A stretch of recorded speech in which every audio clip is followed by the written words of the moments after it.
stream, so it's easy for them to track. Okay, cool. Oh, that makes sense for the viewers. Okay. You can still keep track of opinions. I prefer the app. Sure, alright, we're good. Like, I was using it up until like round 4 or 5, and the judge told me, he's like, no, you're not allowed to use that, it's illegal. And I'm like, what? So I just let my opponents keep the score the rest of the tournament.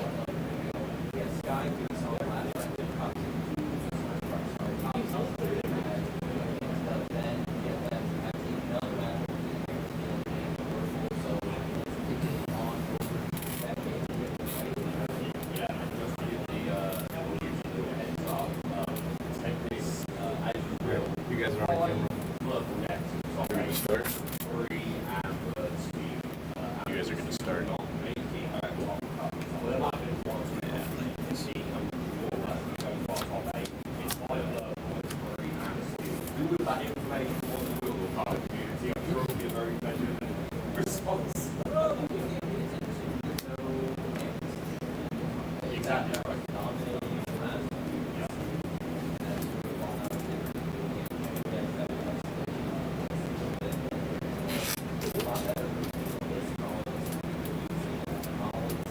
Back 3.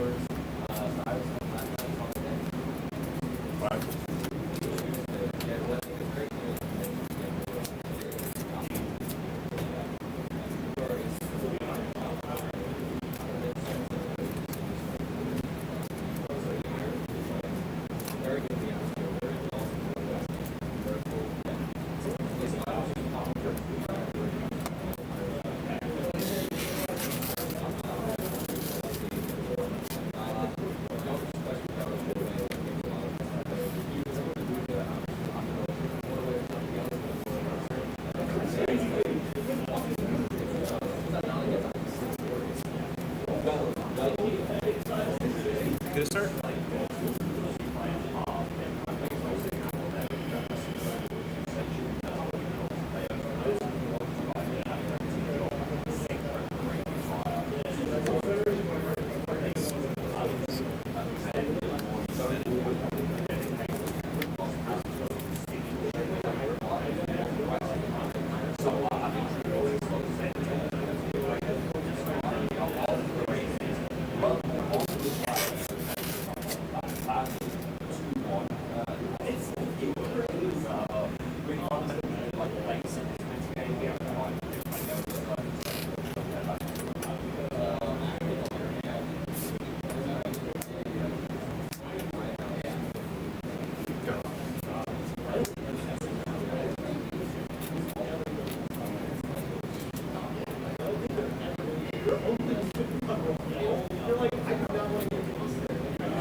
That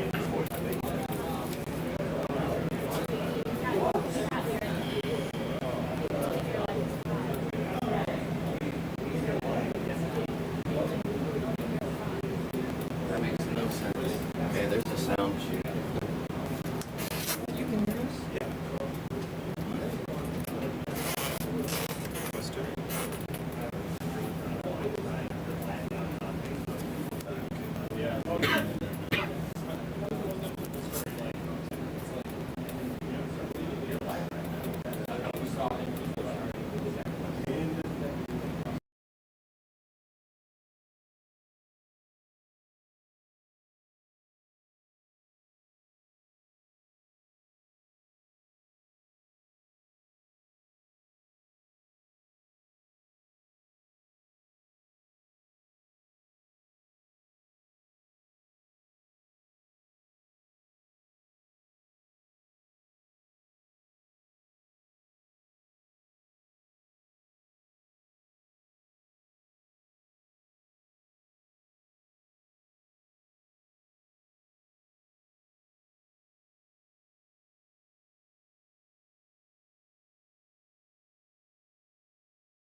It was a long day.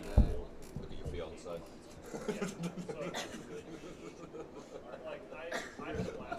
You guys ready? They're just hearing us saying, look how tired Cow looks. And we are back, Illumineers. Welcome to the Ink Open. Apologies for some technical problems there. For what it's worth, me, Cowa and Garrick were giving the casting performance of a lifetime. It's a shame that it was lost to the wilderness, but we are visually here. Apologies to all of you, but we're going to hopefully make it up over the course of the day. It's going to be a big one. We are in our top 8 game at the moment. Top 16 started last night, and we're finishing this off today. We've got Sky on Amber Steel versus Jose on the play. Blurple versus Amber Steel, and just very quickly, the breakdown for you. Take this with a pinch of salt, guys. 5 Blurple decks, 3 Amber Steel, and here we are. Yeah, we luckily this game is still going. It is Blurple in the lead in terms of lore right now, but Sky with plenty of bodies on the board. Did have 2 Tiana at one stage. We can see double strength in the discard already, so really utilize that to... I think strength is actually the perfect thing that Amber Steel needs to take out Genies in particular, because there's no other real tool that can kind of do that within the Amber Steel deck. Yeah, and to be honest, like I've seen these Amber Steel decks go like 6-7 wide, and you can take out Hades or like Madam M Elephants, or even like it's a lot, but these decks can go wide. But we see Sky on a very aggressive version of Amber Steel. Garrick, I know that you've been spent a lot of time with Sky over the weekend. Any insights you can give us into Sky's deck building this weekend? Yeah, we see him playing Be Our Guest there. He was on When Will My Life Begin, but went back to Be Our Guest because he felt it was really, really powerful to find something like a Nala, which we see come onto the board right now. And he goes for a big quest with the Pluto on the board, with the Tiana on the board. But he loves that Be Our Guest to find potentially another Doc or a Pete if he needs it. It's just a really versatile card to draw basically exactly what he needs out of his deck. So I'm a really big fan of that card, and I love it in the Amber Steel list. As a Genie comes down and we don't have the Hades, do we find the Into the Unknown? There is an Into the Unknown in hand right now. Okay. Yep. There is. So that will probably come down to at least take out the Tiana, but then this Pluto is actually still going to be a bit of a problem. At least you could quest with the Basil, buff the Hades. Hades can take out the Pluto, but then there's still going to be this Nala, the 2 Docs, and the Pete left on the board for Sky. But yeah, I think the Into the Unknown still has to be played on the Tiana, I'm pretty sure. All right. Nice Jose, sleeves from our Blurple player there. A bit of Mewtwo action. I'm a fan of that. Jose just taking his time, really trying to figure out which stuff to sing.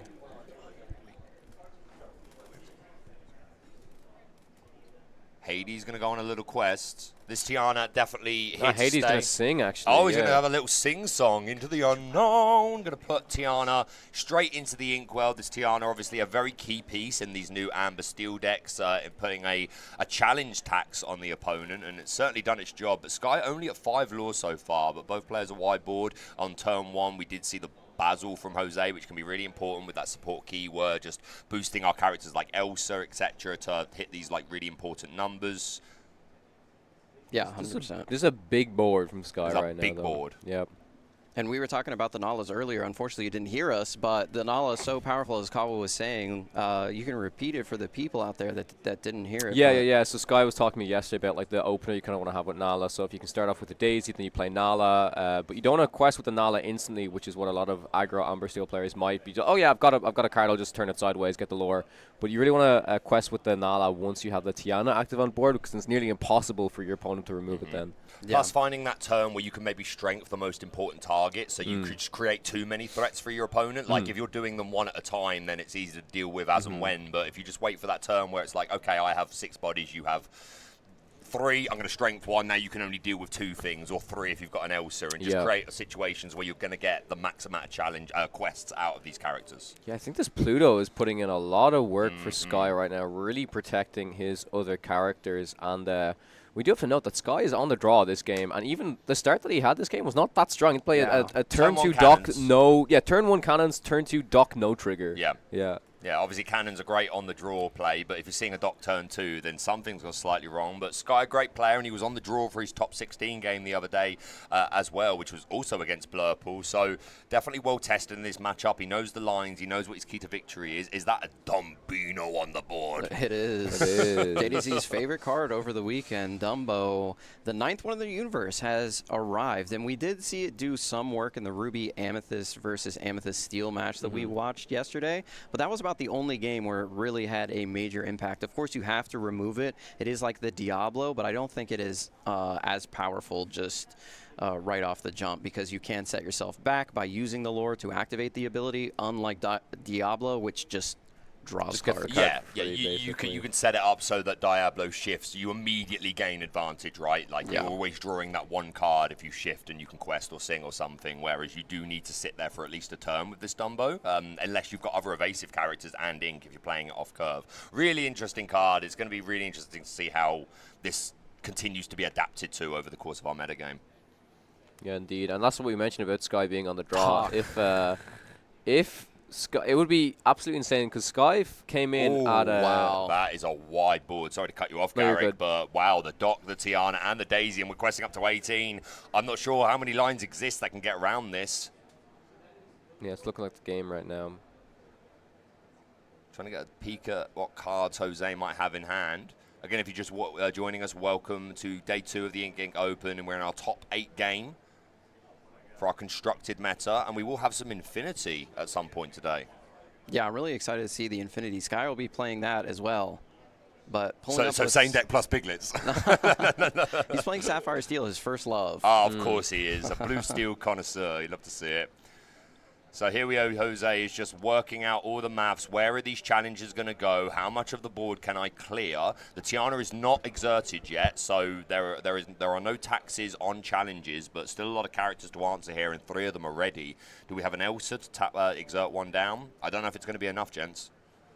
No, it's not. Like, literally have to remove pretty much everything except the one character that just quests for 1, because Sky's sitting at 18 lore right now. Maybe big Elsa, and because we can maybe clear the exerted bodies, and then if we can freeze down the Tiana and the Daisy, and then just leave the dock, that potentially leaves us a turn. Unfortunately, I had to play the Finders Keepers, the same maneuver as Ben in the top 16 match against Sky yesterday, and that is going to be it. Yeah, that's it. Game 1 going to Sky on the draw. This man is an absolute monster in the best possible way. A lot of love for Sky. Such a proven player at this point, very respected. And here he is piloting Amber Steel. Game 1 against Jose, on the draw king, as it were. Yep. Very, very nicely done indeed. Oh, Giovanni's on the sleeves as well. I love it. Those are really cool. Yeah, that's what I was going to say for Sky, because he finished in 16th place. Yeah. It would be very impressive, because he's going to have to play on the draw this whole time. day. So coming from 16th to like take down this tournament would be absolutely insane. Climbing the mountain. He didn't even...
One of the nicest guys in the game for sure. And member of Team Maelstrom. They do have their own Discord. Yeah, which, that's true. You know, you might want to check out. And, you know, Humble Flex, original Villain Club member. I'm just going to say it. I'm just going to flex that. If you had Sky, I'm sure you'd flex him too.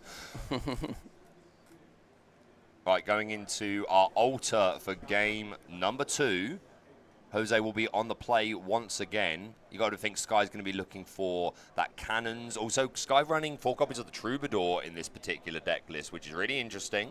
Not a card we were seeing in the early versions of Amber Steel this set, but again, with the lack of Cinderella Ballroom Sensation, and again, this sort of Amber Steel deck, the characters that cost 3, you don't really, like maybe Pete is the exception, but other than that, you really would rather be questing with them. So putting in that Troubadour, which is also something that you can sort of cheat in with a lady play, is just really nice to know that you've got that character that can sing strength and you're not giving up any potential lore on board. So I really like the inclusion from Sky. It might seem a surprise to see. In the past, it made sense when you had like 4 Storm, 4 Strength, 4 Zeus as like a minimum. But now it's just 4 copies of Strength, but that is enough for this Troubadour to still find some value. For sure, yeah. Super interested to see how the rest of this game is going to go. And also intrigued to see how many other Amber Steels survive the top 8. Honestly, like you said, there's 5 Blurples, 3 Amber Steels. But it would be, honestly, it would be really, really cool to see an Amber Steel deck take down this tournament, because it's going to, people will look at this and say, okay, like the meta is shaking up, the meta is adapting, it is changing week to week. But even if the Blurple does come out on top as well, like it's clear that the Amber Steels making it this far are already realizing the different things it needs to take down the Blurple players. Yeah, exactly. It's just going to be constant adaptation. You know, we talked about Dumbo, the Dumbo effect on the meta, and you know, obviously it's a couple of events it's felt very significant, but then week to week people are going to see those results. They're going to adjust their decks to be able to answer. It's like I keep saying, you be the elephant, you beat the elephant, or you ignore the elephant and just race the game. Yep. Usually dependent on your access to Dumbos, probably. Yeah, that's also true. How your wallet is feeling. As the pink goes into the Inkwell, we do start off with that Daisy. That's the card that Sky wants to see off the top, especially in this matchup. Did we miss one drop? Sorry, did we miss one drop? No one drop for Jose. Ooh. Yeah. That doesn't feel good. We do have the ramp on 2. Opts to go with the sail over the Tipo. We've seen a lot of Blurple players go for the Tipo to have a body on the board, potentially for their Madam Mim Elephant, or just to fight back a little bit, you know, with hypnotic strength and things like that. But opts to go for the sail, draw an additional card, and choose to ink one of the inkables in their hand instead of put it in the inkwell with Tipo. And it's going to be Iago. Yeah, the pros and cons of our inkable 2-cost ramp. Tipo, obviously, being diverse, gives you a body on board that you can boost to make challenges. You can ink an uninkable card in your hand, but is depleting your resources, whereas Sail, letting you keep that extra card in hand. The extra card that you ink does have to be inkable, so you have to assess the deck, you have to assess the matchup, the situation. We do get that Basil down, though, as a result of Sail, which you couldn't do if you played Tipo. Yeah. Yeah, very, very interesting here. Something I think we talked about a little bit yesterday was the potential inclusion of Develop Your Brain within Blurple. And a lot of players are playing it. Not every player is playing it, but I actually really, really like it. I would rather play... I mean, in this matchup, playing the Basil kind of makes sense because you kind of need a body to fight back against the Amber Steel, but in like maybe like a Blurple Mirror match, I'd rather look at go like Sail Develop, because it's just a card that like digs you deeper for the other cards that you kind of need. It replaces itself. Similar to how you used to do like Sail Popsicle, you know? Yeah. Old Popsicle. We're going to see some of those today in our Infinity event taking place. Thank you for joining us. Lots of Lorcana action happening all across the weekend in multiple places around the world, but we hope you're enjoying your time with us at Ink Inc. Our top 8 of our core constructed, followed by some Infinity today. We sing in the classics today, lads. Let's go. Yeah, we do have the Troubadour on 2, and I believe he does have the Strength of Raging Fire in his hand. I think a lot of players probably would have went for the Nala on 2, especially on the on the draw, trying to get as much lore on the board as they possibly can. But Sky taking the more measured approach here, going for the Troubadour, and we've seen Sky get off to slower starts and win, just like in the last game. He has no lore right now, but just getting things started. If he is able to play a 2-drop and a 1-drop, but I don't believe he has one, but he has the Lady. Lady plus Strength tickets as Genie, extremely powerful here potentially. Yeah, and again, I don't think there's necessarily a rush to put down the high questers, because again, we've seen Sky and a lot of players like not even want to turn sideways until like maybe turns 4, 5, 6. You know, you want to find that perfect board state to, you know, initiate that race. So I like establishing the Troubadour, and as you say, Cal, like being able to answer this Genie is pretty big. Yeah, I'm pretty sure I saw Lady. I'm not 100% sure, but Sky's just going to take his time, quest of the Daisy, There's Daisy a trigger, adding a Bell. It's pretty good. Okay, it's a pretty good card, yeah. Yep, obviously Bell being able to move up to 3 damage counters from one of your characters to an opposing character. I really think one of the strongest cards in the game at the moment, and really going to work against these Amber Steel decks with characters with low pools of health, and of course characters with resist like the Nala. You just completely ignore that resist when you're moving damage counters. So yeah, Bell super well positioned, beautiful enchanted that we got in Fabled. Penny going into the Inkwell for Sky, who loves an ink token. Here's that play that you suggested, Kawa, Lady into Nala, and here it is. Insane, yeah. Such a fantastic, insane play right here. And I think this is the play that Sky kind of recognizes, right? This is the reason. This is like a prime example of why the Troubadour is in the deck right here. Yeah. Yeah, the namesake of the deck, the Truby Tuesdays, and we see exactly why here. And it was interesting to see what Sky did there, because he quested with the Daisy, right? He saw the Bell and then thought about what he was going to ink and what he was going to do. He wanted to see what that card was going to be before he decided anything. So good sequencing, yeah, for sure. Yeah, you should always draw first if you can, and if there's something that's going to make your opponent draw, go ahead, especially Daisy, where you get to see what it is, right? So if that Daisy is going to quest this turn, you might as well start with it. Yep. Jose on the back foot here already, despite being on the play. Down does come the Elsa, so we're going to exert that lady, and here we do have the Basil who could boost this Elsa up to 4 strength, so if we wanted to take out the Daisy, we could. I might be more inclined to take out the lady, though, because firstly, Lady is a free cost singer, so is Troubadour, but you want to get them off the board, plus Daisy is potentially giving us more cards, so I like this play going into the lady from Elsa. Sure, yeah, I don't think this is too bad at all. And with this Elsa just still being an evasive, it only has 2 damage on it. Like, unless there's another strength coming out, Elsa's pretty well protected. And I also like the play of not questing with the Basil here, protecting it, and then the next turn you could potentially deal with the Daisy, right? 100%. No point giving up this Basil prematurely when we don't need to. There's an Iago, the giant spectral parrot. Yeah, that might help out if there's a couple more 1/4s coming down onto the board. But as we saw, Sky does have cards like Fire the Cannons, which is pretty good tech against these illusion characters like Iago. Troubadour at a diagonal angle. Can get into the Pluto on this turn if he like. He's thinking about what to ink, thinking about the Pete. The Pete does go into the Inkwell. We are going to exert for get the Bodyguard out there and get the Nala exerted as well as the Troubadour, just trying to get as much lore. I mean, that is the name of the game after all. Get to 20 before your opponent does. There is a bell. Sky well aware that there is a bell in the hand for Jose and 2 damage sitting on that Elsa, so that could be a way that we could immediately remove this Nala and ignore resist, or if we want to put it on the Pluto to reduce that strength down to 1 again. But still, Pluto's still a bodyguard. It still needs to be dealt with before we can deal with the more threatening questers. Yeah, and that's actually a tricky decision because even if the bell moves the damage counters onto the Pluto, you still need to quest with the Basil to buff up the Elsa to actually be able to take it down, because Elsa's only 2 strength. So might actually see it just being moved on to the Nala here, just get rid of that 3 lore, but I'm curious to see what Jose decides to do here. He's going to actually opt for the Pluto, and if there's no follow-up, there might have to be, like as I said, quest this Basil, buff the Elsa to take it out potentially. Yeah, really interesting play going for the Pluto instead of the Nala, which might be questing here again on the next turn, and that adds up quickly, like we said throughout the day yesterday. 3 + 3 is 6. That's quite a lot. Yeah. You see the nod there from Sky, like, who was well aware that this play was available, right? The Elsa and Basil were already there. He knew about the bell. Like, he put down this Pluto knowing full well that this could be the response, and as it was being played out, you see the little nod of the head. So you got to think Sky is perfectly happy for this to have happened. I think he's actually happy no matter what situation it was, because even if the Nala's taken care of, you've still got this bodyguard that the opponent needs to get through the next turn as well.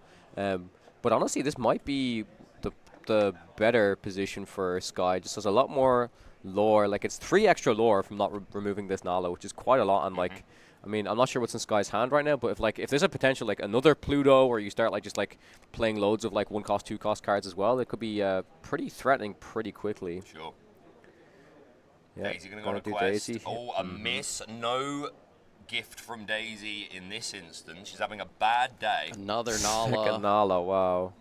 This is an important decision here with the Rhino. What do you go for? He went for the Basil in last night's match, which made the support ability a lot worse. This 1/16 Wolf Rhino, of course, on play, you can lower the strength of a character by 1 until the start of your next turn. Again, we talked about 1-drops with very relevant on-play abilities, and this Rhino is certainly a good one, especially because it lasts at the start of your next turn. Rafiki could be a good option as well. I think it could be Rafiki, it could be Bell. If it's Bell, then they have to use the Basil with the Elsa to take out the Daisy. Yeah. If it's the Rafiki, then Rafiki itself can't take out the Nala. So there is a few different choices here for sure. This is Sky's slowest turn so far. Yep.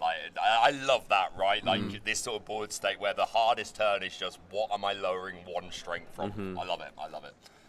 Yeah, Sky taking his time again. Sky always with a good pace of play. So these are important turns. It's a top 8 game. Let's let them cook. Yeah, I do think it's more than likely going to be either the Bell or the Rafiki potentially, because between the Basil and the Elsa, they can still, Basil can support the Elsa even if it's -1 strength to at least take out the potential Nala, but then maybe it's not. I think the Bell just makes sense, right? Because Bell can already take out everything, right? So now you make it so everything needs that Basil, as you say, Kawa, to get you to that magic number. Passing back over, we're going to ready, set, draw, as is the tradition in Disney Lorcana trading card game. Yeah, we have the Iago. I can see another Elsa available Hades in the hand as well for Jose, and a Hades, yeah. How much ink is available here? It looks like you can ink up to 7, yes. So Hades is an available play right now. That's going to really help out against this other Nala on the board. Absolutely. But Sky at 14 lore already. 1 game up on the draw. Sky was the 16th seed for this event. Played his top 16 game last night against Blurple on the draw. Yeah, even if he's not able to take this, I think he still feels like he's in a great position because he'll be on the play in the next one, able to take the first game on the draw. But this is really close. But Jose has a lot of answers in his hand with the Elsa and the Hades. Yeah, I think the Hades probably makes the most sense to be able to clear off the Nala first, and then maybe whatever Sky plays next, the Elsa could potentially take out. But it does depend. It could be any card, right? Like the Elsa this turn could also be a potential option. Because you could use at least the Rafiki to take out one of the Nalas, exert the other Nala with the other Elsa, Basil plus one of the Elsas maybe, and then I guess maybe this. Yeah, the problem with with this Bell now is you can't get rid of the Troubadour or the Daisy. Yeah, I think he's considering Elsa here and using the Bell to challenge the Nala. Sure, that would make sense. So you use the Rafiki to take out one, and the Bell to take out another one, and then the Elsa can take the Elsa and the Basil can take out one of the 1/4s, right? Yeah. And that would be a pretty big swing, honestly. Yep. Does go for the Elsa, so it looks like he is going for that play. Jose, a mountain to climb here at only 1 lore and Sky at 14. Yeah. There goes that Nala, Rafiki, the Mystical Fighter. Taking no damage in return. Nala is a 0-2 resist 1. Bell gonna go into that Nala. Yep, okay, so we've reached that point where we can start clearing up some of these bodies. Is it too late? I don't think it's too late. I mean, it's Sky's going to be left with at least a Rhino and a Troubadour right here, it looks like. So, but I think what Sky needs is, I'm not sure if he has any cards in hand. He kind of needs a dock into like a couple of 1-drops maybe, because we do know that the Hades is available for Jose here. Yep. Next turn. So Sky needs to try and make the board as wide as possible rather than just trying to play kind of one semi-big character that quests for a little bit. Yeah, and the Basil just showing off the support ability again, essentially getting to challenge into the Daisy without taking any damage, right? Because Basil has been here a long time. Yeah, see, Jose just considering, does he want to challenge the Troubadour, put 2 damage on it, or just quest, is going to take the challenge. And sorry, yes, it will only be 1 damage because the Troubadour, of course, has resist 1. Yeah, so Sky felt like he was in a pretty good position there, I think, with the unexerted Nala. But, of course, in Blurple, there are so many different answers to unexerted characters. It's like the best thing the deck does. Elsa's just mad, man. Yeah. How many cards is he playing off the top? Yeah, Pluto top decked here. Okay. Ugh, I mean, if he has to do it, but I'd like it more if we had a couple of quest for 2s on board. Yeah. But yeah, he's going to play it down, not in bodyguard. No point giving it up. That's an extra lore, essentially. I mean, the thing here is, though, like, Jose is still, like, a massive mountain to climb, as you said, Baker. So, like, yes, can play the Hades, can fully clear up this board, but if there is, like, a dock top deck into some 1-drops that quest for 2, like, over the course of 2 turns, if Jose then doesn't have the removal for, like, 2 characters that Sky plays, that could still be the game. But I feel like it's going to be very, very close here. It will, yeah. Sky's basically going to force Jose to have an answer every turn from here on in, essentially. Again, maybe not, it depends how he draws, but that's what he wants to create. There are Hades in the deck, or, of course, we could Elsa something and then into the unknown. We've gone through how many Elsa 2 on board? Yeah. I'm not sure how many were inked, if any. I kind of like... Oh, okay, this is... Bet into the inkwell. This is no, nice. I've played, sorry. Yeah. yeah, save that Hades for something that quests for 2. Yeah, I think so. I think so for sure. Yeah. But then the tricky thing is, like, like I said, if a dock comes out, and I mean, it would have to literally be dock and double 1-drop, Double right? Daisy. Double Daisy. That would literally have to be it, I think. Not It's quite. just the lady, no, not quite. Yeah, now the Hades definitely going to be able to deal with that quite easy. Yeah, I'd really like this play from Jose, because Jose's also just getting another character on the board that quests for 2, which is going to aid him in the race back into this game. Yeah, I did. Jose's doing a good job of crawling back into this here. Does take out that Pluto, who only has 1 strength at the moment, so Elsa will survive.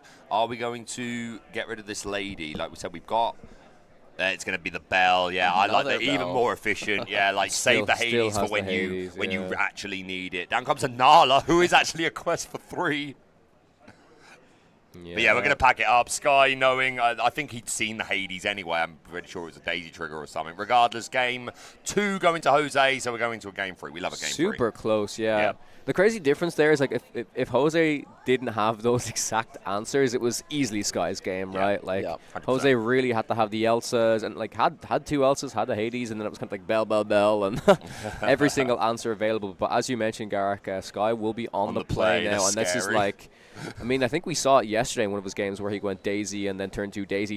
It's like, what do you do if you're Blurple, honestly, against that? You lose. nothing. You scoop it up. You scoop it up, you shake their hand, say Triple GG. Daisy Yep. into Lady Nala and Yeah. into Dog. It's just Insane. because Egregious. what can you do, right? Like, what can you do? And I imagine we're going to see a lot more of that in our Infinity event today. Again, want to keep plugging that. There's loads of action happening here at Inc. across the entire weekend. This is top 8 of our core constructed, but Infinity coming up later. And yeah, last week at SSG had one of our first Infinity events post-rotation, and we saw Amber Steel a decks very similar to what Sky's playing here, but add Piglet as well. Pretty scary. And if you're up against, like, again, for Infinity, with no bans, people want to play their Flavishums. They want to play their Ruby Sapphire, their Sapphire Steel control item decks, and these Amber Steel decks goes, I ain't got time for that. Like, I want a break. I'm here for a 15-minute game, and I'm going to go get something to eat. Yeah, play your 1/6, draw 2 cards, man. I'm Yeah, going to I'm 20 good. lore Yeah. and getting lunch. Yep. Yeah, but in this game, Jose is going to play as well as he possibly can. He's going to have to play as well as he did in the last match. I think a lot of players would have pulled the trigger on that Hades, but I think all the plays that he made were really optimal, and he's going to have to do that again and hope for some good luck off the top, as Sky is going to be on the play and trying to go as fast as possible. See if he's able to start on that explosive start, and we're going to keep it right here and take a look at the altars and see what we go for. Looks like 1 Daisy at least in hand for Sky. Yeah, it's going to set the pace of the game. Does Jose have the turn on Rafiki or Basil? He does have a Rafiki That's and good. a Sail. Okay, so we've got the first couple of pieces of our curve, the important ones.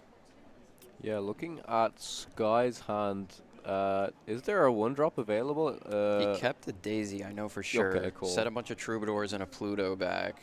So he went for 5. I mean, yeah, we can see the aggressive mulls, as you Yeah. mentioned, right? Really wants to get a lot of these 1-drops out. High questers starting this off.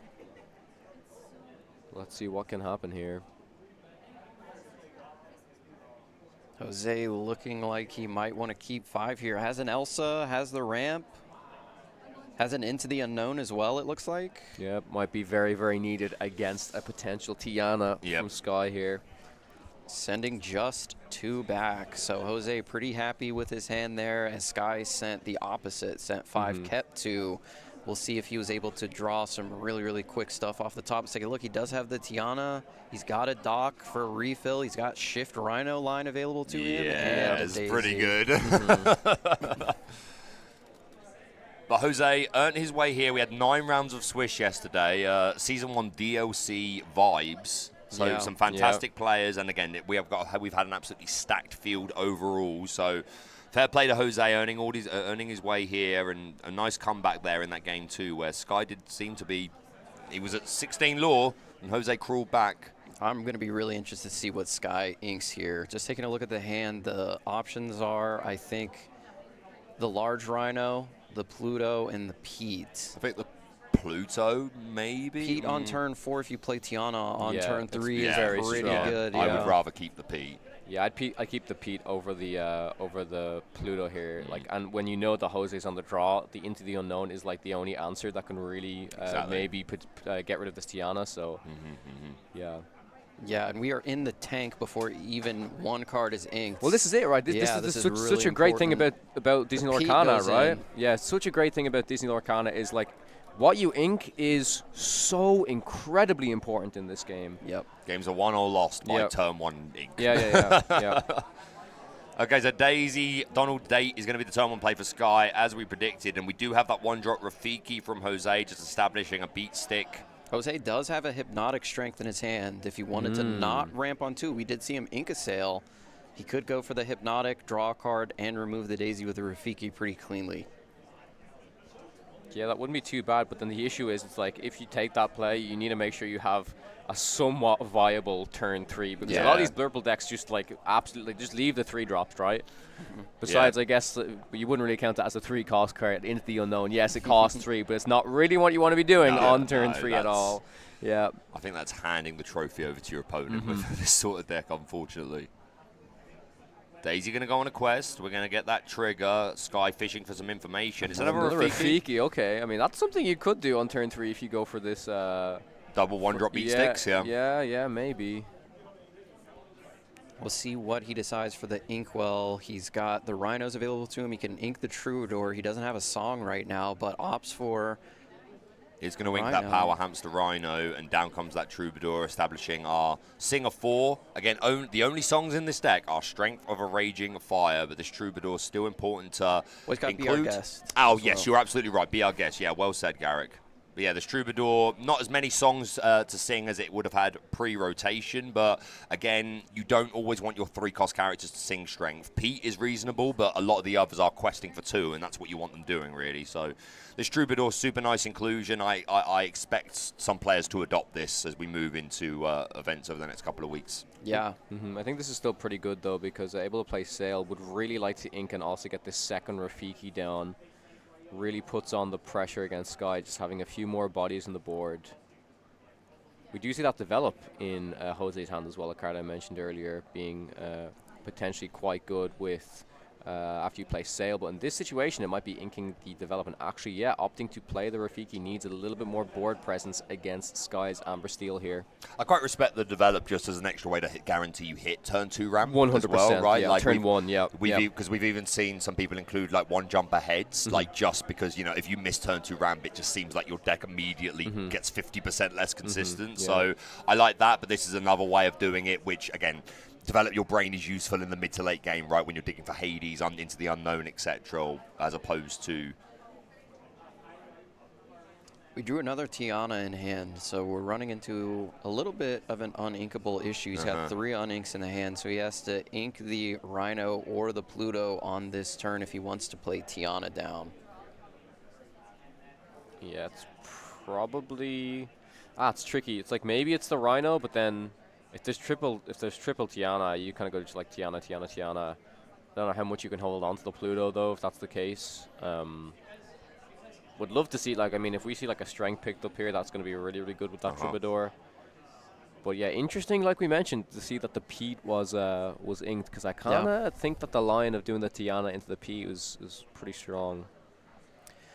Yeah, like I was saying yesterday, I really love Pete still in this meta. It can just throw your opponent off when they're not expecting it. It's not as powerful as it was previously, just because we've lost so many great songs and actions, but it still does so much because the songs and actions that are remaining in the game are so integral to these decks' strategies. So Pete, still a powerful card to do, and Sky in the tank here. Really important match in the top 8.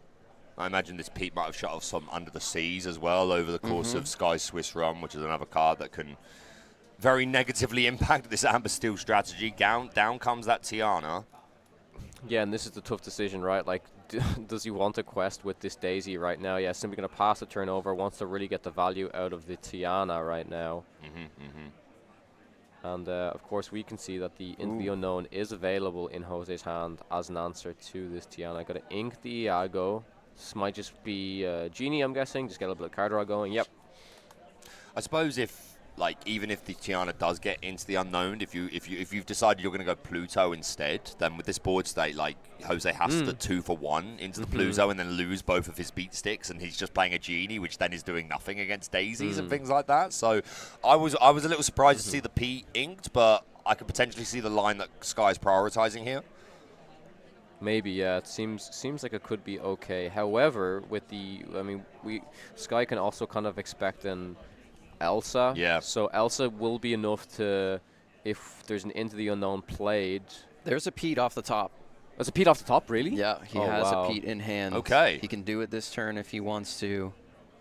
Of course, you can still sing, he couldn't sing if Pete was on the board, but he could pay the 3 and challenge into the Tiana with the Rafiki still, but Yep. not nearly as powerful as singing the Into the Unknown next Yeah, turn. you then be capped at 2 ink to Goes use for the another turn. Tiana. He might just be standing still here and go for a Pete next turn potentially. Oh, this would be very, very funny if he's just gonna take it slow. He's gonna if he Yep. has like triple Tiana on board and then plays the Pete. Yeah, This yeah, is yeah, just yeah, kind of it's just done. insane, right? Especially before Jose gets to that 7 ink mark where Hades could come down and make things a little bit easier. But what do you do against like 2 or 3 Tianas? Yeah, I don't even think that Sky needs to put like even ink here, right? Because it's just like it has the Pete's, it has the Plutos, He has Pete, Pluto, And another- Doc in hand. and another Tiana, right? No, it's Doc. Oh, okay, it's only 2 Yeah. Tianas on the board. Okay. Yeah, Okay. Yeah, he could ink this turn, ink the Pluto, Mhm. draw ink next turn. Yeah, then do play play Doc. Doc. Yeah, that seems okay. Yeah, That yeah. seems okay. But I also would respect if he didn't do it because maybe he wants to have the option. Do I want to go for the Pluto next turn or do I want to go for the Pete? But inking the Pluto would be okay here as well. Does ink the Pluto. Mhm. Yep.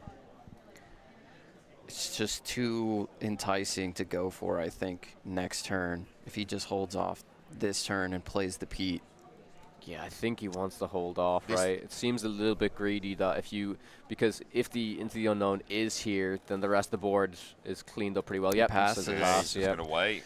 Now, Good on Elsa him. could throw a wrench in things here and exert a Tiana regardless, but you have a second one in the wings waiting.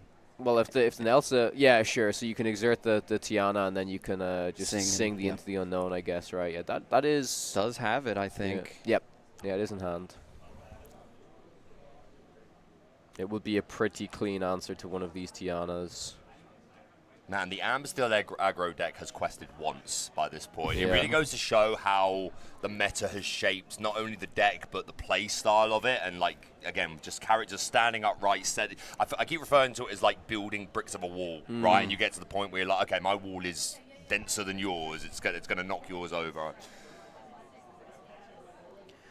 Yeah, this is another really, really tight turn, but it looks like we might go for that Elsa into the unknown. Or we could just go for the Daisy and double challenge with the Rafikis if we wanted Yeah, to. I think that's okay, but like you just want to get rid of this this Tiana, I think. Yeah. 270 people in one of the chats, and we Oh, are streaming wow. on multiple platforms. So a huge shout out to you. Thank you so much for your support over the course of the weekend. And again, a huge shout out to Ink Inc.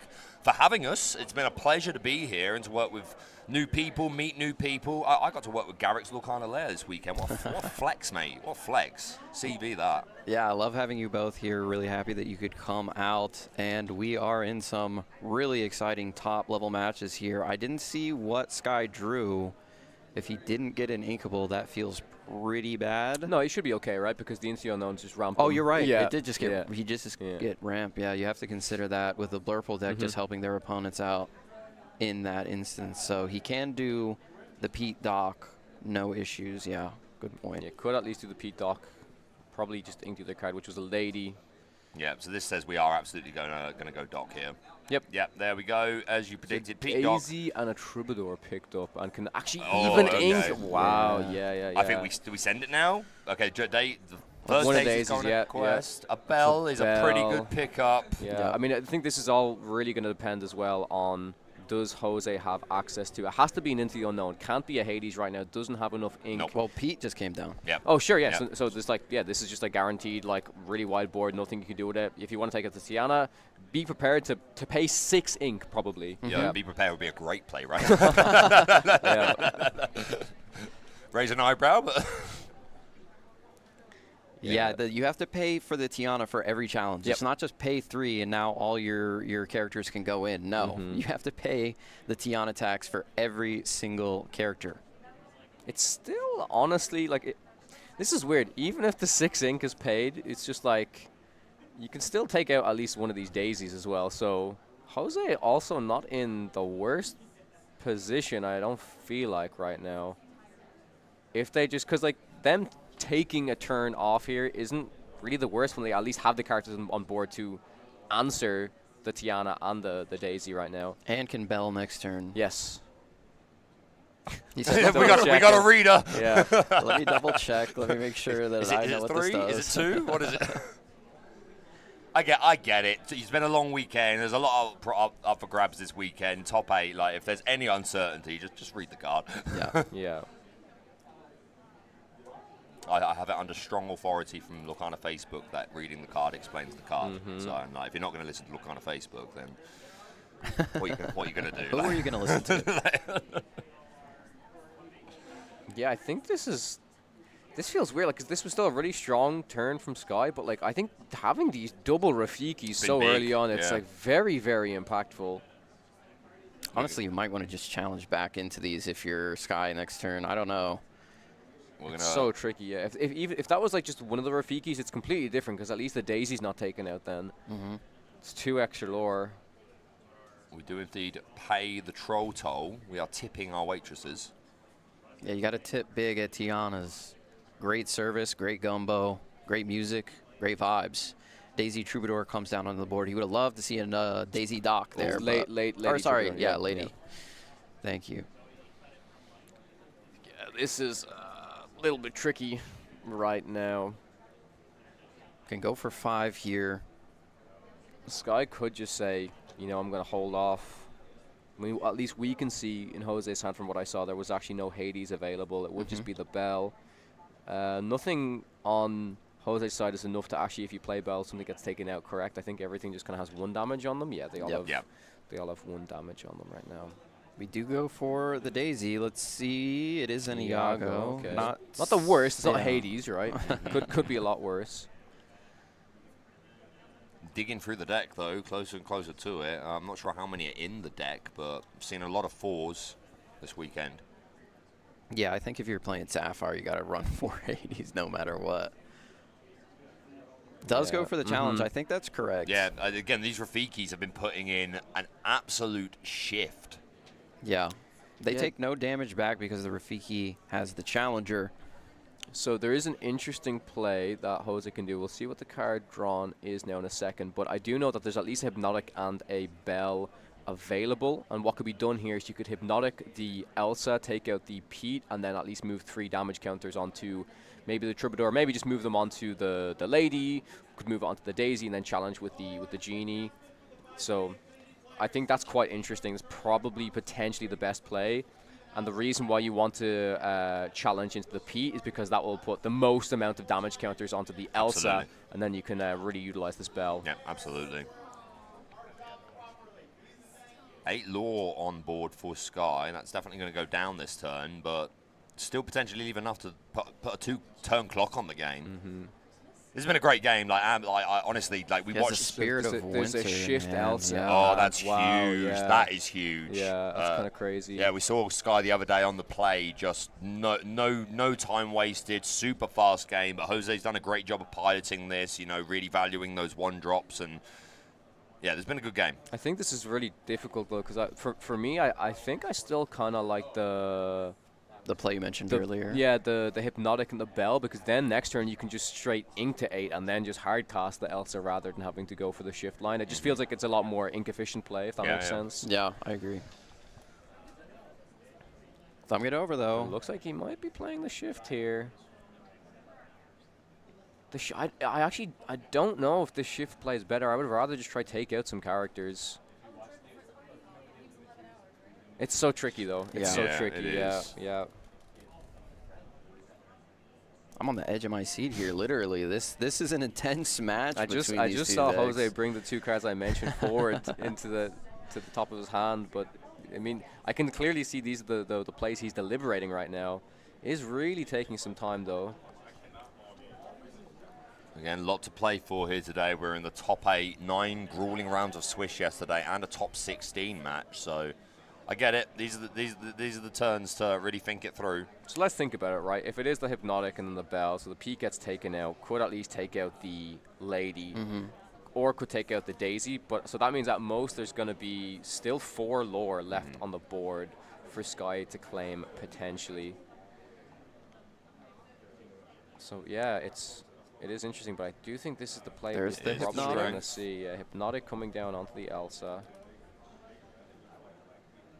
It's going to draw us a Another card. Elsa. Another Elsa. Man. Does that help? That might be better. I mean, the more Elsa's you've got, if you can clear this board, even if Sky keeps developing 2 quests. I think it's just better because then you actually set up another Elsa body to, like, if you want to like shift and maybe utilize your ink in some other way potentially. But then the Bell play also puts a bit more lore on the board in terms of another body. Maybe you want to keep it's close. Yeah, maybe you want to keep the Elsa for like another card that comes down. Yeah, once you've cleared this board. There's so many. There's like so many different options to be done here. It's kind of crazy. Yeah, there's a lot of lines here. It is going to be that 5th Spirit Elsa. She's going to go use that rush keyword, take out the family dog. Oh, this is much better than what I was saying, actually. You actually took out both of the 2 questers, whereas I was really focused on trying to hit the Pete for the Bell value. That's the power of a card like Hypnotic Strength, right? You draw first, so because he's drawn, his options change, right? Maybe he was considering hitting into the Pete first to then take full advantage of the Bell. He's like, oh, I've got this Elsa instead. It's just easier to take out the 2 questers. Yeah, 100%. We'll see what Sky gets here. It's Captain Hook. It's not really what he wants to see. Might be the worst card to draw off the top of his deck there. And we're just going to turn everything sideways, yep. Send them. Yeah, I mean, Jose is still in a tricky situation here. Sky's at 14. While he can deal with the majority of this board, maybe all of the board this turn, if Sky just gets a dock off the top or that Be Our Guest to find a dock, we're right back to business. Yeah, dock is going to have to be the saving grace here, I feel. Do we get it into the unknown for turn? Looks like it. Yeah, I believe so. Yeah, so you might be able to just deal with this entire board. The Troubadours do have resist 1, though, so that's really important to keep in mind. And the dock does have 3 willpower as well. If you can put enough damage counters in the Elsa, though, you can just Bell the Troubadour out of here, maybe. Yep. But maybe, I think you could also just shift Elsa. Like Jose also needs to kind of start questing, but I mean, it depends. Like, I think Jose needs to value how much he can quest for, because if the dock is top deck, there is a lot more pressure coming down from Sky. Sure. But then maybe he wants to hold the Elsa, because if it is then dock, the Elsa can stop them from questing, right? Yeah, so if you play it too soon, clear the board, and then you don't have ways of like exerting these characters down, then you could, like, again, if, like Doc Nala Nala literally threatens the game. Yeah. So we're going Bell before the challenge here. Just wants to move 2. Yeah, can probably take out one of these Troubadours. Maybe wants to at least take out the Hook because it's not exerted right now. Yeah. Goes for the Troubadour, which had 1 damage on it, so that will finish it off. Moving damage is not dealing damage, so it does get around the resist. And it's just going to hardcast into the unknown here, I believe. Take out the Pete. Or probably the Troubadour, yeah, maybe, but yeah, it's going to do the Pete. Okay, well, this does look like Sky at least can quest for... Yeah, I mean, between these Elsas and the Genie, can't take out both characters, right? It's going to be the dock. So at least 2 more lore coming down for Sky here between the Captain Hook and the Troubadour. But as you mentioned, Baker, saving that A-cost Elsa is going to be really impactful here for whatever comes down off of this top deck for Sky. Was that 2 Elsas at hand? I'm not too sure. Interesting that he went for the challenge with the Genie instead of just questing with it. He quested for 1 with the Elsa. It's a Pete. That would have been useful instead of the Hook the last turn to prevent the Into the Unknown. We're going to quest for 2. We're at 16. Things are still really, really tricky for Jose. He has to continue finding answers. Yeah, needs to get like more Hades. Needs to get more Elsas. Like those are the cards that are going to give him his outs. We know he's running Develop Your Brain, which is another way that we can hopefully dig towards those answers. Yeah. Bell going to take a pretty clean challenge into the Troubadour, taking it out, taking 1 in return. This Captain Hook not offering much of a threat. Yeah, the Elsa's going to take it out. Yeah, that's tough for Sky. We have Genie, Elsa. Genie, Elsa is going to be the Genie to come down. And then Get upside down sail. card, Hypnotic, I believe. Yep. Hypnotic, okay. Yeah, I believe they're still going to try and save this Elsa for as long as possible. Yeah, or I get it. Like you could see the shift and then the Elsa just hits into it, but Jose can recognize, again, like we said, it still needs to be like, that's another Captain Hook, man. Oh, man. Some really unfortunate draws here from Sky in the mid-game. Sky just put the Pete in the discard by mistake. He's like, yeah, he's gone. This guy is not sticking around. I think Sky sees the writing on the wall here. Like, well piloted from Jose, though, not to take any credit. Like, some unfortunate draws from Sky, but Jose is like he's piloted this really well. Yeah, really well from Jose. Yeah, the only out is when we said it last game, but it's Doc and Double Daisy. I think is literally the only thing.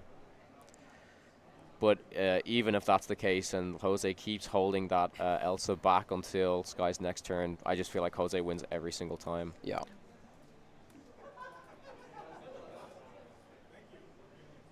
What is that, a Finder's Keepers? No, another Hypnotic Strength. Yeah. Ain't nobody got time for Finder's Keepers. Potentially another... Oh, he could just be playing another Hypnotic just to side. Like, yeah, he's probably, give me more Hades, give me more Elsas. Yeah. There's What, another. The Bell? No, that's another Elsa Spirit of Winter. Another Elsa. Oh, yeah, this is probably the game. Yeah, I don't see a world where Sky can claw back here. Doc Nala Nala. Even then, no, I think this is over. And again, Jose only like now at 4 lore, but you know you can. There's enough bodies here that we can create a 2-turn clock, and if Sky can't get there, then it's over. There, Jose going up to a 12 lore, 13 lore, 2, 3, 4, 5, 6, 7, 8, 9, 10. Yeah, this is game. That's it, and it's over. Jose wins the top 8 of the Ink Open, defeating Sky on the play, but winning an on the draw game for Game 3. Very, very cool. A huge congratulations to Jose. Commiserations to Sky. Yeah, absolutely insane game there. And it looked like both times like Sky got so close to winning kind of at that 16, 17 lore threshold, but just couldn't close out the game. I think it really shows the power that Blurple has as it gets later into the game with these Elsas, these Bells, these Hades, all of the removal tools needed to close out the game against this Amber Steel. But yeah, congratulations to Jose. He'll be moving on to the top 4, the quarter finals. You love to see it. Yeah, this top 8, we have 5 Blurple decks and 3 Amber Steel. One of them just got eliminated. I'm going to be really interested to go and find out what decks made it through to our top 4. Are we going to have an entirely Blurple top 4? Interesting to see. Yeah, my apologies, by the way. That's the semi-finals he'll be moving into. But yeah, I hope we still have one Amber Steel alive. I hope right? so. Yeah, I really hope so. Because that was still like super skill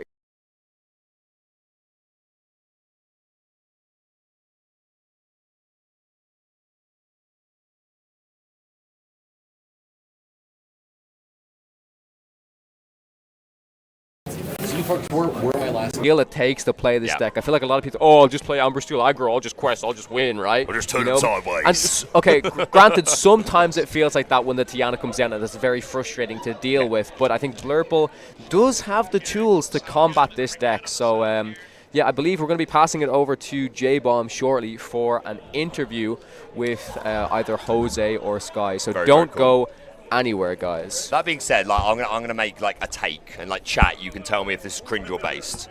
As much as we would love to have like 4 different decks in top 4. I actually quite like watching mirrors. There's a lot of skill expression there. There's a lot of understanding of your own deck, whether it's on the play, on the draw. So as much as I would love to have like 4 different decks, if we do have to watch for a couple of mirror matches, I think they could be very educational and like maybe teach players whether they are Blurple players or not, and they want to know how to play against these decks. But yeah, I'm looking forward to it. I think we're going over to J-Bomb. We'll see you soon.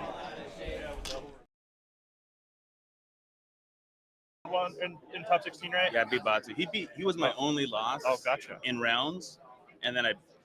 All right, we're here back at the Ink Open where we just watched Jose defeat Sky in the top 8. Now, Jose came off a run where he beat Batu in top 16 into Sky, which is a very strong field. And you said Batu was your only loss in Swiss, and then you were able to come back and beat him in top 16. And then now you took out Sky in top 8. How are you feeling after that big win? I'm feeling lucky, man. Batu very skilled, and his Blurple was anti-traditional Blurple, which one I'm on. So getting that win was huge. And then winning game 3 against Sky, another accomplished player. Yeah. On the draw, I got super luck today, man. Super lucky. Yeah. How are you feeling after Sky on game 1 was on the draw? He took that game, and now you're into the position where you have to win 2 in a row, and you're going to have to win that on the draw in game 3. What's kind of the mindset going through just to prep yourself and not like kind of get tilted and go into that kind of zone? Just got to let the cards speak for themselves, man. The good thing is early on, it's easier to make decisions because you're so limited on options. Right. So it's really going to be up to the cards. And so how long have you been playing Blurple? Did you play it before rotation, or did you just switch to it recently? Just switched to it recently. I've been playing it for maybe 2 weeks. Gotcha. Up to this point, it's been Amber Steel since set 2 to 8. Got it. I was a huge Amber Steel guy, had it all nice enchanted, but Oh, nice. had a switch, unfortunately. Yeah, and so how are you liking overall Blurple so far? It is really fun. It is really fun. I'm so used to Whole New World. Yeah. So it's a different mindset trying to play for the late game versus just trying to sing and then Whole New World early on. Yeah. And as a big Sapphire fan myself, and you said you haven't played much Sapphire, how do you like ramping? It's awesome. Yeah, you can't See, go guys, wrong with that. It is. A lot of these Amber Steel players, they've never tried it, but ramping's fun, guys. 100%. So you said you liked Amber Steel before. How do you like Amber Steel in this new metagame? Like Sky was just playing it to success in this tournament, but is there a world where you'd go back and consider playing that? That's the second deck I have on me. Mm-hmm. But I decided just to go Blurple, just something different because I've played Amber Steel enough. Yeah. But I have an interesting version that essentially runs Spaghetti Dinner with Lilo. Oh, fun. So it's kind of like flutes all over again. So you can get like 15, 16 lore really fast on the board. Yeah. And then by that time, Blurple gets control. But then they have to kill your characters every turn. And yet every turn you're still just questing for one with Spaghetti Dinner. And it just wins that way. Perfect. Well, let's talk a little bit about you. Where are you from, and what stores do you play at locally? Oh, man. So Virginia, Okay. Northern Virginia, near D.C., suburbs. And then the number one place I play, the Guild. Shout out to all the Guild guys. Great seeing you guys all here this weekend. It is great. We have multiple national level players there, so it's awesome, yeah. really hardcore, but great guys. Yeah. And what is your favorite enchanted? That's a great question. First one to pop in your head. Elsa, set 1. Elsa, set 1. That was my favorite for a long, long time. Yeah. But it kind of got dethroned recently with Bambi and Winnie the Pooh. But that Elsa was a beautiful card. I have a great memory of that where on day one, I was teaching my brother like what the cards were. And so he FaceTimed me and he had a trove. And he's like, what kind of cards am I looking for? And I was like, oh, the cards without a border, like the Elsa's the best one. And he goes, is it this? And he holds it up and he pulled it in it. And then he starts laughing. I'm like, why are you laughing? He goes, oh, I got another one. And his trove had 2 enchanted Elsas in it. It was insane. That's insane. So I had to then he gave me one just out of the kindness of his heart. So that was why I liked Elsa so much. Yeah, I have one, and the story behind that is I know Kurt did an online tournament a long time ago. Yeah. It was I think like $20-25 to get in. First place got the Elsa. I got lucky. I won that tournament, and so I still have that Elsa. I refuse to sell it. Yeah, a trophy, a nice memento, and a Exactly. beautiful card. 100%. All right. So what's your game plan going into the top 4? Depends. Do you know who I'm going against?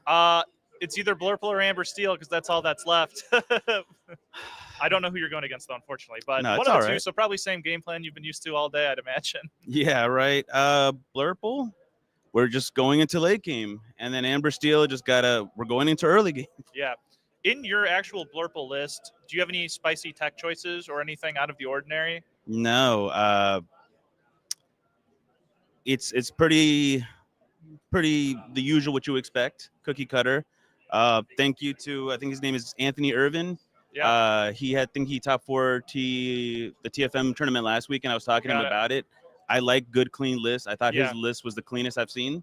And I think besides like 1 or 2 cards, it's practically the same thing. Gotcha. And how many second stars and Finders Keepers are you on? 4 Finders Keepers, 1 second star. Gotcha. Okay. Yeah, so you need it in the Blurple mirror. Yeah, you're one of the few that is still on the full Finders Keepers, and you're seeing obviously great success here. Let's actually do a deep dive into Finders Keepers and tell me how it's performed this weekend in the Blurple mirror specifically. Amazing. 100% amazing. Okay. Right? You play for the mid game. And then, for example, I'm not a fan of TikTok, but they drop TikTok to me that's non-threatening. Yeah. I'll just Finders Keeper. It's a big guy that quests for 1. I'm not scared of him. Right. So to me, it's like it might as well be a pass from them. And so it just helps me fill my hand back up and hopefully take over in the late game. Yeah. Okay. Well said. Yeah, I know Batsu said you'd played 3 Finders Keepers on against him in game 3, and you just had too much gas and you could never recover. And so that was like a great example of what finders keepers can do.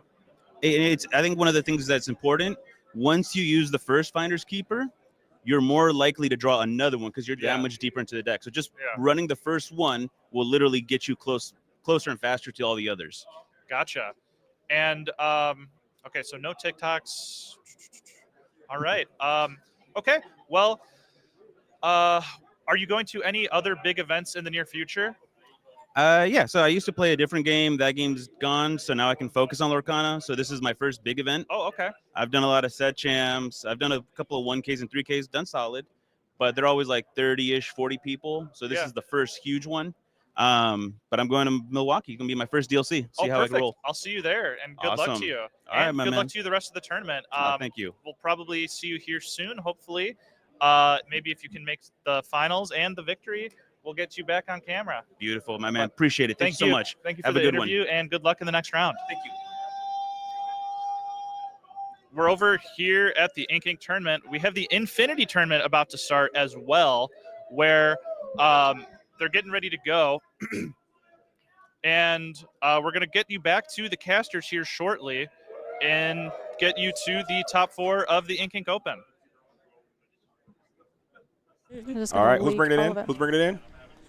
I'll bring it in. Oh, no. Bring it in. I was like, I can do it. I was just like, hi. Oh, there it is. Greetings. We are back. There it is. We have returned, and this is day number 2 of the Ink Open, and we have a powerful broadcast team for you guys. It's going to be me and 2 of the wonderful ladies of Disney Lorcana. Ladies, how was your evening? Are you ready for an immaculate day of Disney Lorcana? We'll start with you, Kimberly. How was your night? I'm so excited. I went to bed. Oh. Jet lag.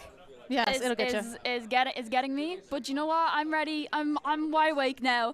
I've had my coffee. I'm good to go. Oh, I'm ready for some coffee? amazing. I'm ready for some amazing Lorcana today.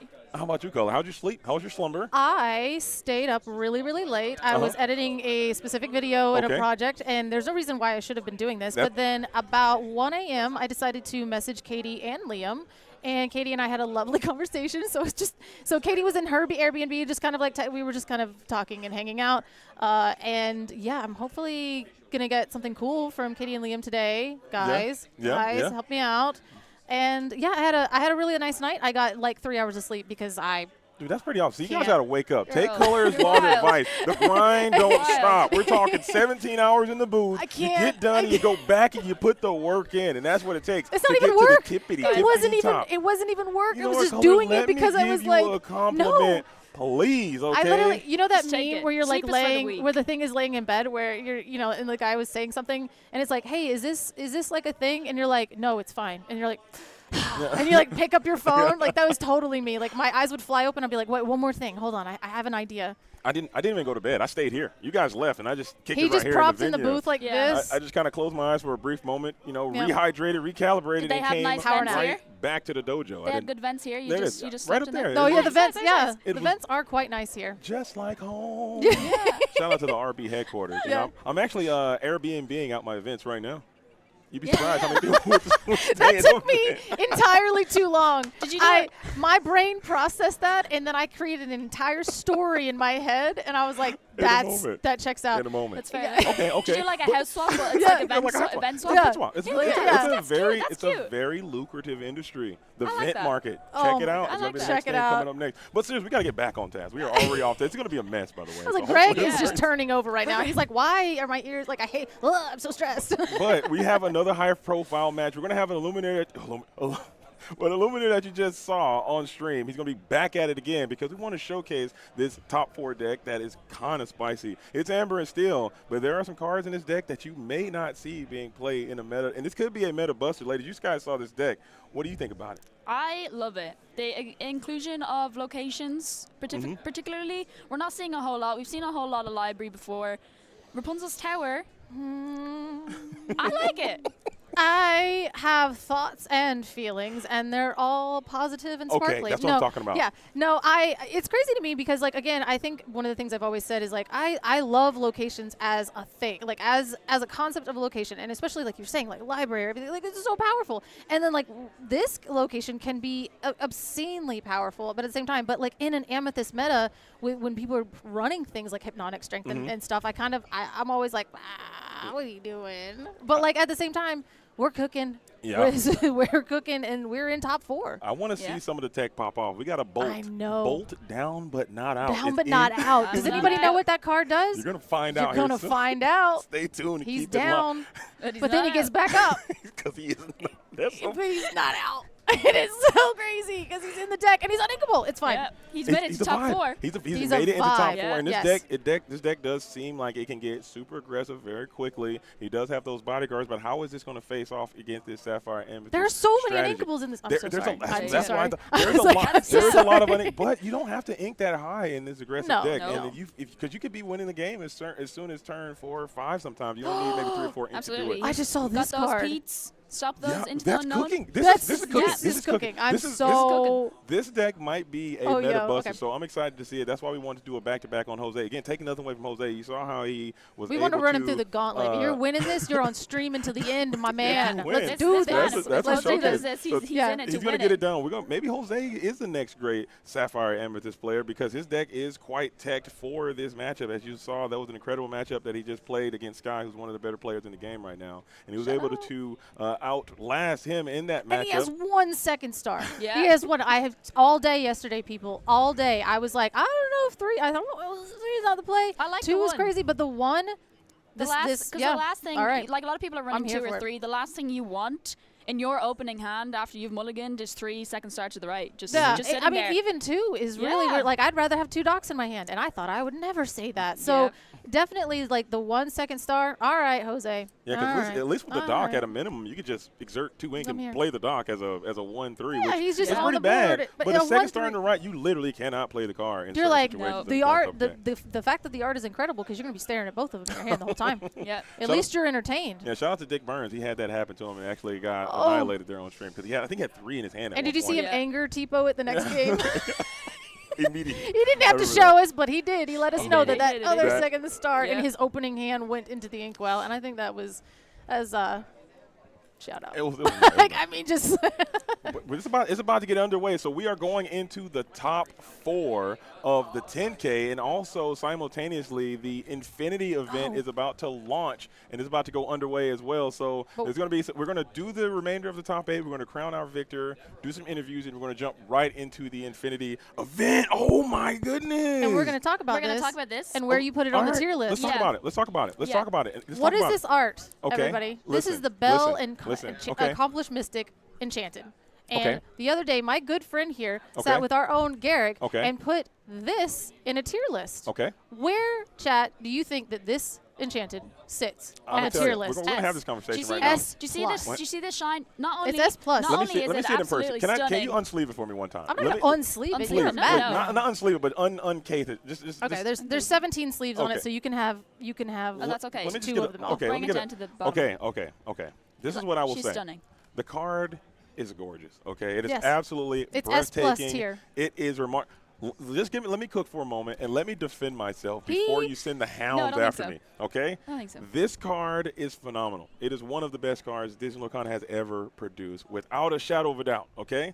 The only reason I say this card is not S+, in order to be S+, your card needs to be perfect. You put Okay? this card next to Chernobog at one point on the list. The card, I know I didn't. It never went that low. I wanted Chernobog on the D tier. The only reason Chernobog made it that high is because it was Garrick's favorite art. I was going to put Chernobog off the list in D tier, okay?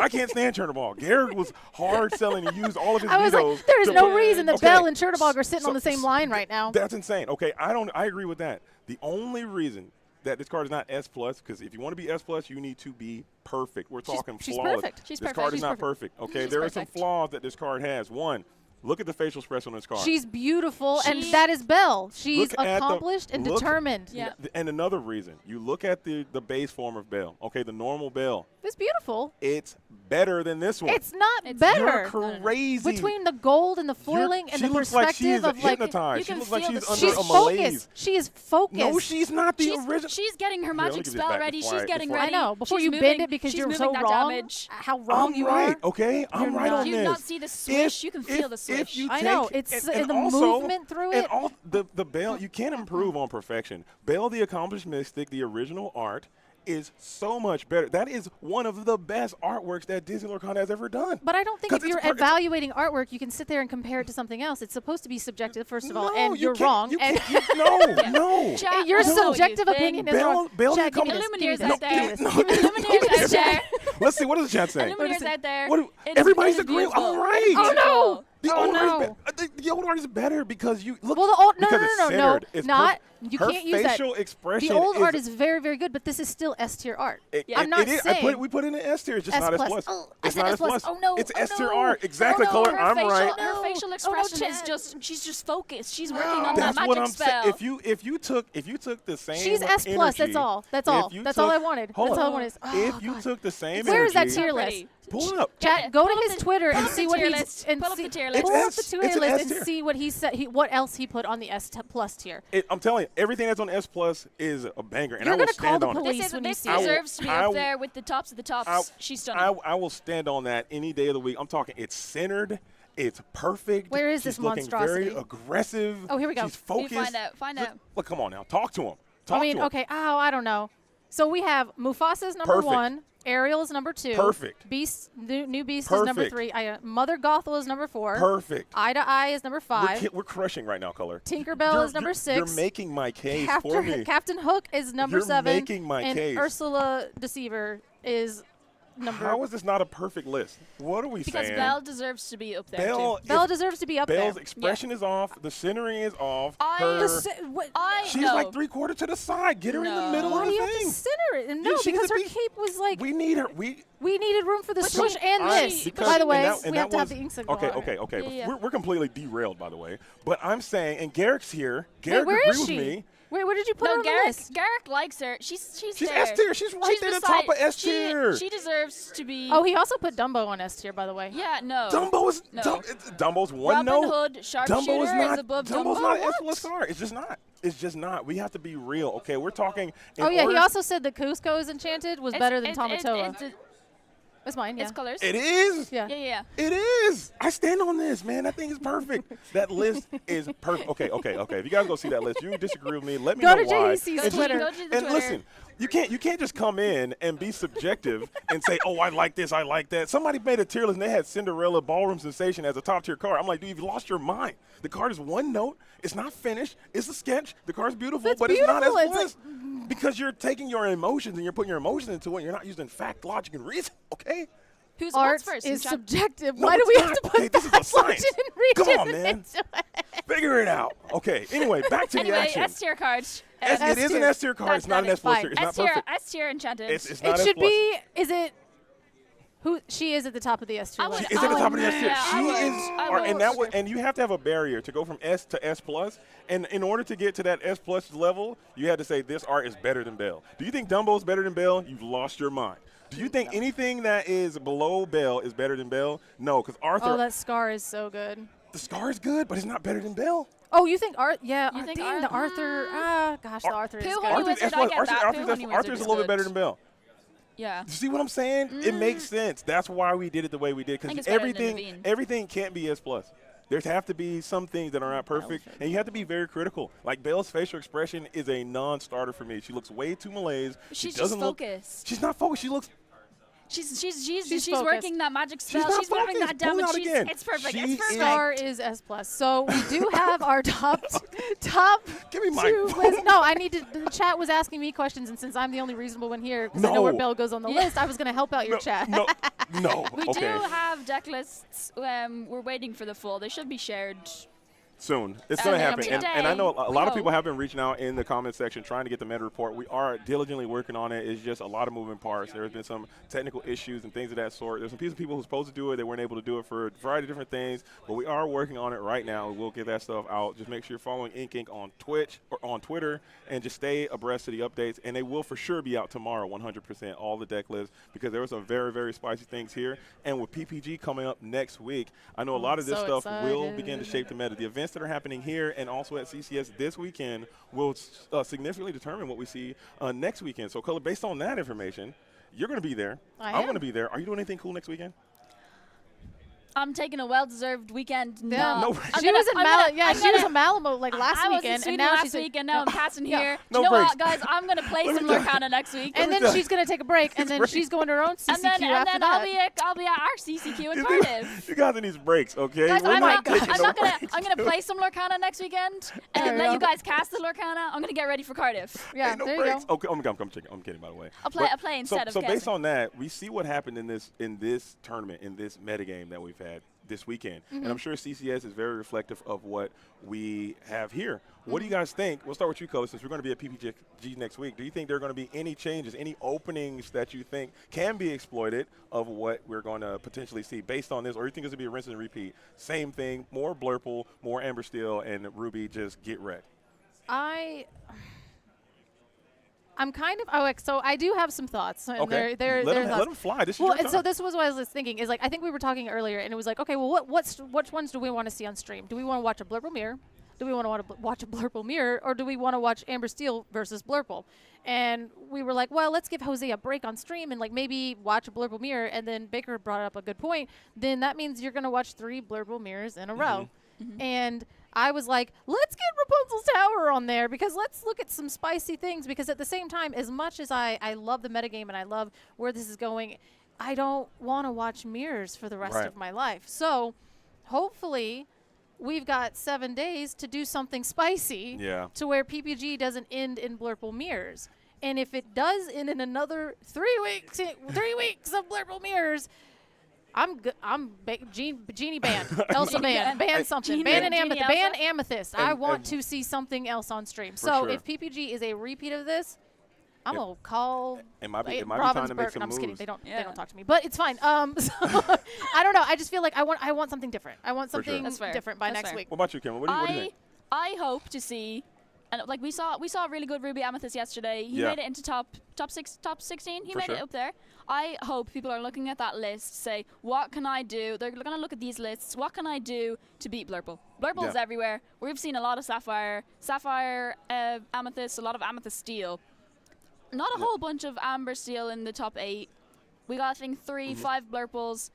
Definitely love to see more Ruby Amethyst. That For sure. moving damage can definitely outpower all of the aggro Blurple evasives. But it has a hard Blurple matchup. So yeah, that's it's a tough matchup. You've got to really do the maths if you're trying to play these cards. There was a very interesting statistic that was brought to my attention during our last episode of This Is Not a Podcast. Garrett brought this to me, and he was saying, like, during the time of the Sapphire winter that we had, the Sapphire spring or whatever it was. Our Sapphire Overlords, when we had the entire run was just Sapphire this, Sapphire that, Sapphire this, Sapphire that, before the Hiram Flowersham ban, that there was a percentage, I think it was around like 80% or 85% of the top cuts were all Sapphire decks. Yeah.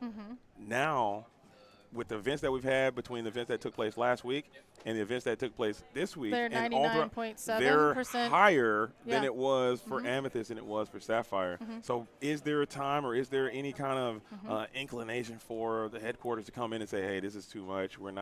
We're neutralizing so much of the card pool to come in and make some type of significant change, make a ban or make some type of thing. I don't think we're there yet because the format is so new, core construction is so new, and people are just sticking to what they know. But I do feel that there are some opportunities that players can kind of use to create a way to break this meta. I don't know what that is. If it's Under the Sea, I think that's a very strong card. So if I it's think the that's dogs another, or something like that. And I think that's the other problem, right? Is like the other deck that's doing really, really well is Emerald Sapphire. Yeah. Absolutely. So that's kind of like another thing is like Sapphire's in there again, and we're definitely we're seeing a lot of it, and Ruby is just not a color unless you are in a very, very specific, to build a Ruby deck, you've had to do something so new and unique that maybe we just haven't learned to get there yet, and we need to just figure that out, and everybody needs to like start developing those like pathways and new things, like kind of pulling ourselves out of that like old habits and being like, this is how my brain should work now, and this is how Ruby works, or it's too hard, and you help us, Absolutely. help us, too much purple rain, amethyst rain, you know what I mean? And that's my official analysis. Sorry. Absolutely. I think we've lost a lot of our singing board wipes. I think Under the Sea, definitely against these evasives, 2-strength characters, it's really strong. We haven't seen, we're still early days in our Fabled meta post-rotation. I think people are going to look at these decks, say, oh, what could I build? Definitely something Emerald, because we have that under the sea. We still have a lot of strong characters there. Definitely, because Sapphire still has a bit of removal. We still have Hades. We still have Into the Unknown. It's still there. People are still cooking. I'm excited to see what the meta is going to evolve to. People going into next week playing at different stronger tournaments, definitely going to look at these lists, say, what could I do to beat this deck? Or maybe, what can I do to improve this deck? Are we going to see more Splice like Rapunzel's Tower? That could be it. But honestly, and Color brings up a great point, though. It does take a lot to get to these events. Let's not take that as a slight, with travel costs and hotel costs and the anxiety that comes in. So a lot of times these players, especially some of these meta trend setting type players who have the skills to test and come up with a new, latest, greatest strategy that people can then adopt from, they're like, hey, I don't want to really put myself at a risk. I'd rather take the chance to try that also, but just taking that chance and trying something that may not work, I think might not be the appropriate thing to do. So I'd like to see a bit more experimentation and people trying things, but I won't hold my breath. I would be very shocked and surprised if something super cool pops up next weekend. I would love it to happen, but someone's gonna have to take a serious risk on themselves and bet on themselves and hope it pays off. I think it's still early days. People are still cooking. Amethyst definitely, clearly, super strong. It's kind of strong, it's there's a lot of evasives. It's got a lot of good cards. I think people are still looking. People are still cooking. I'm excited to see what decks come out next week. Yeah, I am definitely excited, and that is our future, which we don't have a vision of that. So we're going to move on to today, and today is Blurple Mirrors, but not right now, not now. We're Amber Steel versus We've Blurple. got Amber Steel and versus whoever wins this, potentially Amber Steel, come on, you got this. We'll get this beautiful signed copy of the Mickey Mouse from this set. That's pretty nice. That's really nice. And I want to talk about this for a second. I mean, this is gorgeous. I did not stand in line at Disney World to meet this artist. Everyone said that they were incredible, that it was just one of the best experiences. They're a nice person, and like having this, they basically, like, if you stood in line and get this, they gave you this print, and then he signed it and had it hung out with you, and it was lovely. I did not meet him because that line was 3 hours long. So the champion, the real champion is the one that stood in line to make sure that our winner today gets this Mickey. Was that at D23? That was it was last Disney week? Springs. Disney Springs, just hanging out. Springs. Wow. Yeah, I was hanging out on the I art. didn't even know that was a thing. I was at Yeah. Disneyland. I'm sorry. I was on the West Coast doing the collection quest, so I wasn't able to. Yeah. How was to be a that? part Was of that good? I don't care. was- Anyway, moving on. I don't care. It's crazy. It was actually a really good time. East Coast got cooked. No, I'm just kidding. No, think it'll it was like happen. I it was really do feel- amazing, I do and it feel was it'll come amazing. No, and I think there was a few people too that were talking when we were in Disneyland, because of course they're like, here's your bell, and you're like, it's the wrong bell. No, I'm just kidding. No, and a lot of people were like, oh, I think they're trying it out. Like they wanted it to be in Disneyland and everything because they had the space for it, and now they're trying to make sure that if it were possibly to come to Disney World, that it would also be at the level and scale that it was at Disneyland at Disney Park. Bring it to And- Paris too, guys. Yeah, For sure. Us Europeans wanted that too. We want to experience that. It was great. It looked amazing. Was it amazing It was as it looks? amazing. Because It was really it good. looks like an awesome experience. You were like fully immersed in the And that's the crazy part. Lumineers. It was like, we thought like, oh, they're going to stuff you guys in a room and make you trade cards. Why can't we do that here in Florida? And that is not at all what it was. It was this amazing, there was a show, there was light. They literally built an ink caster staff. And they had, and it was amazing. It really got into my head because I'm so used to Lorcana and Disney, the parks being separate. They kind of figured out a beautiful way to merge them together, and it was such a good experience. Like I said, the guy, they were acting. They had he was putting it to the screen, and they were bringing the cards in. He had this whole story. It was so nice. And the music. I love Disney World so much. So like little experiences, I will cry because it's fine. And that is like one of the things, like I've never thought that there was going to be like something Lorcana, like Disney Lorcana, that I would go to that would like have that Disney magic to the foot. Like, this is our TCG, this is our card game, and there's magic in it because the art is beautiful and everything, but like an experience that you can go to that is so Disney magical that like I saw like the ink, like I was like if I was there I would have literally been bawling. And that's insane that they finally like that those experiences are starting to take shape.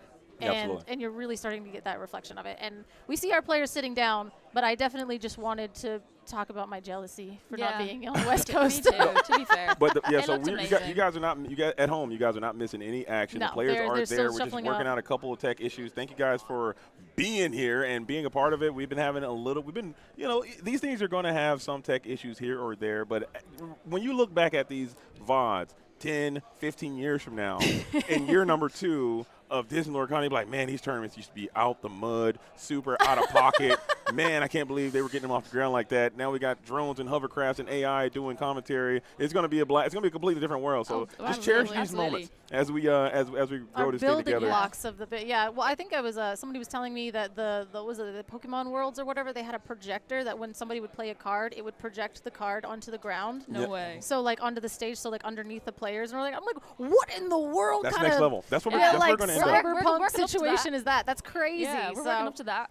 So Yeah. we are brand new. We're a new BB game, and we are doing stuff and things, and it's in the park. We're gonna get there, and it's gonna be a vibe. But I believe the players are ready. I believe Garrick, if Garrick's gonna get this thing over to the game, let's play. Yeah. As Garrick just walks away. That's we crazy. are gonna bring you. If we can I get feel some like Garrick freaking, can't hear us if most we of can the get time. some Yeah, production probably over here, Garrick, we can get the game on the screen, man. If we can, we're in. We're ready. We did. There it is. We're We in, locked we're ready in to there. go. That's Figure not it out, Garrick's bud. job. Bringing That's you- not I love Garrick's you. job. Top 4 here at the Inc. Open. Open. The last Amber Steel left in top 4. I don't know why we were doing it vertical. Nobody said anything. As we do have those back-to-back with those beautiful Giovanni sleeves, which is kind of fitting and ironic because Blurple being, quote-unquote, the new villain of the format now, the new big bad, supplanting Ruby Sapphire as that super overbearing, I very know, where powerful we're like, strategy that oh, everyone no. played. So Giovanni sleeves there on that strategy. Don't hate that at all, as we got Dave trying to bring the spice and upset Jose and take that number 1 seed. Let's see Absolutely, what's we see going that. on. Oh, that one second star to right the in right in the in hand. the opening hand. Now, I mean, we have one. Do we keep it? Do we brick? Do we send all 7? Do we Oh, have? We we're have sending turn it. 2 ramp. So Yeah. I think we're sending it. It's the only one in the deck, and we need to get that out of here. We can't have you rotten in the hand. Absolutely. We'll get the opportunity to shuffle that deck, though, and you'll be able to potentially get it back if you need it. I believe this was a player. It may not have been Jose. I can't remember yesterday, but there was an Illuminator who had the second star, 1 copy, second star to the right. They top it against Jack Shadows with the exact amount of characters to sing it. Absolutely Yep. Woo, wild. that was huge. Yep. Very powerful play. And And that he was was right after a talking to bend of me- my will. And it was right after the bend of my wheel, and he was sitting there. We were talking after the game, and he was like, I was looking and seeing if I should have taken out. I think it was like a the Tipo. And he was like, I was just sitting there staring at it, and he was like, I was thinking about my outs, and he's like, and I just blanked on a top deck second star, and he was like, the game would have completely went differently. I could have taken the Tipo and just saved myself from that after. And been on your way. And that's what this game comes down to. Every decision is critical, and they do all matter. So I believe Jose is going to be on the play as he is the higher seed. See it. Absolutely. Yeah. And we see a lot of players cutting a lot of these finders keepers and replacing them with second star to the right. Jose here playing 4. still 4 finders keepers and just the 1 second star to the right. Definitely if you top deck it at the right moment and you have enough characters on board to sing that song, draw 5 cards. Yeah, he's also playing 4 Entity Unknown as well. So I guess that's a great tech right now since Emerald basically just doesn't exist. Ruby just doesn't exist. You don't have to worry about anything to engage with your hand right now. So especially with those songs, and Entity Unknown is quite strong. I think it's stronger now than it's ever been. So I love the deck, and if you guys want to, as soon as these decks are released, and you are going to PPG or you are playing in Cardiff coming up here soon, that absolutely. could be a deck that you can take. If you just want to build a fun deck, test out some Blurple, you can do this too. Don't do that. Don't test out Blurple. Test out We are Blurple. done. You can make it better. Don't you Ruby Do Sapphire it. of the past us. If you want to test out Blurple. These people are testing Blurple. Test, I don't know, Powerline. Test Powerline. Test I'm testing Powerline. Powerline. Be like JDZ. Test Powerline. You want to sing songs. Test Powerline. Don't be the elephant in the room. Yeah, playing yeah. your Mims and your Dumbos. We don't There's need too that. many elephants in the Too room. many elephants here. Let's see if we can hit And we the gotta turn turn 2 one- ramp. And we yes. didn't slam that ink super fast. We have that Aurora set up. I Very see the aggressive sail. card. We're sailing. He's got the We- sail. He's Got got the the back sail on the book. board. He's What are thinking we sail or inking? Tipo is probably what he's pondering here because I think there's a Tipo there as well. Am I mistaken? Maybe he goes for the Tipo instead, but the sail is going to be shifted to the forefront of the hand. No, there's no Tipo there. Can you surely put that yeah. down? We're going to sail, but we're trying to figure out what we want later. Do we want to keep Iago later, or is that Elsa going to be our best bet? And again, since we're playing Steel, I personally, well, yeah, you draw a card and see what you get, but I would rather ink the Iago because there's, like, the Steel stuff. I just get my Iago, fire the cannons, and then he poofs into oblivion. So that would be my bet because I think the Elephant's a little bit better against Steel than Iago. Absolutely. Absolutely. But you was do, incorrect. But you got. I think he's looking at that list and he's looking down. I believe there are some number of Fire the Cannons in his deck. No, that was in the last deck that I saw. I think. Nope. Yeah, there is some Fire the Cannons. Fire So I think Elephant, get that Basil fired and you just lose the game immediately with that Elephant in your hand. So I don't hate it. Even though Iago can be fired, at least you can play the Iago without bouncing the Basil back to your hand. But I that's probably what Jose is thinking here. If he does have that fire, you just can't recover. Yeah, yes, and then the Elephant is just, maybe a special tool that we use later in the game. But again, having it come down a little bit earlier and making sure that your Basil is still around. Now, we do have the Aurora, and the Aurora has survived. So we are probably going to put... Why is Aurora in this deck? Aurora holding the fort. Aurora Tiana is when very she quests, strong. you can Is pay. there a Tiana in this deck? Yeah, we've got 4 Tianas. It's all the way at the That's all bottom, the way at the bottom. everyone. My mistake. I was like, I don't see a Tiana. You really got to put these in alphabetical order. Absolutely. Aurora holding the court. When she quests, you can pay less for your princess characters. Definitely helping this Amber Seal deck get those princess characters out on the board a lot quicker.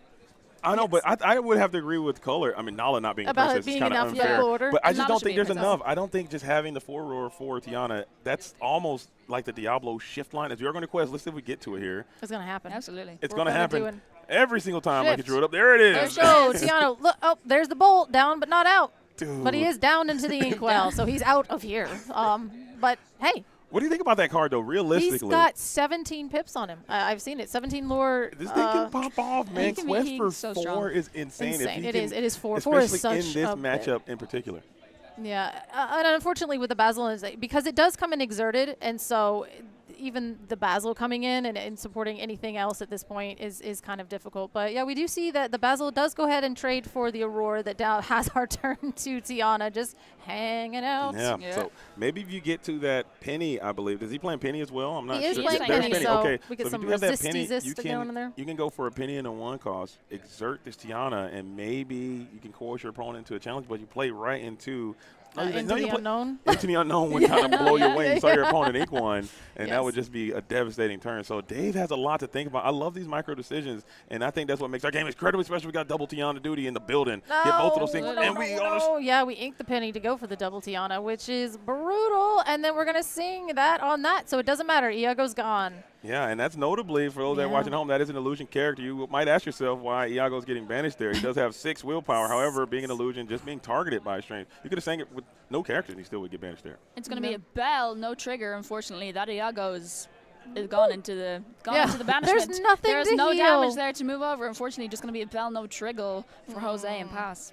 Yeah, we don't really love that. And I love this because typically in the Amber Steel matchup, you want to go 1-drop, 2-drop, Tiana, and then, cheating it out is incredible. But Tiana's a really good singer because now you've built your board, and now you can actually go ahead and you have the 3 strength for the strength of raising fire. Because of the Iago, you just had to have one thing on the board. He just had to perceive the Iago, and it vanished its way into the discard. There you go. He's So- out of there now. So now you have a double Tiana situation up and ready. If they can both get exerted, you're going to have to pay.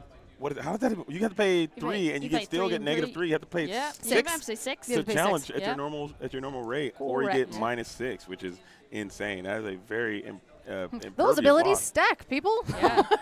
Unless he's able to sing and into the unknown, send it, 1 Tiana into the inkwell. But here's Now Rapunzel's look at Tower this. coming out. He's And those Tianas are ready to get a lot we more inked up- willpower right there. So now here's one of the things that I'm kind of sitting here, because if he does have an Elsa in hand, which I'm pretty sure he does have the Elsa in hand, then he can Elsa get the 1 and then into the unknown. So into the unknown, I'm not sure. Maybe he didn't have any other thing to get the value off of the lady, because the Rapunzel's Tower here against Into the Unknown doesn't really help.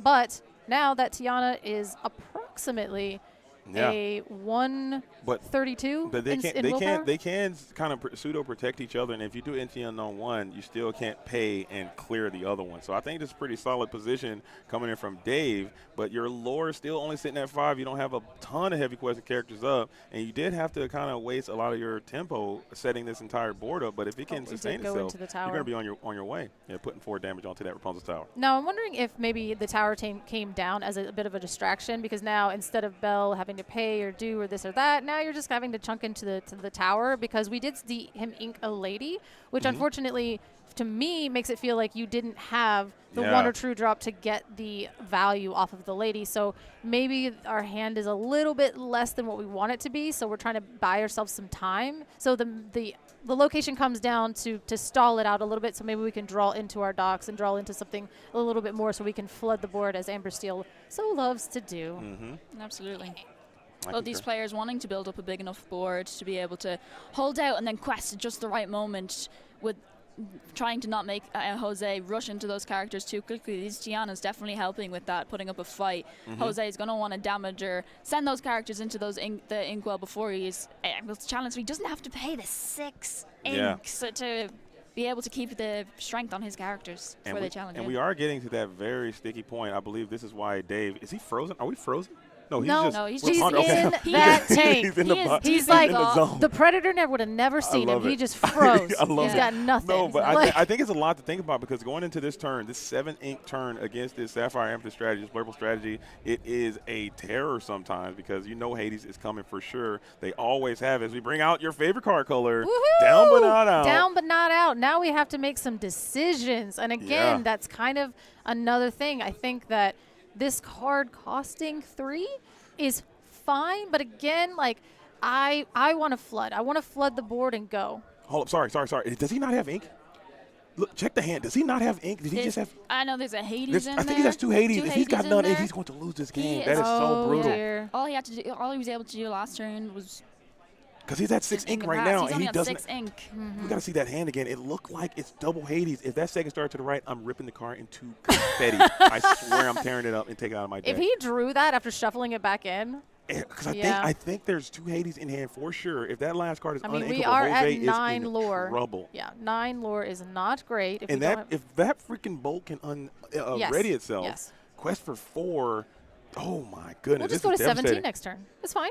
17 is fine. This is a totally. Jose unfortunately not realizing He with both didn't those get the Tianas ink. exerted. That is brutal. Oh. Had to What is it? pay. What was the other card? That's terrible. Oh, no. Poor Jose. Not like this. Having to pay the 6 Not 6 like ink, this. 3 And the for Rapunzel's each Tower comes in Tiana with the hook to as well. regain Bell's strength challenge into that bolt. Down but not And out. he gets the bodyguard off the top as well. That's brutality. Oh, Oh, I'm losing it. no. Ooh, man, that is so sad for Jose. Feels terrible. I think the Hades would have been a super strong play there. At least it would have made, Made it not hurt his back. right, This- right. You could have gotten the bolt, and you would be down for lore of like what is about to happen, and then Enola. Now you yeah. just can't come back. Yeah. That is unfortunate. As we do Yeah, we'll find go the to spell off the 17. top. Yeah.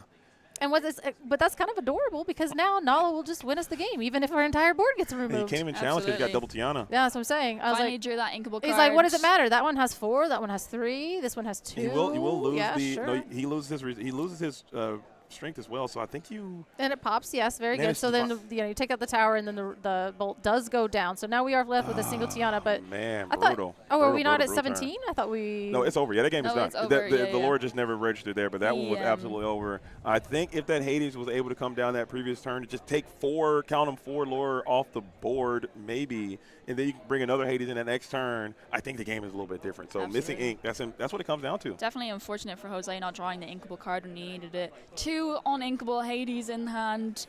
Well, Definitely, if he was able to ink a card, play the Hades, it may have turned out a bit differently. Mm-hmm. Brutal.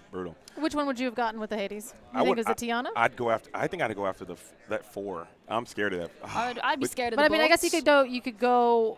I mean, You could go Tiana one time, and then I would maybe. because I like to play that Next one, because and he already then had you can 4 take the library. he already had 4 damage on the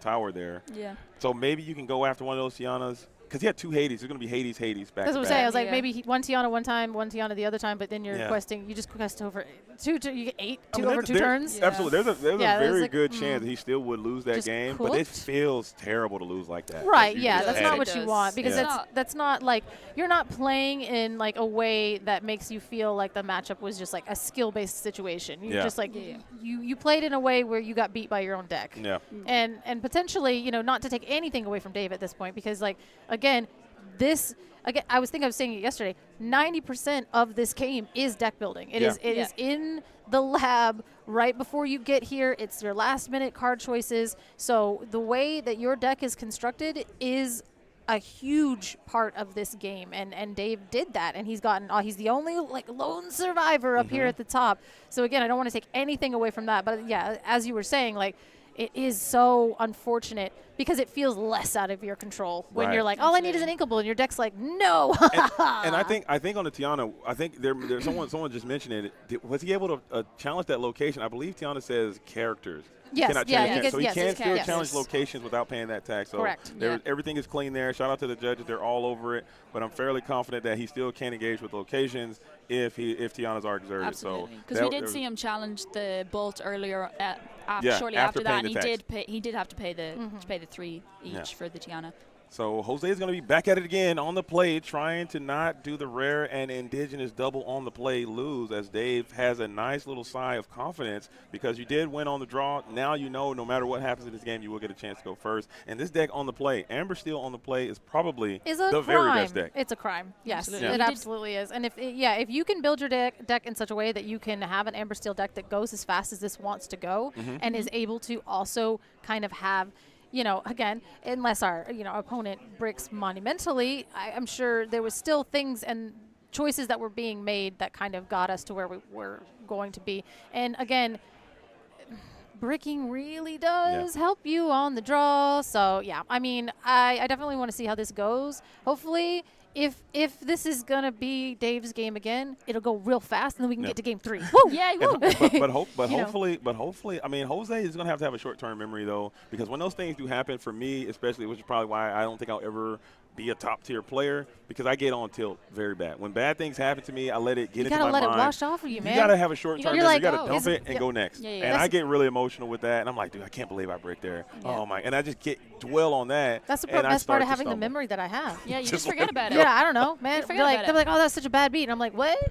Huh? I don't remember what just happened. Yeah, I don't remember what happened. Was it good? Was it bad? You gotta go into every game like it's a new game. Just be like, okay, I have this card. He's got his two turn ramp. He has a 1-cost Rafiki coming out on the board. Super strong card. Him. Oh, our nice little reprint of our Rafiki. Ooh, I remember. So he's Rafiki and Basil dueling, man. He's got 2 of them out there. Both of the 1 cost. Are you guys team Basil, team Rafiki, or are you team I Sporting love Hand? Basil. I love Basil. I love Basil. Basil because he's a body. I do love Helping Hand, and I've tested a lot with it. Helping Hand? Oh, Helping no, Hand? Yep, Absolutely. Because you can draw a card, but I think being able to sing with Basil, especially if you're playing a sync together, second star to the right. And that support having another body and that support on Basil is just, it can be so helpful. It's so good. Yeah, I mean, Helping Hand is cute. The art is adorable. I love the art. It's adorable. It's so beautiful. But no, Basil is a body and he has support, and that's bonkers. I love that in this meta. I'm glad Basil's getting his chance, getting his time in the sunshine. It always is amazing to see some Bolt get recycled back in. What was the set 1 card that we were playing with support for like a little bit there that everybody was like, you know what, this is good? I mean, it was like a little guy, and they got their little Scepter of Arendelle. That is also talking about the body. That's great. It's a great item. I'm big Scepter of Arendelle gamer over here. I'm big Scepter of Arendelle energy. Reprint the Scepter, dude. I love that card. I was almost there. Like it was like I could see the character in my mind, and you said Scepter of Arendelle. My brain went, what? JD's given that power line deck. He's gonna rock his support deck. He's like, oh yes, the meta defining card, Scepter of Arendelle. I just picked up my 4th copy. Counted 4th copy of Enchanted Power Line. I'm so mad at you. I will be playing so Power Line exclusively this entire set. So if you want some Power Line, if you want to join the Power Line industry, let me know. I have been trying to buy an Enchanted Power Line all weekend, and JDZ has sniped 2 from me in this process. But we do see the Rafiki sideways. Did Rafiki go on a little questy quest? He does. He did. Really trying to coerce some type of engagement, even though the Aurora will not be doing battling because she is holding court. Yep. She is in a chair with a crown. She cannot go in and throw hands. Yep. She could if she really wanted to, but I don't think she should. I love this Aurora card. I think that is such a good card design, and hopefully things like that continue to happen as you will be inkable. You will be able to provide a bit of acceleration, and it looks awesome. More Aurora holding court type. She's also a pretty epic card. Yes. And I've really liked her. Oh, I thought you were going to see. Both. She's pretty epic, and her epic is actually gorgeous. Pretty epic. I see what you did there. We are going to see that Tiana come out on turn 2 once again. Dave getting a pretty similar opening than that is, I won't give in into the Inkwell.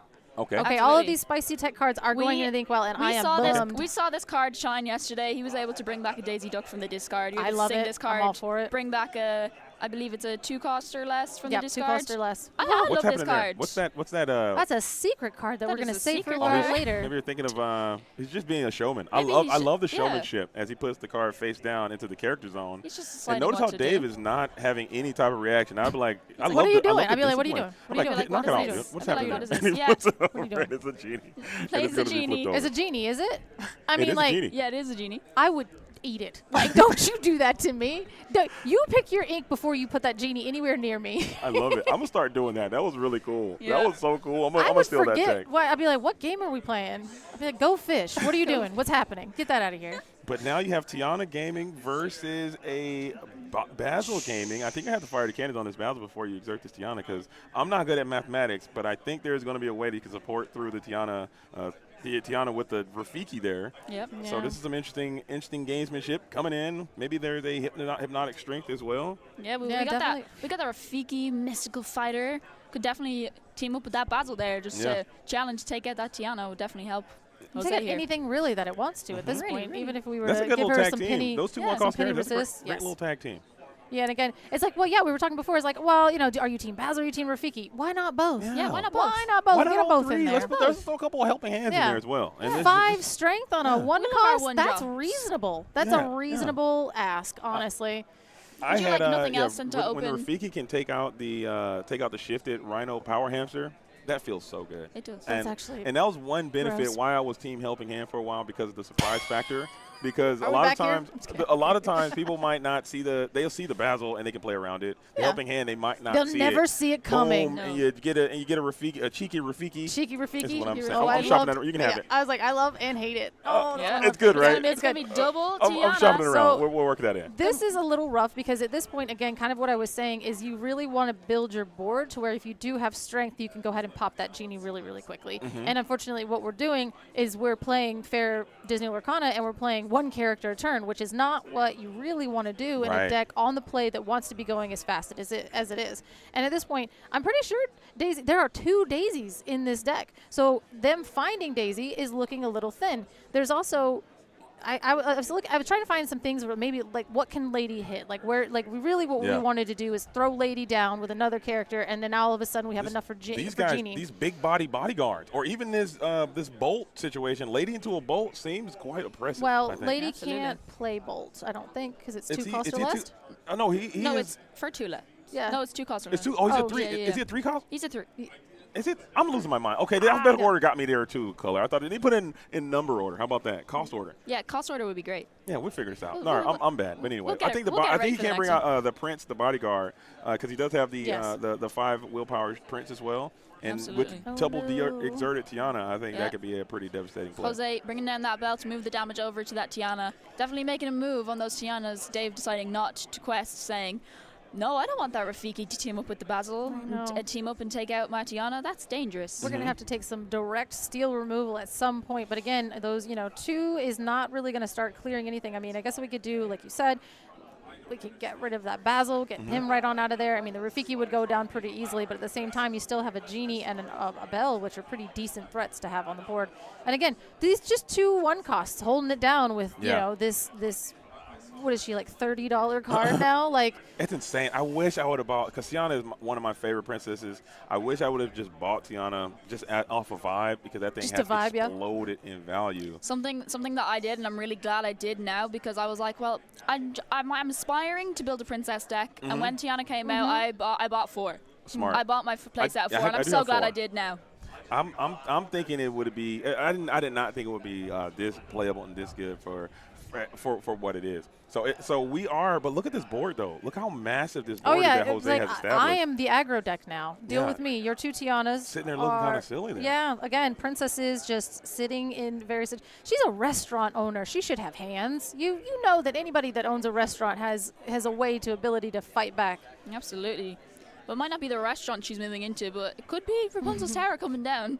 Possibly. It's not a restaurant. It's a tower, and But Tiana in that tower could definitely build a restaurant in there. Oh, I'm sorry. yeah. So they definitely want to definitely try to maybe get like a tower or something else like that. Again, that doesn't really help us because that would mean we're on the defense of making these Tianas a little bit bigger, but they still have noodle arms. So we actually need to go wide. We need to get those strengths popping. We need to get fire the cannons. We need to start the game over and be on the play again, you know? And I'm impressed how both of these players can be so still. I don't think it's possible. I know. I keep thinking the stream is frozen. I'm so worried about a tech issue. I'm like, are we frozen? They're just sitting there just actually frozen in time. No, they're just pondering. Yeah, they're in the thought vault. Thinking super hard. Like they're conserving their energy by not moving and then rerouting it all to their brain. Yeah. That way they get the massive amount of processing they need, so they're just conserving it. That or they really want to trick us and just like pretend that the screen is. You're like, you know what we're gonna do? We're just gonna freeze frame, and the casters are gonna freak out because all they've had so many technical issues that they all have PTSD and they're all free. No, but seriously, okay, listen, we're in the finals. These are untimed. We have to think about what we're doing. This is a lot on the line. It's a lot of pressure, and we're 1-4. We got a Tiana. We're going to filter with Mulana. Mulana. Oh, Mulana, disguised soldier is it? Mulana. Yeah, Mulana. If you play a Moana and a Mulana, yes. What a team up that would be, guys. It would be. That's their ship name. And we're going to draw a card, and then we're going to discard a card. So hopefully we can get some of the less good cards for this matchup out of our hand, get closer to being able to build to where we want. And plus, again, now our strength is a little bit more. So if we grab a 2-drop or we're ink and able to play a lady into maybe a dog, I think that would be amazing. That would be very, very strong. It's going to be Nala discarded off that Mulan. Yeah, so you're going to need, I think you're going to need a strength situation here. You're going to need a big one. You're going to need to build a massive board before the Hades and the Elsas can start flowing. I believe he's on Elsa as well.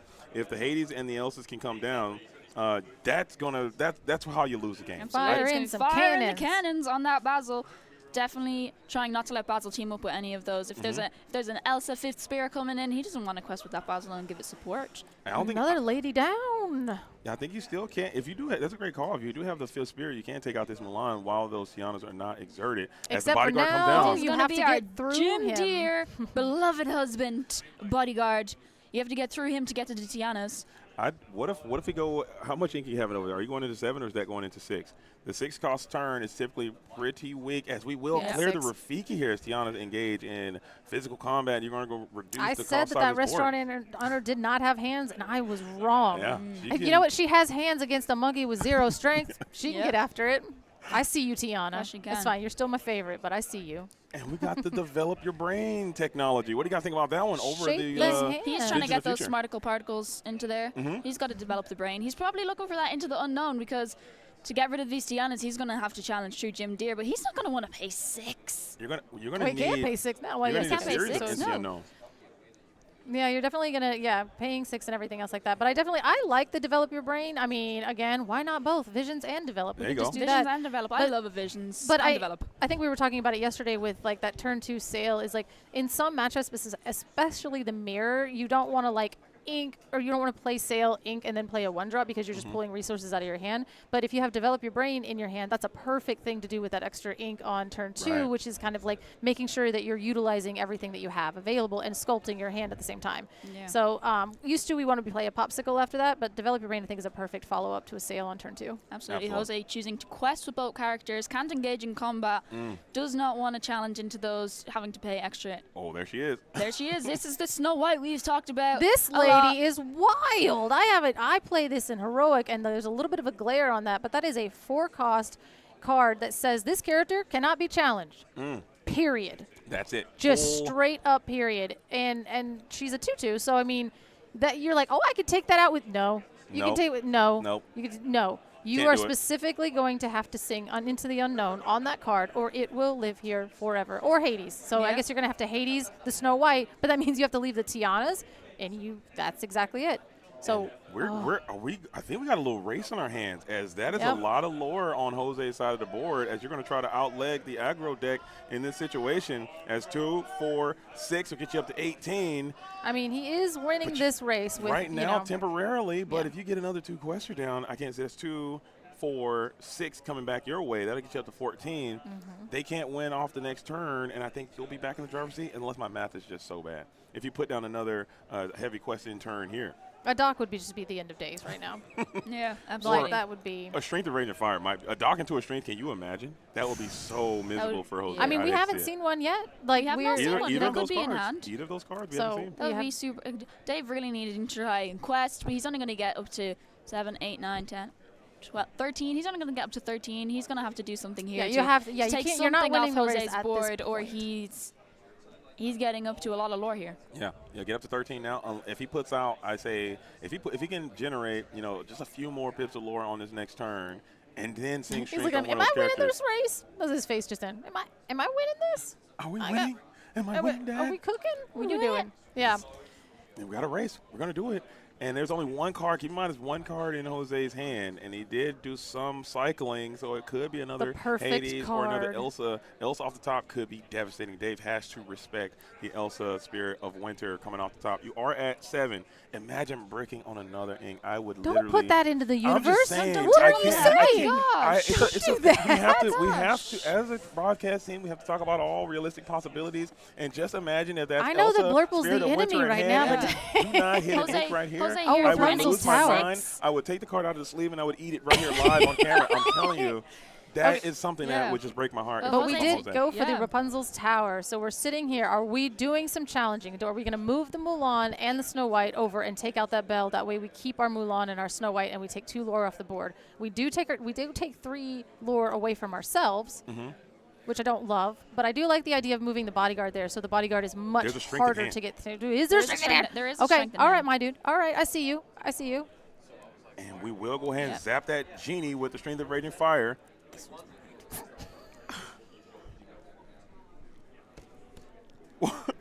we will. We will zap that genie with the strength of Raging Fire. Color passes out there. We're Yeah, live. Jose only And left we are with gonna- Hades we are Infernal gonna take Screamer down on the the bell. board. I thought you guys were Can only prophets. quest up to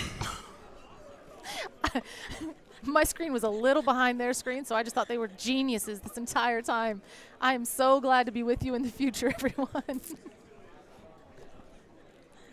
But it's going to be another genie on the board for Jose. Draw a card. Welcome to Did Disney draw. This is round 4. Ladies, we got to lock in. I We know. gotta- We're locked in. We're serious. Wake up. He did draw an inkable card. He wasn't He left did. with another uninkable. Tipo Okay. into the inkwell. Can bring him up to 8 ink. Yes. Genie on the board. But it was not that Elsa Spirit of Winter, so that is a good sigh of relief for Dave. I'm certain he was hoping not to see it. Hades does get a nice little quest in as well, and your board is still not massive enough. You need to have another 2 quested character here. Doc would be insane And off Doc top would for be depth. amazing at this point. But again, That's Prince. I do love that idea of making sure that we're just kind of getting rid of that, taking the lore off the table, and now the Rapunzel's Tower is looking annoying. Yes, okay. So it's like now we're like, okay, now I am gonna race. I've gotten you down. You're at 4 lore on board. You're gonna need the Hades. You're gonna need the Infinity Unknown. Like you're gonna have to start removing these things. And again, I was making jokes about Snow White, but boy, that thing is ridiculous. And it Oh, was it Elsa the is entire time. He always had Elsa. it. He never didn't have it. That's There brutal. you go. There That's you brutal. go. The Elsa. Spirit of Winter coming in. Oh, he never And didn't take it have down. it. Yeah. Yeah. Well, you can't challenge into the Snow White, but you can just leave them hanging and win this race Yeah. because Elsa does have 3 lore. So we're going to scoop it up. The Elsa was the end of that game. Oh, Absolutely. It's going to be game 2 going to Jose. We're going to game 3 here. We're in the top 4. Oh, man. Oh, what a game. What a game. And Dave will finally get the opportunity to be on the play for the first time in forever as a beautiful beard. I love that beard. I wish I had a beard like that. you love that beard? You I like love that beard. beard? I like Dave's beard. It was You know very what? specific. I did, like the I love the intonation. that beard, That, yeah. that beard. That was, Just yeah, that love- that's I a love nice that beard. beard. I like Okay. it. I like goatee. You like a little goatee? Yeah, I like You a guys little call it goatee. goatee or goatee? A goatee. A goatee. A goatee. We always say goatee. I think it's meant to be a goatee, but I. You say I- goatee. Yeah. Okay. I'm I learning. think it's meant to be a goatee. That's been one of my favorite interactions about this entire experience. I was just learning, yeah.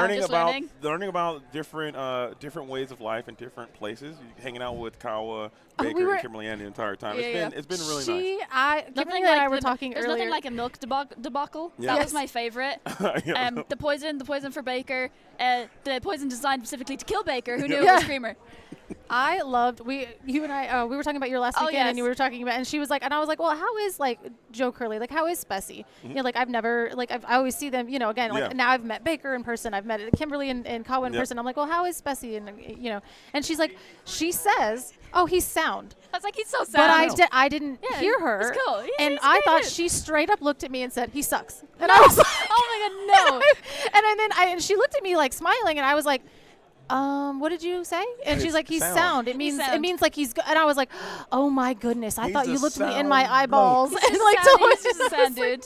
She said it was absolutely lovely, and like, having a laugh. Yeah, like you've known him forever, and like it's absolutely wonderful. And I just like, it was so funny because like my heart sank when she said it, and I was like, I had to have heard you wrong. Can you repeat yourself? I'm so sorry. It's all these things I forget that I'm just like, oh yeah, you don't call it that, and I'm just like, oh. I had no idea. It's like the bin. Yeah, the bin. I was like, Craig, can you put? I was like, Kyle, can you put that in the bin? And JD was like, what? The bin? I was like, oh, the trash. The trash. The trash. That was the best. That was the best. Like, I thought you said you couldn't do an American accent. That was perfect. See, y'all guys, I've been practicing. That's what I did last night. That's what I did last night. Okay. All right, do you want to try it now? You can't get a rep. Okay, here's Kimberly Ann. Hey, Kimberly Ann, talk about this matchup. How's Texas been this time of year, Kimberly Ann? How you enjoy that? Yeah, Texas. Nailed it. Hey y'all. You want fries with that? I feel like that's a good thing. That is a good. Honestly, see, I felt like I let you and Garrett down when you asked me about impressions. So I was like, I gotta come back today, guys. I'm ready. I'm ready. She was like, oh, I went to bed early last night. No, you didn't. No, I said like I was practicing. I was practicing my accents. Fries with that? Yeah, that was terrible. Kimberly's better at it. That was me being bad. Can you do an Irish accent? She was bad? That's terrible. My Irish accent is horrible. Okay, I don't want to offend anybody. I was going to say that might be offensive. I, as the Irish person here, won't be offended. I just want to laugh. Okay. Give me giggles. Can you do I just want to laugh at you. Go for it. Yeah. 3, 2, 1. I want go. to laugh. Today, we're here at the Ink Invitational. It's open, actually. Why do you sound Scottish? This is me. I'm JDZ. What is happening? You are just roaming all over the continent right now. You are just roaming. That sounded like a little bit of Welsh, a little bit of Scottish. Yeah. We're here. That's not near Ireland. What? I need a sufficient chips. I'm dying. Okay. Okay. Moving on. Our color. Let's hear yours. Color. Let's hear yours. Color, huh? Huh? You're not getting out of this. What? You need so color. How's Ireland this time of year? How are things with you? So looks like we're probably gonna. You're gonna just get out of there? That is so unfair. Sitting that large Elsa back because it is uninkable, but we haven't hit our turn 2 don't let her off the hook. And we do have our turn 1 Basil play, so we'll go ahead and send back the rest of the game in our altar. Let her work on it. No one cares about it. We need you. I did it, color. I embarrassed myself. Listen, you guys, you already had me singing this week, and that is the cutoff. Like it should never. I don't think I had an opportunity to do this. All right, Mary Poppins, take it down. Okay. Hey, you know what? You can't make fun of me. You didn't even try. I can dish it out. I cannot take it. All right. Sorry, we're back. Game 3. We're in top 4. We're back. Ink open. We're back. We're back. All open. It's too open. Okay. We got it. We're locking back in. We got to ink. Close it up a little bit, huh? Amber Seal. Let's bring it home a little bit. Amber Seal Blurple. Are we going to see another Amber Seal Blurple in the finals, or is it going to be a Blurple mirror match? It's time to find out. We're going to find out. Yeah. Game 3. I love a game 3. Let's do this. And I don't want to jinx anyone, but Dave on the play, I'm always going to put my money on the Amber Steel strategy on the play. That deck is just so obnoxious going first. The things that it can do. But however, Dave's particular build, he doesn't have those super, super aggressive starts. You know, he's not playing maximum daisies. He's not playing the maximum amount of 2 questers. I don't think he's on maximum knowledge either. So just no, I mean he really is. That's kind of I was like, where are his 1-drops sitting? His 1-drops are sitting in like filtering and making sure that he can draw and discard. His 1-drops are really just kind of they're boosting. Yeah. This looks like the curve of the deck is a little bit higher because we have our Aurora, and then we're not really heavily like on daisies. We're not really heavily, you know, on these things. We do have 4 Nala's, so there are that, but like there aren't a lot of things for like Daisy or for Lady to really hit, because it seems like with the Aurora we've recognized that the curve of our deck can be a little bit higher. So it is, dare I say, a mid mid-range aggro deck. Absolutely. Dave, Mid-grow. yeah. I'm just going to start slamming words together and Mid-grow, stop yeah. me when I'm wrong. Why not? So Dave here really trying to get that Aurora down first and then cheat that Tiana out early. Definitely his play line going into here. He wants to be aggressive. He's going to have to race Jose here. Oh, he doesn't get the Tiana play this turn. Unfortunate for Dave. He got it the first 2 games. Not the only approach, but you do have a medley of one-cost characters. You can go for the Mulan into the Daisy Duck if you want it, and have 2 characters there on 2, and then you go into a bodyguard, or maybe you're trying to save one of these one-cost characters for the that lady. That is, I think that I really, really love that. I mean, obviously, playing 2 characters on 2, you're going to get the lure a little bit faster, and I do love that. But there is a devastation that comes to when you're like, Lady Daisy, and you just stare at your opponent. Yeah. And it's really, that's a psychological play. It's not the best. You should probably just put your 2 1s down and go for it, and maybe just ink the lady on 3 if you don't have value. But we do see a Pete down in the inkwell, which Pete could hit into the unknown, but again, it's not as Oh, he great. had But it. He does, in fact, have I Tatiana. missed it. I didn't Yeah? see it. He must have had He a must little. have been hiding that from Yeah, us. he's trying to keep it from hiding. us. So He we didn't can, want to let build us some know his suspense there. secrets. Yeah. He's like, you'll see it. You'll see it when it's time. And the time is now. It's turn 2. One turn early.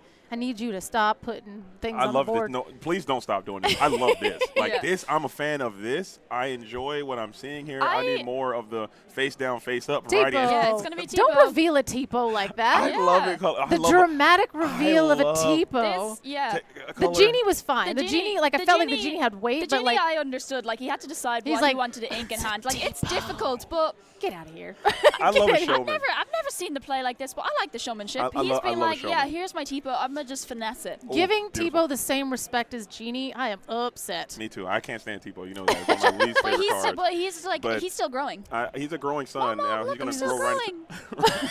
That's his flavor text. That was pretty good Tipo. Oh, that was pretty good. Thanks. I've been working on my accents. On for you. the, yeah, you made My the impressions. one comment on her impressions, and she was Yeah. like, level I was up like, right do you now. know what? Instant. Do you know what? It's my first time meeting JDZ I need and them all. Color. I really need to be up there. Apparently, with the big impressions dogs. like make these like people from the States really happy. So I guess I have to spend my I- weekend doing that. Yeah, That's yeah. crazy. I'm having. I was like, do you know what? I'm gonna be casting with the JDZ and Color, guys. Guys, I gotta work on my impressions. I didn't go to bed last night. I stayed awake.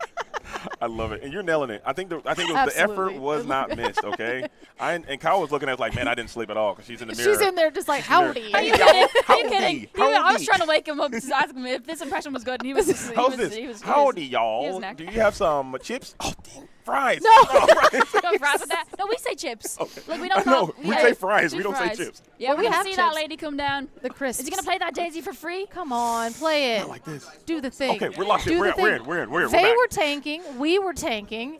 And now we get have the important big stuff out of body there. Bodyguard Yeah, coming it's out not gonna. lady It's into not gonna be the bodyguard. Daisy for free. It's gonna be a bodyguard for free. Bodyguard for free. Which Protecting is that like Tiana. way worse because Tipo is not. Tipo has growing sun hands, and he can throw them into a full-grown prince and put a damage on there. He can put a damage on that's there, but it. that's not what we Actually, wanted he to can't. do. You're gonna have to waste your entire turn putting 1 damage on a prince. That sounds terrible with this Tiana. 'cause you're gonna Over pay the 4 full- turns. Over Yeah. 4 turns, he 5 will get turns, that though. kick. 5 turns, yeah. But with that Tiana exerted, he's not gonna put any damage on Yeah, that. you're gonna get That nothing. wasn't a good line. Paying 3 to put 1 damage onto a bodyguard. You guys are no fun. I guess we'll play a genie like a respectable Blurple player in top 4. This is looking absolutely amazing for Dave. Like I said, Yes. these are the aggressive starts that you want. Granted, to your point, Color, it's not that super duper over the top. Maybe it's like a mid grow. I think is your word. I didn't do Mid-grow? that. I You're said good doing that? You're jamming words together? Mid-grow, yeah. Mid-range aggro. Aggressive range. Ag range. Range. I think we've gone elsewhere. We've gone Yeah, elsewhere. It's fine. But he's got some tools. But this board almost looks very lock-like because what they want to do, they want to bring that Janie down on 4. They want to bring Elsa down on 5. They want to bring Belle out maybe on 6 because they really have a huge. Oh my okay. goodness, Well, we that's were brutal. saving the Daisy for Oh. a special treat for later. Absolutely. And here we are. Daisy and Nala, what a team up. He's going to play both characters. Dave is really building up that board. And he's got a bodyguard in there. Tiana's exerted. And that does also insulate you from the Into the Unknown. So even if you are able to Into the Unknown the Tiana and be able to challenge, you still have to get through this the prince here, and you're not going to be able to engage with the rest of these characters. Tipo's going to do it. Tipo's going to get it done? Yeah, Tipo can do Yeah, it. we're going to Into the Unknown Tiana. Okay. And then we're going to crack in for 1. Okay. I like the We can line. do it. And we're going to do Hypnotic that strength. 4 more Hypnotic strength. times. Hypnotic strength, strength, maybe. Tipo? Double hypnotic strength. Thoughts? Seeing Into the Unknown? Hey, Are we on? he's got a going to hit Basil. for 3 next turn. Yeah. We're on our way. We are on our way. One of them was that Elsa Spirit of Winter, so that is a megaton brick right now that Jose is hanging on to. That Elsa just keeps finding his hand way too early, and this is looking pretty brutal for the hometown hero, Jose, who is 9-1-1, number 1 seed, going up against Dave, whose board is impressive. This game could be coming to a screeching halt, ladies. The thing is like there is quite a few, okay, the Pluto is bad. Yeah, this Our game's Pluto over. bodyguard. You're going to need several Into the Unknowns, and you just don't have them. It's and there's a schemer, and you're going to break again. Hate to see it. Oh, my gosh. And there's not even a lot. It's not like where he's being very, very greedy in his deck building construction. I mean, we do have 2 Spirit of Winters and 4 Hades, and that is not an unreasonable amount of unequals for this deck. No, that was a daisy trigger, so he did get the Hades and he did get additional draw. Okay, so that was an additional draw, so that's good. I just thought we were just like looking at our deck and giving up. Look at the hand. Oh my goodness, dude, shuffle this deck. 2 Hades. 2 Hades. There's an Elsa. Is that There's another? 3 Hades. I think there's 2. Is that 3 Hades? 2 Elsa. Bell. It's a Bell. It's a Bell. It's a Bell, Okay. Elsa, Hades. And you're going to have to ink the Bell. Yeah, to even he's on survive. 5 ink. Will does he ink the Bell? This game is over. I don't think you can ink you your have whole to. hand and play your whole hand. You still probably lose this one because he's at 18. And look at this board. I think the handshake is coming here very soon, ladies. Because you can ink the Bell, maybe pay the 3 twice, I guess, but then you're not really doing much on your turn. You have 2 bodyguards. This game and you have the Tipo. It's actually over. I mean, this is where Jose may have regretted inking the Madam Mim Elephant earlier, where he could have played the Madam Mim Elephant earlier on instead of the Genie to bounce the Tipo back to the hand and ink that Tipo. But that's going to be game, and it's going to be 2-1 to Dave here. Dave, we're going to see Amber Steel blur. We're going to see Amber Steel is moving the Amber on. Steel is making it. It's moving on, and honestly, like I'm excited because our Blurple Overlords should fall. But however, I don't love to see it like that. I didn't want to see Brick 2 games in a row. That was actually taking awful. absolutely nothing away from Dave. I think he played a phenomenal tournament. Absolutely. I mean, being the number 1 seed in this event, or being the number 1 seed at the top 4, going almost into the finals, playing his Blurple strategy, I think he's playing very well. But he just did not get the units that you needed in the correct order. I mean, there were some serious breaking situations that happened there. Game number 1, number 2, and number 3, and he was able to kind of fight through it. But that deck on the play seems insane. Like, and it is very, very seems, and I was like, the deck on the plate is very, very strong. But both games, he opened up just double Tiana. He didn't flood until much later in the game, and we didn't see a dock. Literally ever.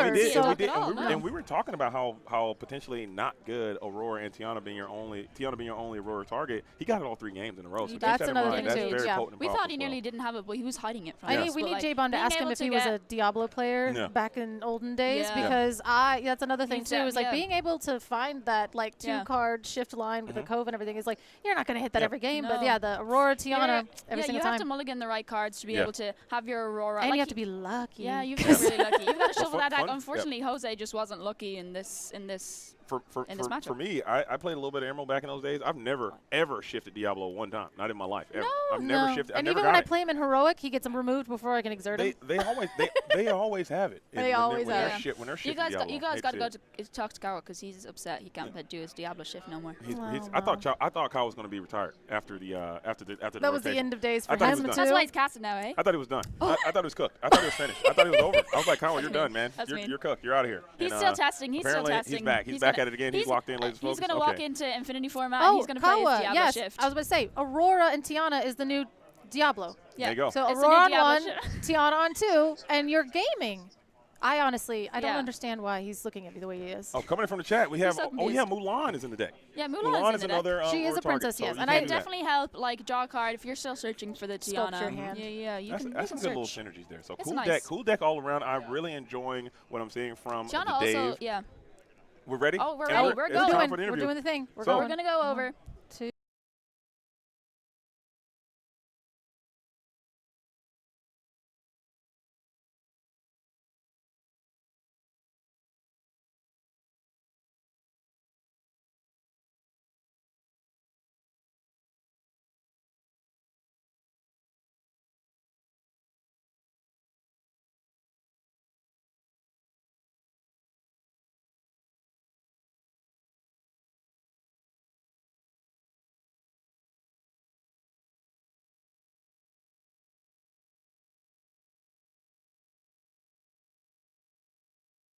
Ink Open, and we're here with Dave, who has just made his way to the finals. We had the pleasure of talking to Dave pretty early yesterday. Kind of featured his deck a little bit, had him on stream. You lost on stream, correct? I did. And then now you bounced back, and now you're all the way back in the finals. Congratulations! How are you feeling? Feeling awesome. Yeah, no, deck's been solid all day. swimming through a sea of Blurple. It's been yeah, it's been good. And your deck is one of the spicier Amber Steels. You have a lot of bodyguards, and then I think one of my favorite inclusions of the weekend is that Snow White that can't be challenged. Yeah. Tell me about her. How has she been performing for you? So just to be honest, she's usually ink. That's her primary function. But sometimes, especially in these Blurple matchups, they use all the removal, and all they have left is a lot of like challengey stuff, like an Elsa, and you play it, and they kind of stare at it, and they're like, I guess you're just gonna get 2 for the rest of the game every turn. So yeah, it's like sometimes enough to close it out. Like they don't really want to Hades it, but that's pretty much like all they can do besides Into the Unknown as well. So it's nice when those get hit in that. But yeah, you've been having a really successful run. Like obviously you lost to Batsu, which was a favorable matchup. You bounced back, made it all the way here. Are there any changes you'd like to make to the list, or are you like happy with how the deck has been performing? I feel like I'm fairly happy into like this meta, right? Yeah. It's like I don't know what the percentages were. I don't know if you got it in stream or not, but a lot of Blurple, and I feel like I like it how it's built for the Blurple matchup. If I was expecting a different meta, certainly some tweaks I would make, but it would just require more testing. I'll be honest. Yeah. I'm happy where it's at right now, and all the credit to I believe his name is William Hathaway. He made the deck. Guy was my buddy Mark.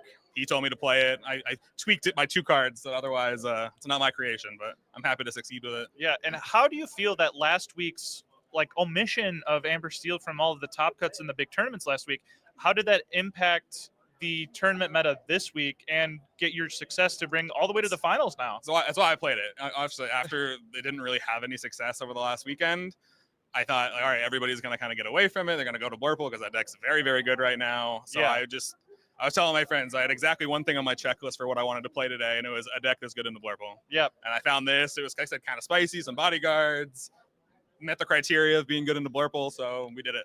And funny enough, we talked to somebody who made top cut that sadly they lost in top 16. They were playing Ruby Amethyst, and their strategy was, I'm going to beat everything but Blurple. And then and he only ran into a couple and was able to make top 16, and his 2 losses were the Blurple. But 2 different strategies. Yours is working slightly better as you're in the finals, but yeah. So tell me a little bit about yourself. I know we touched on it yesterday, but let's remind the viewers who were just tuning in now. Yeah, Dave. The Dave is what I go by. Yeah. I just love card games. My buddy Mark got me to play Lorcana right when it came out. He's like, hey, there's a new Disney game. We're a bunch of old Magic players, so yeah, we're like, okay, I'll try it. And mechanics were fun. I started playing kind of in earnest in set 3 when I could get products, because set 1 and 2 was a little sketchy on getting cards to play. And then I was like, all right, I'm going to do the first ever DLC. It's a brand new game. Went to Atlanta, got top 32, was immediately hooked. I was like, all right, this is sweet. So yeah, I went to 4 DLCs that year. Day 2, 2 of them. Got to go to Continentals. It was, yeah. And were you a Ruby Amethyst player in Atlanta? Absolutely not. Played Green Steel. Oh, Green Steel. Okay, yes. Awesome. Yes, the Aggro Prince John version? Aggro Prince John, but he was just morph, play Beast on 3 and win the game. Who got you in top 32? Amir. Match, gotcha. Okay, interesting. Yeah. Because there weren't too many left at that point, if I remember right. No, it was, it was obviously great run. I guess. Yeah. I mean, a little fortuitous, right? You have to get lucky in these large scale tournaments. But I played against like purple green 3 times that day, and it was like a bye. So you love to see that. Yeah. What's been kind of your favorite memory in Disney Lorcana so far? Oh God, it's traveling with the homies. Oh yeah. My friends Mark and Christian, they're my team. Team Duke City Games. Yeah. Yeah, they were awesome. They do most of my testing for me. If we're gonna be honest, I don't. Is that the Dogs Christian? That is the Dogs Christian. Yeah. Of PPG Denver fame. Yeah, did he finish first seed overall, or he was up there? For sure. Yeah, he was up there. Yeah, he made top 8 of that. It was. Yeah, the Dogs. We were wolfing at him all weekend. He was just playing. We just walk over and start barking. He tried to give a straight face, but couldn't do it. Yeah. Excellent. So where are we going to see you next at any big tournaments? See me next weekend. I'll be at PPG Denver. It's going to be awesome. Yeah, going with the homies. Hopefully you can have the same run and maybe get that first CCQ invite. Oh, that would be nice. Just get it out of the way nice and early. Just play fun decks for the rest of the year. There's going to be one person showing up to Milwaukee who's just like, already got you beat. Hopefully it's me. Yeah, that would be excellent. Well, I don't want to keep you too long, so you can get ready to prepare for the finals. Do you know who your opponent is yet? I don't even know. I don't know. Yeah, I have no idea. I know they're playing Blurple. Yeah. But beyond that, I do not know who it is. Yeah, for those who were unaware, for last in top 8, we were going to choose the feature match, and I said, hey, is anybody not playing Blurple or Amber Steel, and nobody raised their hands, so we took Sky. Yeah, you gotta do what you gotta do. Yeah. It's 5-3, and then what was top 16? There's the one Ruby Am. Yep. 3 Amber Steel, and everybody else was And Blurple, or there was a World Class Cards with vendor Cameron was on Sapphire Steel. Oh, okay, perfect. And I didn't know that. it was a very interesting list because it didn't have Tipo or Sales to fight for the board much earlier, and he put Chichas in that slot. Ooh. And then he was on 4 Vincenzo, 4 Hades. So it's basically like, if I can get to 7 or 8 ink and stabilize, I win. And he had a very, very high success rate into Blurple. So that's a deck I kind of want to experiment with after this tournament and I get back home. Yeah, I'll definitely take a look at it. That sounds like a pretty interesting brew. Yeah, and he had very high success with it because he top 8'd with it as well in the World Class Cards double case tournament this week. Okay. Yeah, so definitely. that's two awesome. signs of success with the same deck into sure. Blurple a lot. So another one I want to watch out for. As this meta is evolving, we saw last week the prime target was Amber Steel. People built their decks to beat that, so that's probably why we didn't see success. Now the prime target was Blurple, and Amber Steel's jumping back in. And we're always at this, what's the next level? How do we evolve? Where do you think PPG is going to land? Gosh, I don't know. I haven't looked at results from other tournaments this weekend, so I'll be curious to see where the number's at for that. But I honestly think it won't shift too much. Yeah. Because, I mean, it is just such a powerful deck. Blurple, you have so many tools. It's an incredible deck, so I think it's still going to be kind of the boogeyman, but we'll see what else can kind of pop up to beat it. Yeah, I quickly glanced at how CCS was doing, and the list of names at X1 was outrageous. I was like, how are these people not playing each other? There was Tiago was undefeated.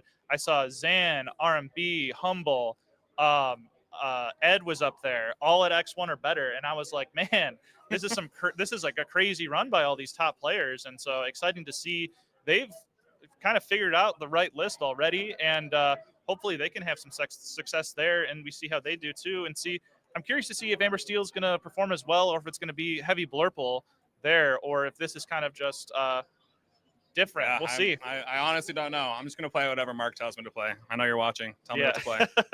All right. Well, I'll let you get some time to rest before you get into your finals Appreciate match. It's been great to see you. Good to see you. We're over here at the Ink Open. I can take your mic, and you can get out of here. We're over here at the Ink Open. We also have an Infinity tournament going on. We're on round 2 of that Infinity tournament. We're going to switch coverage over to that after the finals match.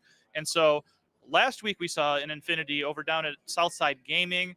Amber Steel was very successful. Wochuk actually took the tournament in first place with Amber Steel's songs.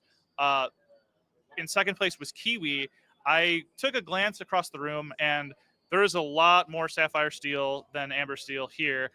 Braden is on a very spicy Emerald Steel list. If he continues to do well, I want to get him on stream, showcase it to you guys, because it was fun. He was showing off the deck early, and I'm pretty excited to see that if he's got some success. We're having a great time here at the Ink Open. We've had a youth tournament. We've had this tournament. We're coming to the conclusion where we're going to see Blurple versus Amber Steel, which you can't write it. The story of the tournament was Blurple. We have a chance to dethrone it. Can Amber Steel become the victor and dethrone Blurple, who is enemy number 1? We'll tune in soon to find out. And then we're going to switch to this Infinity format, changing gears, where we're Sapphire Steel, who did have a showing in top 16 in this post-rotation meta, but it is just absolutely dominating the Infinity tournament so far at the top tables. And we're going to take a peek into that and showcase that for the rest of the day after this finals match. And we're going to have Garrick come in here to chat about Ink and things coming up. Garrick, how are we doing today? What's up, everyone? I was just watching some crazy viral content that is in the pre-edited stages. You're going to see it later. But yeah, the inking event, super excited about it today. We had some technical issues starting off, but I think we're past it for the most part. Thanks for everybody sticking around. But yeah, how are the interviews going? The matches are going excellent. Dave is playing some absolute spice. I think he's the Heroes champion right now, taking down the villain that is Blurple. I think that's the storyline that is emerging. Yeah, I was actually, right before you walked in, I was just saying how the storyline was Blurple.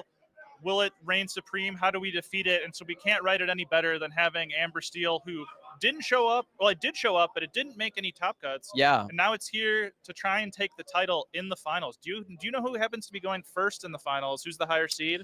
I don't. I think it would probably be Dave's opponent because Dave was X2, I believe, and snuck in the bottom. So barring some miracle, he's probably going to be on the draw. So Blurple's going to be at a slight advantage, but that hasn't stopped him at all during Top Cut so far. Yeah, for sure. I mean, he's bringing that super princess spice, and you absolutely love to see it. All the Amber Steel decks, I've been saying it all week, and have adjusted to the beatdown that they got last week and have come correct with different lists this week. And we saw the performance from Team Maelstrom with Kurt Spice at the top of the Swiss, Sky as well, who was able to win his top 16 yesterday. And then we see the Dave pushing through in each Blurple, going down one at a time, and there's only one left. So we will see what happens. But Amethyst Steel needs to figure out what their issues are and come back stronger. I wonder what's going on in the CCS. I think the problem with the Amethyst Steel is you can only pick one of the two decks to beat. You can either beat the Amber Steel or the Blurple, and you're going to throw a lot of percentage points to the other.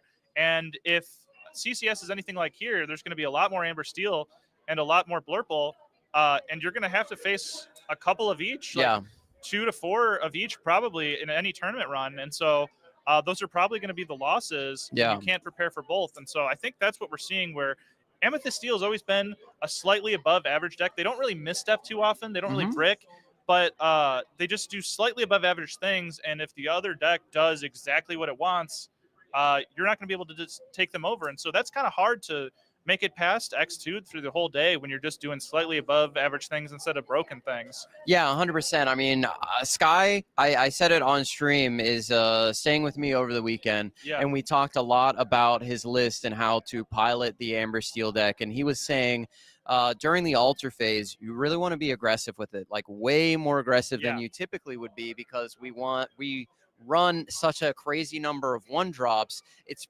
probably worth it to go for your best 1-drop, that being the Daisy. And we saw in his top 16 match yesterday, he had 2 daisies in his hand, but he full sent everything else looking for the 3rd daisy, because if he gets the 3rd daisy, he auto wins. And he found the 3rd daisy and he auto won. So he was saying, like, you want to mulligan, or sorry, alter really aggressively like the Diablo players did. If you have one piece of that Diablo, you send everything, you try to find that second piece. So you have to do the unfair thing, like you said. And Amethyst Steel just seems to be too fair right now. Yeah, I totally agree with you. And I was talking to somebody earlier who Sky's brain just works in a different way. There's nobody who I disagree with their play lines and alters more than Sky. And he's just so much greedier. We were playing open-handed yesterday, or on Friday, before this whole tournament started, and just kind of learning. And we disagreed on so many play lines. Obviously, Skies are working out for him, and he just kind of knows that style of deck. But I learned how greedy he is and his alters compared to me. I'm a very cautious. I like to have my play lines, and I like to not brick. And so if I have a curve, I'm pretty much keeping that curve. And Sky goes, no, I want to do the broken thing every time, and I'm hard altering for it. And so it's very fair. Both strategies can be right, and it seems to be working out for him. Yeah. I am like torn between those two camps, because towards the end of set 7, I started playing some Emerald Steel. I wasn't playing Discard, but I was playing like a mid-range version that had Diablos in it. And I just felt the power of Diablo, like an Infinity Stone that Thanos has, right? It's just like if you activate it, you are so far ahead right at the beginning. And if your opponent doesn't have the answer for it, you can just steamroll from like turn 2. So going hard for that and getting it feels so rewarding. And I've been altering much more aggressively since experiencing that deck's play lines. And I feel like it's going a lot better for me. But again, I think both strategies are valid. I know, correct me if I'm wrong, but I'm pretty sure Zach Bivens is another proponent of playing more conservative and not altering to ruin a like solid curve in your hand, to do the most broken thing you possibly can. Like just do what your deck is supposed to do and take micro advantages throughout the game and basically outskill your opponent, even if you don't do the broken thing. Correct. Yeah. And I got to get your opinion on alters. What is your philosophy on how many TPOs you can keep in an opening hand? I'm on the I like to keep 2 or 3 just to never draw it later. I don't want to draw that card. Interesting. It's easy ink. Okay. What's your thought process? I guess it depends mostly on what the rest of my hand looks like. You know, I want to make sure, like, I'm not a big Sapphire player. I never really played Ruby Sapphire. I'm getting into it now with the Blurple list. And basically what I'm seeing is with the TPO and the Blurple list is as long as I have the option between Sale and Tipo, I'm really happy. But I kind of want Basil on one or Rafiki on one, and I also want a 4-drop.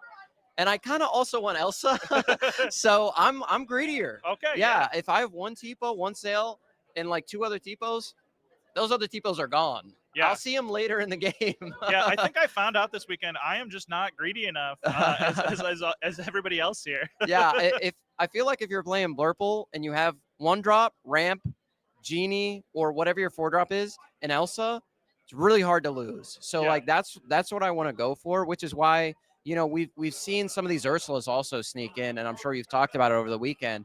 Adding that 5th or that 6th Elsa, if you will, is just so powerful because it breaks board stalls and it helps you get over the finish line, because we are seeing a lot of board stalls in these matches. We saw one in the Ruby Amethyst versus Amethyst Steel match yesterday, and that was just a board stall until one person quested for like 15, and that was like the same every game. Like maybe an Elsa would challenge a thing or two, but you need those cards to help break those board stalls, and Elsa is one of the best to do that.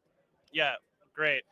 And so what is your excitement on Amber Steel versus Blurple? Do you have a preference of what you want to see win? Do you want to see Blurple dethroned, or do you want to see Blurple? I want to see Blurple dethroned, not because I'm playing Blurple right now, but I'd love to play some Amber Steel as well. So I'm not really biased in that sense. It's just I love to see the haters and the doubters be proved wrong. And the haters and the doubters are saying this meta stinks. Oh, there's obviously Sapphire, obviously Amethyst is the best deck. If you're not playing Amethyst, you're playing the game wrong. Let's see an Amber Steel deck bust in, get a first here, and change everybody's mind and take down the haters. Yeah, and I just saw them. They're walking into the finals match to get set up for the feature match. And I do want to point out that the Blurple player, he came up to Zenulus and said, hey, thank you, man, for this list. It's really great. I'm playing pretty much your list with a few small changes. And so Zenulus not only went undefeated pretty much in that last tournament. They split in top 4, but to all extents, he went undefeated. He was on the bubble, lost sadly to Manfish, who ended up in the top seed, where if Zenulus won that match, he would have been probably the 2nd or 3rd seed. And now his almost exact list is in the finals. And so if you guys want to play Blurple, go with Zenulus's list from last week. Add a second star to the right, and you're cooking. Yeah. Put a second star to the right in there. Okay, I got to head out. You want me to grab somebody else? Because I got to make sure production is popping off. Go for it. I'm going to sub out. Garrick's going to sub somebody back in. And here we're going to get the next feature match going in the finals, the grand finals. We got the Dave. I'm sorry, I do not know the name of his opponent because I've just been sitting here for the last 30 minutes going off the cuff. But we'll try and figure that out shortly. But it is Blurple versus Amber Steel. We're here at the 3rd Ink Open Grand Finals. We're going to be switching to Infinity after the Grand Finals. They're currently about to start round 3, so we're going to jump in there. And for the finals, we're going to have, it looks like JDZ, Kim, and one other person casting. Don't have that confirmed yet.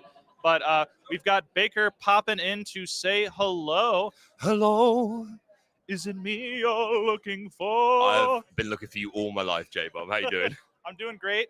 Glad to have you in here. Pleasure. How are you feeling about the Amber Steel versus Blurple matchup in the finals? I don't think we could write it any better with the weakness that Amber Steel, had last week coming into it. This is kind of the storyline of what we had was the Goliath get defeated last week in Amber Steel. Now Goliath is David, and David's coming back to defeat Goliath in the Blurple. Yeah, I think it's a sign of looking at the first week of information that. Yeah, we'll make it quick. I think he's looking at the first week, seeing such a heavy Blurple and heavy Amethyst Steel meta, and still some Amber Steel representation. We knew it was still going to be okay, but they've clearly seen that adapted. We can mention something like Sky playing the Troubadour, right? I think it's a really nice inclusion to be able to set up for that matchup, meaning that you're strengthening a 2-cost character as opposed to one of these free drops that you would really rather be questing with. And sometimes it is as simple as that. Just 1 or 2 card differences can just improve your matchups, and I think we'll continue to see that over the course of the week. So if Amber Steel comes out on top today, then there's going to be a lot more respect on that, and then when we go into next week's events, then you're going to see people adapt. So I honestly think that while we will keep the core 3 decks, they may change shape over the next few weeks, and maybe only in really minor ways, but that's going to be interesting to keep up to. And sometimes it only takes one bit of originality of here's a really good tech that improves this matchup and it's useful here. Sometimes the simplest things can can go a long way. So yeah, I'm excited to see what the community brings. Excellent. Well said. And we're getting the cue. We're going to pop it over to the casters. We are. We're going to have Garrick, Kim, and JDZ to cast the grand finals. So we're going to send them over to you now. See ya.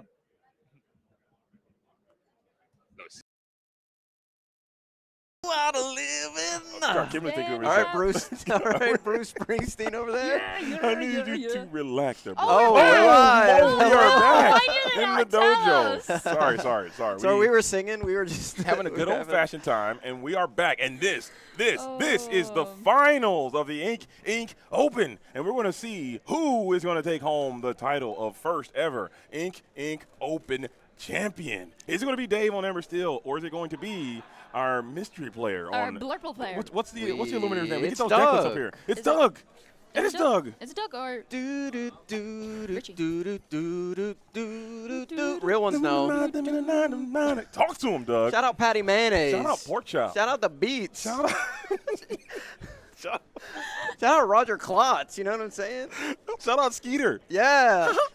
Okay, we're losing it. Okay, Yeah, we're losing this it. is Let's the lock final. in. We gotta lock all the way Let's back go, in. guys. We're bringing you the finals of the Inc. Open. It is Amber Steel versus Sapphire Amethyst. We've been seeing it all day in the top cut. Yeah. We've been I seeing think a lot that of this. I think that is literally. Are we no sound? Oh, sorry. I think we've had our fair share of Sapphire and Amethyst and Amber Steel. I think this is the meta, okay? And people speculated that it would be this for a while, and I know Amethyst and Steel is still a very, very, very solid meta represented strategy. It just didn't perform in this tournament for whatever reason. I'm sure there's a multitude of different things, but what is going to be that third deck that completes the triangle? Is it going to be Emerald and Sapphire? Will it be Amethyst Steel to kind of go into a more of a mid-range type configuration, or maybe there's another deck? What do you guys think that third deck's going to be to complete our triangle of meta strategies like we tend to have in this game? I would love to see a bit of Under the Sea, whether it's going to be Amber Emerald, Ruby Emerald. Maybe we get a Ruby Emerald evasives. Yeah. Because you could sing Under the Sea with Powerline if we could get a Ruby Emerald Powerline Now you're deck. talking. Now you're talking my language. People are still cooking. Maybe we'll see some of that next week. Maybe Amber we'll see some of Emerald that next week. could be an Amber option. Emerald, yeah. Joshua Paltry, shout out to the DLC Atlanta winner, was cooking with that. Almost made it into the top cut, had a couple bad beats, but he's cooking up some spice. So there's definitely decks out there that can crack into this meta. And we saw last week the vast majority were the Amethyst Steel decks and the Sapphire Steel decks. However, Amber Steel came in, they made the adjustments that they needed to. The Dave is playing these Princess decks, and then we also saw the Nala from the Maelstrom team, Kurt and Sky respectively. So we are seeing changes in the meta. This meta is not as stale as we thought it was, and Amethyst Steel needs to go back to the drawing board and figure out what is wrong with that list and maybe try to do some more unfair things. That's what me and J-Bomb were just talking about. Do you think they have the tools to get it done? I 100% believe that color combination has everything you need in order to fulfill that role as a type of a mid-range style strategy, maybe even getting a little bit more aggressive. They have the questing power, they have the challenging power, they can actually engage with ready characters. I think what that strategy needs to do is just get rid of the Dumbino. I think he's done. I think he served his time. I think you need to get that elephant out of there and then go back to the drawing board. Let's figure it out. Go back to Yzma. Go back to getting on those stocks. Figure something out. I know you lost friends on the other side of some of your reliable draw. Maybe getting lower on the Dumbino count. I think that could be the way that deck goes. But they do have the tools, and I think that could be the way. But I think you're right. Both the Amber and Emerald, Ruby Emerald, I would like to see those being rotated back to the metagame. Absolutely. We also seen a good Ruby Amethyst deck make it to the top 16 yesterday. But we're going to get into this. It's Amber Steel and Blurple in our finals here at the Inc. Open. Royal Guard opening it up for Doug here. I've been loving this card. I haven't seen much Royal Guard today. No. I think a lot of people have been sleeping on the Royal Guard. I think he has the techniques to kind of break the game as well, as Mulan's going to come down to getting engaged with this Royal Guard. Absolutely. It's not the turn one opening Aurora holding court play that we've been seeing. It is going to be Mulan. Maybe he's searching for that Aurora and for the Diana. But I don't see. He's on Basil Royal Guard. Is there any of the Rafiki in there? So no he's Rafiki. not Rafiki gaming. I know you are a Basil gamer there, Garrick. What do you think about this Royal Guard card yourself? Yeah, I mean, I like Royal Guard. It really just depends on what you want. Do you want the high ceiling, like Baker mentioned yesterday, that the Royal Guard provides where it can go above that 3 strength, or you just want the consistency across the board of the Rafiki? And there is that Basil. But notably, we are not ramping on turn number 2. Now, we can double ramp next turn with a Sail the Azurite Sea into a Sail the Azurite Sea, but you'd have to find that on Doug's side of the board. And Dave, being on the draw here, this is exactly what he wants to see to get his way into this game. The Blurple player stumbling a little bit. If you're able to win on the draw, then you just have to go really fast once to get it done. And we mentioned that in the last game we just saw the Dave play. This deck on the draw is just ferocious. And seeing that miss ramp, you saw Dave's head kind of perk up a little bit. And Doug is doing a great job having a nice, strong poker face. Not able to, flinch there. As you do get ramp on 3, it's going to be that Tipo sending something down to the Inkwell. Are you going to ink for turn, though, is the question. And you will. It's going to be another Madam Elephant going down to the Inkwell. Check it out, though. Battle of the Beards. Whose beard do you think is better? I was just about to say that. He revealed the Madam M Elephant, but did not need to do that. So maybe a little nerves in the finals, but we'll lock it in, Doug. No worries. We got our ramp, so we can get things going. But like you said, immaculate beards on both sides. Both sides. Let's get a vote. Can you get one of those beards going, you think? I would like to. I tried to get Kyle to grow one, but he was like, nah. I was like, I'd grow a beard. I would I'd if I grow could. a beard. My beard's okay. Garrett's beard is quite nice. I'd do a Merlin style, just grow it out. And that'd just be nice. then I could just cosplay Merlin the whole time. Let's do it. Let's do it. I think that's great. But this board, 2 cards only in hand, one of them being a genie, and their board is a little bit feeble in the face of this Prince. So Dave now trying to turn that corner very, very early on in this game, and this could be problematic for Doug. This is not the ideal textbook opening start coming in from the Blurple player. Yeah, and Dave is trying to make this 3 straight ink tournaments where Amber Steel wins it. So we'll see if that trend continues. But I love the shakeup in the metagame, and I love the Dave's list. I think people are going to start playing this. We're going to see Rapunzel's Tower out there. We're going to see the Prince. We're going to see these Mulans, these princesses. It'll be really interesting because there's like 3 different builds of this quote-unquote aggro Amber Steel strategy now, and all these other decks are going to have to be prepared for one of any of these. And this one keep them on their toes. This one, and Color was mentioning that last round, this one does seem a little bit almost, dare we say, mid-range. It has the ability to not just get aggressive. It can play this huge willpower defensive style strategy and put your opponent into some conundrums. And also another thing that we were failing to talk about is that 0 strength. That goes a long way in the world of Bell. Bell you need to acquire more damage. Well, if your characters only have 0 strength and you're challenging in, Bell's not going to have anything to fling to the other side. So there's something here. I think Dave is absolutely cooking. Absolutely. And here's the dock that we didn't get to see last match. He didn't draw a single dock. Wow. He plays a dock no trigger. He won without playing a single dock last match. Did not draw a single dock. Beast did mode. fire the cannons on that Basil.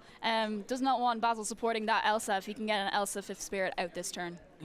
And that is going to be the Hypnotic Strength going down into the Inkwell, probably needing something to just continue to accelerate the game plan as you are kind of playing behind curve, it seems. We will get the Challenger and the Draw Challenge to this Royal Guard. Will there be something coming in with the remaining of this ink? I don't think so. Did he ink for turn yet? No, he has not inked for turn yet. He has not inked for turn.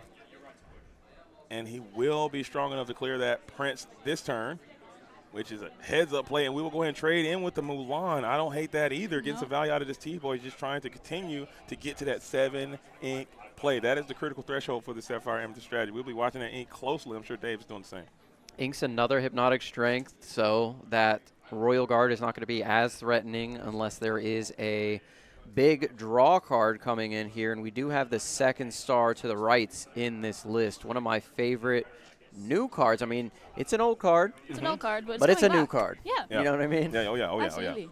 That's an important point. When you have these new sets come out, especially this new set being post-rotation, everyone was kind of up in arms about the 33 new independent cards. Well, guess what? Every card that is now illegal to play from set 5 and beyond, they're all new cards again because you have to reassess all that kind of stuff. We've seen cards that were bulk for the longest time now being very playable. I love it. Absolutely. 2nd star to the right is one and a lot of people choosing to cut down on their Finders Keepers and play a lot more 2nd star to the right because you can sing it. You can sing together. If you have a lot of cards on the board, a lot of opponents aren't thinking considering. If their characters can add up to 10, they can sing that card together. But Doug here playing 2 Finders Keepers and 2 Second Star to the right, so pretty even. Absolutely, absolutely. So we are in a little staring contest, and these games can tend to go this way sometimes. What do you guys think about the stand-up, stare-down meta that I've seen players with 2, sometimes 3 rows of characters that are all just staring down the opposition side. What do you guys think about that? And what are some tips you have that can break that? Gary, any insight you have? Oh man, yesterday that Ruby Amethyst versus Amber or Amethyst Steel matchup that we had going on, we literally had 3 rows of characters on the Amethyst Steel side. And you just need combat tricks. You need something to break that stall, something like Elsa, something like Into the Unknown. And Blurple is one of the best decks at breaking that stall. However, they need to do it most of the time one at a time. So you need to have it every single turn with the Bells, with the Elsas, Into the Unknown, the Hades. You have to make sure that you chain those removal cards back to back to back, or the board will get out of control because there is no consistent board wipe in the meta right now. Kim, you mentioned Under the Sea. That is something that could come in here and shake things up a bit, especially against these Blurple decks, which don't have a lot of characters that get over 2 strength. Absolutely. We could see like Sapphire Chromicon coming back to be able to take down the strength on those characters, Under the Sea them. That would help a lot. In this matchup, I was considering maybe we need to start getting a bigger play mats, because it's not it's not big enough to hold all those. Bigger cameras, bigger mats, smaller cards, maybe.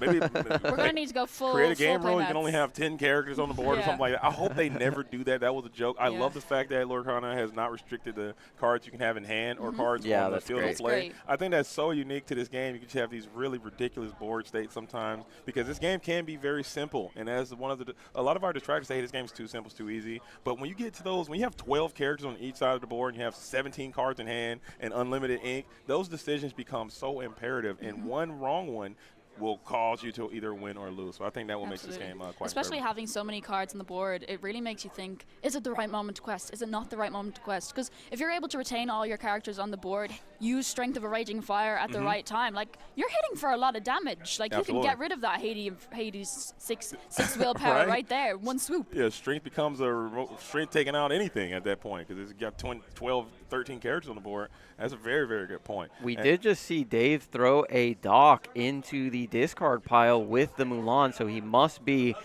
overflowing with docks as we see one on the board.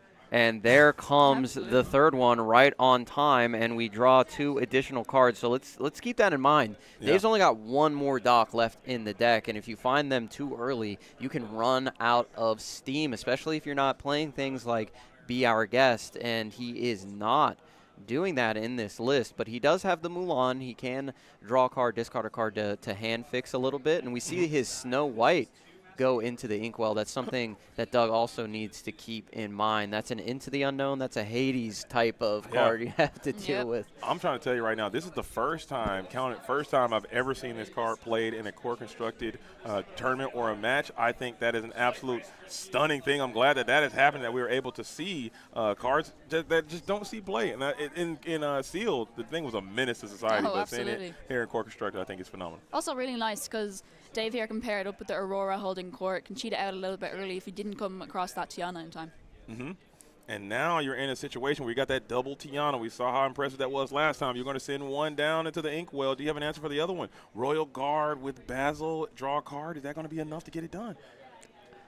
Looks like it is. Oh, he did pay the 3 there. He paid the Tiana tax and had the Into the Unknown. That's what the Blurple decks have to have. But these Amber Steel decks can't just sit around forever playing around Into the Unknown. You've got to get exerted, and you have to start questing. So we see that there. Both Tianas are removed.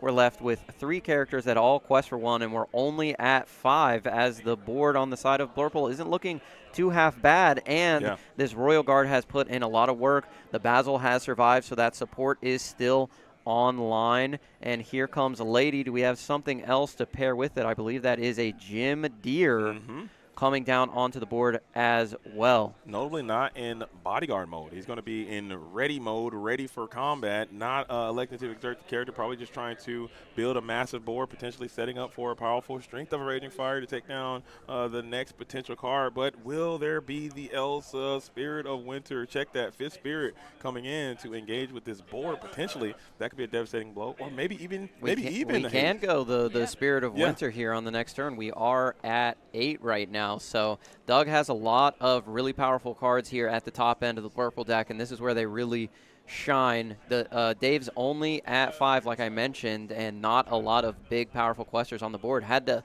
challenge with his dock into the Royal Guard there, but we are going to quest for 2, go up to 7, and pass it on over. We'll see what Doug has in store. How many hand cards is Doug holding on to there? I can't quite see. He's on to 3, yeah. Okay.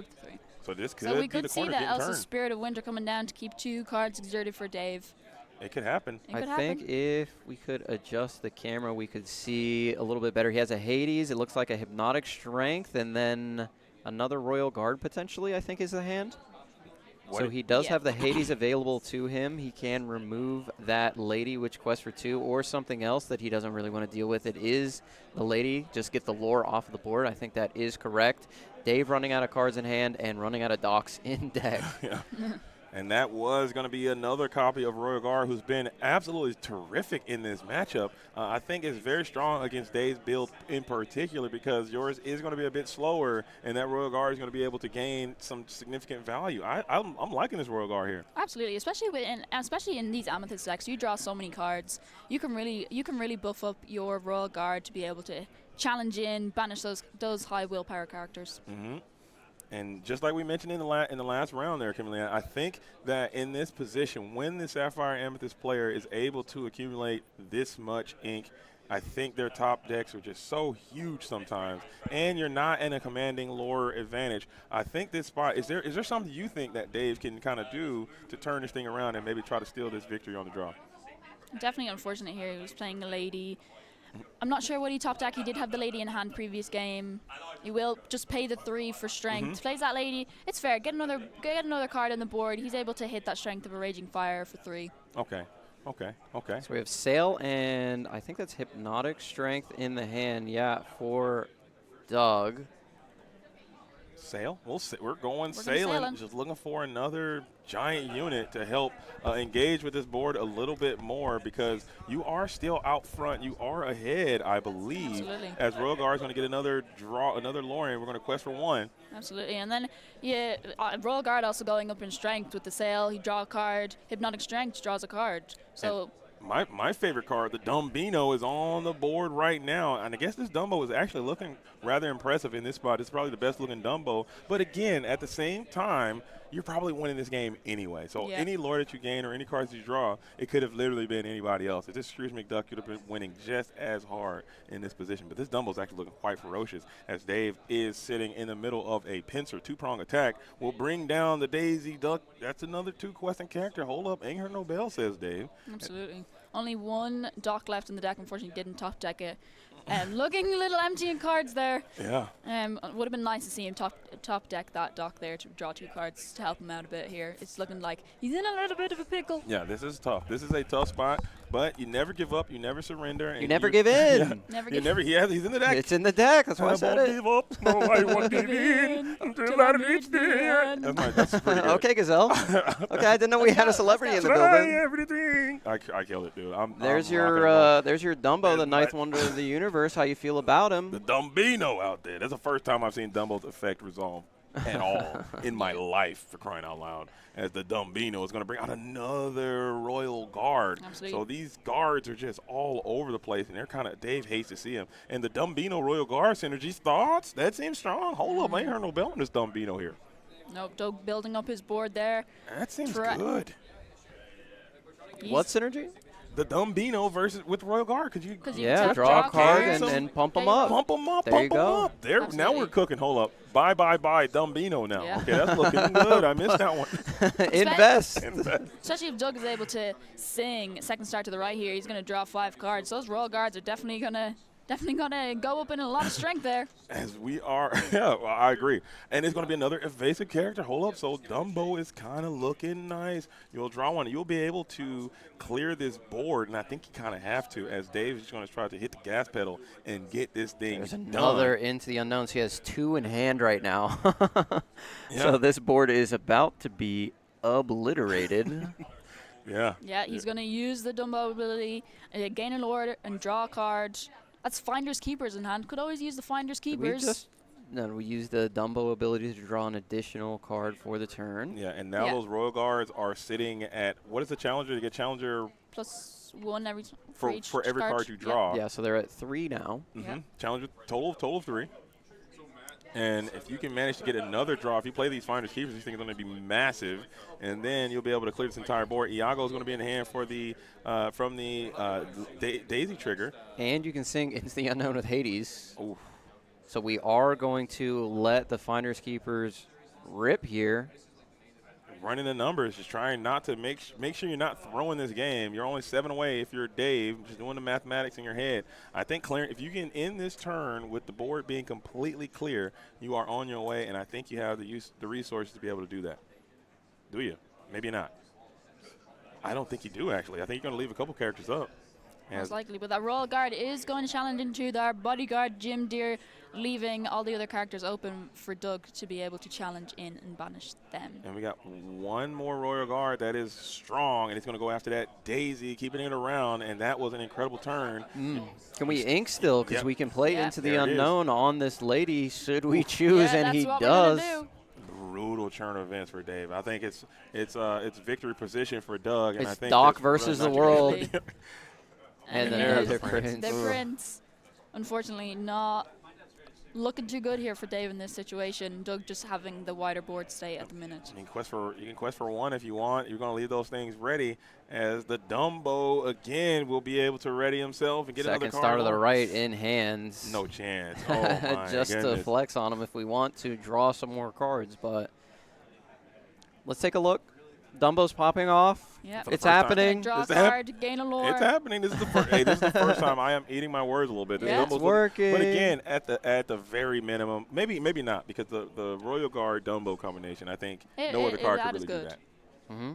Oh, it's That's gonna be There Elsa. comes the Spirit of Winter onto the board, and that will lock things up for Doug, as Dave has no chance. He's going to scoop it up. We're going to go into game number 2 of the finals here at the Ink Open. It is Amber Steel versus Blurple. Blurple trying to keep the Amethyst hopes alive, as Amber Steel is trying to make it 3 in a row at the Ink tournaments. Let's see.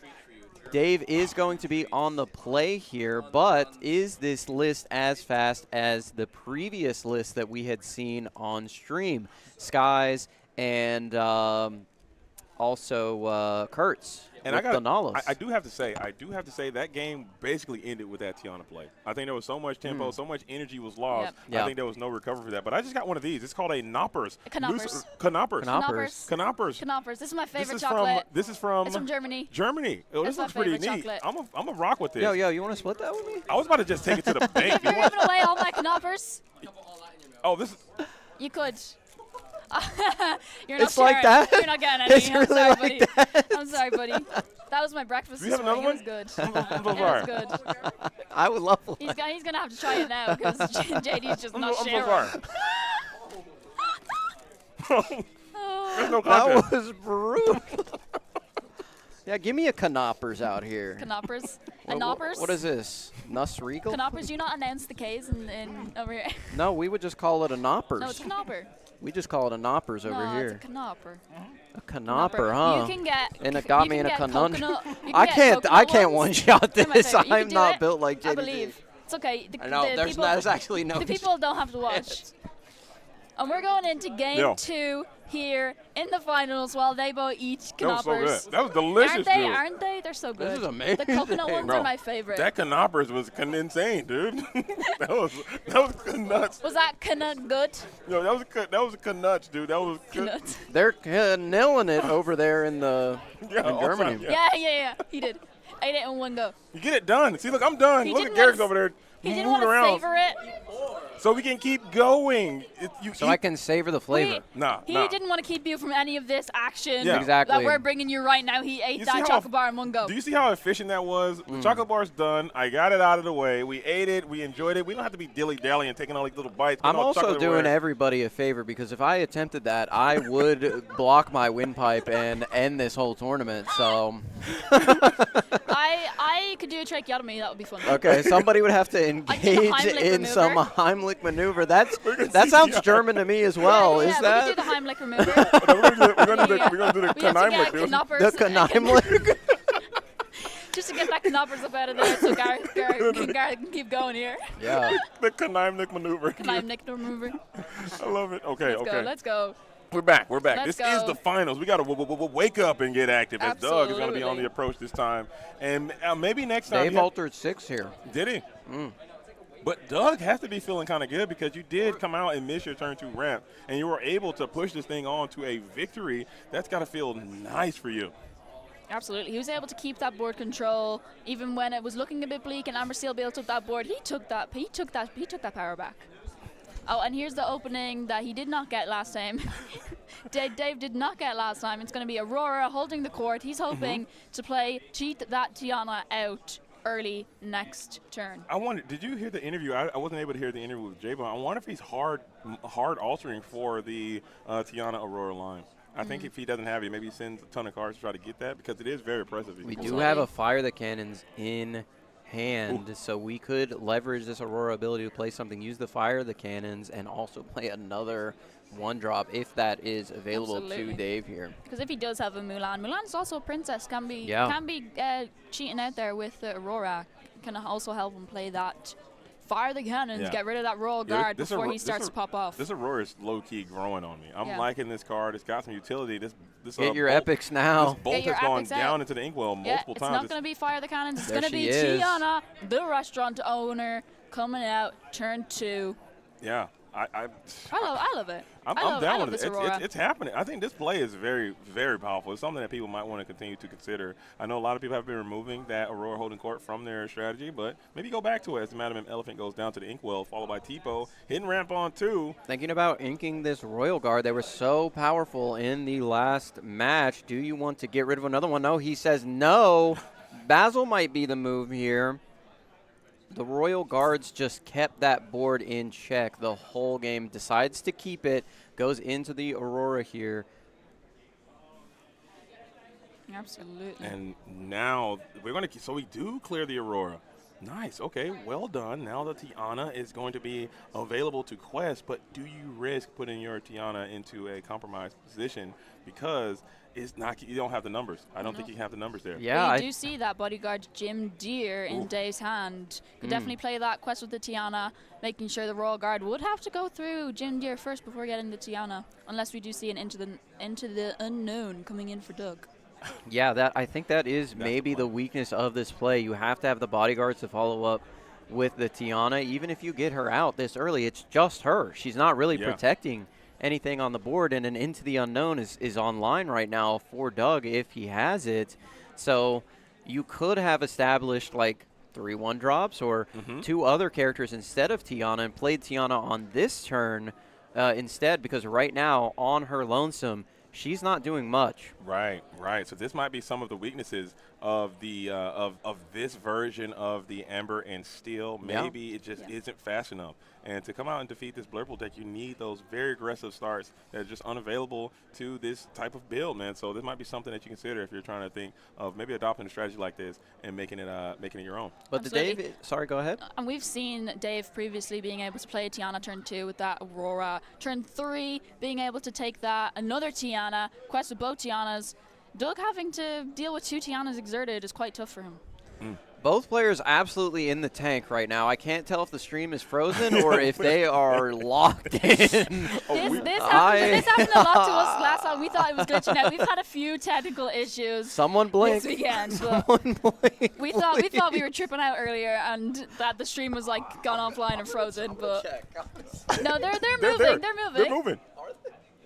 Oh, I don't think They we're might be moving. oh, we're not oh, moving. no, we're not moving. We're actually okay, moving now. We're There back. we go. We're back. We did actually We're freeze back. that time. We Yeah. did literally freeze that time. Okay. Yeah. It did actually freeze. I was so confused because it kept happening earlier where the players were so locked in, they were so focused. And here's the Madam Mim elephant, the second elephant in the room. We've seen a lot of Dumbo.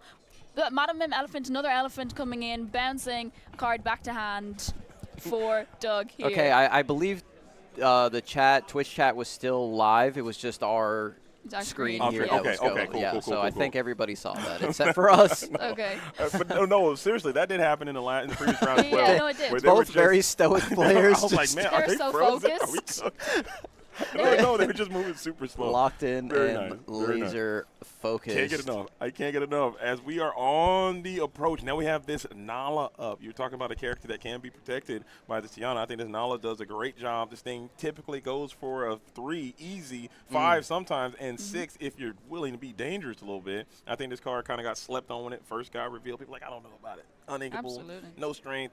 The thing, I don't know. But this card seems to be a meta blaster as well. Especially questing for 3 if she's no damage on her. That resist 1 coming in. Mm-hmm. It definitely stops the other players playing the fire the cannons. If you're playing against another steel matchup, fire the cannons coming into Nala. They're going to want to hit the Tiana instead. For sure. That's a great point, Kimberly. I really love all these different bodyguards in this list. I think just having all of the different options other than Pluto and being able to put them out there for less than 4 is huge, because sometimes you just need somebody in the way. You don't necessarily need the 5/5. You just need somebody to distract from the Tiana and the Nala so you can get to that 20 lore total. I think that Dave is really onto something with all of these different bodyguards. The more I see it, the more I like it. Just like a rolling speed bump. And we're going to bring out another bodyguard as well, so we've got double the protection. So you're trying to insulate yourself against a potential into the unknown. And also, maybe just, like you said, just being a giant speed bump in this type of situation, I don't think is bad at all. Just imagine we had that Donald Duck, that Musketeer Donald Duck, the bodyguard. Oh, How man. crazy would that So be in good. this deck? This deck would be So absolutely nasty. Let's quest for 4 with Nala, why don't we? Oh, yeah.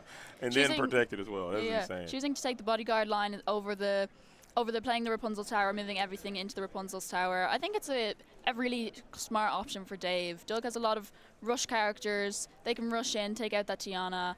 Mm-hmm. But these bodyguards protecting this Tiana from Doug being able to rush in, challenge her, get rid of her.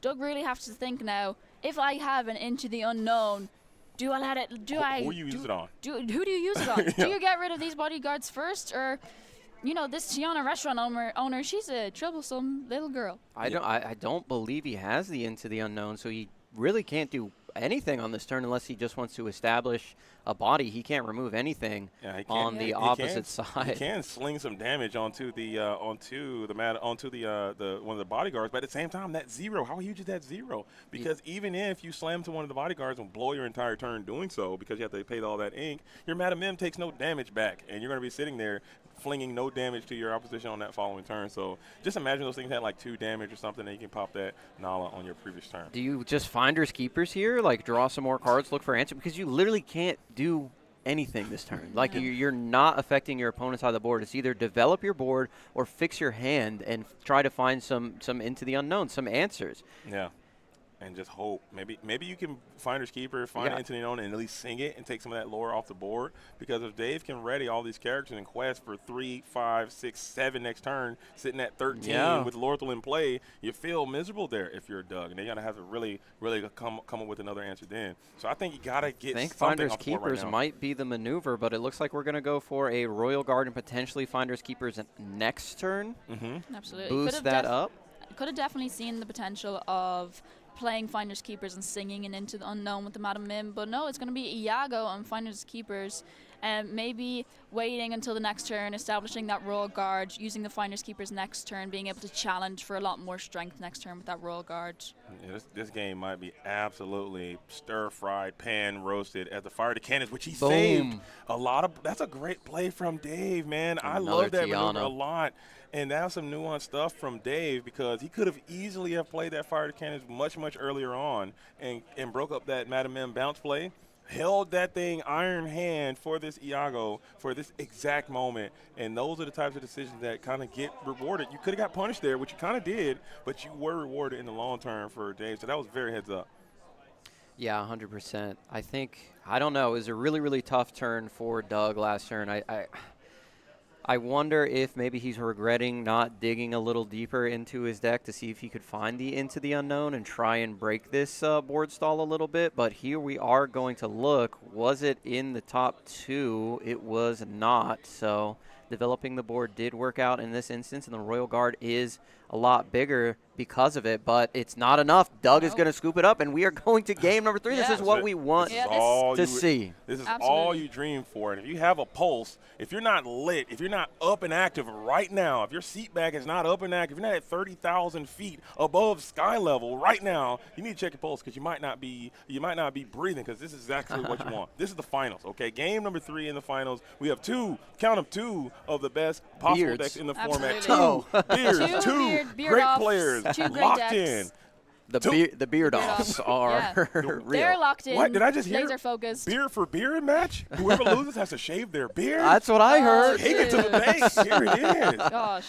Live on stream. Get the Clippers. Get the Clippers. Beard Beard versus beard. I love to see that. Okay. That's wild. Kim, what do you think Dave has to do here on the draw with this really unique list? We saw what Sky and Kurt were rocking with, but this is a different list. What do you think that Dave needs to do to get off to the good start that he wants to see in this particular matchup? Absolutely. We've seen game 1 not go the way Dave wanted to. He opened up with a Mulan, obviously didn't have the cards that he wanted to open with. Definitely, it seems like he's mulligan for he's altering his hand, trying to get that Aurora, cheat out the Tiana early, definitely being able to get double Tiana on the board, getting them exerted, building a board as quickly as possible. Got to be aggressive against this Blurple deck. Doug's being able to play these he's being able to play these evasive characters, draw a lot of cards. He's got to keep up the tempo with this Blurple deck because he's got a lot of one drops. He's got a lot of evasive cards. He has to keep up that board presence, and this Tiana is definitely helping doing that. Stopping Doug being able to challenge in without Doug either having to use Into the Unknown or sending those cards into the Inkwell or paying that strength. Like we've seen a lot of these matchups. I'm glad Amber Steel is doing well this weekend. There was a tournament last weekend and we didn't see a lot of Amber Steel. People definitely looking at this list going forward, definitely going to maybe play more of the Rapunzel's Tower, this kind of bodyguard version. I'm loving the inclusions of these bodyguards. We haven't seen a whole lot of these in previous. Maybe it's a bodyguard's time to shine. Absolutely. I'm loving it. Absolutely. I agree. And I also want to see if we can get another one of those Aurora holding court into Tiana plays. That would be nice. And just not getting your board evaporated. When we had that double Tiana last time, you felt like you just couldn't lose from that spot. But then a huge dynamic into the unknown type play. You cleared. The Royal Guards have been phenomenal coming in for Doug. So you're going to have to avoid the Royal Guards. You have to avoid the into the unknowns. You have to try to hit the gas pedal, accelerate, assume this aggressive position, and try to turn the corner super fast before Doug can get to that high ink count. I'm excited to see how they're going to break it down. These players are ready. They're laughing. They're having a good conversation. No nerves, it seems. What do you think? When you're playing, do you get nervous a bit? I get a bit nervous, especially if you're playing on stream. I get a bit nervous. But these players are so laser focused when they start playing. They nearly froze the screen. We thought the screen was frozen. They were so locked in and focused. I love it. Yeah. Ideally, Dave here wants to be able to play his character, ink his character, hit that dock when he's running out of cards at the right moment, being able to refill his hand. We didn't really see that a lot in his semifinals matchups, but he's in the finals now. He hit those docks in one of the games here. We didn't even see him like getting those really, really powerful dock plays, dock into dock type plays. We didn't really see it. What's happening? I got some breaking news. I told them that they do have to cut their beards live on cam. Whoever loses. They said not a chance, but they do want. That's why they were laughing. They want a poll. They've been talking about it amongst themselves. They want a poll. Can we do a poll in the Twitch chat? Best beard. They want the answer. Can I get a mod out there? Do I have a mod in the chat? Any mods out there? Can you guys run that poll? Let's see who got the best beard. Dave versus Doug as the fist bump comes out, and we are getting into the final game of the core constructed $10,000 cash prize tournament here at the Ink Open. And we do start with that powerful Royal Guard that made mincemeat of Dave's board in the first game. We'll see what he has to respond. It is that Aurora.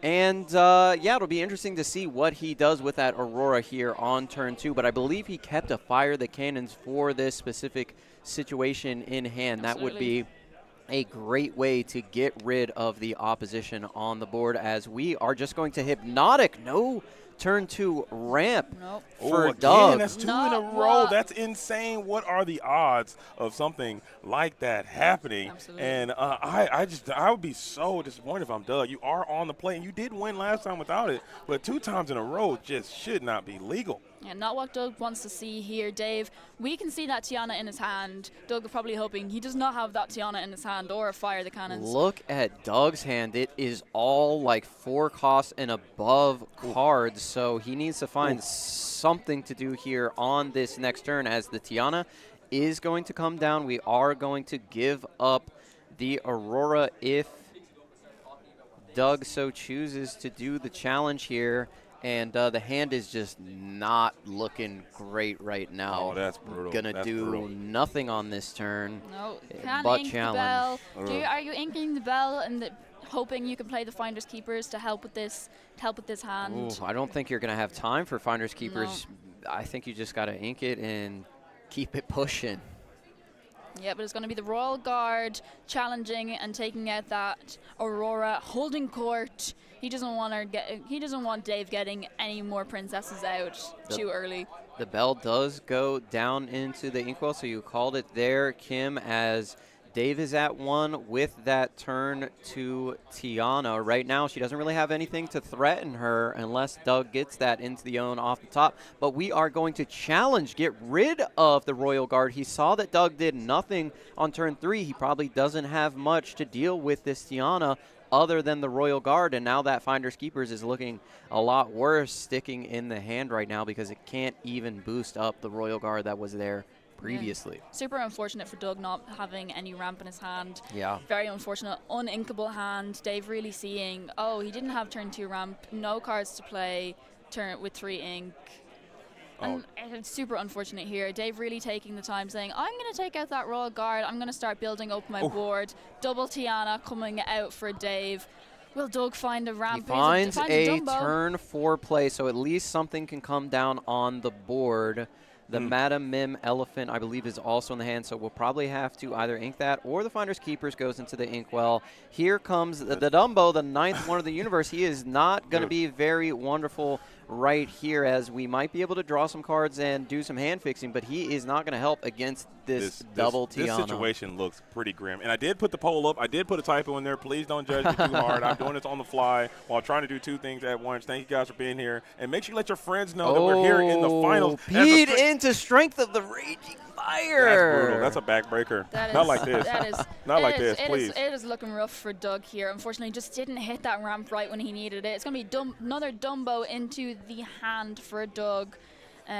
Chooses to play that Dumbo. Another Dumbino coming Madam down. Mim. Just trying to get up to that 7 ink threshold so he can get these Hades out on the board, but I think it might be a little too late. That Pete coming in, breaking up that Into the Unknown play on the Tianas. I think now you're questing for 5 each turn. You're staring down a single pathetic Dumbino who's doing nothing in this situation. Pete gets another strength. See you later. 2 in a row. Dave just got the heat off the top with the bodyguard and a Doc to boot. Let's draw 2 more cards and fill it up. Is that another Doc and a Daisy he got off of that? Hand. Oh my goodness. Exactly what Dave really hitting all the right cards at the right time here. Being able to build up his board, realizing Doug definitely has a brutal hand here. Just being able to build up his board.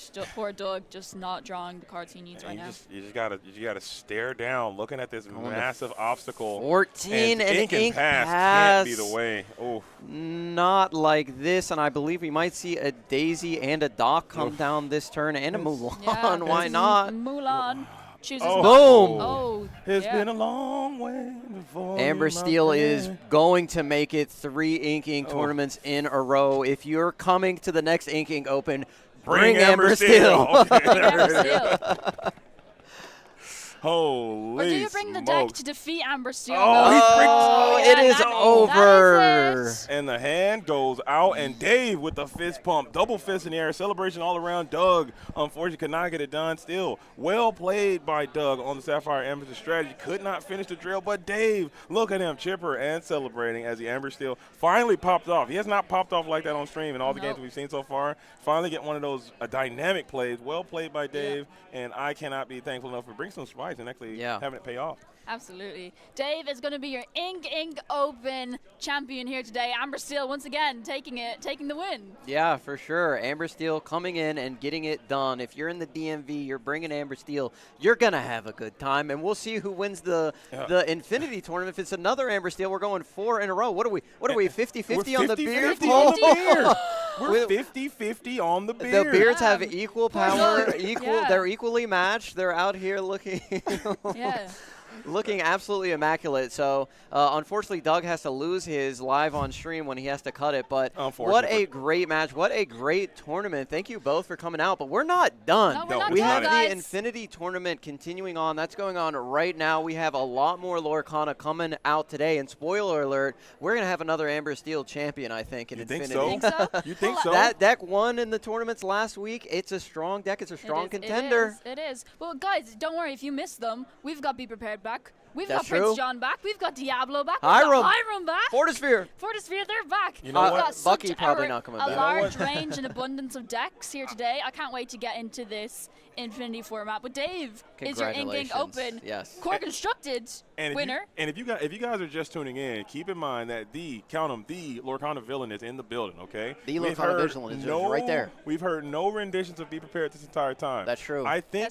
we can probably get everybody in the whole venue in the whole state of Maryland to join us with this Be Prepared when it pops off for the first time live on the stream. Hopefully it happens. We will hold our breath, but I'm so excited. If you're playing Ruby, you're on the feature match. You're going on stream and make this happen. There it is. We're gonna hold out hope that that's something that can go down. But man, what an incredible tournament! I want to thank you so much, Garrick and the Ink team for putting this thing on, man. Because I was talking about it yesterday. It takes an incredible amount of work to get this done, and I can see how hard you guys are working to put this thing on, to ensuring everyone that showed up from all over the world are having an incredible time at this event. The stream has been amazing. The staff here has been incredible. The judges walking around in these beautiful judge uniforms. Have we seen those on stream yet? I don't think we've seen those. Can we get a judge? Can we get a judge? Judge? A judge? Hey, judge. Well, let's have a judge go over there because it's probably we'll get a judge to go over there. Can you guys, one of you guys go to the interview room and just hop in for a moment? We just want to show you guys shirts. We want to show off your shirt. Later on. After the champion interview. Yeah, we just want to, they got these beautiful judge shirts. But we do need to kick it on over to J-Bomb, who was with the Ink Open champion. Congratulations to the Dave. Amber Steel makes it 3 in a row. Let's send it on over to J.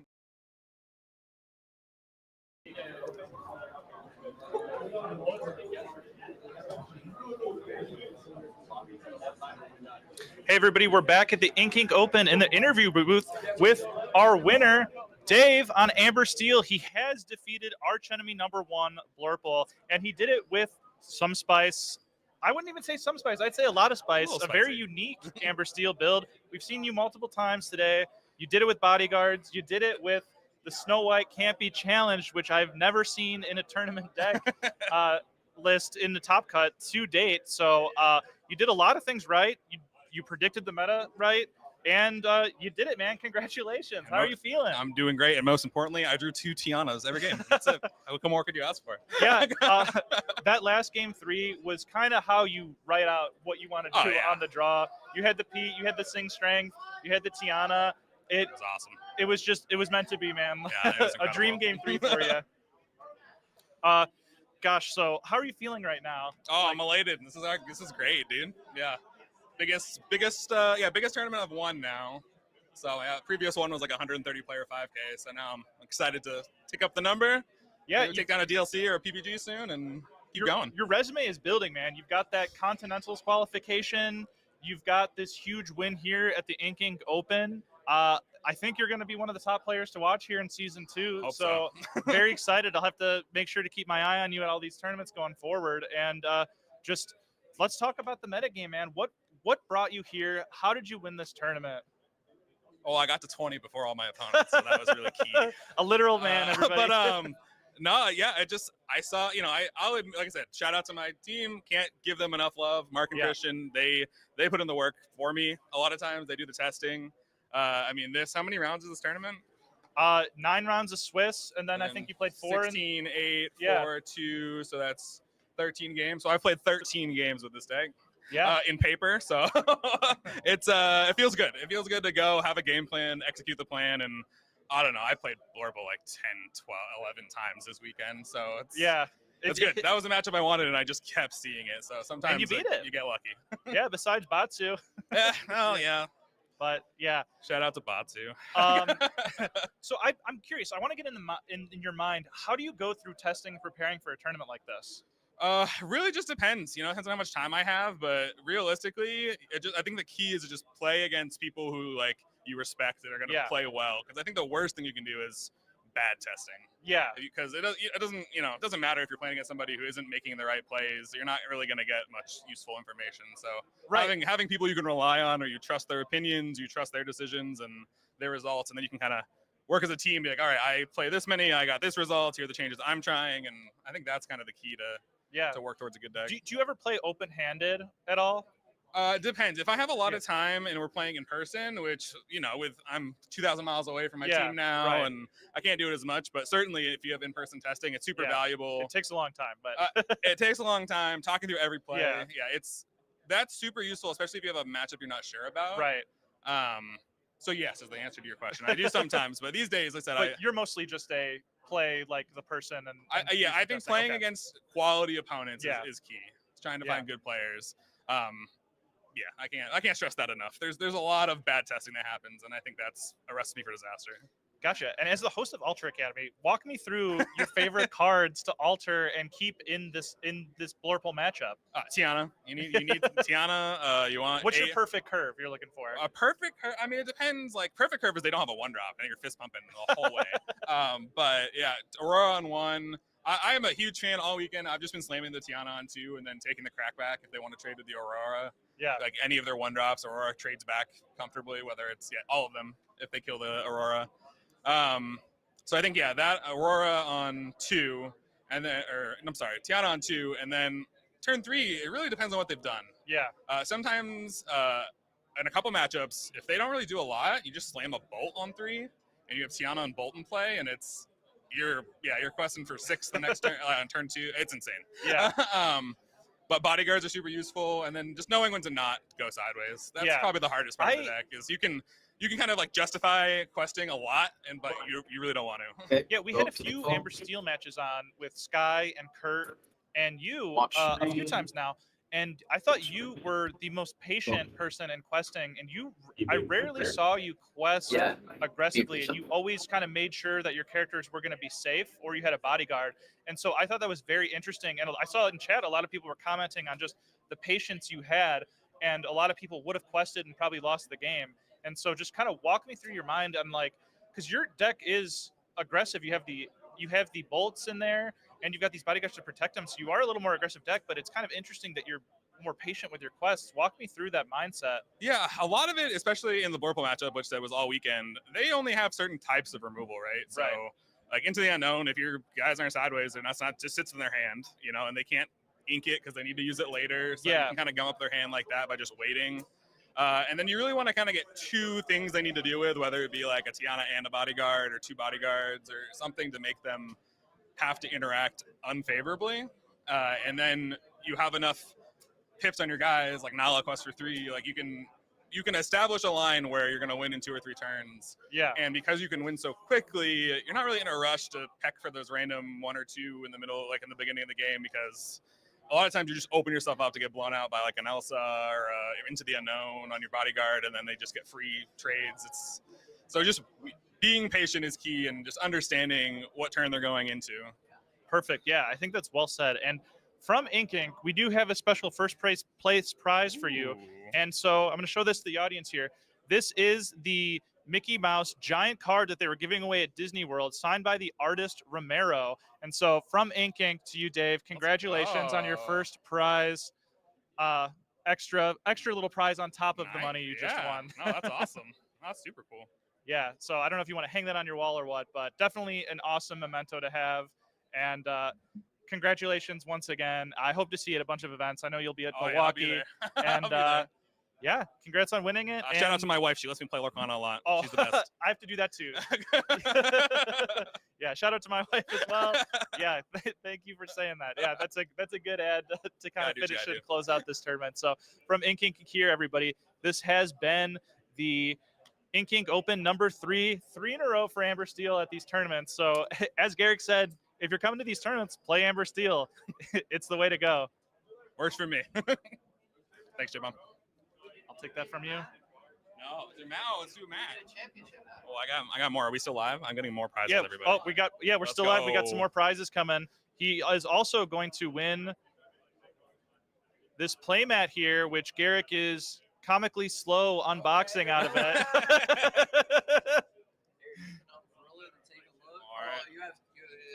All right, we got. So hold up for the camera. This champion mat signed by all the casters. Look at that shine. Look at that shimmer. That's nice. I like that. Look at that splendor. Here, hold that for me real quick. Let's hold it up for the camera. The Ink Ink logo popping with the colors. Shout out to the champion, Dave, everybody. Amazing. Thank you very much. All right, and we got JDZ coming in here to say hello. Thank you. Thank you. Contest as well. Yes! Yeah, that's the victory. I don't know if you guys heard Let's it, go. but Dave was also winner of the beard contest, the best beard in the competition, stealing it far and away. All right, we'll finally let you get out I'll of the get out booth of here. here. Thank you so much. Thank you Our so fourth much. handshake on trying to get you out of here. Yeah, it's all right. I'm going to try and take a peek here where we're at. I can't see past there. Yeah. So we're gonna bring in the judge. We're gonna bring in the judge, just kind of show off their shirts and kind of interview a judge and talk about their experience and how it went and some things we could do better. So I'm gonna bring them in right now if you want. And how are we doing on the Infinity tournament? It's happening right now. The next round should be starting. We're gonna go right into the round number 3 of the Infinity here next. All right, we're gonna go into round 3 in the Infinity with a feature match there. We're bringing in our head judge. All right. So keep your mic close and talk pretty loud. You got it. All right, guys, we have our head judge of the tournament, Ben Harris. How are you doing, Ben? Hi, doing pretty well. How you been doing? Wonderful. And so first off, these are some of the best judge shirts I have seen. Man, if aren't you wouldn't they? mind standing up and showing the back. All right, a little further. It says games referee. I know it's mirrored there, but it's our favorite judge, everybody, Pete, the card. I'm thoroughly surprised at how comfortable these are too. Like the Ink Ink team really did a great job making these. Yeah, they look like they breathe very well. Yeah.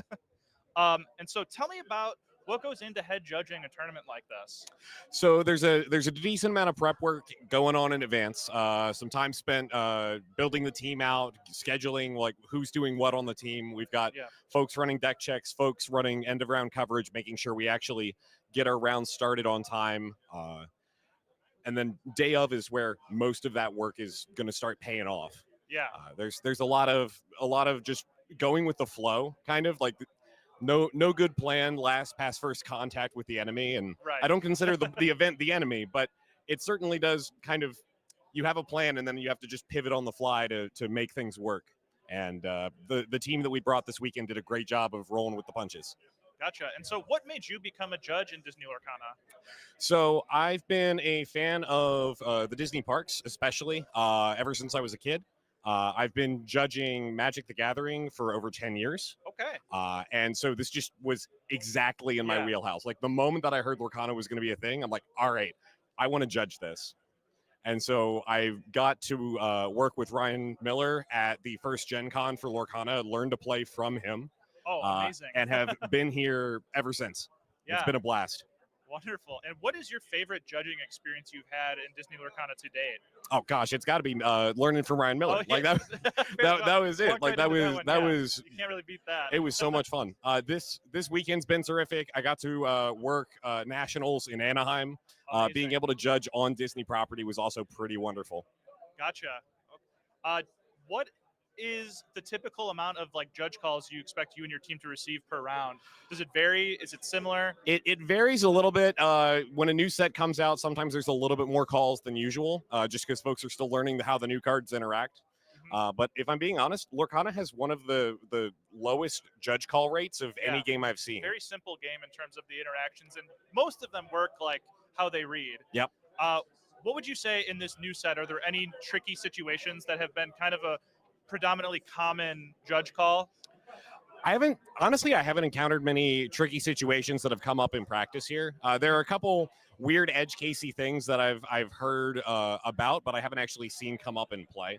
Gotcha. Honestly, the most interesting thing has been just managing Dumbo and keeping track of all of the little bumps of lore total that Dumbo and his effect will give to everybody. Gotcha. Understood. Do you have a favorite card interaction ruling in this game? All right, so you got a big smile on that one. So this one goes back a little bit, and it's a little niche, but I really enjoy this. The Ursula, I believe, Deceiver of All, the one that where you sing a song, you have the ability to play it again. Yep. If you sing a song with Ursula that causes you to draw a card, and it's the last card in your deck, you'll draw that last card for the first play. Ursula will let you play that card again, but as part of Ursula's effect, you put the song that you just sung on the bottom of your deck, which is currently empty. So when you then go to resolve the effect afterwards, you actually draw the song you just played and put on the bottom of your deck back into your hand, which is just absolutely wild to me that this game works that way. And I love these neat little changes that the game's made from anything I've seen else out there. Yeah, I actually learned just now. I learned that one, which is not a ruling I knew. And then I learned another ruling with the Mother Gothel interaction on the challenge, like putting it on the last damage counter to take it out before the challenge goes through. Mother Gothel wouldn't get any damage there. Yep. Yeah, and so that was not one I saw, but I saw that judge ruling come up twice yesterday. I just happened to be walking around, and so I always learn something new at these events too, just by kind of wandering and seeing what's going on. And so that's kind of the best part about casting here in between rounds, is going around and talking to you guys, just see how the day's going, kind of viewing what's going on in the field. Yeah, unfortunately, being head judge of this, I don't get to take as many of the calls on the floor. Right. I'm usually busy handling like administrative things, or if anybody has an appeal on their ruling. But it's definitely good to like get out on the floor and see all of that going on as well. I'm looking forward to doing that later today, because now that this is over, I'm just floor judging for the rest of the weekend. Perfect. And how is the Infinity format going so far, or Infinity tournament going so far today? It's been going pretty well. I haven't seen or heard too much of it because I've been in finals land myself. Yeah. But from the bits and pieces I've heard from the other judges, it's been going pretty smoothly. Perfect. So. And what are the next events we should see you judging at? So I believe, I don't know if this has been fully confirmed yet or not, there is a PPG event in Orlando that I should be at some capacity. Perfect. But other than that, I'm hoping to be at the Disney Lorcana Challenge series coming up, and any future Ink things. If I've got the weekend free, I'll be here with y'all. Perfect, and we'll hope to have you back.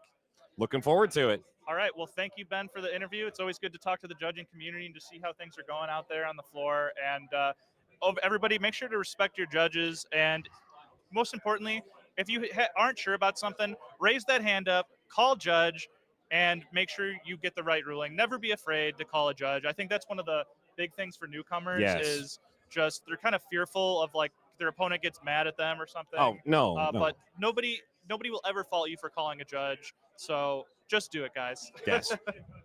It's been great talking to you. Great talking with you. Thank you. I'll take that mic from you. And then we're still getting ready for round 3 of the Infinity format tournament. So we've got some spicy decks. I saw Braden was still undefeated with Emerald Steel, so if he's still up there, we're going to try and get him eventually. And the format here has not had as much Amber Steel as we saw last week down at Southside Gaming on that Sunday Invitational, which had just a plethora of top talented players that was eventually taken by Wochuk in first place. And so we saw first place with Wochuk on Amber Steel songs, second place with Kiwi. We had Justin Crum, who we featured a lot today. He was in top 4 with his famous Sapphire Steel deck. And now he's back in Infinity playing that Sapphire Steel deck. And he was undefeated last I saw. So just a lot of big names that we've been following, and they just continue to do well tournament after tournament, just showing how if you prep and know the format, you can kind of target these things and continue to perform over and over and over again. And so it does wonderful. So we're going to get Kawa in the booth now. Hello, everybody. How are you doing? How are you enjoying the Ink tournament here? And most importantly, how are you enjoying the States? It's been great so far, yeah. I haven't been to America in about 2 years, so it's great to be back. It's great to be interacting with all of the NA community. The last time I was in NA, at least, was at the Toronto DLC. It was actually my favorite DLC of the entire season. Super, super cool vibes. It was one of the smaller ones as well. It was the 1K event. But yeah, just like an absolute pleasure to be here. The main event was just absolutely insane. Personally, I'm really happy that we saw Amber Steel win. Yeah. I didn't really want to see Blurple winners back to back for both Right. weekends. And yeah, how have you been doing? How have the interviews been going? It's been going awesome. I love just having a storyline of the tournament that you can kind of follow. And when you get that battle of the top deck versus what the up-and-comer is, of one that just kind of fizzled out last week, that's just what you want to see as a fan and what you want to see in my perspective too. And for them to take the victory, it's what you write down in like a script, basically, of what you want to happen. So it's just very exciting. Congrats to Dave for winning on also a very spicy Amber Steel deck that I think no one would have predicted a lot of those cards being in the deck. Yeah. Extremely well done, well played by him. And yeah, we're going to be getting into an Infinity match very, very shortly. I believe this will be round 3 of the Infinity constructed event. Is there any decks you've thought about messing around with so far within Infinity? In Infinity, I mean, I've been a Ruby Sapphire enjoyer all the time, but Nala has scared me out of that. But I love ramping, so I don't experiment too much once I like a deck and it works. So I'm big on probably Sapphire Steel. Yeah. But as long as that continues to be a powerhouse, I'll probably stick to that bread and butter. But you never know with new cards coming out how it's going to change, and so I'm probably not prepping too hard for Infinity until that DLC in the middle of next year. Yep. But obviously I'll keep up to date and just see how things are working. But I'm not going to get into the weeds and hundreds of games like I would for Core Constructed. the constructed core constructed. Yeah, no, format, that's super interesting because I've even been thinking about it as well. And it's cool to check in with the Infinity events every once in a while. I do think for this initial set of set 9, it's maybe a little less interesting because there's only 33 new cards to actually play around with, right? And some of those were powerful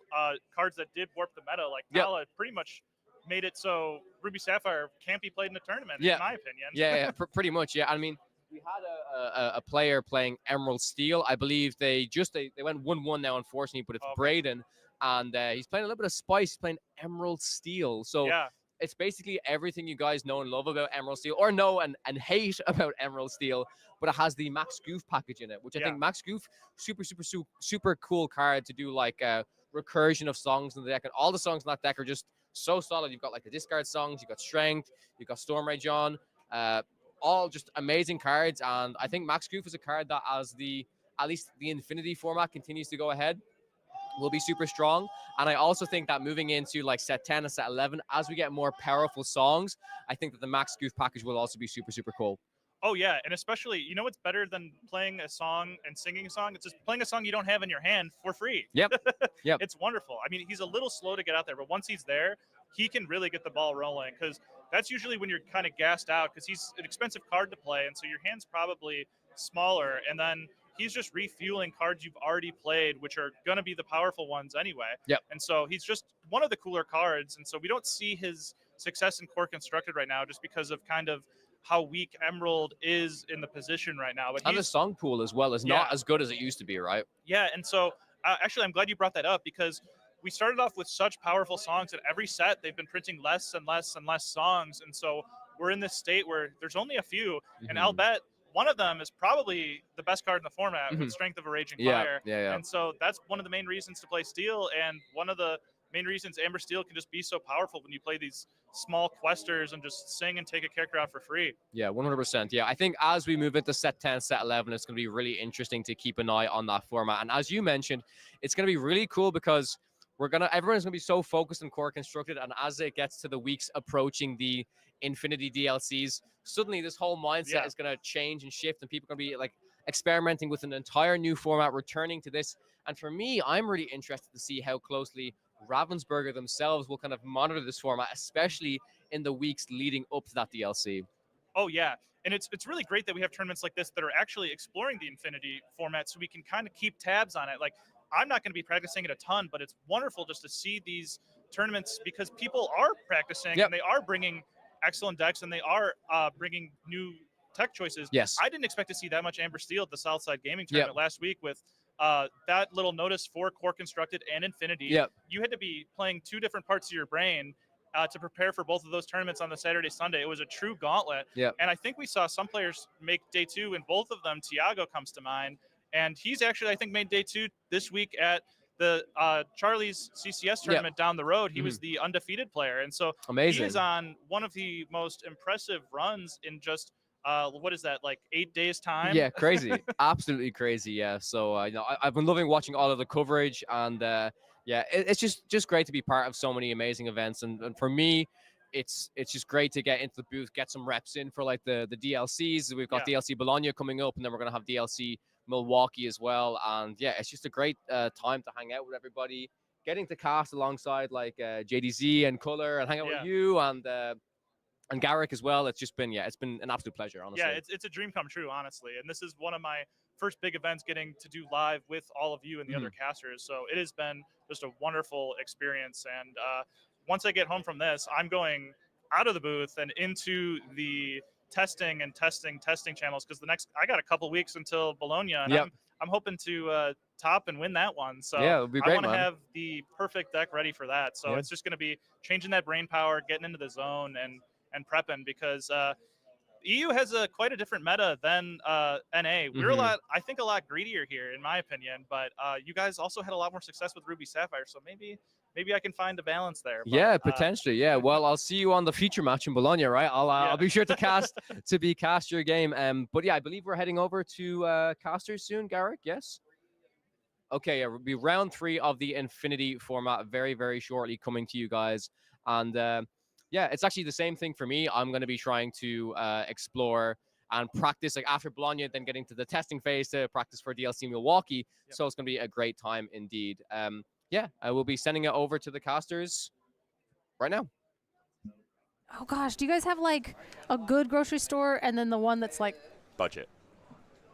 Hey, we're back. We're here. We're here. We did it. We are in the Infinity tournament. I'm going to be honest. We were talking about food, guys. I'm just going to break it down. We're not going to try and do a clever cover. We were discussing food. I was trying to explain the concept of Wendy's. The concept of Wendy's. To do these. I was like, we've never had it. Yeah, we've never had it, and I was like, oh well, you know, it's kind of like McDonald's, but it's not. It's like maybe adjacent, and I was like, it's like the Walmart of well, you guys just went to your first Walmart, so that's not going to work either. But the bottom line is, me and Kim will be having our first ever Wendy's, so that's very exciting. Yeah, but what's more exciting is round 3 of the Inc. Infinity event, and you will see a couple of players here that you may recognize, one of which representing Team Maelstrom. A storm is coming. The wonderful Wizard of Lorcana, Wonderland, and he is playing Sapphire Steel, and this deck list is very much inspired by his good friend and another Sapphire Steel connoisseur, Skylar Dunst, otherwise known as Sky. And our opponent? This is McPhilly. Full stop, y'all. I'm just kidding. I'm joking. This is McPhilly. He is on Amber Steel today. And this is exciting, too, because we're going to be able to kind of see this Infinity Amber Steel deck in motion in this situation we were talking about earlier with the Nalas and the Piglets in the same deck, which I think is kind of gross. It is kind of gross. Yeah, it's evil. But if you missed your Popsicles, if you missed your Tamatoas, you missed your Hirams, they're back. They're back. Most importantly, Fortisphere, because I know I've missed that. See it? Are we going to get to see it? No, just a Popsicle. We're going to see a Popsicle, but Still I've missed great. that too. Just like old times. It feels like we're back in set 8. Ice cream Popped for everybody. It for a bell. It's still gross. That is actually huge in this matchup, because this Amber Steel deck, again, all the Sapphire decks that are wanting to ramp and then go into Flavisham, pretty good cards. Very slow. Very, very slow. So these Amber Steel decks that are going to do exactly like this, the Inca Lady play a Daisy Duck. Hopefully we're going to play out a Nala. We're going to play out a Lady, then bring out a Piglet, who we'll be seeing today for Infinity format. And this is just so fast, and it can be too fast for the Sapphire decks to deal with. This bell is absolutely going to help to maintain, keep some pace for Wonderland. Let him stay in the game, control the board until he can get to that high ink threshold, easy for me to say, where Sapphire can really dominate. Absolutely. Also because Bell is a 3-cost character, is able to sing Strength of the Rage and Fire. If Luke here is able to build up his board here, we've got Storm. Let the Storm Rage on back. He could deal that 2 damage to the Cinderella. Draw a card. But the best part about this is and the reason we didn't turn sideways here is because Chicha has support. So now we could use our Chicha, which we really don't want to do that because we would like to keep her protected. But again, we're playing against Amber Steel. So any song could come in from that Cindy, take out our Chicha. So if he were to turn those daisies sideways, that makes them vulnerable to Quest with Chicha, support the Bell, and Bell can now one-shot a daisy. And you absolutely now need to be aware of the dreaded Rapunzel trap that could be available courtesy of this Daisy, and obviously something like Belle having that 3 damage is perfect. And hey, maybe you only just got into Lorcana with Fabled. You were like, yo, new set, rotation, this is my time. And you've never seen Infinity. Well, let me tell you a little bit about Cinderella Ballroom Sensation. She's a 1-cost singer 3. She can sing Storm, Strength. She's there. She's looking she's looking down the barrel. Ooh, double Chicha. Yeah. That is huge. And this Wonderland Chicha, here setting up this powerful draw mechanism that Chicha is able to establish. Tell us about that. You ink so much cards in these Sapphire decks. Being able to ink an additional card, Chicha, you are able to draw a card for each additional card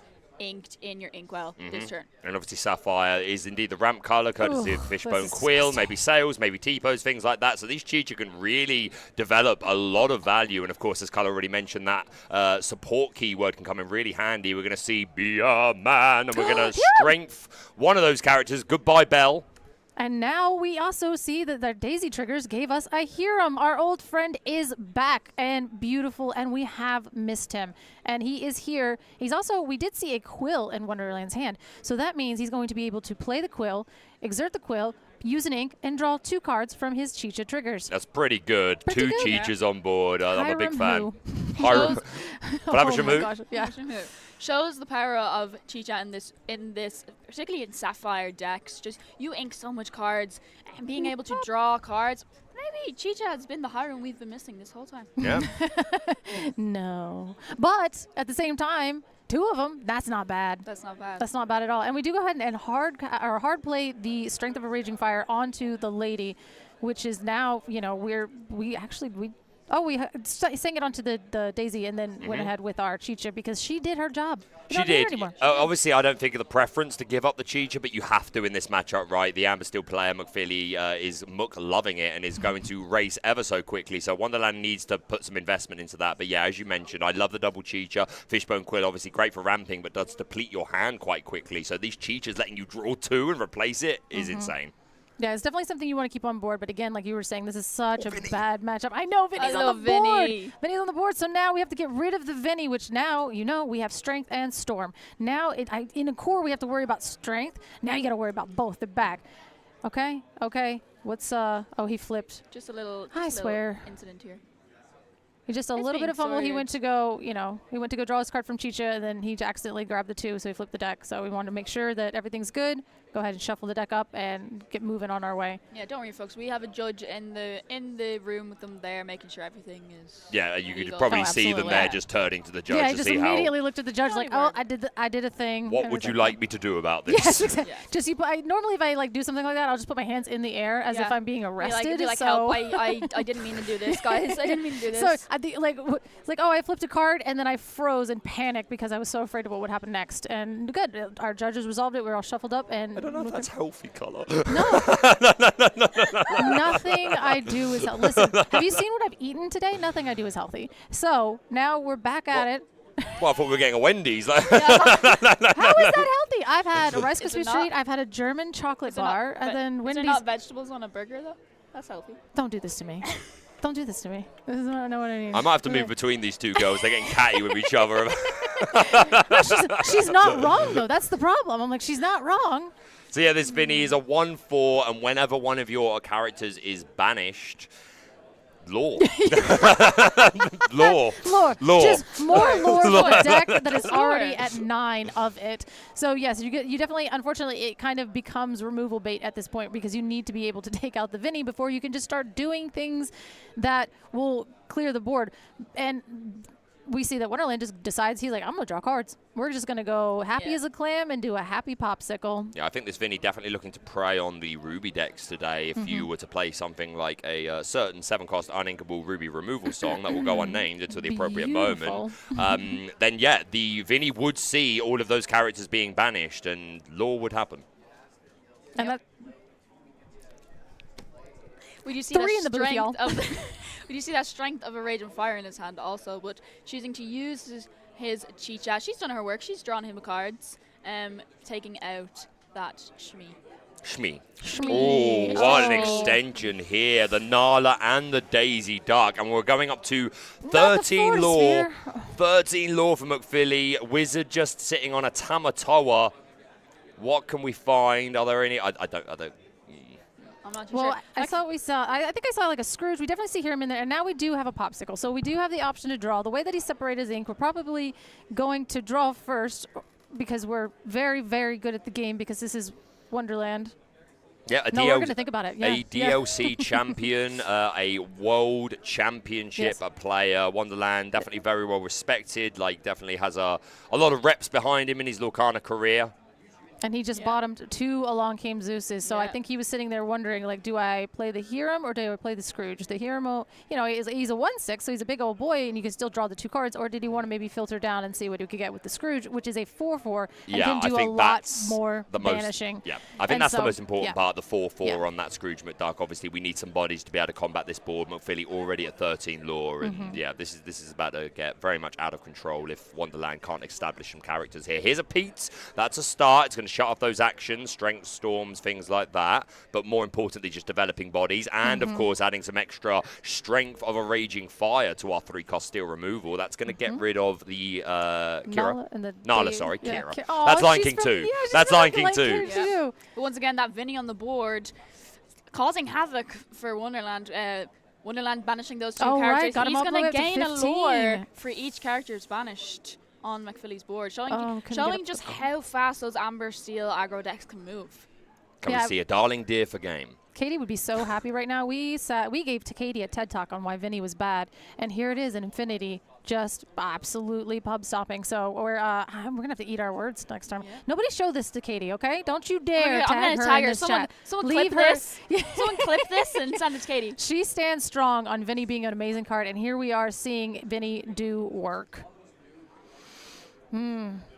The pigeons in Bolt are absolutely fantastic. The art is like, Bobby. he has the best face in the game. And here's the Hiram, the Mr. Toy Maker. Hiram Flaversham. He's going to banish that popsicle. You're going to draw 2 cards. Fortisphere, another card we've been missing.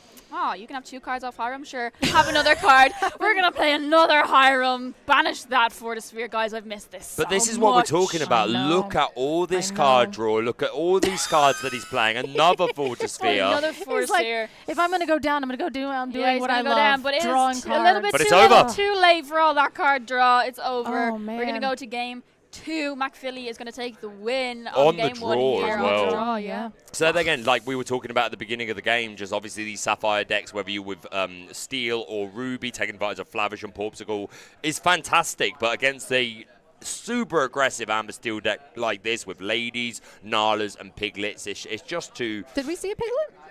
We didn't see a I don't think we saw one, but I'm going to assume that they are in the deck, Why need right? a Piglet when you have a We had Vinny, multiple daisies as well, I know. which is always super important, and also obviously Daisy Duck is a double-edged sword because it can give your opponent cards. But in this Sapphire Steel deck, doesn't do it as like much. I think there are more non-character cards in the deck than characters. I would assume. Yeah, especially since we do see the Scrooge, so the item count ends up being a little bit higher. I know there's different Absolutely. because again in this format we have a whole new world is back, and so this potentially could be that type of deck. So that would mean that maybe there's like some songs or this or that, and like so there's so many flavors of Sapphire Steel that you're not really sure. But once you see a Scrooge, you know that the item concentration is going to be decently high, and I think our Daisy was kind of giving us, I think we gave us a Tamatoa and a couple of things, and then after that we were like, oh, we're going to send all this stuff to the bottom. So And now I'm done. Yeah. You've had some presents, and now I'm done. Daisy giveth and then she taketh.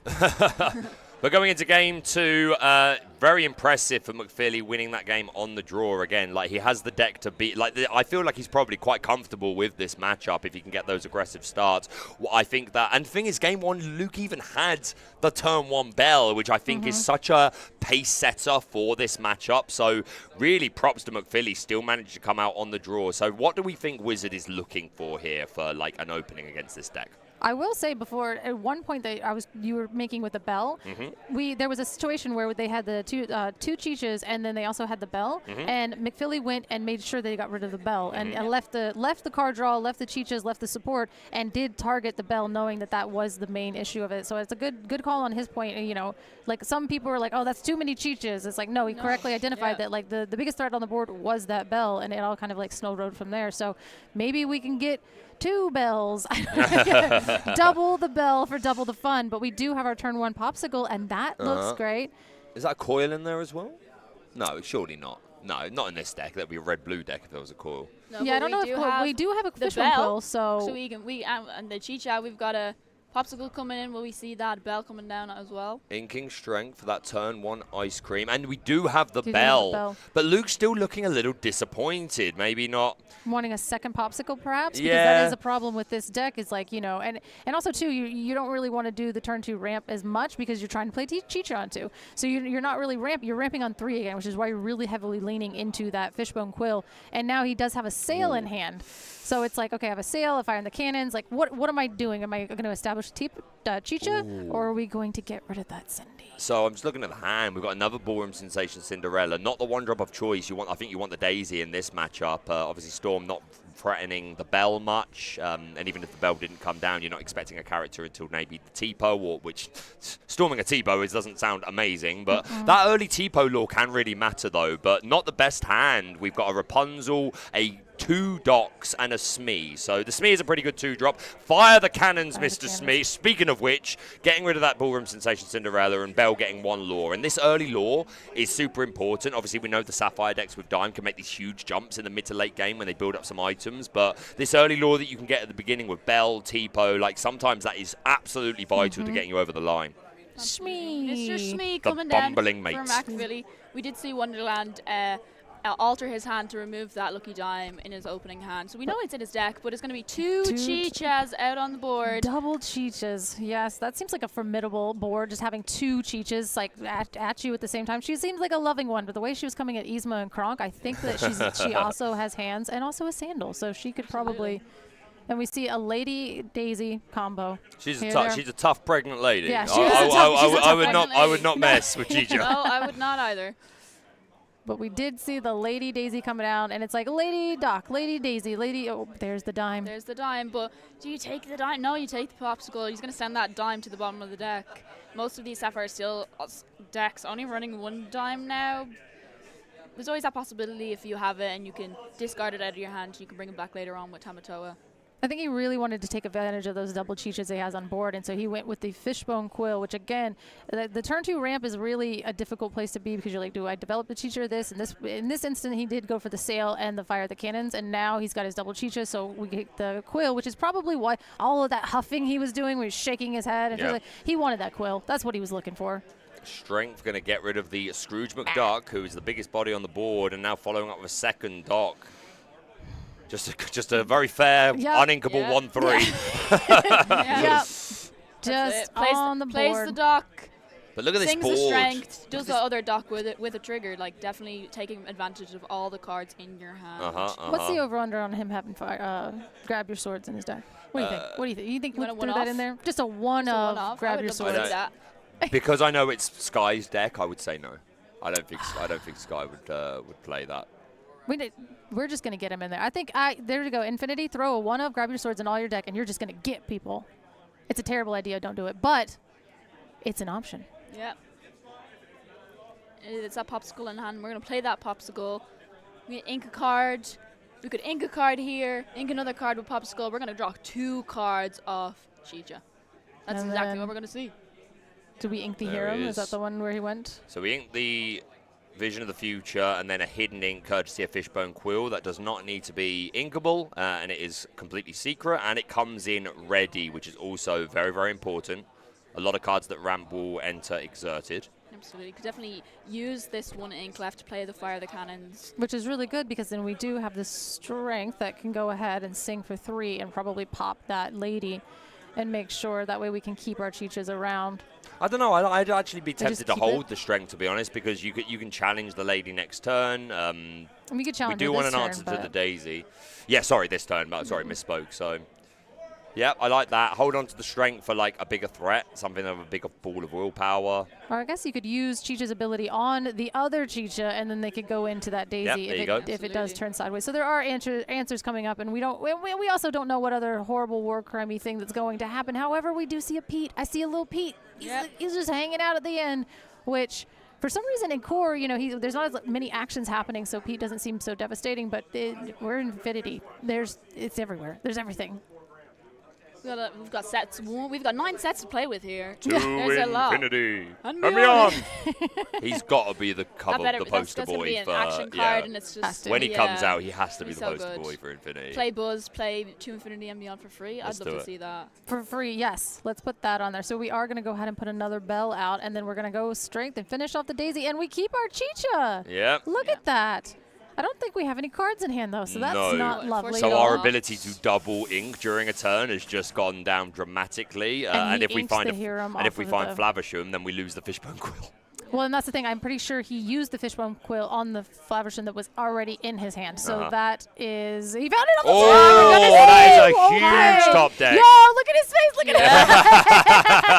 He's happy about it. A top deck, hear him off the top. We still love it. It's Nice to see fine. a smile from I McPhilly. know, Obviously, yeah. not And can't be he's like, happy with that, but "Alright, shucks. Yeah. Oh, shucks. I mean, he's still, well, he's at 6, and he's at he's also at 2. So I mean, 6 to 2. That's not a lot, a whole heck of a big lead ahead for the Amber Steel deck. I find McPhilly. I want to be much further ahead than this by this point in the game.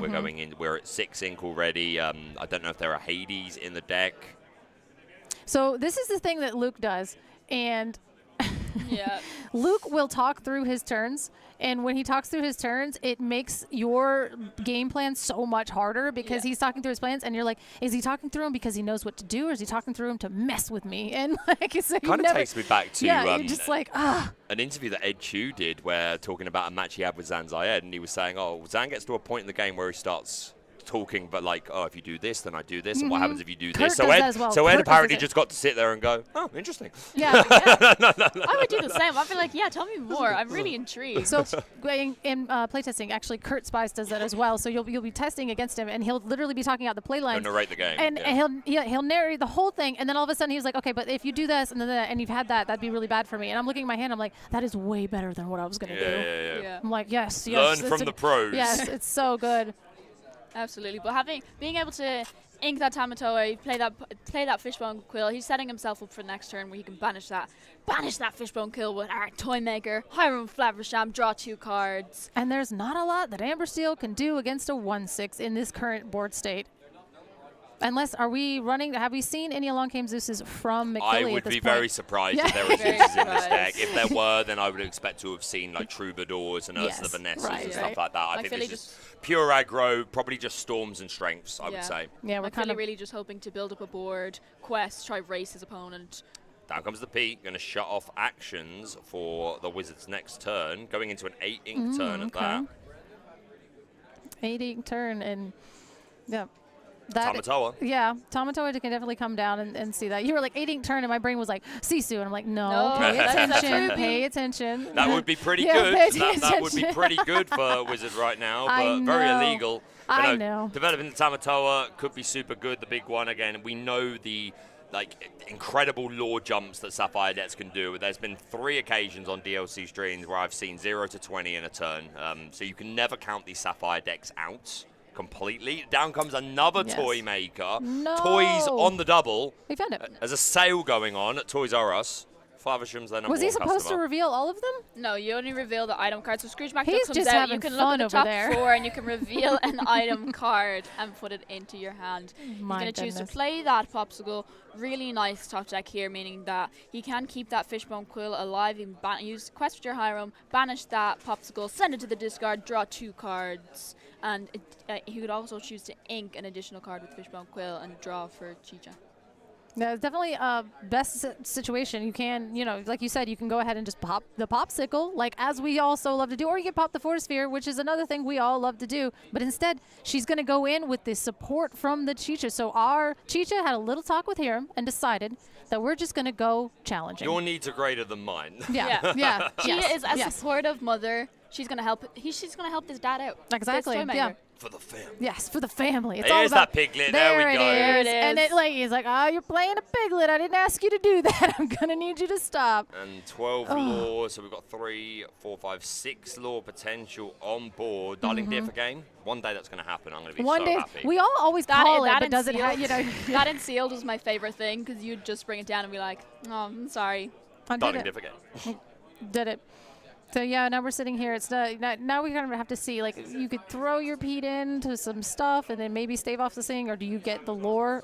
Are we just turn him sideways, or do we maybe get rid of our Chicha, but there's still a high Hiram on board, so there's a lot of draw. Like, do we go for the lore, or do we potentially just kind of wait a turn to see if our opposing steel player blows us out of the water when we're not under the Pete effect? Yeah, and this really shows the skill expression, right, of like identifying when it's the time to just race, put the clock on yourself and say, no, you need to respond to me, otherwise I come out on top, or say, okay, I need to deal with a couple of things on your board. We are going to go for the quest, though, taking us to 13, and then Doc is going to take out that Chicha. She's only a 2-1, right? She is a 2-1. Yeah. Yes. Yep, Doc is the perfect one to remove that, and surviving to tell the tale.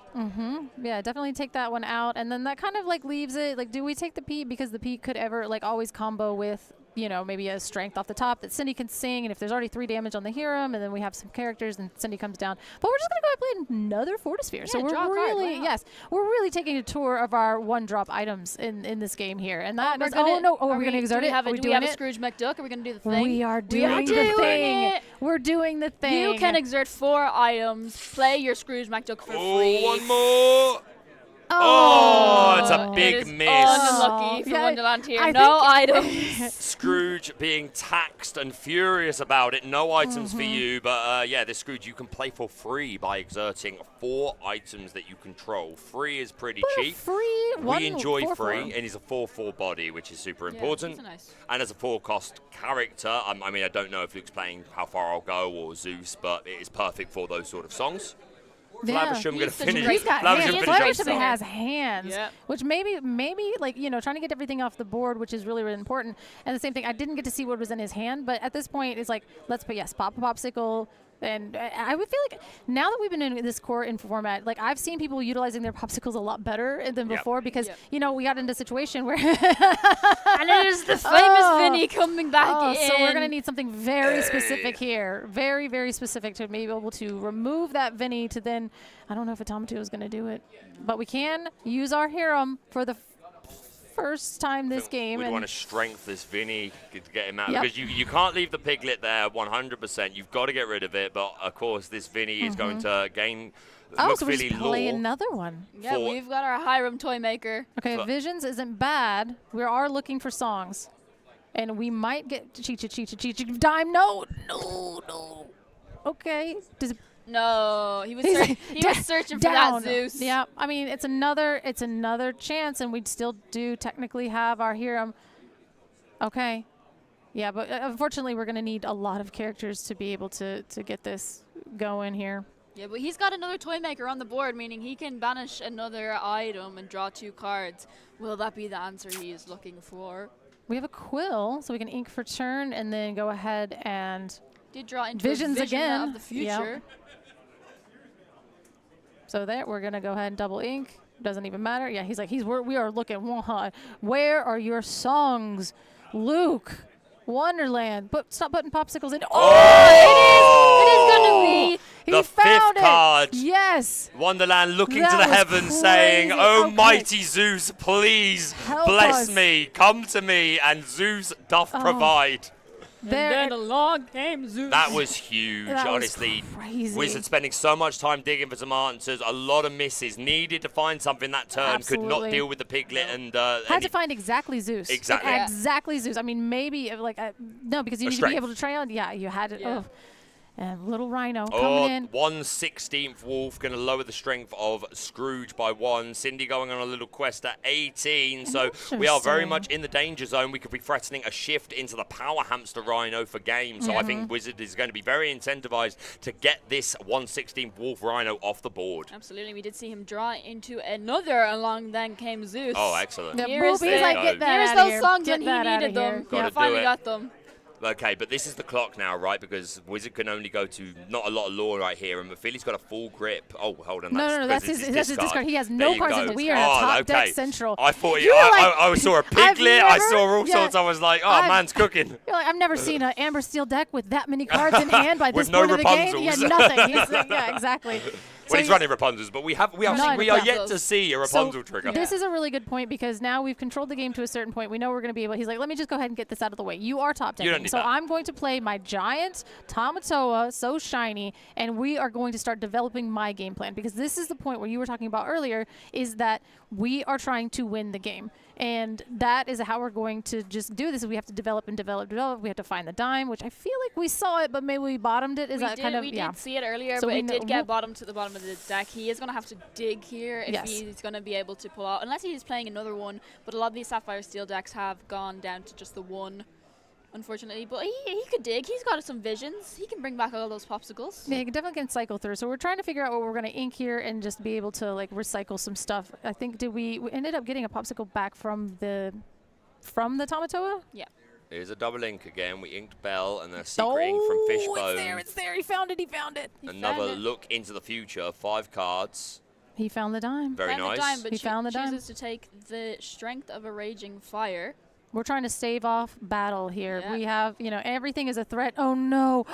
Oh, no. He drew a strength for turn. That's not a character. No, it's going to go straight into the inkwell. That's it. We're going to game 3, yeah. Game 3. McPhilly putting it down, seeing the writing on the wall. Like, probably would have had one more turn, but there's no way that he was going to prevent the Wizard from getting over the line there. So we will be going to a game 3, but McPhilly on the play for the first time this match. He won his game 1 on the draw. I am worried for Luke right now. Yes, I'm worried. Absolutely. And we did see the piglet. Yeah, we've seen how fast this deck moves when it gets started, and he's on the play. He's ready to go. Like, this deck can move so fast if he gets enough characters on the board. Wonderland can only you're thinking about the piglet. Yeah, I am too. I was like, wait a minute, oh. maybe he forgot that he can play Piglet in Infinity, and he didn't put them with a Nala and a Daisy and everything else. And I know that was like a little bit of a moment of silence for being anybody that is sitting across from an opponent with the Amber Steel deck on the draw. So let's see how Luke's spirits stay. He's got this. He's had the bell. He's got this. He's had the turn 1 bell, both game 1 and 2. Game 1, it wasn't enough to get over the line. Game 2, he got there. Let's see if he can find it for game 3. I see a Fishbone. I see a Flavisham. I see a Zeus. I do see a Popsicle. Not seeing a bell yet, though. Or anything. Probably chilling in the library. Come on, girl. Yeah, you need it. Get out of that library. Get out of that library. Put your favorite book down. Put your favorite book down and get on out here. We need you. Yeah. So Zeus in the opening hand. Oh man, yeah, definitely. I mean, and again, this is like, oh, this is nice. Like, what's my turn 1 ink? Well, it's that 8-drop Tamatoa. That's really in there. Only altering 3 cards there, so that says he's got it. a pretty idea. Yeah, if I'm Luke, I do not want to see that. No. That says 1 drops. That says daisies. It says that we got a nice curve here. Wizard thinking this through. That's gonna be his ink, and he's like, he doesn't. I can almost hear him, and I'm like, Wizard loves a bit of table He's talk. just going, do I only keep the popsicle and OP? I just send it back. Like, what do I need? Yep, send it. Ship 6. He's like, I need this popsicle. I need my cheeches. I need something. You gotta be risky when you're playing on the draw. Like, McPhilly. A mediocre start isn't good enough. You need you need to be risky. The literal buckies. McPhilly only altering 3 cards definitely has his 1-drop, his 2-drop. He's ready to go. He probably has his Piglet in hand. He's ready to go. He's got a Storm waiting for Chicha coming up. There's a winning hand, is what this is. There's a winning hand. What's his 1-drop? Oh, did we miss 1-drop? Did we miss 1-drop? No, we're not. We're not doing that. Don't do this. Oh, that's a strength at the end, I think. It's a Smee. Yeah, Smee's there. The other end, I think, is a strength. Yeah, I'll say it's like ladies. Smee, Storm, Doc, Lady, Pig. Oh, there's a Daisy. There's a Daisy. There's a Daisy. There we go. We Gucci. No one has ever been this Gucci. We Gucci. I was like saying, no, that is literally the perfect curve. I'm like, you wouldn't ship back 3 with not one. Oh, mate, Daisy into Smee into Lady Piglet is just kind of cry. Yeah, and then the dock. We need the bell. And then Lady can sing the strength if there's anything on the board that actually mattered. We need the bell. Did we find it? As a cannons. There is the bell. We have it. 3 games in a row. We get the bell. What is going on? He did dig for it. He's just as excited as we are. 3 for 3, baby. Yeah, 3 for 3. We did it. We did what we needed to do. He's got it. So now next turn we're basically going to say, am I ramping or am I going to crash this bell in and then fire the cannons if you so choose to turn your Daisy sideways? And are you going to do it? You're going to do it, and you're going to give us a Scrooge. Ha! I do. I love it. You know what? It is so funny because I love both of these decks. It's so fun to like sit and see the different styles of the decks. But it's funny. It's like whoever is like a little bit behind for some reason, I'm like, I'm going to root for the underdog. And then I'm like, no, I'm going to root for this. Like, so I'm biased in a weird way where I'm just going to, I don't know where I want to be. But Inking strength, down comes the bumbling mates. Yep. Do we have a Chicha for turn 2? Again, it seems to be. But we do have the Jim Hawkins. Jim Hawkins, we also have a vision of the future in case he wants to look at the future. And I think that's super slow for turn 2, though, I right? Like, not you want to see against this aggro deck. You want to be putting bodies on the full board. Yeah, absolutely. Visions is fine, like turn 5, 6 when you've got the ink to like find a specific, like finding the Zeus, like that was super important in the prior game. So Jim Hawkins is a 2-cost, right? He's a 2-cost that says that every time you ink, when he gains +1 so Challenger. So he gets no, it's Challenger 2. Oh, Challenger 2. But I think it's the second time you ink it. I think it's similar to Chicha. I might be wrong. It might be the first time. Let me double check. So we're gonna throw the card is going to come down. Yes, this is a really, really great one, especially with Fishbone Quill. And whether he gets it the first time, the second time, or the fourth time, it is really, really great, and it combos well with the Fishbone Quill that leans with this Chicha synergy. So that's kind of like, again, there's different flavors of Sapphire Steel. We could have gone turn 2 Sail, this, that, and the other thing, and then we could also go the Chicha that pairs well with, I hate it here. I didn't want to see this. I knew it was coming, and I just didn't want to see the lady into a piglet, which is so much lore on the table. But again, we're only seeing the Smee go sideways. So he's holding back the lady. He's holding back. Oh, did he put the 3 damage onto the? Yeah, he challenged with. I think we're Rapunzel trapping. That's what I said. I was like, oh no, he's letting that hold the 3 damage. Oh no, that makes some terrible choices for Luke coming up now. Because he's like, I have to get rid of this Daisy, or you're going to draw some cards. Into a Fire the Cannons just to finish off that Daisy. He's not going to want to leave it there. McPhilly choosing not to quest with that Daisy, knowing, I can have a Rapunzel here to draw 3 cards. Whenever a card is it's Challenger 2. Challenger 2. So so pretty cool. It's a pretty good card, and especially again what we're saying with it. Yeah, it's a great shoot up tray. And this is what Wonderland is probably saying. Is this a trap? Do you have a Rapunzel in hand? If you don't have a Rapunzel in hand, then I don't have to worry about this Daisy. But if you do, I am absolutely done. And the thing is McPhilly does not. He does not have it. He has a Dock and a Storm. Bait now. I like it. So it's a big bait. Now will Luke make some terrible choices. Terrible. Because again, this is Infinity. Rapunzel's around every corner. But again, it's important to say it's terrible with hindsight. In Luke's mind, it's perfectly reasonable. You have to assume they have it, right? Right, you have to, because that if they do it, then yes. you're immediately drawing 3 cards, and it's just the momentum that's going to build. So even if you think it's low odds, it's that situation where, like, if you've got it, I might just lose. So right, exactly. Like, I can't make you have this, because if I make you have this, I lose. So that was a menacing Fishbone Quill. Was that just me? I really thought he was taking the strength there, and I was like, oh, Fishbone. Yeah, he was like, I'm going to menacingly put down this ramp. Absolutely. Has that Fire the Cannons, can be used to finish off that Daisy, just in fear of that possible incoming Rapunzel. Sing on the Piglet. Yep. Man, great start from Philly, but Wizard having all of the answers. The turn 1 Bell, this Jim Hawkins, who's perfectly situated to deal with these characters. So, yeah, McPhilly off to a really aggressive start, but Wizard staying in there. Yeah, he's definitely, and then we're cleaning up the Daisy. Yep. Absolutely, using that Fishbone Quill. Yeah, he's like, I inked an additional card to be able to play that Fire the Cannons to finish off that Daisy. Not letting Rapunzel have her chance in the spotlight. Yeah, he's like, I inked twice this turn because I did play this Fishbone Quill, I promise. So that's where all that came from. We've got a Storm, a Dock, and a Pete in hand right here. I think we're probably going to sing this Storm, dig a little bit. We got to get rid of that Jim Hawkins. Yeah, we got to get rid of that little guy. Oh, we're going to go ahead and challenge in, and then we're going to, so this that's reasonable. You're going to make sure that the board is a little less gummed up, so you can probably go ahead and ink the Pete potentially, and then, you're going to ink the Rhino. Yeah, I think the Rhino, without I think the Pete's too important, like on pivotal turns, to shut certain things off. I was like, but you got Pete Dock next turn, so you're just going to play the Pete and then Dock? Yeah. Yeah. I guess so. You're gonna shut off that's actually pretty good. You're gonna shut off the That's pretty good. That's actually, I gave it 2 more seconds of thought, and you know what? That's pretty good. You mean you want a Pete Dock? That's weird. That's crazy. I'm okay with it. I've only heard that. I've only heard that 1,000 times, but it still seems like, this is the 1,001st time I've heard it. Pretty good with Pete Dock. Yeah, sounds good. What do you think, J-Bomb? Pete Dock? Pretty good? Yeah. Pretty good. We've had the feedback. Always. What always news good. to me? Good, That's but, crazy. But that P is not going to stop this Hiram anyway because he just banished that Fishbone Quill, draw 2 cards. He's going to play the Fortisphere. Gosh, I've missed Fortisphere. Draw another card. Get set up for next turn, Pete sure. Baker. Huh? He inked the Pete Baker. He did ink the Pete, yeah. He inked that What did Pete. he find? He found a daisy. He got a daisy. He has a daisy and a Doc in a hand. Then he inked the Pete. So Doc and Pete are good, but not that good.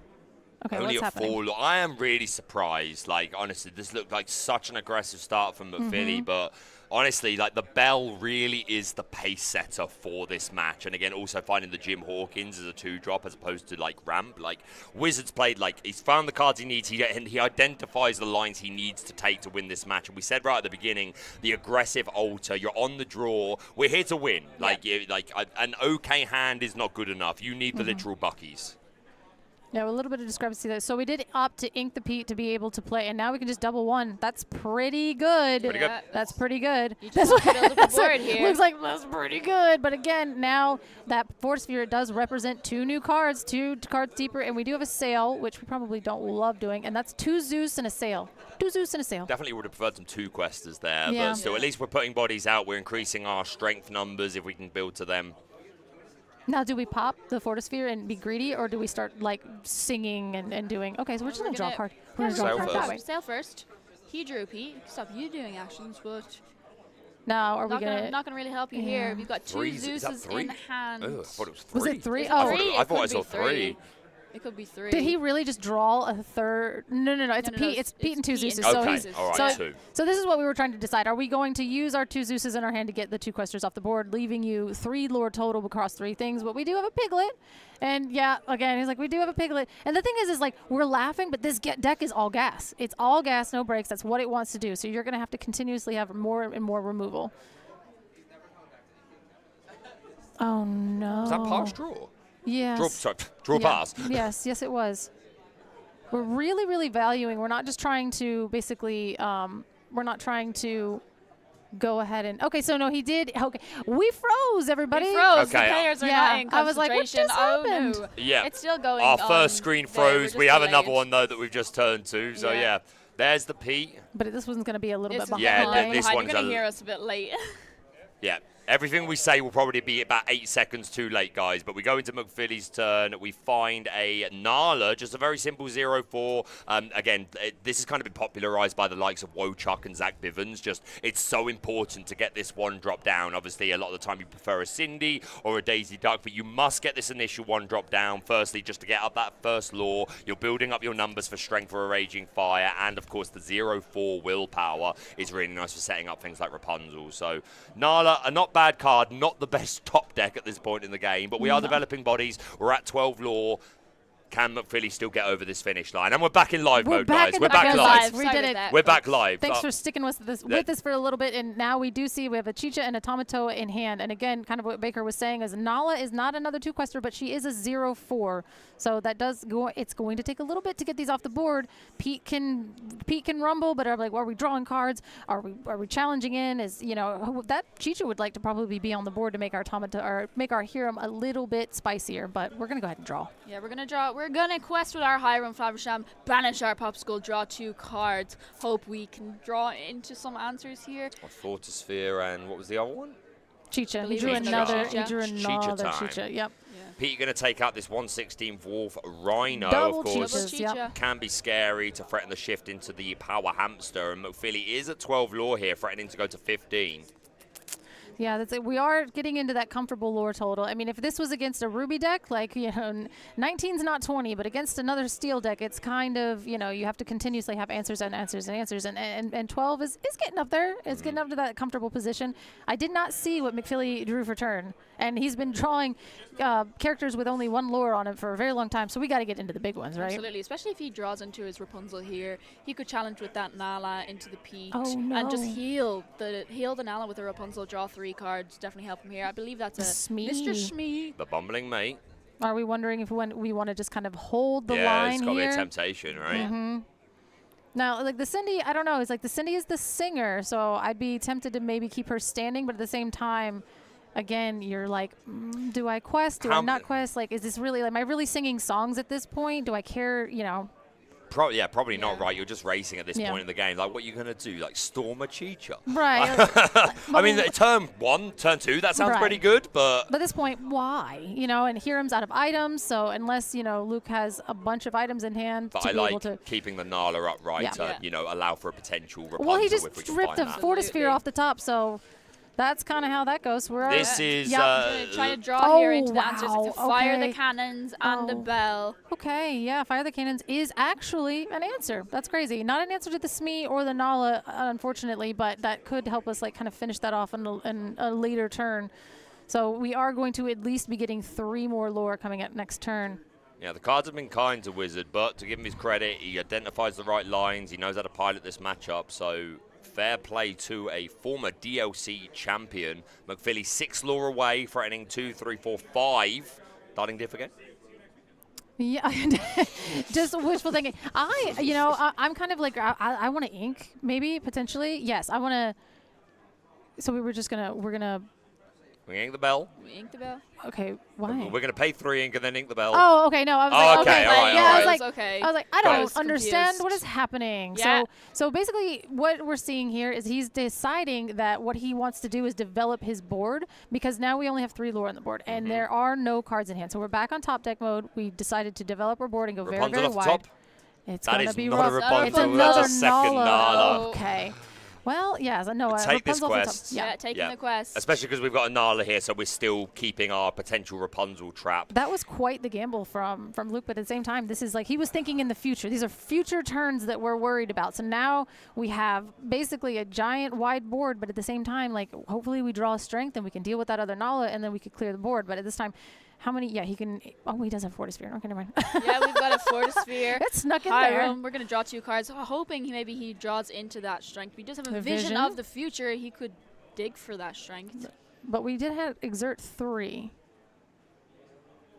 for a quill, because then there we go. We can ink another card. We're going to draw an additional 2 cards. Yes. Chicha's in now play. we're going to draw 4 cards. It's Chicha time. Look at this engine. Absolutely incredible. Yes, and so we're going to go ahead and put our ink tokens on there because he loves them, but that's fine because we're going to Visions of Future. Scrooge. Sky and Wonderland love an ink token. Another Visions. Are we going to... Oh, there's our there's strength. There's the strength. Exactly what he was looking for. There is the to strength. help clear off these Nalas. Yeah, So, yeah. that's going to be a full board wipe at this point, Yep. and then Wizard is pretty much free to just start put the pedal to the metal and start racing towards game. Look at McPhilly. You He's see like, that yep. lip there? Like, He's are like, you "You got kidding me?" me, yeah. I feel bad for McPhilly. It was a strong-looking opening hand, but Wizard had the exact counter, and since then the draws just haven't been going on in his Yep. favor. I'm afraid it feels bad to see.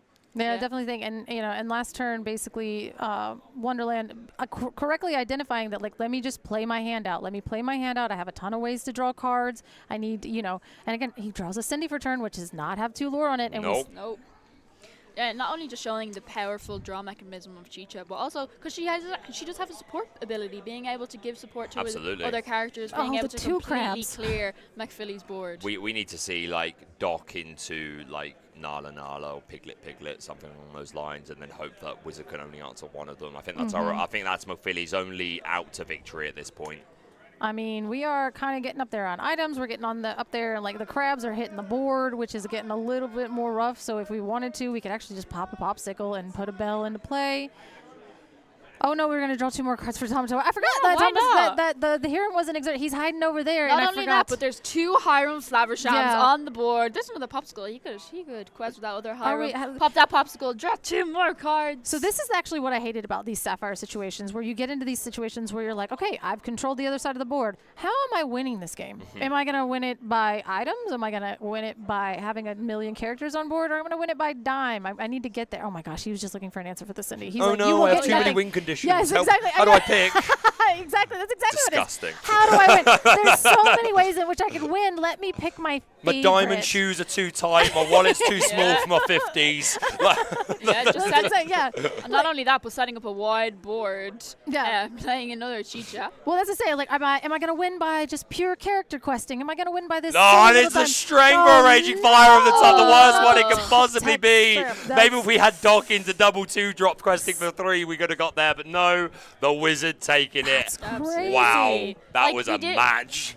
Absolutely. We did see the power of this aggro Amber Steel deck. Like, they can race so fast. Wonderland here just had all the answers, drew them at the right time. Those removal cards. That along came Zeus came along at the right time. It was the Absolutely. 5th card down when he was trying to draw In through game his 2. deck. Yeah, Yes, yeah. I mean, and that, and you know, basically kind of what you said is like, oh, he needs this thing, and then it's like, well, what if it just was given to him? And again, that's the Infinity format. That's Hero. That's everything. And the Cheeches is a secondary draw engine in the situation. He probably drew most of his deck both times, so of course he saw all the answers. Yeah, and again, like as you mentioned, things like Vision are great for digging, but like honestly, I am going to give so much of the. Well, I'm going to give a lot of credit to Luke, who is a fantastic player and knows this game, knows the lines. But I think if I would be treating my Belle like an absolute queen, not a princess, a queen, She is because a queen. that was so impactful in this matchup. Again, commiserations to McPhilly. Had the chance to have a chat with him this weekend. Really, really nice guy. Unfortunate, but that's how it be sometimes. So I am shocked. I'm a little shocked. I am to shocked. see I this really, Sapphire deck beat this aggressive deck. Well, especially McPhilly being on the play here, and he had the opening. It was a little slower, but yeah, at it was the a same little time, slower. yeah. Luke here had to. Like he altered I his think hand we for are 6 going cards. over. We're about to I think find we're out going exactly over what to happened. find out how it went and how he feels about it. It's gonna over be to J-Bomb. Let's do it. We're gonna do the thing, and Let's it lasts go. too long because we Oh, always okay, we do the thing. Sharp Gaming when they came up to the World Class Cards Triple Deck. Hey everybody, we're here at the Ink Open in the Infinity Tournament, where unfortunately we saw McPhilly here lose to Wonderland, but we wanted to talk to McPhilly here because he is actually sponsoring the event with Sharp Gaming. Can you go ahead and tell me about that? So I own Sharp Gaming. We're a 20,000 square foot retail LGS in Fort Smith, Arkansas. We've kind of been doing more and more Lorcana tournaments. We have another one coming up November 8th and 9th. It's a 10K followed by a 3K. So hope to see a lot of you there. That'd be amazing. Yeah, we love all these big events, and these third parties are starting to like pop up with kind of the small amount of DLCs, and it's really great when we get like good casters and good events, and then more people show up. And so this year has been just the year of the third party events, keeping Disney Lorcana just going strong, and they just keep getting bigger and better every time. So everyone I think appreciates what you guys at Sharp Gaming are doing over there to keep those events going. And I appreciate it. We put a lot of work into it. It's definitely not as easy it looks as a competitor. You know, you just show up and everything's ready to go, and you're like, oh, this is great. There's a lot that goes into putting together the events, and just shout out to the team, Ink, and everyone who helped, all the broadcasters some of you traveled from like halfway across the world. Oh yeah. And I just thank you so much for coming out and, supporting the game and the players. And it's just, I've had a really great weekend. I haven't been winning a lot. I was doing all right today, but unfortunately I ran into one a of the DLC best. champion and had a little bit of bad beats there in game 3. But Yeah, some of those your off the top deck draws toward the end when you ran out of gas were kind of not what you wanted to see. And you got my least favorite thing about playing Amber Steel was the strength off the top with nothing else. So every game, Yeah. every time I'm board wiped empty-handed, it's strength on top, baby. Yeah. it's so infuriating, but I'm having fun. I'm playing a deck I've never piloted before, and I played 0 games in Infinity. I spent all my time trying to figure out core, and did figure it out. I'm right there with you on Infinity, but why did you pick Amber Steel? I know it had the success last week with Wochuk winning Southside Gaming, and it was something unexpected to me that Amber Steel would be so good. I was expecting Sapphire Steel to just kind of dominate, but why did you land there? So I spent all my time on core, and I'm a blue steel wheeler, and oh, me as well. Yeah. So the bad part about blue steel wheel is it's a counter meta deck, and I didn't know what the meta was in Infinity, so I was like, I'll just run my songs deck that I started playing after Hiram Fortisphere got banned. And then I got to thinking about it, and I'm like, I can't remember the last time I played songs into blue steel. Yeah. So my teammate Hayden was like, "Hey, you should definitely try out the list I ran at CCS last weekend." So I'm running a list I've never piloted before, and it was doing great. I feel like I had a good shot in that last one. It's just a little bit unlucky, and maybe there's some plays that I made that were wrong, but it was. I mean, it's been great so far. Yeah, and I have to ask about that game too. It looked like Wonderland was just doing all of his reveals face up for the entire game. Was that just a camera trick, or was that actually what I was seeing? No, he was doing it face up. He wasn't trying to be me. He was just trying to put on a good show for the stream. And I appreciated him digging, 35 cards to find the answer to make me lose. That Zeus last card after all of his digging was pretty wild. Yeah. It was good.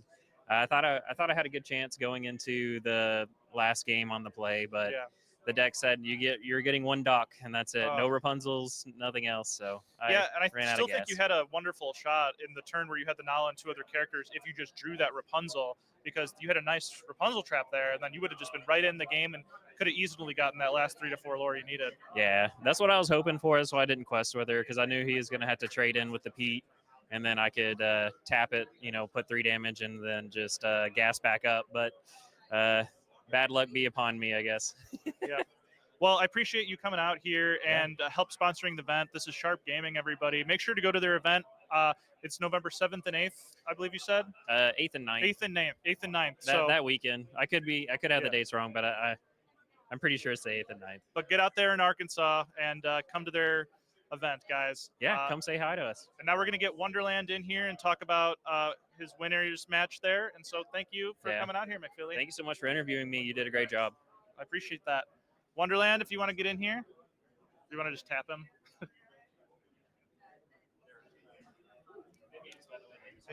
All right, we're here with Seattle champion Wonderland, who had a unique sort of play pattern in game 2 where he was just revealing every card to his opponent. Well, it was pretty like at that point it was known I had to hit removal or I was going to lose. Yeah.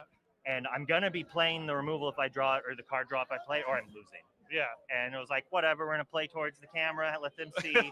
My opponent's going to figure out what I draw. Nothing I show is going to change almost anything they do at that game. At that point, because they're out of cards. We're just not going to play a character from his hand, knowing. So it was a good show. I was loving it. I was trying to be entertaining. I am a streamer at heart. What can I say? Yeah, and we can't hear what you're saying, but you're so animated in the camera. You're doing all these hand motions. You're doing these fingers. Well, no, it was 3. I heard them say 3 bells. I'm like, yeah. Even though the first one was a mistake, I'll tell it now. Do not play bell on turn 1 on the play. I even told my opponent, I was like, this is wrong. I shouldn't have done that. Go play Daisy. I'm like, I'm so smart. I'm so smart. Chicha go. Like, but better lucky than good. That's how it is. Sometimes that happens. But sometimes you learn and sometimes you don't. But hopefully you do learn. I was like, oh, I got it. I'm so lucky. He's like, yeah, you only had to look through 25 cards. You were digging a lot in that game too. It was pretty crazy. Yeah, that's what the deck does. Like, Sky sold me on it. He's like, these Chichas are good. They're here for this, they're that. They've like the support on the Chicha, and it's like, oh, I drew a card or 2 off Chicha. Now I will trade. A lot of people are kind of like, well, they're not going to trade the Chicha. It's like, I have to. If I don't trade this Chicha, I'm losing the game. Like, there's a turn in the last game. I'm sitting there, I have double Zeus in hand, and I really want to use my Flaversham, but it's like, I can't do that. But he can't answer my Flaversham, and if he tries to stack damage on it, they're gone. Now, talking about the list, is this similar to the Sky list that he won the world-class cards? It's close. It is close. It is Sky's deck, obviously. Big shout-outs to Sky. My Chichas were signed by him. I don't know if you can see that on the stream or not. But there's 1 or 2 different changes, learning from that and whatnot. I'm sure he'll tweet about it a little bit. Maybe we'll force him to make a Metafy or a guide or something. Like, Affinity's untapped, and who knows, like, the format feels degenerate, but at the same time, when my core constructed opponent goes Lady Nala or Daisy Nala, Lady into a Nala, I have very few outs. Right. Whereas in Infinity, I have so many outs that it's fair. It's interesting because we never got to see Flaversham versus 3-drop Lady. Yeah. Or Nala in constructed, and it's so fast. Nala's crazy. But who knows? Sisu might have just shut that deck down. Nala is probably a joke to 3. What was your opinion on card reveals of Nala? Did you think she would have such an impact on the metagame? I was just like, whatever. It's just another one of these. I was like, it is the best of the 2-cost colorless Quest for 3 things. And I've liked them. I played Pinocchio in Worlds. I played Pinocchio multiple times before. I like questing for 3.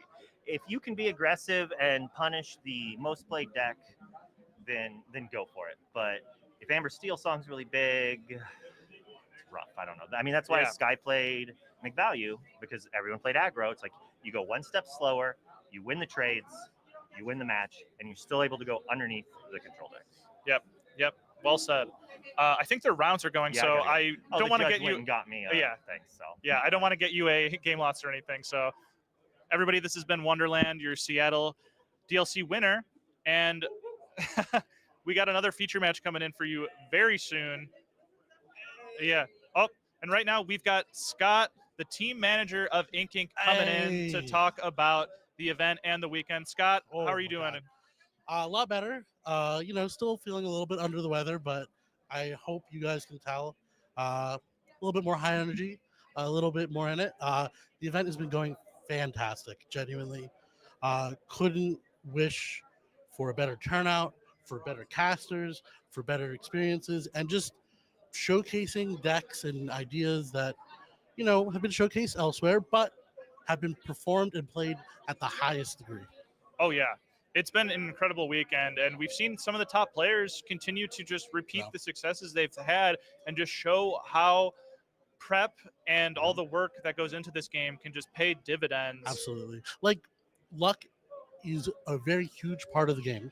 Yeah. But making your luck is also a huge part of the game. You can have such bad beats in any kind of asymmetric game, but if you are consistently putting yourself in positions that let you win or take advantage, or you're drawing to your outs, you're going to perform better, you're going to be consistent, and you're going to be on the streams multiple events. You're going to be at the top table multiple events. And it just shows that dedication and practice go a long way. Yeah, and well said. I think this format is actually showcasing a lot more on the deck building side than other formats previously, where a lot of your games are just going to be won before the match even starts, just based on deck construction and what you pair into. And so there's a lot more prep work in this, where previously you could kind of just net deck something and play it and have high success rate. But this one, you really have to put the work in early to make sure you win these mirror matches, and you have these special tech cards to be able to counter those, because you're going to be playing Blurple a lot in every tournament. You're going to be playing Purple Steel. You're going to be playing against Amber Steel. It's honestly, in a weird way, more taxing mentally, because there's so many new cards or old cards that had never seen any real play before that I looked at before and just glossed over them. I didn't even have to think about oh god, there's an evasive 3/4 for 4 purple card. I cannot remember who it is. Why did I see it this weekend? Why did I never even think about it being a card that existed before? And it's like, we got a smaller card pool, but it also like dramatically increased the card pool. Like, we're seeing cards that have never seen real play, and I do appreciate that. I'm playing the Infinity event right now. I'm playing a mid-range green steel, my bread and butter, my favorite deck. I'm not discarding people. I'm drawing when you're drawing. We're drawing together. And it does feel good. Like, I miss it. But it is good to have a new format as well. Oh, yeah. And it's nice to have, like, as you said, these new characters or old characters having some uses, because there used to be the Brawl and the Medusa test, the Sisu test, and you just couldn't play certain cards because of that have these nice effects, but they didn't have an enter the battlefield effect. I have to go, but I have one take on this, and I have to say it. I think Medusa single-handedly ruined set 3. And I say that as in, like, look, Dies to Medusa is a real thing, but it's because there's interesting cards that never could see play because they cost 5 or 6, and do die to Medusa, who was played a lot back then. And I think the game is healthier without effects like Medusa or Brawl. I miss you, Big Ursula. That was one of my favorite cards in the first 2 sets. Hashtag Big Ursula. Make them lose lore. You gain a card. You draw a card. Best card. Yeah. I loved her. I had 4 foils. Oh, She yeah. was awesome. Yeah, loved I got her. it. All right. Thank you, All right. everyone. Thanks, Scott. Good luck this round. And as we're setting up for the feature match, we're going into round 4 of the Infinity Tournament. We just saw Wonderland make it to 3-0. I've been in here, so I don't see what's at the other top tables currently, but we're going to be setting up that feature match soon. This has been a great weekend here at Ink Inc. We saw a crazy Amber Steel list win the Ink Inc. Open number 3. Amber Steel has taken all 3 Ink Inc. Open victories here, and he got that awesome giant Mickey signed by the artist Romero. And we have an artist signing here who did the second star to the right, and he's been here signing all weekend. We've got Color is Law coming into the casting booth for the first time in the interview booth, I should say. Yeah, I was like, I've been casting. How Yeah. rude. Yeah. I actually came over here to compliment you on your jacket, but I'm leaving. Oh, thank you. I'm kidding. So how's the weekend been going? What have been your big insights that you've learned, if anything, here? Oh, I feel like I've harped on this a few times, but I mean, Amethyst seems as though it's strong. Yeah. Yeah. Yeah, we love Amethyst here, and I don't think it has the best card. I think that's strength, but then like all the next best cards are, you got your Belle, you got your Genie, and those cards are just dominating this format. And you know what the biggest surprise of this weekend is just how little Dumbo did on stream. And everybody keeps saying that, but I think that every time I see Dumbo come down, it is a decently must answer. Yes, and that's Dumbo true. seems like a very, very expensive piece of tech that is removal bait. And it's a must answer. I mean, you can let it sit there potentially, but a lot of times like it is like Yzma, to where you're like, if you can set up the conditions for Yzma and it exerts sideways, then maybe you're kind of cooked. Or if you leave a Dumbo on there for a couple turns, you're kind of cooked. So it's like, it makes the threat assessment a lot more difficult. Yeah, I agree with you there. And you know what I have been asking all the other casters to kind of pivot away from the actual play lines of the game, but what is your favorite Enchanted? My favorite Enchanted? Okay. So a moment of silence. I have been trying to acquire a power line since the very beginning of this set. And so I've been asking since we got here, because Garrick opened 1 in his cases and JDZ opened 2 in his cases. And then I was like, okay, well, my goal this weekend is to acquire a power line. So I've been in like the Discords and chats and everything else like that. I'm like, okay, power line, Enchanted, like this. I have this for trade, blah, blah, blah. So yesterday, somebody was like, I have a power line up for grabs. And I was like, cool. And I grabbed my cards, but then I had to go to the bathroom, and then we were filming this thing and we're doing all this stuff. And then I finally get around to it, and I pick my cards back up, and JDZ comes walking in the room with a power line. And I was like, okay, that hurts. And so then I ended up being like, okay, that's fine. And I went back in the Discords and all this stuff. And somebody else came in and was like, there's a power line at the World Class Cards booth. Oh, sorry. That's where JDZ got it.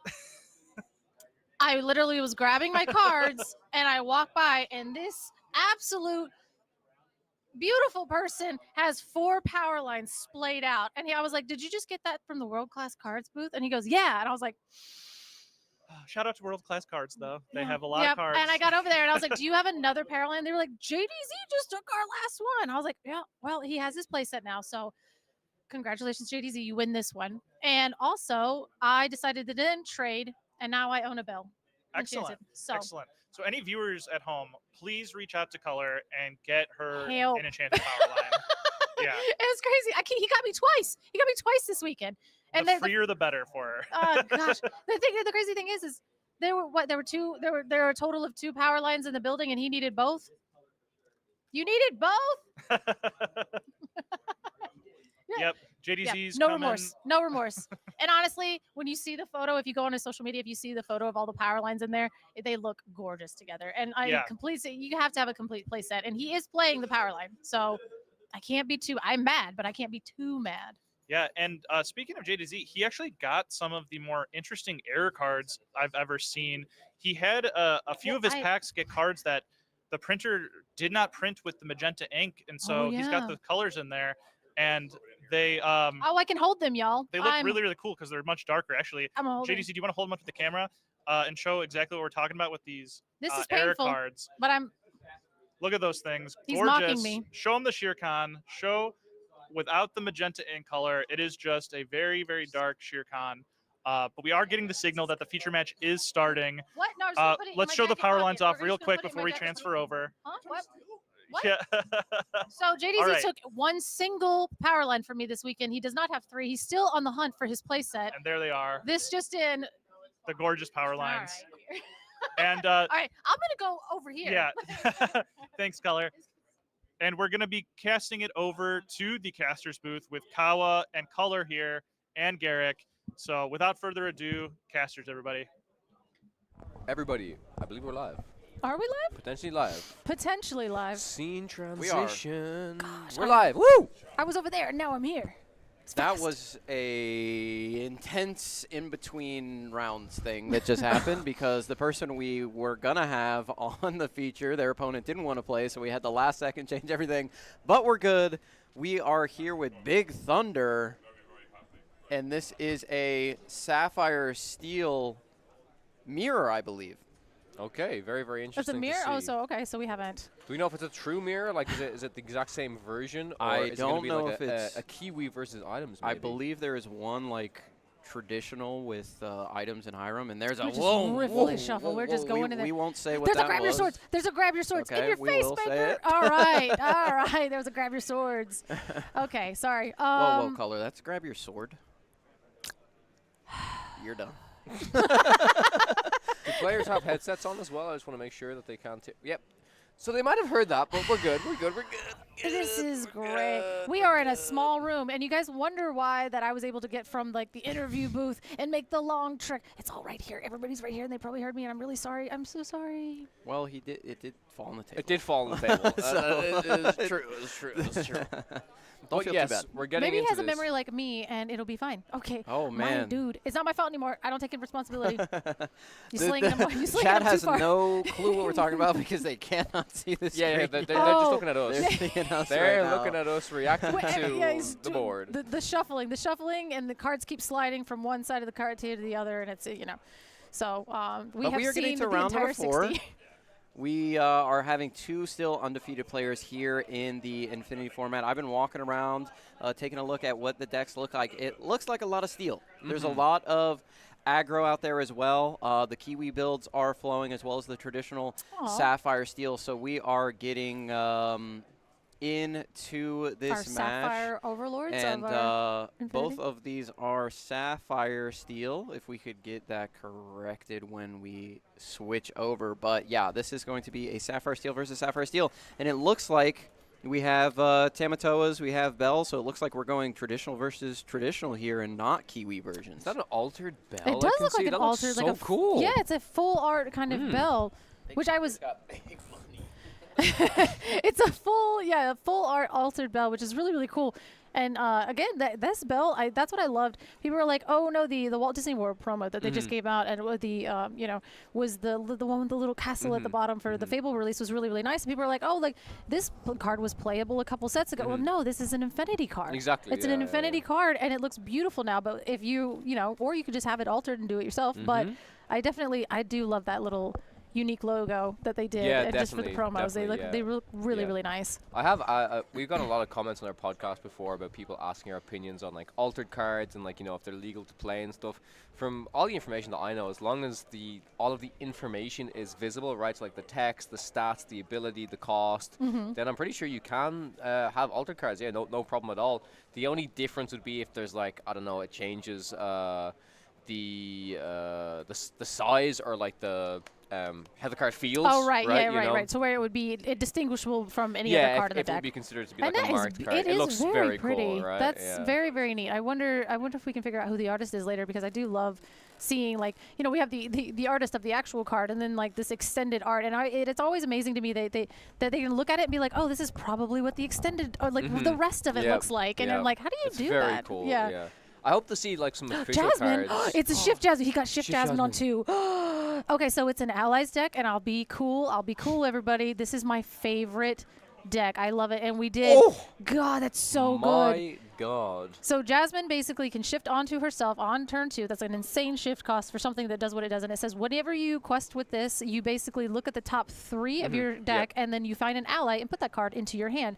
And then that's really, really great. But she can also sing Along Came Zeus on turn 2 if need be, and then she's protected. And that's kind of the problem, is like if you're on the draw or anything, she's great on the play. On the draw, your opponent's going to have a decently big board. So if you're going to shift her on 2 and immediately turn her sideways, she's gone. But you do get the trigger. Cogsworth is an ally. You guys, Cogsworth is an ally. I am so excited. So many cards that I have to get my brain back, like, used to looking at these cards again, right? Like, they've been off my mind for quite some time. And Cogsworth, God, Cogsworth was such a good card throughout the entire meta from sets 2 from when it came out to set 8. It really had its ups and downs, and it really shined in these Sapphire Steel decks. Yeah, Zoogies is getting onto it in an Zoogies is zooming. insane start here. Yeah, absolutely. And imagine if Cogsworth got the old reprint in this current format. It With all would of be a beast in this board stall. It just changes state. so many breakpoints, right? You know, yeah. it's such a good card, giving everything resist +1. So. Yeah, and the P does come down. But the crazy part about this is we did see the Along Came Zeus, but this list actually doesn't run all of the song package that you think that the Sapphire Steel deck, because you don't want your bells to be missing. So typically you're really only running your Along Came Zeus, because Along Came Zeus, if you bottom that, okay, that's fine. I should be pretty far ahead on board. You really, like, that was the perfect start for that. And he's like, but I'm not Pete. He's like, I know Pete's here, but we are looking for allies. We're going digging. Pleakley's an ally. Grab your swords. So that's the other one. And then Pleakley's found, yeah. That's actually really interesting. The deck building decision when you play a card like Jasmine is a similar thing to when you used to play, or when you play Ariel in Amber Steel. It's like, what percentage of allies, the same way what percentage of songs, needs to be played in the deck for this to hit a lot of the time. That's a really interesting deck building decision you have to make. And we've seen Jasmine quest twice here, and it actually hit an ally, which is great. Yeah, and plink into the inkwell, Plinkwell. But the problem with this is, like, we did see a how far go, grab your swords. Now we see a storm, and then we've seen Along Came Zeus. This is a very high concentration of songs for this style of deck. So I wouldn't be surprised if maybe we needed to get one Jasmine quest with a hit, and then that's kind of the use that we want to get out of her. Because other than that, like, if you put 2 little songs in your deck, you're leaning very heavily on this turn 2 shift line with Jasmine, and sometimes you just don't see it. Bonk. Man, this is good old-fashioned Lorcana gaming. 2 Hirams on the board, 1 on each side.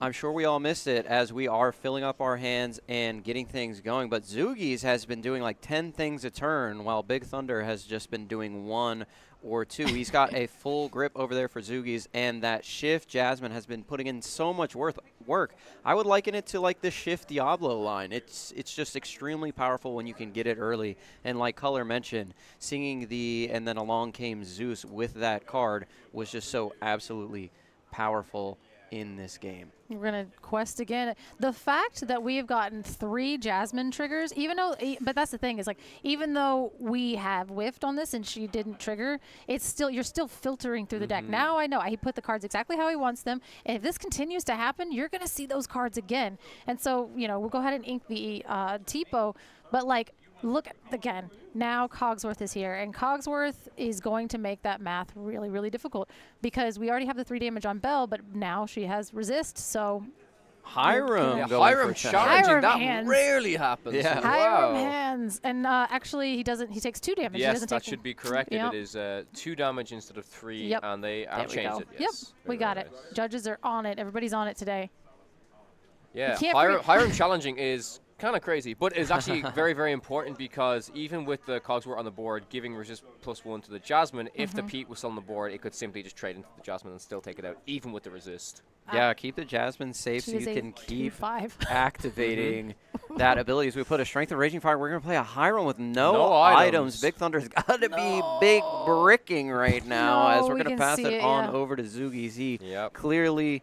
you can see it on his face, frustrated by what is going on here. And Zoogies is just finding everything. But again, the Jasmine started all of this, finding the allies that he needs and getting through his deck. There is the second Cogsworth available in Zoogies' hand. There's also double Hiram. Second Cogsworth might just. It'd just be the end of the game, but Let's get the Tamatoa onto the board, get those items back, and Hiram can start snacking again on some popsicles and just keep this going, this cycle and then going by the and way, going and going. Jasmine's going for another one. And again, maybe this might be a situation where we've kind of and this isn't a very interesting, interesting list where I'm seeing it feels very Sapphire Steel, and then it has that back, like you can fall back on Jasmine. There's not. It doesn't seem like it's very geared towards being an entirely ally deck to where like I can get Hero and draw cards, I can get Happy as a Clam and draw cards, or I can start filtering through with Jasmine if I get that. And so this is just like another draw engine, which is kind of impressive. Yeah, it really, really is. Yeah, and like having that opener is really, really, really impactful. And so far, there's still a decent amount of allies in the deck that I can hit like quite often at least, which is quite interesting here. But yeah, I mean, it makes sense to get the Tamatoa. You usually it's a lot more ink-efficient play than just playing the second Cogsworth. However, I think when that second Cogsworth comes down, if the first one's not dealt with, how do you deal with a board like that? It's just resist 2 for everything. Yeah, basically. the second Cogsworth is pretty much like the nail in the coffin. But we did see the Jasmine get them a Pleakley off the top. That's actually really good.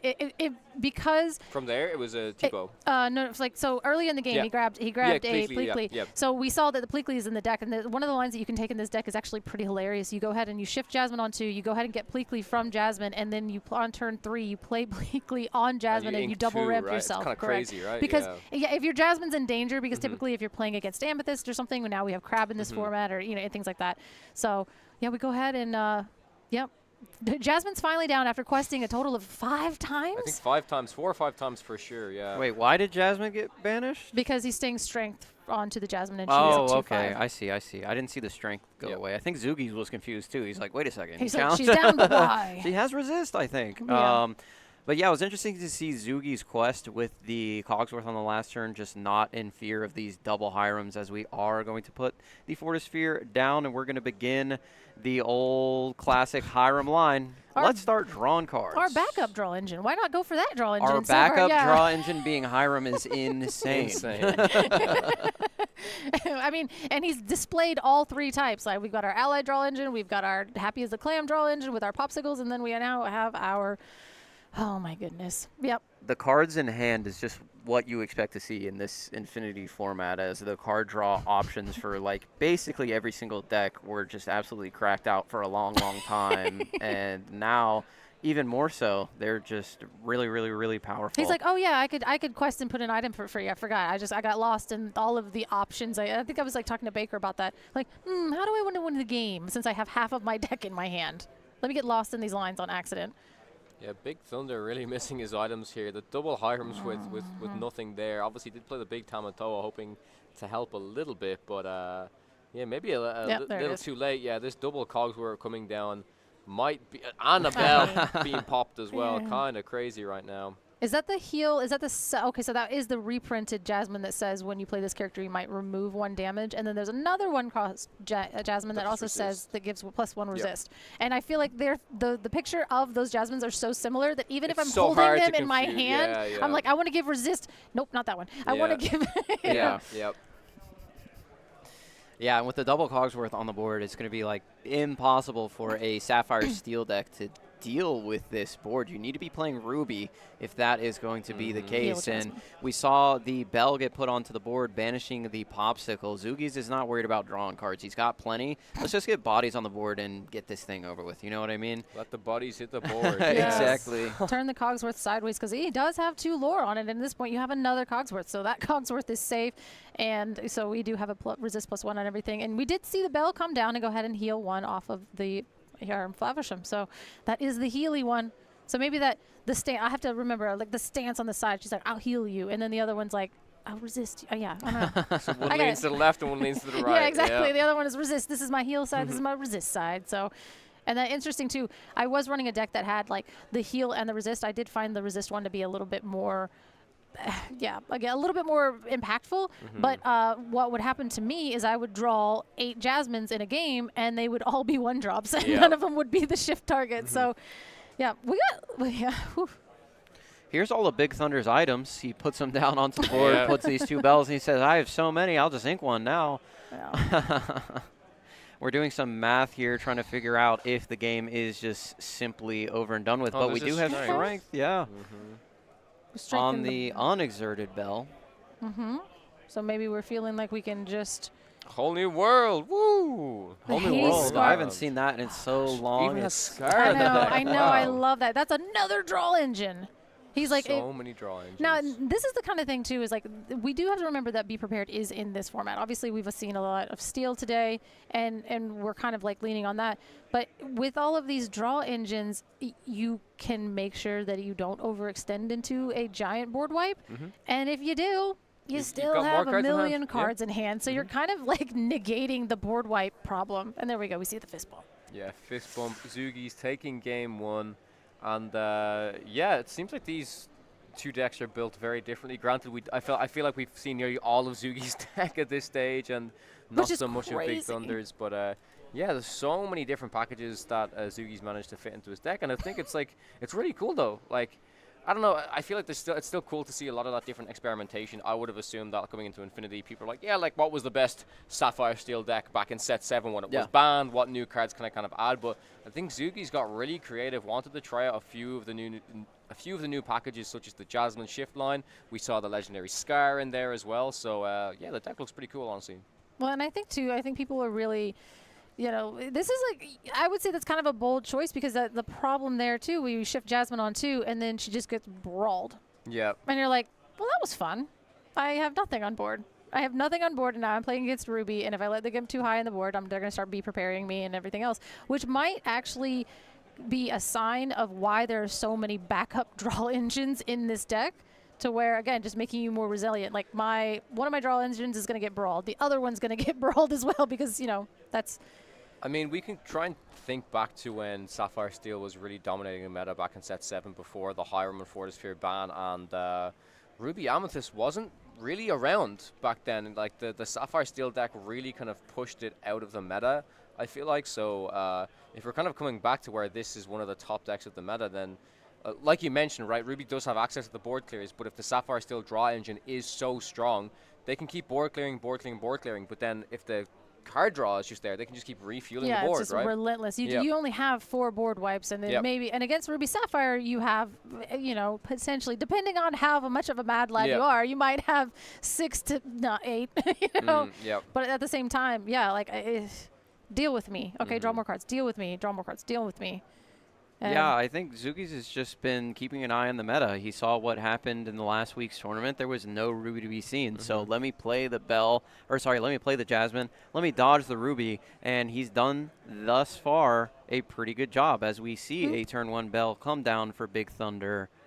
I like how they're all altered, though. Like, so he has a full playset of the altered ones. So very pretty. Yeah, I do love that. Yeah, I think the closest thing we've seen to like these like full alts are the epics, right? That's like kind of the closest thing we have so far. But I would love to see these in like an official capacity. Slams it down on that storm. The disrespect. Oh my god. Well, because we saw him ink the large Jasmine, so he's clearly had the backup Jasmine. He's like, you will never do that to me again. He threw it down and it perfectly landed on top of the bell. That was crazy. Like, what happened? Oh, she sang. She sang quickly. And then we sail for turn. Sail here and play Fortisphere. Yeah, pretty good. This is another reason why Sail was so strong even around when Hiram was there, because you can, if you miss the item on turn 1 and then you find it off the Sail, you can fit it in with your extra ink. Super, super powerful here.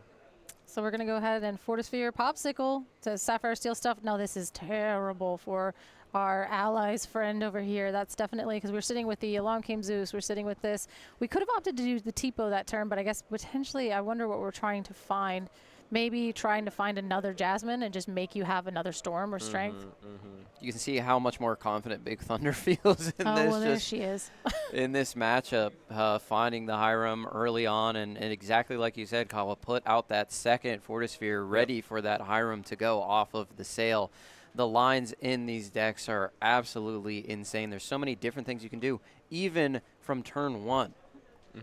Yeah, and I think that's probably why people are we're still trying to get comfy in our set 9 meta, because we're like, we had so many options that like games would go to time because we would literally get decision paralysis sometimes, and Sapphire players are taking 400 game actions. And now it's like, Oh yeah, 400 game actions. That's fine. That's normal. That's what we do. But our Sapphire Steel players seem locked in right now. They're going really, really quickly, making these decisions as fast as possible. I mean, that Bell's Exerted, she quest already? What is going on? She quest, she's saying she just, like, he was like, we already know what she's doing. Don't even worry about it. She's doing it all. I hope that gets unexerted so he doesn't forget. Unless she actually did quest it, I missed it. Well, he is at 1. He is at 1. Okay, so maybe I she think did. he did quest very fast. Yeah. Big Thunder. Garrett blinked and it was already Yeah. yeeted to the side. Big Thunder playing lightning quick here. Let me see what I did there. We saw it and then you called it I out. saw you did there. I'm just kidding. I'm just kidding. All right, so we have inked 7 times this turn. I don't understand what's happening. We're gonna ink again. Yeah. Did we double sail? Zeus goes in. I think we did double sail. Yeah. Ooh, double sail. And then, okay, I see what you said. We sailed into a fishbowl, which is another really, really good one. I always did love doing that, where you're like, oh, I can play this, I can sail, and then I can double ink, and then I can play a fishbone quill. And so I'm like ramped into oblivion. I have all these answers now. Zeus and we just and a T-bow. Zeus and a and a Shift Jasmine. Wow. Hold on, wait. Did we Zeus? We Zeus the Hiram with the Shift Jasmine, and then we used the T-bow to take out the Hiram. Okay. Yep. Okay. I was like, wait, I don't know why I got a little bit. So these players are playing lightning fast. They were like, I've heard whispers of people going to time in this format. It will not be me. Not today, as the Tamatoa Happy as a Clam comes down, and Big Thunder is going to be pretty happy to find all of these one-cost items that are so powerful in Sapphire Steel. Let's just keep putting them down and keep drawing cards and cycling through that deck. It's just never-ending with these Tamatoas. Even after the bans of the Fortisphere, we were seeing Ruby Sapphire players use that magic Merlin's carpet bag and just infinitely play them. So I was just wanting to. I was just giggling because he it was like an item drought, and then now he's like, you know what? Look what the deck does when I draw items. How about that? Like, what do you? Don't put the. my Fortisphere takes 1. Yeah, I was also confused with how some of the cards were positioned, because for so long today we've been casting with the screen the other way. So I'm like, are these cards ready? Are these cards exerted? That's the first time I'm looking at this screen now, So. Oh yeah, and that was it. I was like, yes, Big Thunder is on the. And I'm having to actually look at their hands to see which players were which. And now we've got it. Now we're locked in on either side. Yeah. But it's definitely, because I think his T-bow was here. And I was like, did he just Zeus a T-bow? And I was like, wait, no, we're good. Yeah, we see How Far I'll Go sung by the Jasmine right here. How Far I'll Go, one of the most powerful songs. The card. Oh my god, yeah. Just absolutely insane. Completely turned the Ruby Sapphire DKP list into one of the best decks in the format. I think it was on the backbone of that card specifically. I mean, How Far Go is just an amazing card in general. It's replacing itself, it's ramping you, and then it being a song, so your you can. Grandma Tala singing it. Yeah, like I was gonna say that by the end of it, I was like, DKP, like they're like, this is a DKP deck. I was like, this is DKP's Moana deck. Okay, between Maltanui and like the How Far I'll Go and the Grandma Tala and our Tamatoas, I was like, this is his like little theme deck that he has. Chad, if you had to guess, and I don't know the answer, and I'll ask both of you as well, do you think Cindy sang more Storms, or do you think Tala sang more How Far I'll Goes between sets 1 through 8? Cindy sang way more because Storms. Nala was having to crash into Cindy's because she had already been singing. Yeah, I think I remember when Cindy Storm came out back in set 2, it was just like, oh, this is what we're doing. Scrooge. Oh my god. Scrooge. Free We Scrooge. are Scrooge Gaming. When we these miss an item, we're gonna miss an item. We're gonna miss an item. It's fine because they're all on the item. board. They're literally on the board. Yeah, there are no items left in the deck actually. They're all He's on like, the board. He said, oh, I didn't find any last game. Bet. Yeah. Absolutely bet. Ravensburger was just like, hey, what if Sapphire could play everything in their deck for free? Yeah. Free Scrooge, free Dime. It's great, yeah. Like, is free free Bell? Yeah, free Bell. I know, is putting free in a card good? Well, then we should just do it in this like sapphire color this thing set right here. specifically. Things costing 0. That seems okay. in That a seems card fine, game. yeah. Oh my goodness. And again, like I do love to see like the proficiency in which they are playing, because that is something too where you're like, oh no, we're going back to like Hiram and stuff. Like there's so many slow game actions, and it's like if you are a Sapphire player and you're battle torn from this, then you know like these have to be quick, precise. You need to play these matches very, very quickly, just because you want to be able to do the thing that your deck is trying to do. Otherwise, you're just gonna 1-1 all the way down and have to cry Yeah. Yeah, absolutely. The Sapphire Steel players have been in the streets grinding for the longest time. They know what they're doing. And we are seeing, I don't know if this is a play draw disparity or just differing hands throughout this game, but That Zoogies came swinging on the play. Big Thunder has come back swinging on the play, and we'll see if Zoogies able to do the same. Not to say that the game is completely over, but so I think pretty close. The Jasmine, the Jasmine shift line on the draw is not great. It's not where you want to be, and it's definitely kind of where he decided to lean. He made him have hard it. For it. Yeah, he made him have it, and he had it. And so that's kind of the problem and that's why I actually respected the deck building choices of this deck, because it didn't lean so heavily onto that Jasmine strategy, because when you play Jasmine, you feel like a god. When you do not shift Jasmine, this deck is buns to play. But it didn't look like it was so tuned to Jasmine. It was interesting to me that he leaned so heavily on the shift line on the draw. Yeah, that's fair. He kept 2 Jasmine Floodborns in his hand and sent everything else back. Mm-hmm.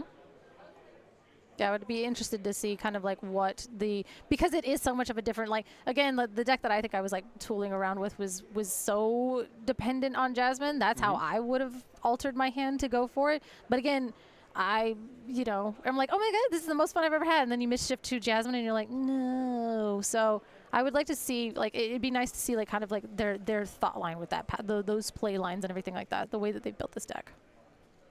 Yeah, I feel like Big Thunder is in a very, very good spot here. Plenty of items, plenty of characters, even has a strength in hand. Another Scrooge. Play another Scrooge. Again, if there's an item, there's an item, I am very impressed. Oh, the big Tomato goes to the bottom. I don't know if he was super happy about that.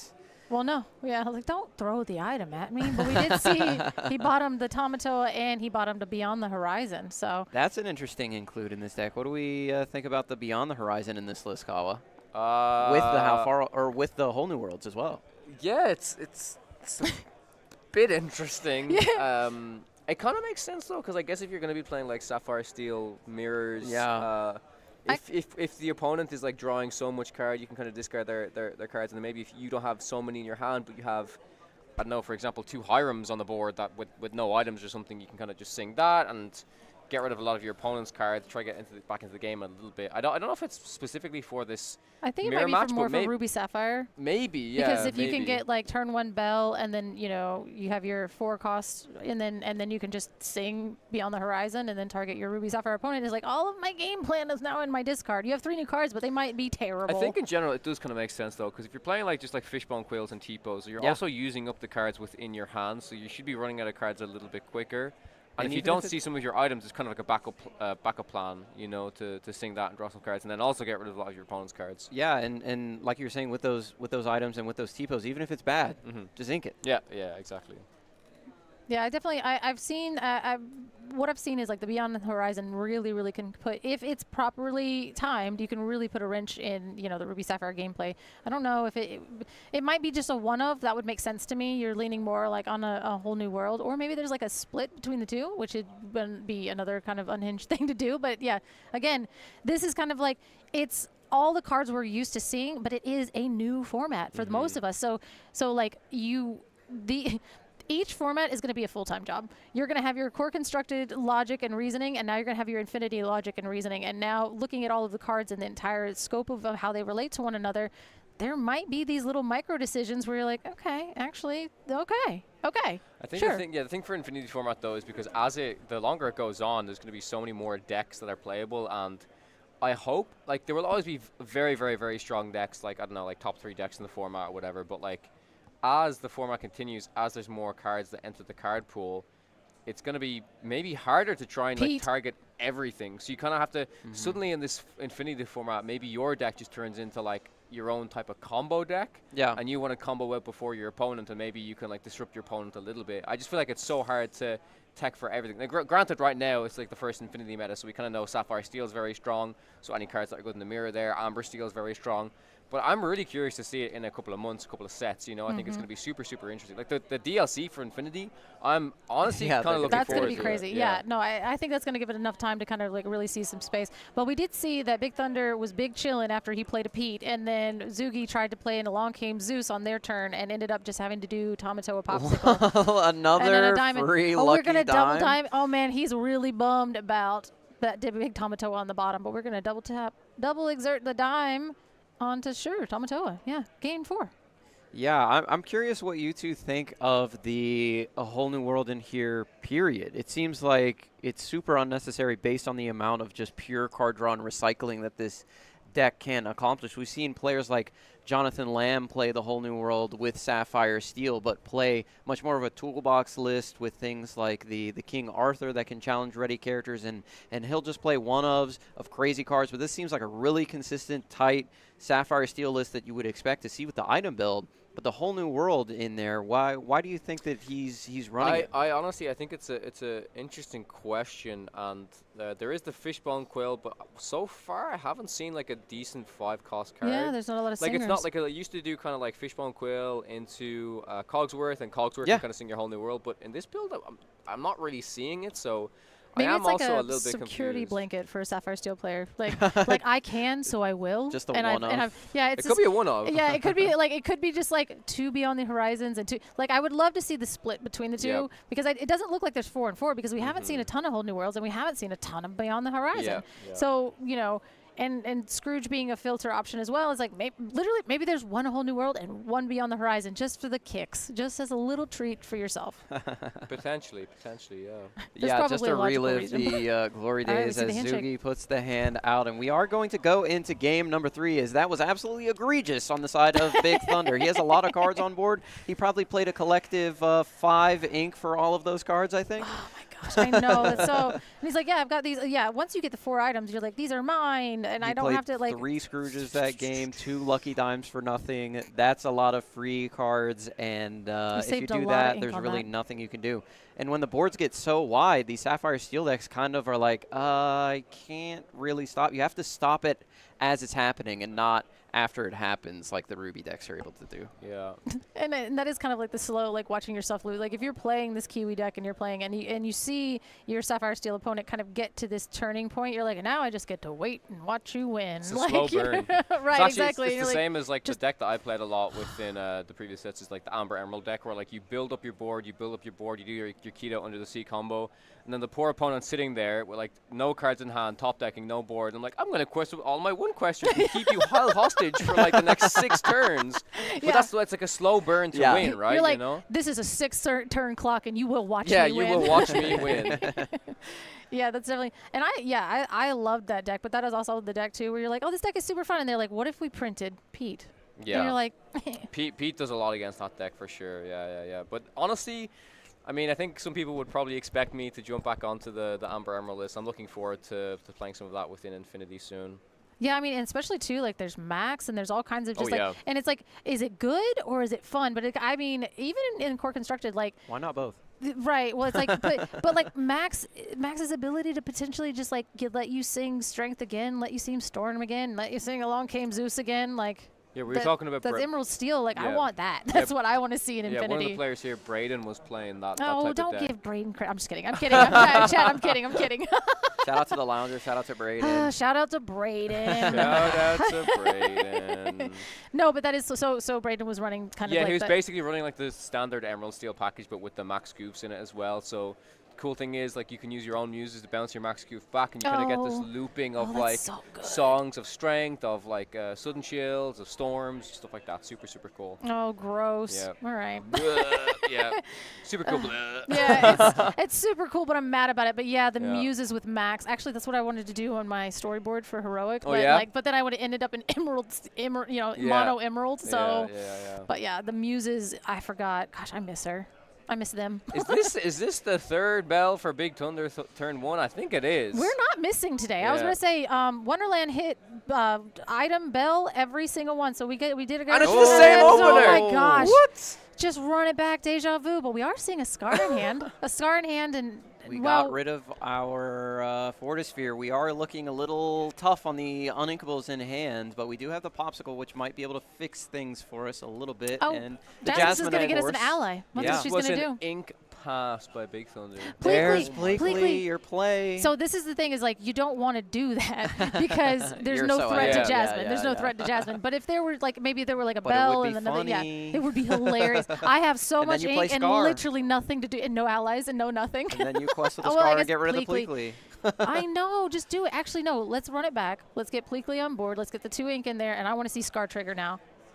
Oh no! Oh no! And one of the Scar scars is going to the not an bottom ally. of the deck. Yeah. What are those scars doing hanging out that close to one another? But we just have removal, scar, and This again, that's is- the problem. Jasmine is not an ally. Such a bricky hand here for Zoogies, though. Good Yeah. start, but Yep, yeah, it's looking a little bit rough. And Pete is kind of a card that stops a lot of this. Well, because yeah, two-thirds of his hand is removal. his actions. Yeah.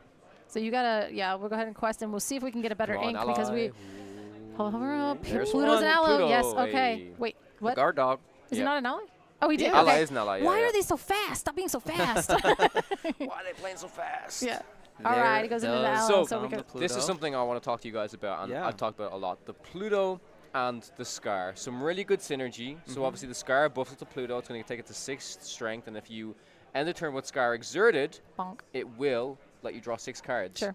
But I think it's very important. It's non-bow, like where you're like. It's very important to realize, do I do this to get the card draw value, or it's not always correct to do it. Right. Yeah. Sometimes you need the Pluto on the board for tempo. As a bodyguard, it's a body on the board.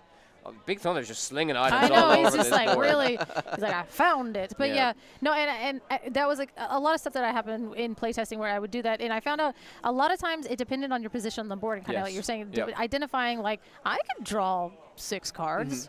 Should I draw Should 6 I draw cards? 6 cards? Yeah. So in this board state, literally no, do not draw cards. The temptation gets to me, man. Yeah, I've you're been like- playtesting Scar. I'm like, I don't need this Tinkerbell. I'll take 5. I made that, but that's the thing is, Tinkerbell. I've made that mistake on the draw before, and I'm like, man, I wish I had that Tinkerbell. Like Yep.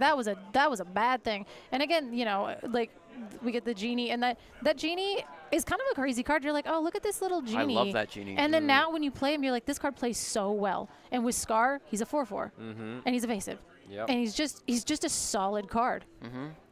And Wow, in this yeah, Infinity that format- card with the Scar is particularly strong against opposing Genie Wish Fulfilled, right? Yeah, that's really, It's really very, strong. very, very good.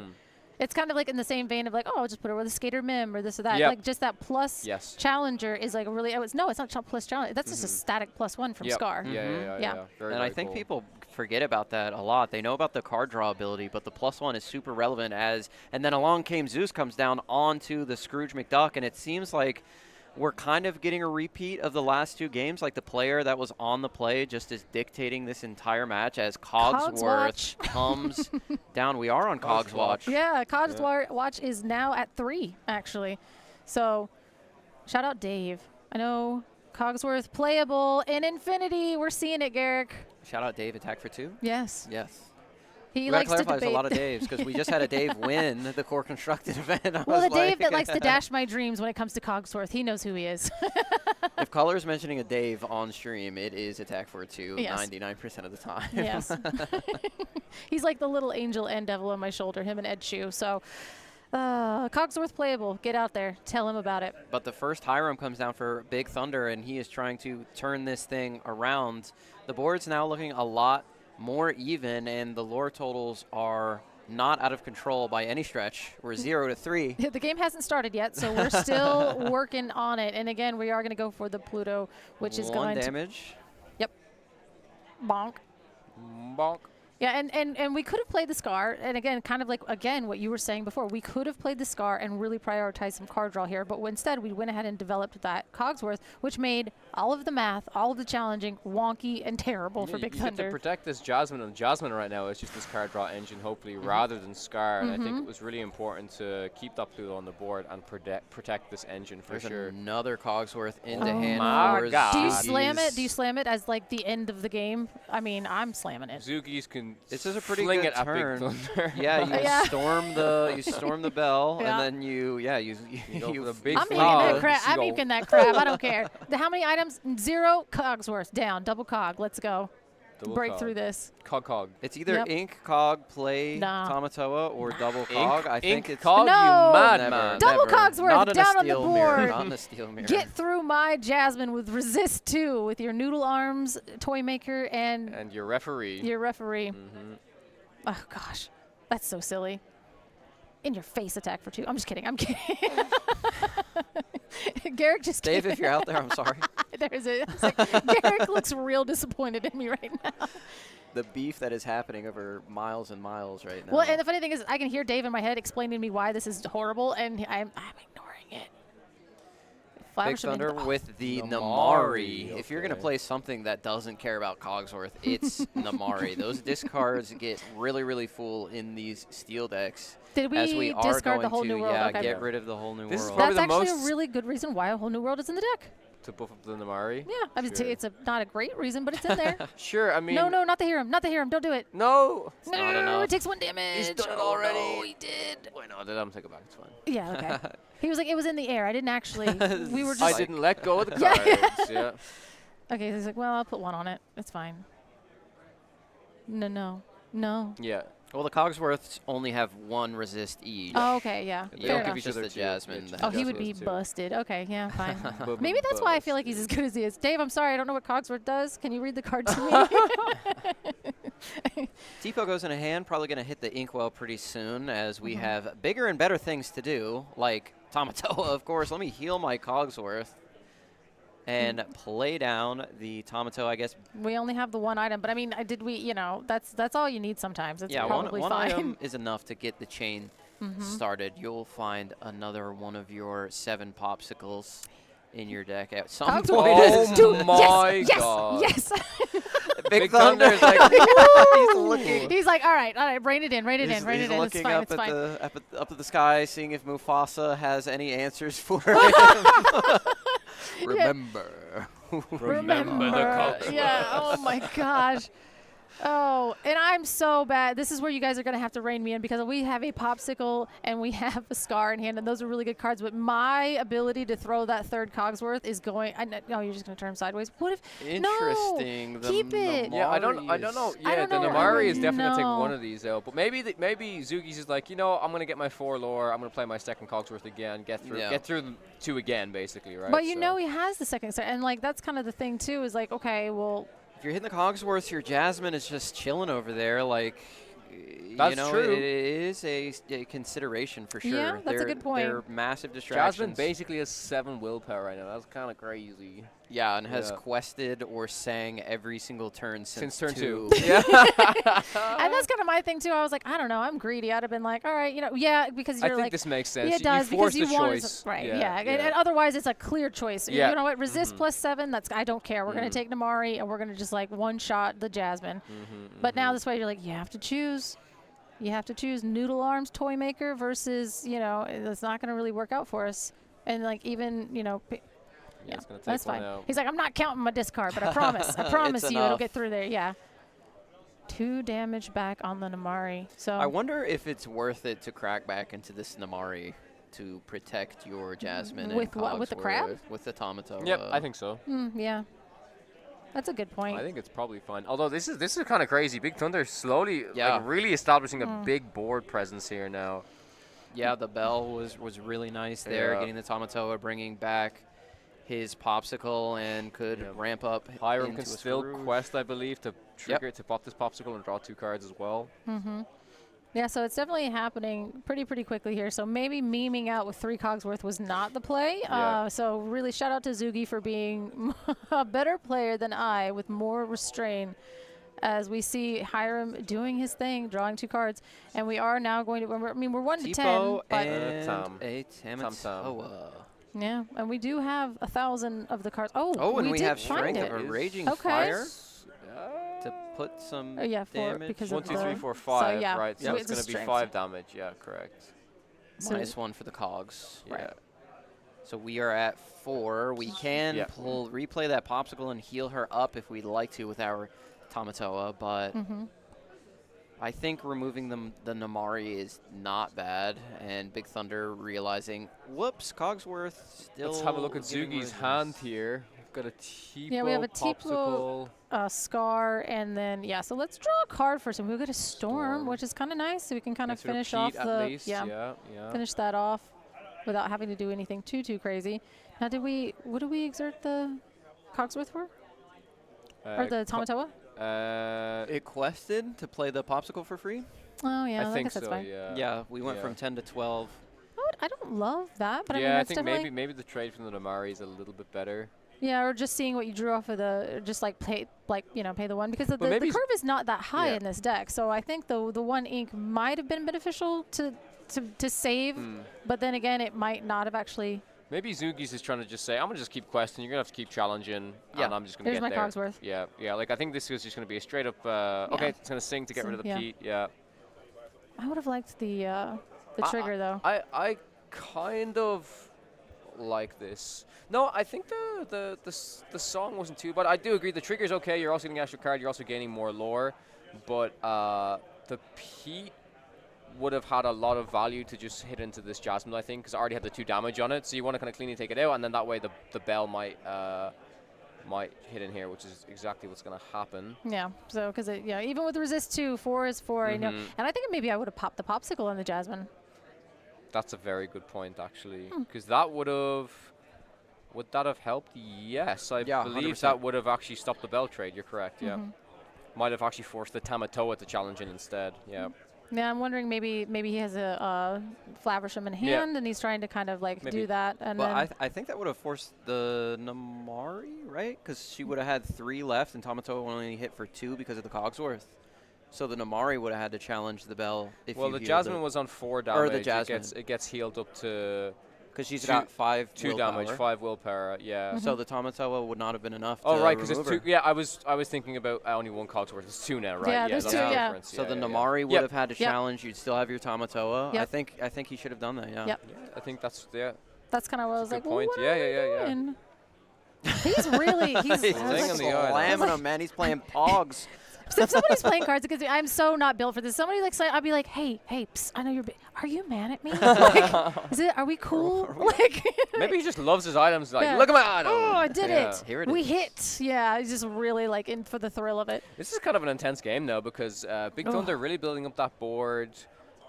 These Cogsworths, with the war, they are very well protected against something like a Zeus, some of the removal options. But it's only 4 though. yeah, what else can Zoogies do? Like anything that gets played, I feel like might just easily get removed. Yeah, especially there's so many cards in hand, and again, it's like a Tipo as a treat. Yeah, that's definitely when at this point in the game when the board's going that he does have a Grab Your Swords, but he doesn't have it in hand. So we have a Pluto, we have a Scar. Do we have enough ink? If we got a to play the Scar to potentially exert Cogsworth, and then You might be able to slow roll this a little bit. Draw I mean, some cards? everything has double resist, so Zeus is probably not clearing anything with any decent amount of willpower. Maybe you just slow roll it a little bit, play a couple characters, and quest for game. You know what I mean? He's at 12. With these Cogsworths are going to take him to 16 bare minimum. Yeah. I was going to say, you I play think the Scar, which is going to Scar. technically have 6 with these 2 Cogsworths. So yeah, Zeus alone is not going to be enough to take this out. So you can just relax a little bit. I mean, Big Thunder's only at 3. I mean, he can go for a big swing next turn in terms of questing. But if you can establish 1 more 2-quester and make it 1 more turn, you can just swing for the full 8 if you're Zoogies in quest with all your characters. He only has a Pluto in hand, but he can definitely find something off the top that quest for 2, no doubt. But the important thing about it is whatever else quest for 2 has to, in total with the Cogsworths, be Zeus repellent. Yeah, exactly. Zeus repellent, indeed. Yeah. And here we go. We're just going to go ahead and build our board because we're basically going to put Zoogie on a 2-turn clock. There is also the idea that Big Thunder, if they find even a Zeus plus a strength, then they can actually start taking out the Scar and stuff like that. Which is crazy. Drawing so many cards here, though. We see Storms luckily not doing much against this board that's just with a in the double wind. Cogs. But it's fine. We'll find a Popsicle, draw there's a dime. Uh-oh. So do we have the big Tamatoa in hand? I did not see. Yeah, I think Zoogies, with it finding the dime, it's just cannot win now because this Tamatoa's going to play for free. Oh, right. Yeah, it doesn't matter. It comes in for free. So now the clock got a little shorter. Yeah, because Big Thunder, as long as they quest enough this turn, I think 1 more turn, they'll probably win the game, especially and you if can't this, win on your next turn, so yeah. Dime comes down, yeah. Beyond the Horizon picked up. Yeah, I wonder if that popsicle play was the difference maker in this match. That's kind of crazy if it was, right? If you had to pop that popsicle on the Jasmine, and then just that be, literally... because you would be 2, you'd be at 14. Yep. Yeah, you would be at 14. So we are going to get the dime. We are going to use the dime immediately. Namari is going to get in there for her strength. Her strength's got to be like 900 right now. Over 9,000. Exactly. Yeah, and we just drew a storm for turn, so I mean that's some.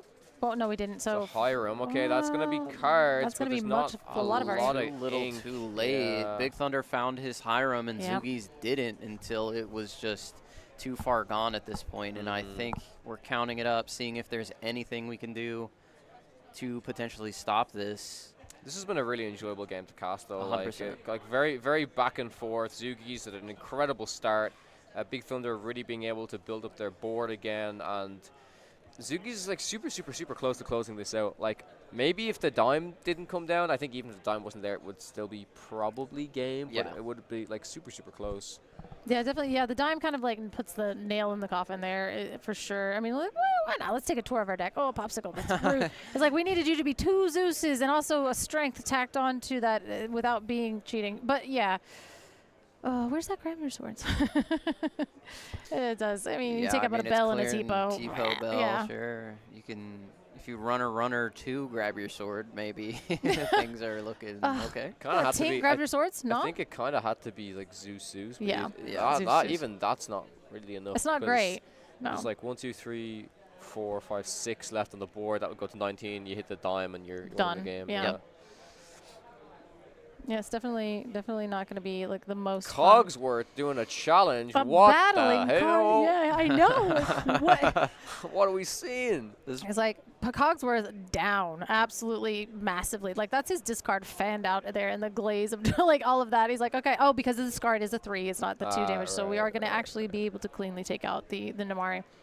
We all forgot about that new card. Look at that there. See, I told you, people forget about the strength. Forget about it. We all forget. We get, and then. Scar's actually back. He did only take 3 damage. Yeah. Because of the other Cogsworth, went to the discard on back. Man, we are making this real. He's like, and that's also like missequencing, missequencing, unfortunately, right? Because you should have attacked with the Scar first when the other Cogsworth is still on the board, so I guess it takes 1 less damage. Don't know how much is actually going to matter here. Yeah.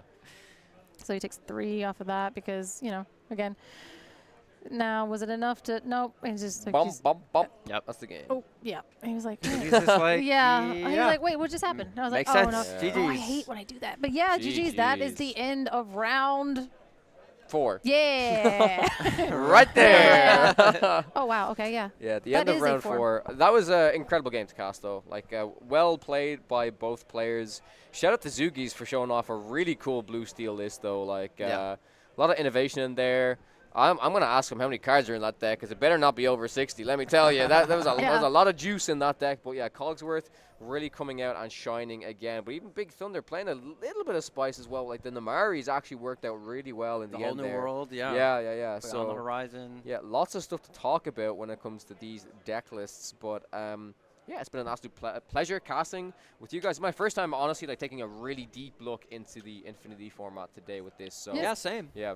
It's definitely been interesting. I mean, I was watching a little bit of like the SSG stuff last weekend, and I was like, oh, wow, okay, this is much different than what we were anticipating. You know, I was just like, okay, we're going to see. I mean, clear. Okay, so this is a Sapphire Steel Mirror. Yes. Okay, we did think that our Sapphire Overlords would be back, but actually last weekend, I think we saw quite a few of like Amethyst Steels and Amber Steels, a lot of Amber Steel. Like it was a lot. Again, it's South Florida, and like we really love our Amber Steel down there, but at the same time, it's not exactly what everybody just assumed it was going to be, where we're just seeing like Sapphire Coils and Sisus all over the place. It's people are stretching, and we do have a Sapphire Steel Mirror, but these are 2 completely different decks. That's what I like. Yeah, I like that these were different decks. It wasn't what you want to call like the true Sapphire Steel Mirror, but a lot of the engines in it are still similar. But like I'm pretty sure Big Thunder was on no Cogsworth. Well, at least we didn't see a Cogsworth. Yeah, I know. Maybe one. Yeah. Somewhere I know in it might there. be like jangling around in there at the very end. But like, why not throw this in?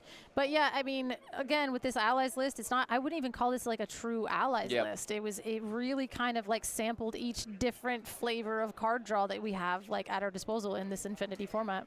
Yeah, how would you like to draw cards? Would you like to find the cards you want? We Would have you draw like card. to- Yeah. Yeah. We have 3 ways to draw cards. Yeah. 4 if you're, Yeah, that was a really, really cool match where we were able to dig in, think about all the lines, and that's what's great about the Sapphire Steel decks. But it looks like Big Thunder is over there with J-Bomb, so we are going to kick it over to the interview booth with Big Thunder.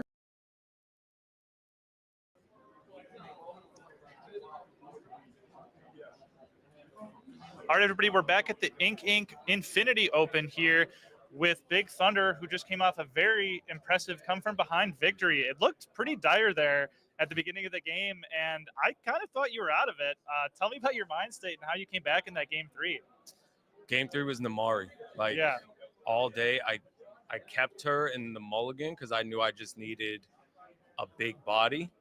And when I saw that third cogs, I was just...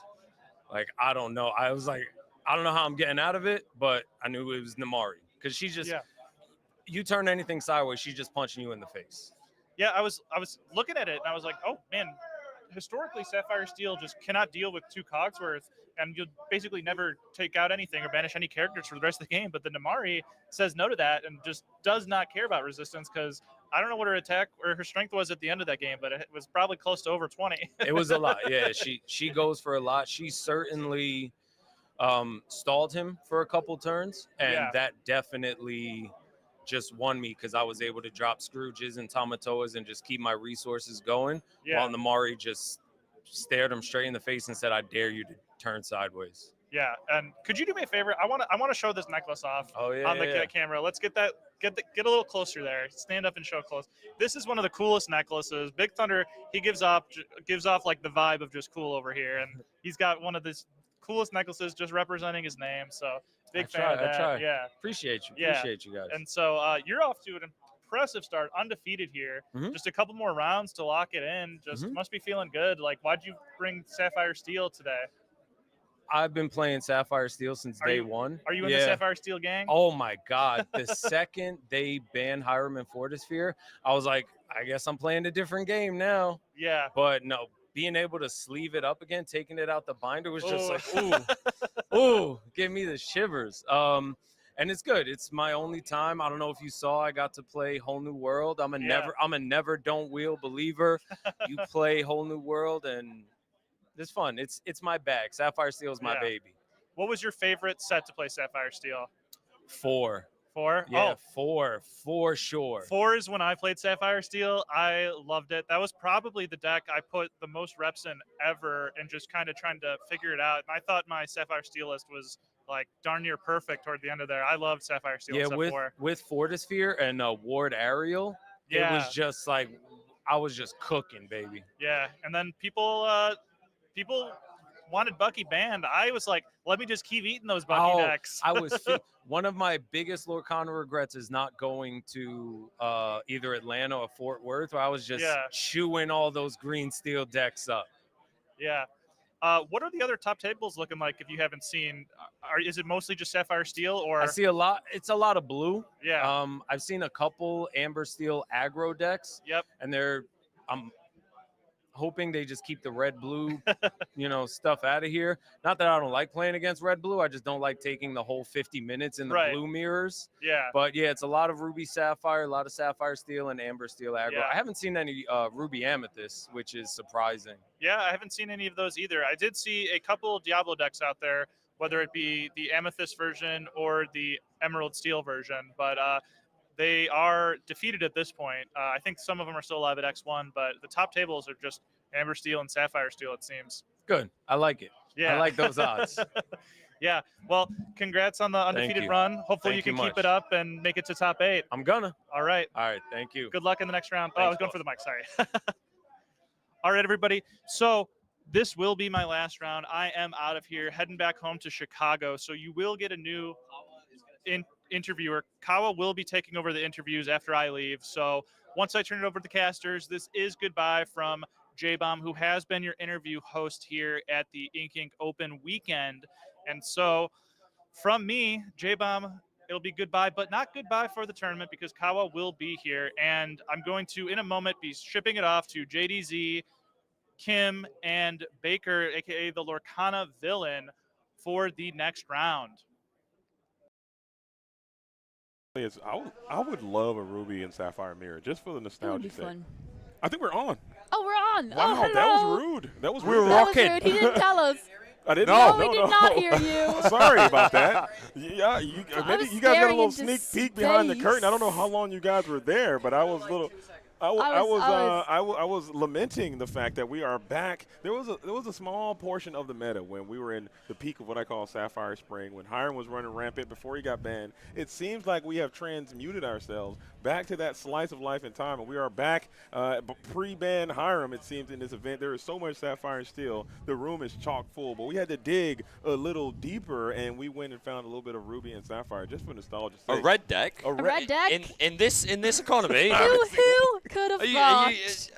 I feel like I've just been given a present that's about to be swiped out from under me. Are you sure? Are we locked into a Ruby deck? I am. Yeah. Has been confirmed that we have a 3-in-1 Ruby deck. This is the first time we've seen Ruby on stream this entire weekend. All right, Infinity let's go. And Core Constructed. Ruby has just been down Omega, it seems. And we also will be featuring another deck. I'm not quite sure what the other Luminaire will be playing, but we'll find out quite shortly. So it's been tough. It's been tough. Looking at this Infinity format, I didn't get a chance to be a part of that last broadcast in the SSG. I did watch a bit of it, and it did seem a bit more diverse there, but this one just seems very one note. Sapphire Steel is probably the bulk of the decks that I've seen out there, Amber Steel being the second installment, and that's basically, I did see a couple of Emerald Steel decks, but it's not that much diversity in this in this small sample size. But I'm going to throw it over to you guys. What do you guys think about this Infinity format, and do you think there are some ways that we can get a bit more diversity without a ban list? I would love to see it. There's a lot of Amber Steel in the room. We saw Amber Steel win the Core Constructed today. There's a lot of Amber Steel. We've seen Amber Steel aggro take the Infinity format too. I'd love to see a lot more Ruby. There was only 1 or 2 Ruby Sapphires I saw. I'm sorry, Baker. I didn't find an Amethyst Ruby, but yeah. How are you feeling? That's again. This is going to sound completely biased, and it probably is. But like, I honestly blame more people not picking up red purple, and it can be a bit, but I actually believe that because I think the red purple can have good matchups into the Sapphire decks. Again, it depends how you build it. You know, it's not an easy matchup by any stretch of the imagination. These Sapphire decks can literally go from 0 to 20, so it's not an easy matchup. But if you build Ruby Amethyst in the right way with Tremaines and things like that, I think it can have a very good matchup. So honestly, I think if we had more of those in the room, then I'm not saying that they would have brought all the Sapphire decks down. Let's not get carried away, but again, I think you would add a bit more diversity, right? Some of these Ruby Amethyst was raised up a little bit, and then decks that can have a good Ruby Amethyst, like pre-rotation Blurple or Emerald Amethyst, these decks that do have good Ruby Amethyst match, and that overall would just create a much more diverse field. So maybe it's a hot take, but I really do think that that is something that is shaping the rest of our metagame at the moment. Absolutely. But from your perspective as a Ruby Am main, do you think that there is enough tools to kind of close that gap against the super ultra aggressive Amber Steel that is a part of this game? You got Piglets, you got Nalas, you got Daisies, you have all these super aggressive things that these Amber Steel strategies can do. Do you think you lose points there, but you kind of would raise up against the potential Ruby Sapphire, Sapphire Steel? Is that something that you'd be willing to risk? Because those are the 2 extremely overrepresented decks in this metagame right now. Yeah, it depends how you build, right? Because already we have access to Fox and Crab, which is already super good into Amber Steel, and I'm a big advocate for the new Madame Medusa, the Despicable Dealer. I honestly think that can really help out the aggro matchup, like bouncing back Smees, bouncing back Nalas and things like that. Like, if we can really offset their tempo, give you the chance to get to that Turn 7 El Clasico. And again, let's not forget, it's an old theory. It's called Goat Bounce. Yeah. That'll do it. That'll do it. But we are underway here. And it looks like Tyler is going to be on that Amber and Steel strategy that we saw, and he's going to be playing against Ruby and Sapphire. So again, don't touch that dial. Keep it locked. And Tyler's going to hit this gas pedal on the dice roll, winning the play. And he's going to start first with his Daisy in the popsicle bottom of the deck. Pterodactyl coming in at 3-1. Hate to see it. Yeah, I thought we'd missed turn 2. Oh, we did miss the turn to 1 item. It was the next card on the deck. Daisy Duck says, no, you don't have ice cream. Unfortunately, it was just an Inkatipo on pass first turn for Pterodactyl? Pterodactyl, that is right. Pterodactyl? So Kim, let's before this game gets too crazy and we're like having to like really just focus fully on that. I know you're a very experienced Ruby Sapphire player yourself. So what are your thoughts about Ruby Sapphire in post rotation, and how do you feel about this Amber Steel matchup? Again, we don't know if it's aggro or whole new world, or maybe you do know. Maybe you've seen this deck. I haven't seen too much of it, but okay, so we're not sure yet. Yeah, I'm not. In hand, I'm seeing a Lilo, which would push me towards aggro. Absolutely. Like, you would think going into a matchup like this, Ruby Sapphire is really favored. But honestly, if Amber Steel races and goes super fast, if the Ruby Sapphire player isn't able to hit the ramp when they need to be able to ramp up, if they have the Sisu shift line, ideally you want to be playing your little Sisu, shifting your Sisu on 6 ink, and then if there is loads of characters on the board already that have more than 2 power strength, you're going to want to be hitting your 7 ink threshold to hit that Be Prepared. If you have a few brawls out there, but we are going to see the little Sisu. He's getting ready. Goodbye to Donald Duck's date there into the discard. Bye-bye. Absolutely. And we more can't importantly, risk any of those popsicles going back to the bottom of the deck. Absolutely, and also potentially, more importantly, setting up for a potential shift line. Of course, this Sisu Daring Visitor is very fragile with only 1 willpower. It's only going to take a storm, a strength, or a gust of wind.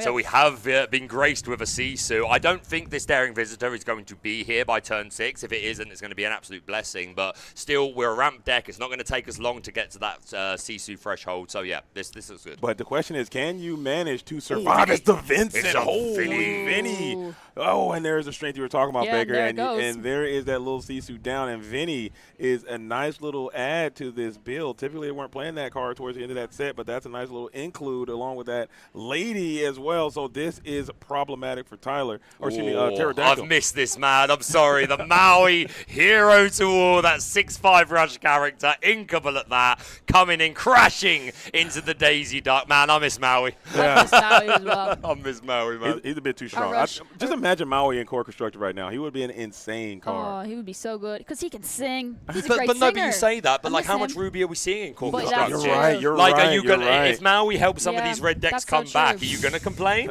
You're right. You might be onto Yeah, something. You that's might be true, onto that's something, true. Baker. And we see this Vinny able to sing Strength of Rage and Fire to take down that Maui and also gain some lore. This is looking really, This really is bad rough. for Pterodactyl. Yeah. We're going into a 6 ink turn, so we're not even at B prep range, and we're threatening another 2, 4, 5 lore to go for game. So we need to interrupt one of these characters this turn. There are Pirate's Life in the deck. Let's also remember that. That's another way that you can buy yourself another turn or 2 against these decks. But I think Tyler is far too ahead. Our Pterodactyl is going extinct in game 1. But will he prove me wrong? He could. I'm happy for him to be proved wrong. I see what you did there, and forcing to put the brawl on the one questing character just to get him off the board to protect yourself from his ability, I think is indicative of how powerful that card can be from time to time. And you will survive and thrive and buy yourself a chance. And another Sisu comes down, so you might be able to slow Tyler down just Another enough. Sisu. Big one. So there is a Be Prepared in hand. Oh, I'm lowering my yeah. voice because Please. you know Okay. they aren't actually that far away. And from Baker, us. I know you haven't done this in a while, but I kind of need to hear this. If you don't mind, if this does happen. I think we I'll were cue begging you on in this. if you don't mind. If that's okay. Never mind. You can do as you Just like, go my for friend. it. What But was he that? said we missed it. Be prepared. We had to give it delayed in case the player saw it. I think he heard it through he definitely heard that. He definitely heard that. I think he played too fast. He didn't let us build it up at all. But It's all right. So we got to be locked in, and that is signed by Lorcana Yeah, Villain. but this Amber Steel deck moving so fast. He's already on 19 lore.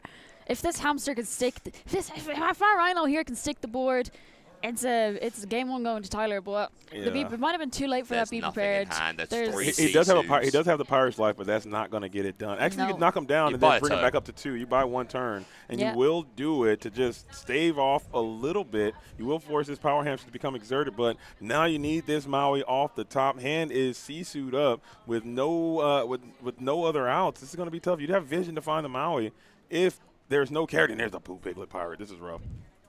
Yeah, this looks like it's going very much Tyler's way. Pterodactyl trying to get a look at what's left in his hand with there's a coil there. How far I'll go. He's got a vision of the future. Like we could see Sue to get rid of this piglet, but it's doing nothing for the power hamster. And Tyler takes game 1 on the play. Super aggressive Amber Steel deck. This is the aggro version. I don't think we're going to be seeing whole new worlds, etc. Good game 1 to Tyler. Absolutely. These Amber Steel decks just move so fast. Ruby Sapphire, And I've played a lot of it. I know it takes a little bit of time to set up. As much as I've missed Hiram and I've missed Popsicle. If you don't hit your ramp and you don't have, he didn't have his turn 1 Popsicle. No. A turn 1 Popsicle into a Bell is definitely against these aggressive decks. You need to be able to have something on the board to deal with all the characters, because Amber Steel is just moving so fast. He's putting so much characters on the board. It's hard for the Ruby Sapphire player to keep up. Absolutely, and like you said, that Sisu into Sisu shift, it seems as if in this particular metagame, if you don't have that exact line of play, you will not win these days. And now the Vinny is going to add an interesting wrinkle as well, because that's just more residual lore. Typically, this Ruby Sapphire strategy can survive and kind of stretch out the game. The Amber Steel player, they get up to 19, keep getting their board cleared, and they just can't win. But now that Vinny, I wonder how many copies that Tyler playing, and that Vinny's will kind of pretty help stretch it out a little bit. I think I'd like to see from Pterodactyl here a ramp into a Tala so that we can how far I'll go and just ramp ourselves all the quicker into that B prep or Sisu, because you know time is very much against us in this deck. So you know you give up some early lore, but again you've got access to Pirate's Life in the later game, right? So if you can at least stabilize the board, even if your opponent's like 14, 15 lore, there's still a chance that you can keep them off it. We're running Medusas, we're running more Sisus. Like it can be done, and Pirate's Life can keep us in the game. So I'm not ready to write off Pterodactyl. We're in our game 2. Pterodactyl on the play, so he will be altering first. Is that 2 cards kept or 2 cards being thrown? It looks like 2 cards. That's pretty good. We got the Popsicle. We see the Popsicle. And there's a T-Po off the top. I imagine he already had turn 2 ramp, otherwise he probably would have altered a lot more aggressively. Absolutely. Ideally, he wants to be inking card, playing that Popsicle, hitting that turn 2 ramp. He needs to get up to his 7 ink, be prepared, or even a Sisu shift line as soon as possible to be able to deal with this Amber Steel board. Because we saw it first game already. He's gonna be playing aggressively. He's putting a lot of characters on that board. He's gonna be questing for a lot very quickly. So I hope Pterodactyl can keep up here. At least force the game number 3. And you had to kind of have a pulse on the metagame. You watching the events that happened last weekend. I'm certain you're in tune with the game. I understand this Illuminator is part of the team Loungers. He's on that Discord server, and they have a lot of shout out to the Loungers. So I know they're staying abreast of the things that are happening. So bringing this Ruby Sapphire strategy, certainly going to have at least some lines of play that you're looking for to kind of help for this Amber Steel matchup that you're certainly going to face. Yeah, I like the Daring Visitor we saw used to good effect to take out the Daisy, and of course it is threatening to set up that shift Sisu, but it's just so fragile, man. It just falls at a gust of wind. I don't know how safe that is. Like, it may be a necessary play, but I think we need to get ramp into a 4-drop. How far I'll go, just ultra ramp ourselves to the part of the game where we can dominate. Yeah. There's the sail that we like to see. There's Madame Medusa as well. That's a nice 6-cost character. But Exactly. You look like he got an inkability issue happening there. Hopefully you can find some ink off the top. You're going to go Popsicle into Popsicle, pass back on over, so this Daisy will This is okay. This is fine. On the play, this is totally fine. You know, we're going to be going into a 4-ink turn with the opponent only on 2 lore. Hopefully this Daisy is going to give us another card. Like, this is okay. This is fine. Absolutely. And it will. It's a Sisu, another uninkable card, though. Looking at the hand, you have that Brawl. Maybe you could take a turn off to just Brawl this Daisy Duck right now to keep that lore down, but your hand is uninkable badly. Yeah, it sounds super slow to just brawl this Daisy, right? Absolutely. I think I'd rather establish the Sisu if we've got it, even though I was just saying it's super does he have fragile. Sisu? Does he have small no, Sisu? no, I'm not sure, but like if that's an option, then I for would sure. I'm taking definitely prefer that. Sisu over that Daisy any day of the week if you can. But I don't know if he's got it. Poo Pirate Captain coming in. One more time, what's that? What was that one more time? Poo Pirate Captain. A tongue twister. There it is. Yeah, there you go. There it is. There it is, the Sisu we've been looking for. I'm not going to lie. And we will go ahead and elect to ink the Brawl, to play the Brawl, trying to keep that Sisu. Maybe thinking about playing that Sisu next turn on the next 1-cost character. Maybe insulate your shift line a bit. There's multiple Sisus in hand. Never mind. Yeah, he's filtering that at the top of the hand, so it looks like that's the option. I'm not seeing a Tala. I'm assuming that there are Flavishams in this deck, but we haven't seen one yet. No toys for Pterodactyl.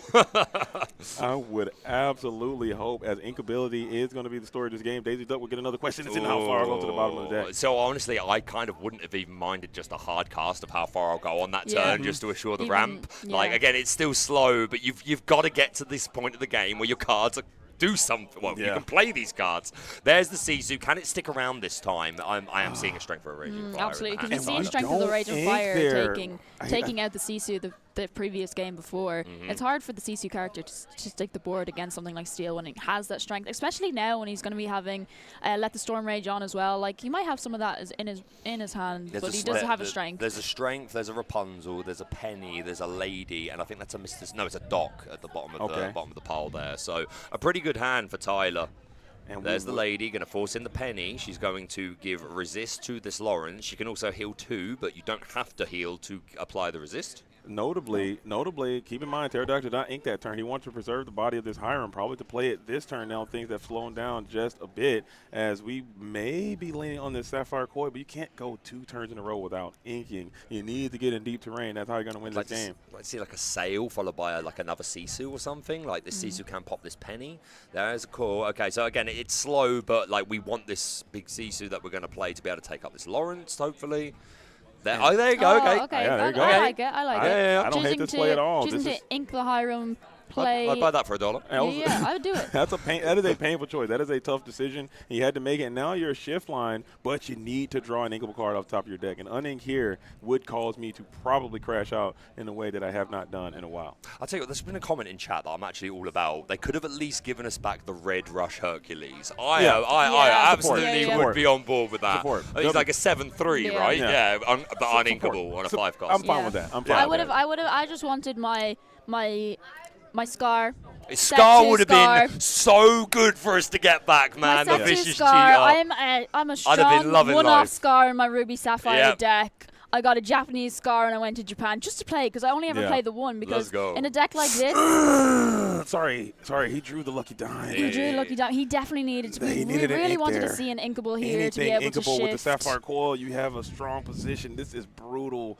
Oh, no, we're going to send it into the Lawrence, and we will be able to Medusa Lawrence as well. So you made a good situation out of a bad situation, but you really needed some ink right there. That was pretty cool. Sisu obviously banishing itself going into the Lawrence, but it does do 1 damage, which knocks the Lawrence strength down to 0, so the second daring visitor can target it. And we have at least now established 2 Sisu, so our shift into Sisu next turn is a little safer unless Tyler can he had to before. He just needed the ink. He could ink and Sapphire Coil, shrink the do that same play and then shift and clear the entire board. Tragic. Devastating. Brutal non-ink situation. Bricked on the lucky dime, which has and Pterodactyl is showing a nice poker face because I'd tilt there if that were me in that situation. I think I'd be crying. I'd be crying. And I'd be crying into the cards. That's cool. I'm out of there. No, I'm kidding. I'm kidding. You play it through us. We're going to get another quest in, get another 4 lore that you wouldn't have gotten. It's going to pass back on over. Can you get ink this time?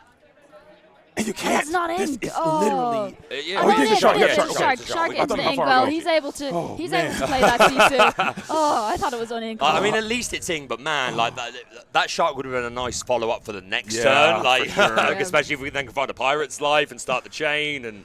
Oh, man, that is brutal. We got the Madam Medusa. We got the Poop Piglet Pirate, but you can turn this thing around as you get a huge chain of cards. Doc comes down, gain 2 more to your hand, as Tyler just hates to see it, too, as you think you out of the woods. But is there another Sisu there? No, it's Brawling Medusa.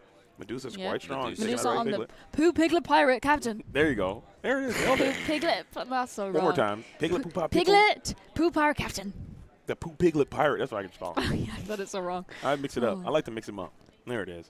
And then we will go ahead and get a nice quest in for 3 with this Sisu. So this looks like a very stable position for Pterodactyl, who's going to be able to claw back into this thing after drawing pretty terrible. But you're at 14 for Tyler. If you can just put another dock chain here. Oh, it's the Vinny. That might be worse, actually. Tragic. That's terrible for Pterodactyl. Has 3, 4, 5 lore on the board, so can go to 15. But if he plays a B prep or another Sisu, then this Vinny is indeed going to see it. And he does have the brawl, though, for the Vinny. That's pretty good. Yeah, that's pretty good. And you will be able to challenge it. You also have this vision of the future, so you can find a pretty nice card as well. The thing is, you can't brawl and then play a. Maybe we've got enough to shift the Sisu. I'd send this Hiram and look for a Pirate's Life as well. You can sing that with Medusa. You can then. Oh no, you can't. You need that Medusa challenging into one of these characters. We could sing it with the Sisu. Yeah, it's going to be Brawl on the Vinny. Taking out that Vinny first. Definitely key to stop Tyler getting any more lore gain. And this has to go after the dock. Okay. And I believe Tyler is holding no cards in hand, so that is a pretty good position. Cease is going to get another 1 quest in, and the Hiram Flaversham is a great follow-up turn. I believe that Tyler is coming off the top. Nala here is quite strong. 5 lore on board for Pterodactyl, 3 from the Sisu, 1 from the other, and Medusa, so that could take us to 16. Oh, no. It's a dock. That is the nod of, of course. Yeah. Not like this. The dock when you need it. That is Absolutely insane. We want to just get a nice little quest in for one, getting all the way up to 18 now with one dock in play. So this is still salvageable, I would say.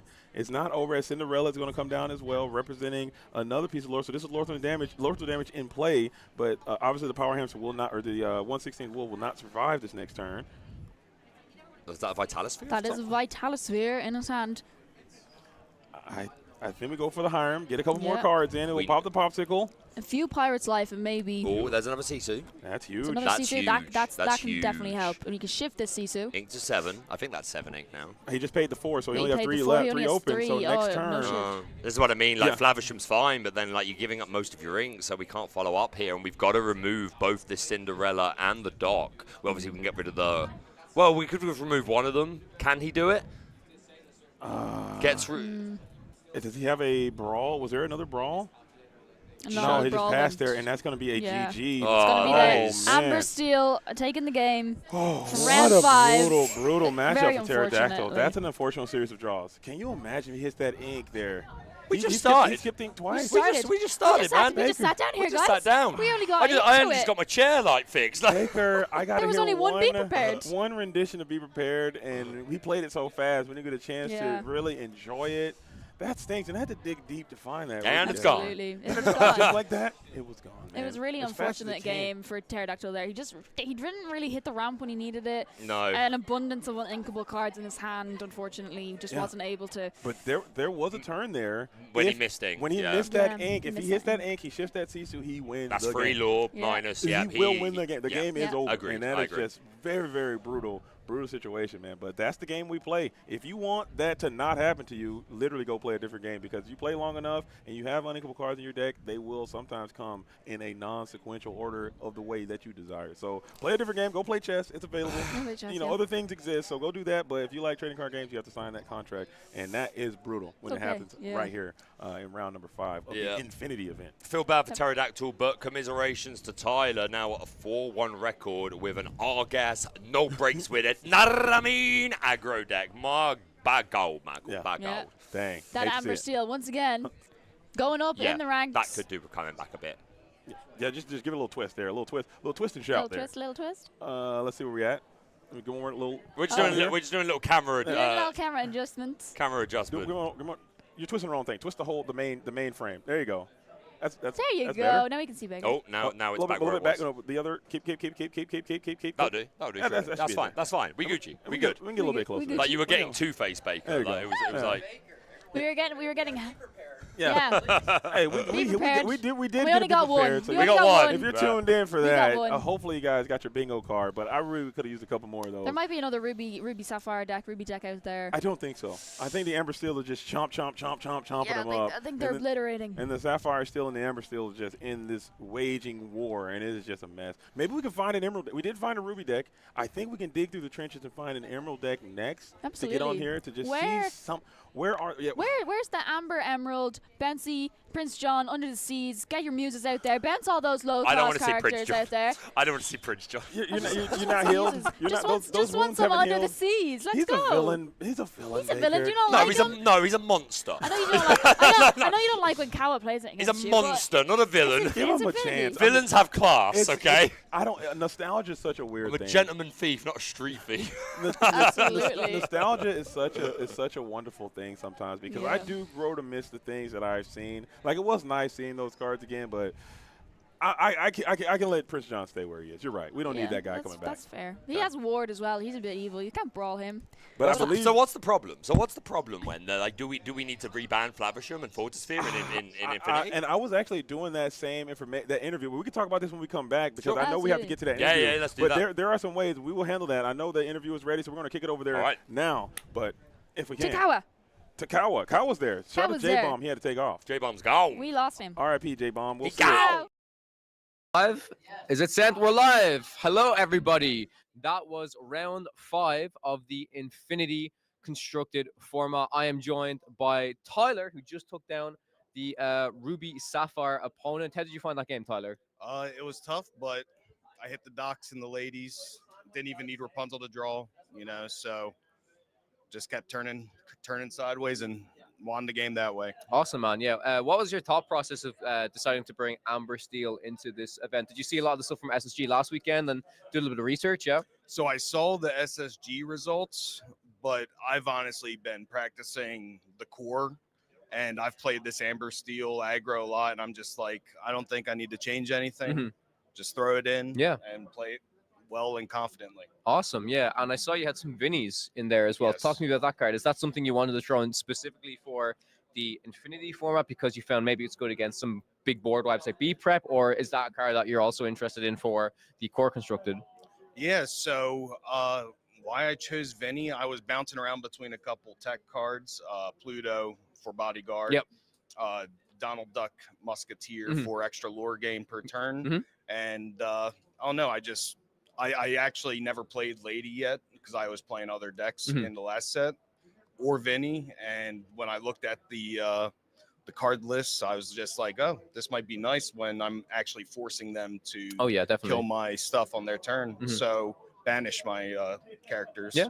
So, that's how I made the selection, and it gave me a couple lure that game, though they did target the Vinny that one turn. Yeah, So, yeah. So, sometimes it doesn't work, but most of the time it does. Yeah, I feel like Vinny in the Infinity format might be a little bit easier to take down potentially. Well, especially in this matchup with Ruby having access to a lot of that strength-based removal, right? We saw the small Sisu, we saw Brawl. However, in the core constructed, Vinny is honestly quite interesting because it's not as easy to take down, right? It's the same stats as like Tiana, basically, right? It's this 1/4 that is really, really, really tricky to deal with. So I'd definitely like to see a few more people experiment with that card within the core constructed. But I think the list, as you mentioned, it can be kind of tight within the core constructed, and you kind of have to make these decisions between like the Plutos and stuff. And from what I've seen from core constructed, like Tiana into Pluto is extremely, extremely strong. So yeah, love to see that. And I think the only other real way to remove that is either strength if you're against steel, or for the Blurple players, it's the same as the removal for the Tiana, which is the into the unknown. Yeah.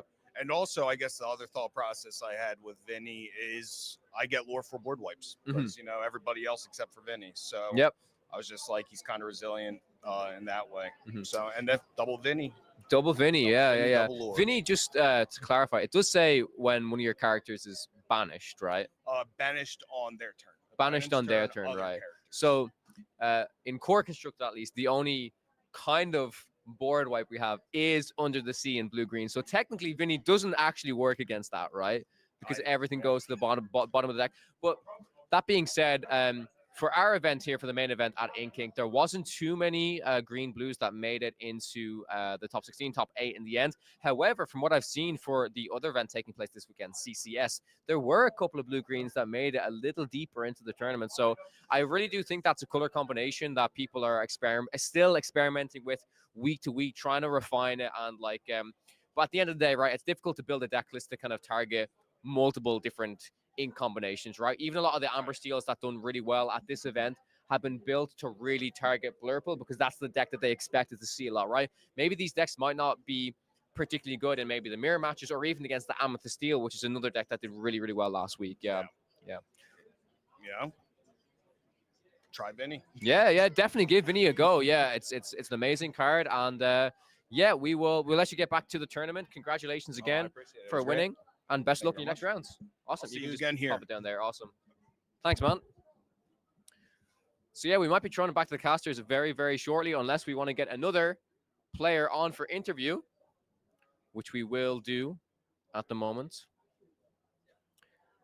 So here we have our Ruby Sapphire player from the previous round, the round that you guys just watched. How are you feeling after that game?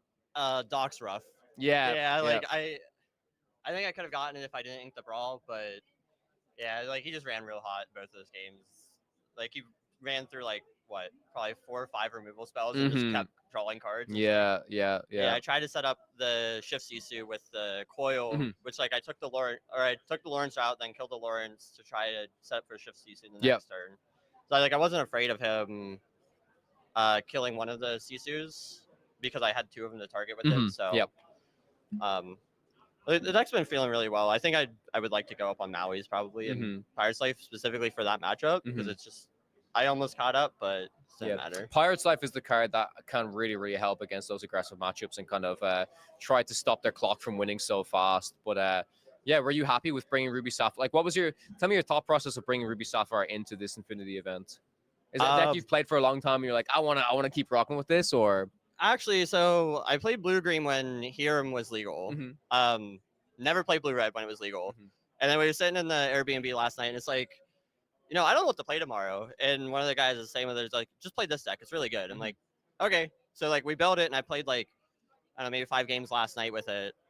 And it seems to be paying off today. I mean, I think Hiram's just like super powerful, right? You're doing a lot of the strongest things in the game, like Hiram, Sisu, Be Prepared. Like they're all really good. And like I think blue-red is probably better positioned than blue-steel, I think, because like you need to beat Hirams, and the way you do that is to play Brawl and Sisu, right? At least that's my opinion of it. Yeah. Right? Like early on in the event, I had an opponent that was playing blue-steel, and he's just like, plays his Hiram, then Zeus, fire the cannons my Hiram, and I just like Sisu his Hiram, and then play my own Hiram and draw 2 cards. The Hiram Wars, right? Yeah, it's just like... Yeah, no, super interesting. And I think, as I was saying, Blue Steel is the deck that a lot of people are really kind of leaning towards, especially because they're like, oh, this was the most powerful deck within set 7 before the Hiram ban, before the Fortisphere ban. And there's interesting different things you can do. Like, obviously, if people want to play Blue Steel themselves and they're trying to like make the deck better for like the mirror match, there's a lot of different things they can like try to do, but the strength-based removal, as you mentioned, seems to be the best thing, at least on the Ruby Sapphire side of it, for sure. Because like even in that matchup, like if you're like playing Zeus against like a 1-drop 2, like quest for 2, like it's not really like worth it. Exactly. Yeah. Like that's kind of rough. Yeah. I don't know. I want to get messing around with blue-green again, because I think like a pretty good way to fight the Hiram decks is just like play Muses with like max goof, like bounce their Hirams, and then just like Clarabelle and draw a bunch of cards.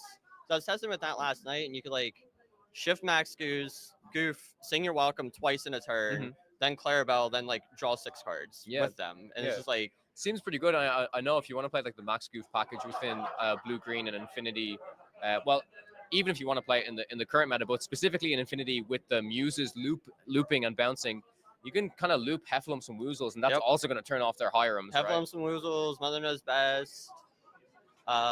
If you want to, maybe One Jump.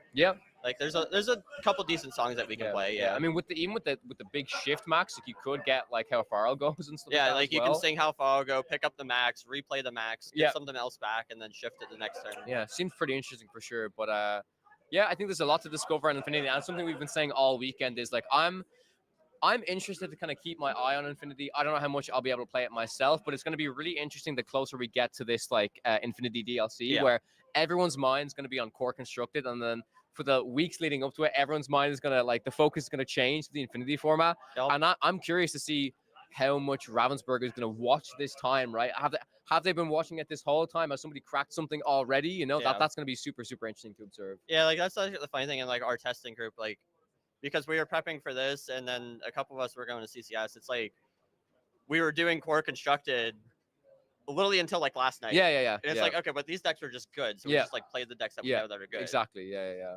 But I think there's a lot of time for people to discover stuff yet. Yeah, I think. definitely. Yeah, well, awesome. Thank you so much for having a chat with me, and good luck in the rest of your games. Thank you. Yeah, Thanks for having me. You can just pop it on the ground. Thanks again.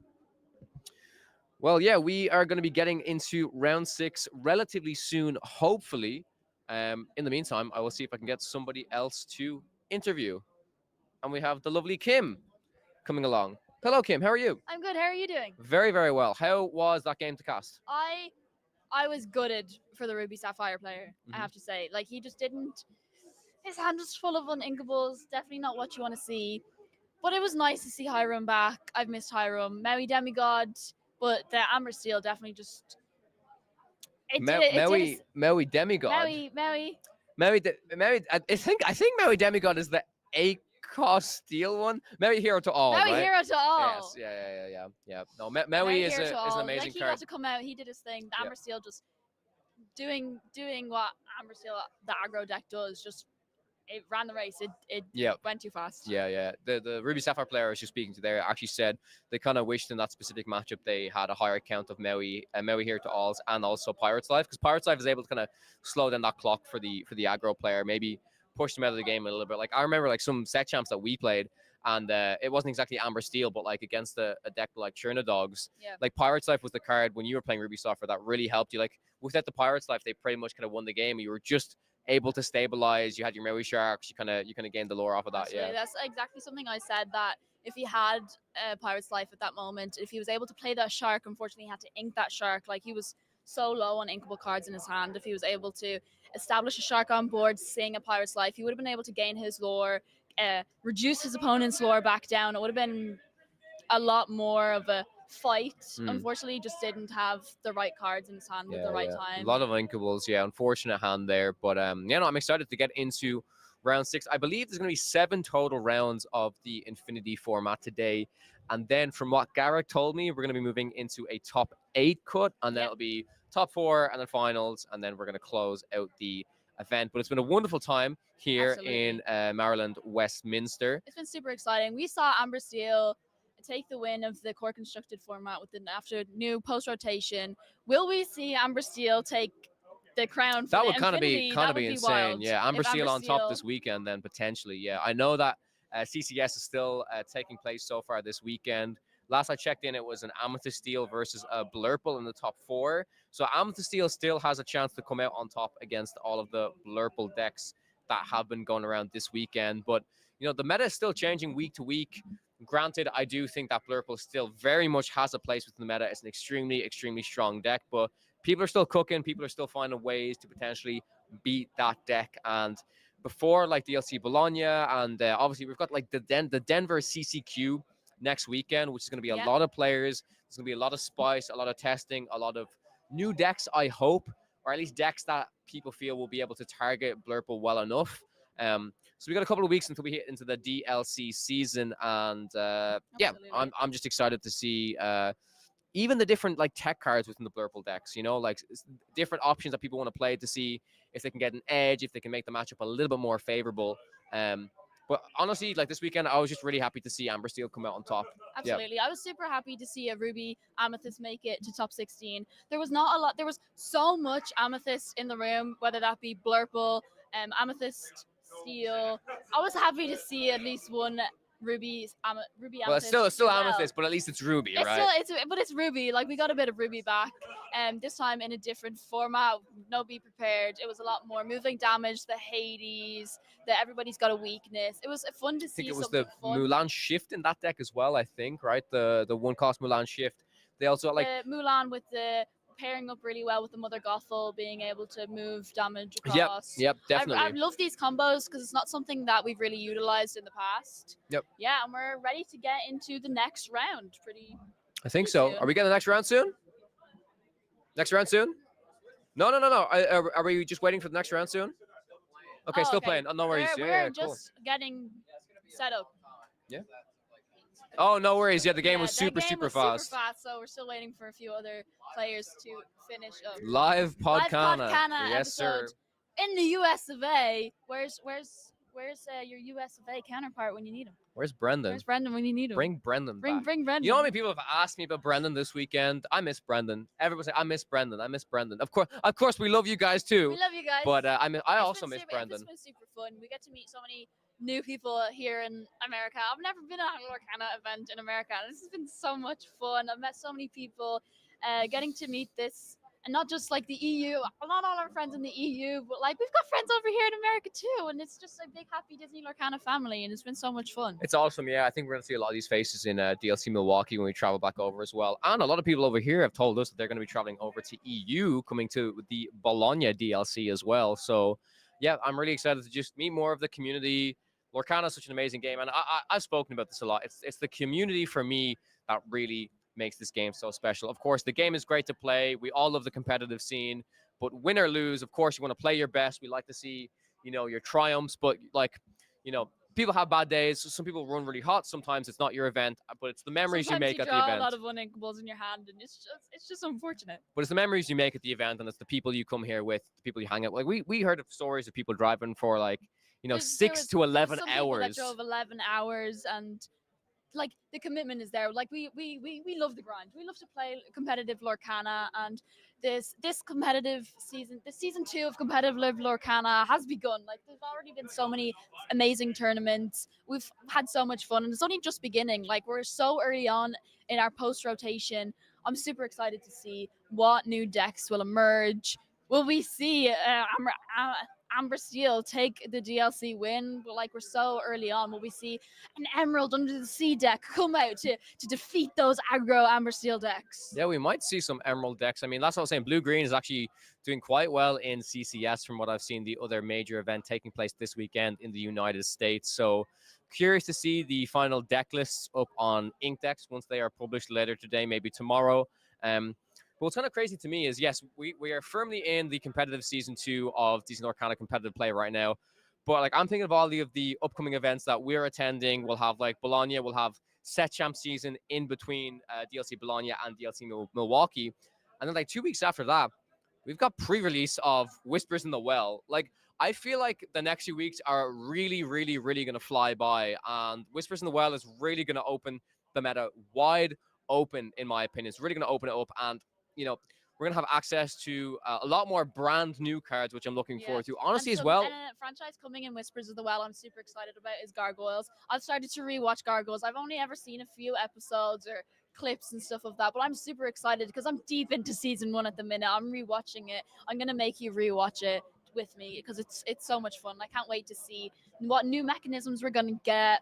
And there's Whispers in the Well coming, and I'm so excited to see what's next. Yeah, I'm actually not too sure what will be interesting. Like, I'm not sure if they have announced it publicly. Please let us know in the chat if they have, like, if there will be many reprints coming in these sets as well. Like, preferably, you know, I'm hoping that Fabled was, like, the biggest reprint set that we'll get in a while. I wouldn't mind the odd reprint here and there, kind of like what they did with set 8, right? I think we got 2 reprints in set 8. It was the Captain Hook and the Dalmatian Puppy as well was reprinted, just with different art. So I wouldn't mind a couple of those reprints. Turn around and give us 33 reprints, and then they'll like move it around and give us 100. That would be kind of cool. Yeah, that would be kind of cool. That would be kind of cool. But yeah, curious to see what they're going to do. As you said, new mechanics, new keywords. It's going to be a lot of fun indeed. And then next year, we're going to have Winter Spell set 11. We're going to have with Stitch and Angel. We saw that art, guys. I'm so excited. We're going to have Pocahontas coming as well. We did Disney, Pixar, Toy Story. You've got a friend in me. There's so much Pixar stuff that I'm really, really excited for. Like, for me, honestly, like, I don't know. I want some Monsters Inc. cards. I want like Monsters as a tag, so right? Yeah. We need a monster. Like the way we have an alien tag, a Monsters tag would be insane. Yeah, but imagine some of the items for Monsters Inc. Like the doors, the doors, sock, and the then sock. an action can be the 2319. 2319. It's so much fun to Disney think about. Lorcana, Yeah, it's so much fun to think about all the stuff that can be coming, and like even other stuff like Up.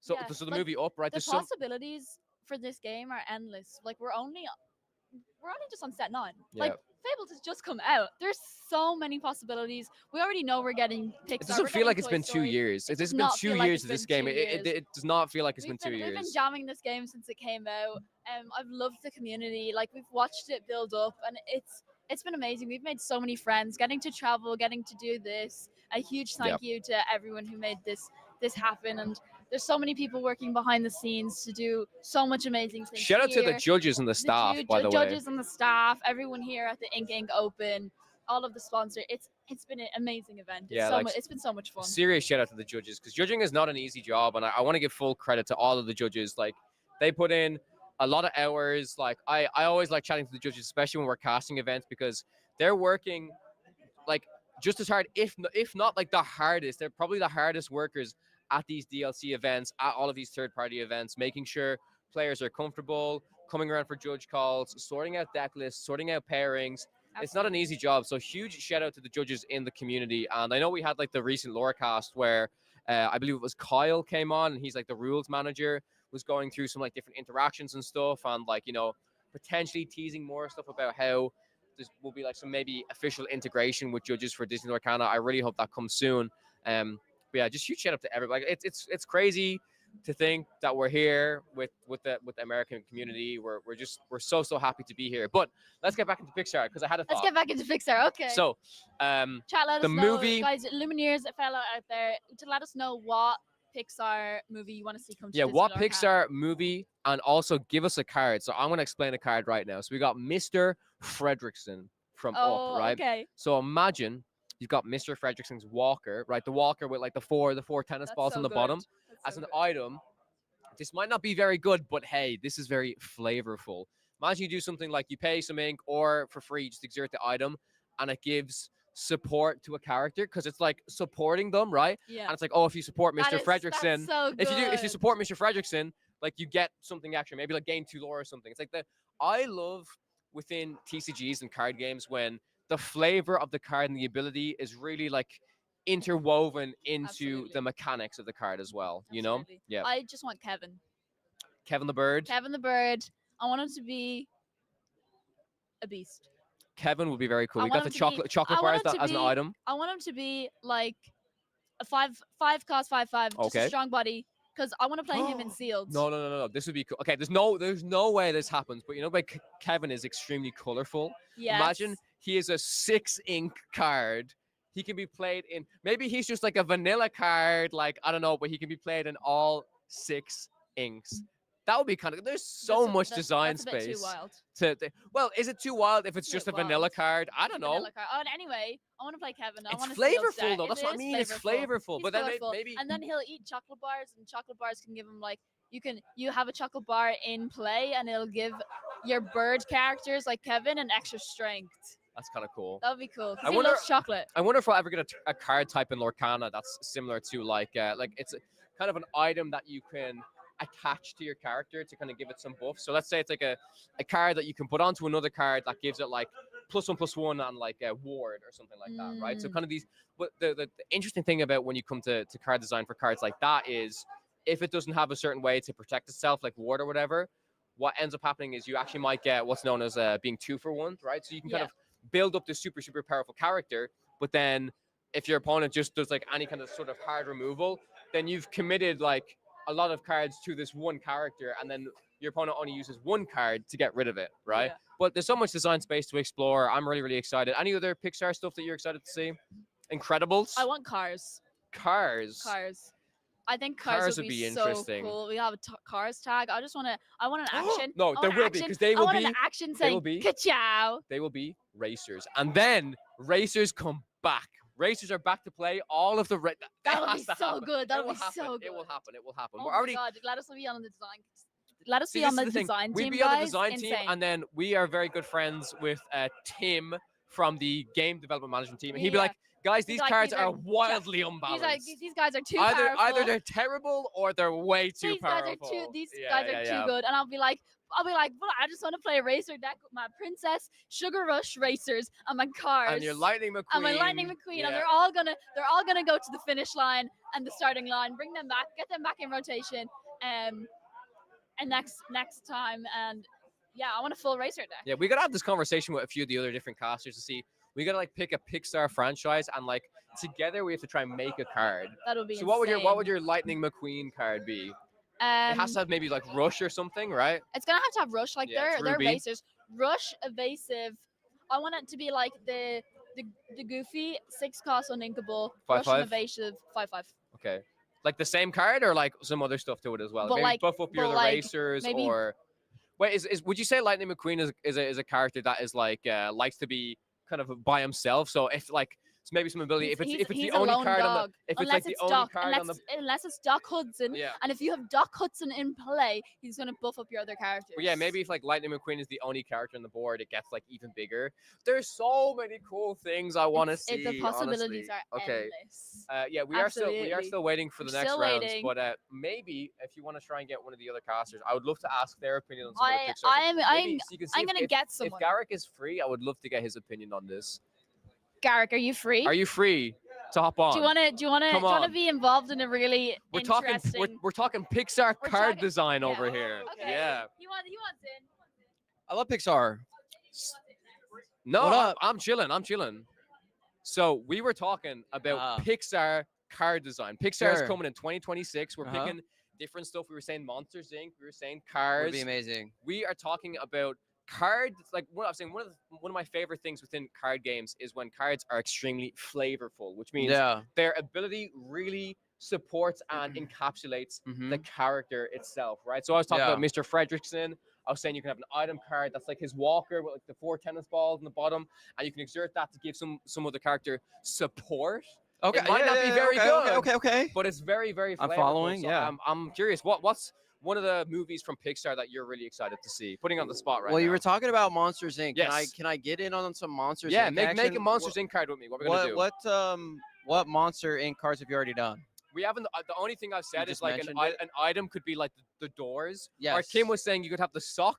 You know the sock where Sure, it gets yeah. with the monster. You can have an action card called 2319. 2319. Yeah. Very, very cool.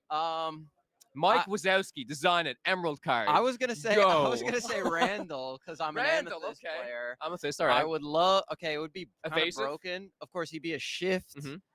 And he'd give your entire board evasive. Oh wow! Till the start of your next turn. Isn't that Pegasus?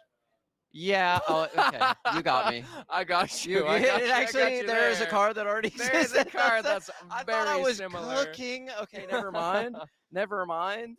That was terrible. That was terrible. That's a card that already exists. A functional reprint, everybody. Is that what you want? But he's got better stats. I do think it's a good point. Like, I hope that like Randall is an Amethyst card. Mike Wazowski is Yes, an Emerald evasive. card. And then I was like, okay, let's do, because there's like scaring. So what could scaring be? Like you lose your strength. But so I was like, everybody loses strength. And I'm like, well, that's Kita. So I'm just making old cards. I'm terrible at this. Don't hire me to make Don't hire me, cards. Ravensburger. Yeah. Hire me to talk about them, not make them. Yeah. I think like Sully could be like a really cool Sapphire card. Maybe just like a massive body with a really cool effect. Like a legendary Sully could do like, I don't know, maybe support other monsters or scare. Just like have some sort of scare ability. Yeah, scaring could be like a keyword potentially. Scaring could be a keyword, but what would scaring be? Like exerting? Oh yeah. Yeah. Give me some scaring, but that could only be an Amethyst, right? Because that's exerting. designing cards is hard, guys. My Returning God. to hand Yeah. could be scaring. Yep. Running away, yeah, that type of thing. Inking could be scaring. Yeah, Like a everything's scaring, I guess. Just getting rid of it is Yeah, scaring, yeah. and not banishing it, but like making it run away in some sort of sense. So that would be really cool. I heard you talking about cars. Would you just make them racers as well? Yeah, that'd be so cool. Synergize Yeah. with the Wreck-It Ralph cards. Yeah, that would be super sick. I'm trying to think of good there's another one. I believe this is Pixar, but have you watched Elemental? I haven't seen Elemental. So Elemental's really cool because a lot of the characters you've got like the water characters, the fire characters. So again, a lot of the kind of colors can be associated with like the different inks. You can do that with Inside Out as well. Yes. Yeah. Like fear and disgust and anger. You have like almost every single one for every single different ink color as well. I think you do actually, yeah. Yeah, you're just missing Steel from like the main group. Yeah, because you have Emerald, you have Ruby. Isn't there an orange there character is from Inside Anxiety. Out? Anxiety. I guess we can just pop her into Steel. Make her Steel. Put her into Steel. You know. There's Embarrassment is kind of like he wears a big gray hoodie.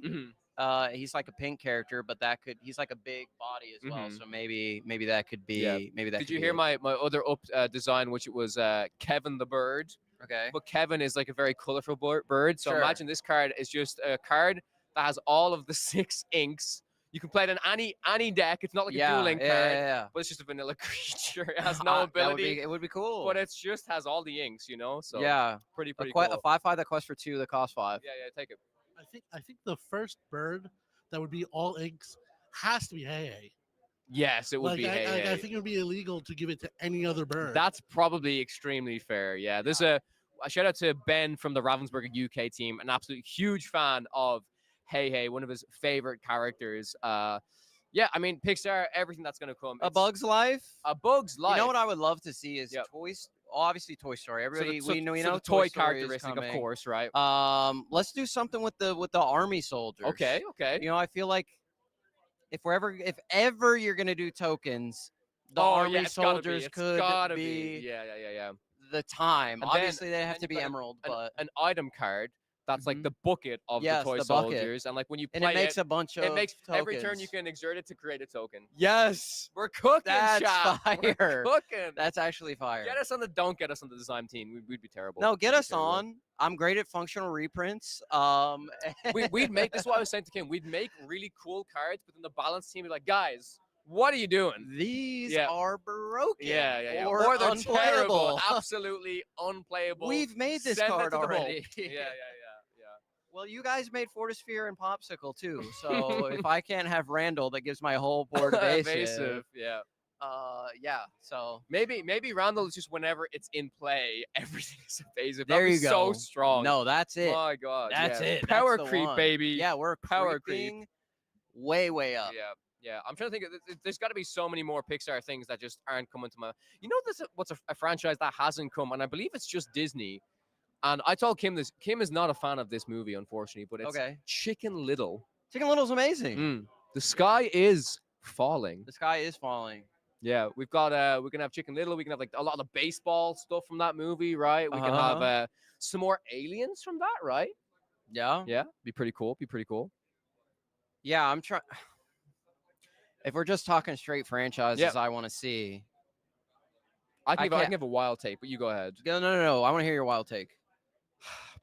It's a movie that I don't know if many people even know about it. Have you ever watched Home on the Range? Yeah. I love Home on the Range. Yeah, I remember Home but on the apparently it was not received very It was well. not. But like Home on the Range, Yeah, Home of on the course. Range has The villain is awesome. Has another goat in it. And like, we don't have a goat tag yet. Yet there are so many goats. It's Jeb the goat. He has a big pile of cans. We can have some cans as items. Okay. But yes, the villain is, oh my God. I I'm can't really remember testing his myself name. with his name. He's like a musical. Yeah, he has a song called Yodel-Leedle-Leedle-Leedle. I don't remember his name. Yodel-Leedle-Leedle-Loo. I've seen the movie one time, and I was probably like 12. 12, yeah. They've got some cool. They've got some cool characters. They got like Buck the horse, all the cows, right? So yeah, we're just trying to think about obscure Disney movies now, right? I know a really obscure one that I think flies way under the radar. It's called Tarzan. I think this guy called Phil Collins. Yeah, did it's an indie movie, right? You know what I'm saying? I'm just excited for the Black Cauldron. Yes, that's coming next set. Yeah. Like genuinely one of my favorite movies when I was a kid. Like such creepy vibes. Yeah. Like, it's gonna be like a romp and a riot. Yeah. Give me romp and a riot. Give me the Black Cauldron. Give me a Black Cauldron that is a better Ursula's Cauldron. So I guess it will look at the top, do something, maybe, and it draws. Yeah. I don't know. This is like we're cooking here. We're brewing in the cauldron. We're brew-ha-ha-ing as well. Garrett killing it over here. Yeah. Yes, sir. Yeah, Pixar's tough. I think A Bug's Life, though, is a super underrated one. I would love to have A Bug's Life. Oh, the chess guy from the shorts. Yeah, that's true. You know the chess guy? The chess guy. I do not know He the plays chess guy. the old guy that plays the chess. Oh, yeah. I think he was also in Toy Story 2. Mm. I think he was the guy that repaired Woody. Oh, it is. Yes, Yeah. you're correct. Yeah. The thing about Toy Story is you have the 4 movies, so you have like a million characters to choose from. You know, an iconic location from Toy Story, the furnace, where they're all holding hands at the end. When I'm pretty sure everybody who saw that scene for the first time cried. I cried the the first furnace, time I saw that. a functional reprint of Be Prepared. No, I'm joking. Functional reprint.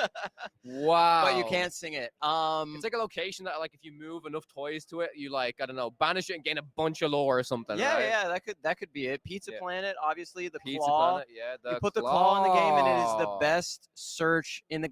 Let me cook, Scott. The claw. Let me cook. Lets you get a card from your opponent's deck and play it on the board. No, I think the for claw, free. the claw would be perfect. It like tutors for an alien in your deck. Come on, that's got to be it, right? Yeah. If aliens are good and viable and like tribal decks, quote unquote, that's what they're called, like theme decks. They haven't been the best in Disney Lorcana. The like dogs have been okay, and racers are starting to come up, like brooms for a hot second, but it was really like play 2 brooms and Yensid. Yeah. So we need just a little bit more synergy, I think, Mhm. between them. Would be cool, and you could do that with toys. You could do it with aliens. You could do it with more racers, like you said. Yeah, with more cars, racers, monsters, scarers. The scare floor. What does the scare floor do? The scare floor. You move a you character move a there, and monster your there. opponent gets lore drained by 1. Yeah, hell yeah. Thoughts? Let's do it. I like it. Let's make the card. What were you gonna say? Scott, just get in here. Well, no, I need your opinion on this one. Okay. Because you will. I need thoughts on Pixar songs. Pixar songs. Because, Okay. like, song. Okay. You have Rascal Flatts. Rascal Flatts. You've got a friend in me. Oh, come on, that's gonna be Randy Newman. iconic. But like, are there enough songs in? Just okay. But like, so we're only getting Toy Story songs. Well, Cars has a bunch of songs, but they're all. That's a Life is great a question. Highway? I feel as casters, we probably should know. Yeah. How many songs we get per set printed? Yeah. Per set, how many songs? Yeah, you're the Lorcana master, Garrett. Come on, buddy. Like, name Okay. one song from Wally. Yeah, exactly. I don't know. I don't know. Oh, I oh, actually- I I got a can't song. I wait got for a song Wally. from Monsters Inc. Go for it. Put that thing back where it came from, or so help me. Hey. Yeah. That's like we don't talk about Bruno. It bounces something and draws you a card. Yeah. Put that. But they don't draw cards. It's got. They can only call it "Put that thing back." There's no way they can fit all that text on a card. It would be the tiniest font ever. Really, Oh my god. I like it. Yeah. Honestly, the Randall comment about Yeah. giving your other characters Evasive. Yeah. I kind of like that. I think.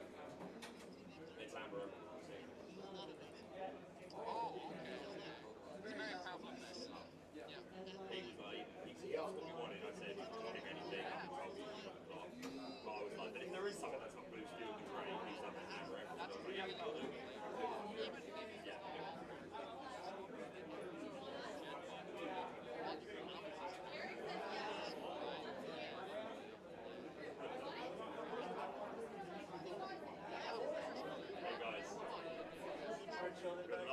Well, we'll be commentating you in a minute.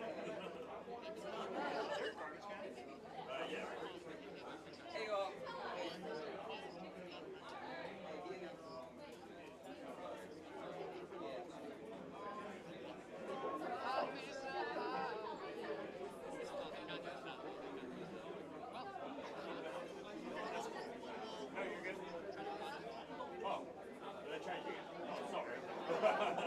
Good luck.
Well, like a season.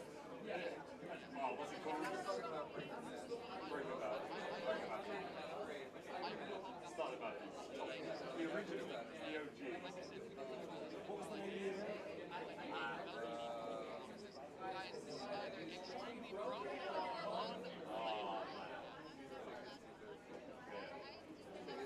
Take it, so 3.3 chance, and now I got 67.5% chance. That's so tough. I love what Rob Brown is. Hey, tribute. It was like, there was an episode of Raw the other week, I think it was CM Punk, and then it was like, you guys are like 45 years old, that's like over 100.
Yes, yes, that would be so. They would make sense, or like the aliens from and then he also said man, the it's not claw. making sense. Imagine the claw, right? It's Okay. a card that basically allows you to search your deck for a specific alien card. Oh, Because it's like the yeah. claw. Oh yeah, but the aliens, I think they would have to be like puppies, or they'd have to be to where you can have. You're allowed to have as many aliens in your deck as you want. For you know? those types of aliens. Yeah, yeah, like those, not aliens. Oh Yeah, my not God. aliens in jail. Let's have a whole ass alien deck. Yeah. Can you imagine, like, all of a sudden it's just all Stitch and all John Yeah. Silver? and- No, we're not doing that. Yeah. I was saying like the specific. They'd have to be like alien toy. Alien toy. Yeah. Like you may have as many alien toys in your deck as you want. Definitely. And then the claw will go and like get them for you. Have you watched Elemental?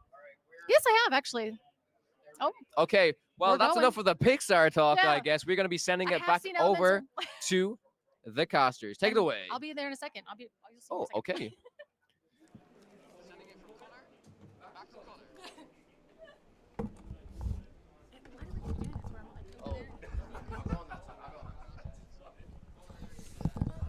Her way over, putting her headset on it. This is live commentary of the commentary team.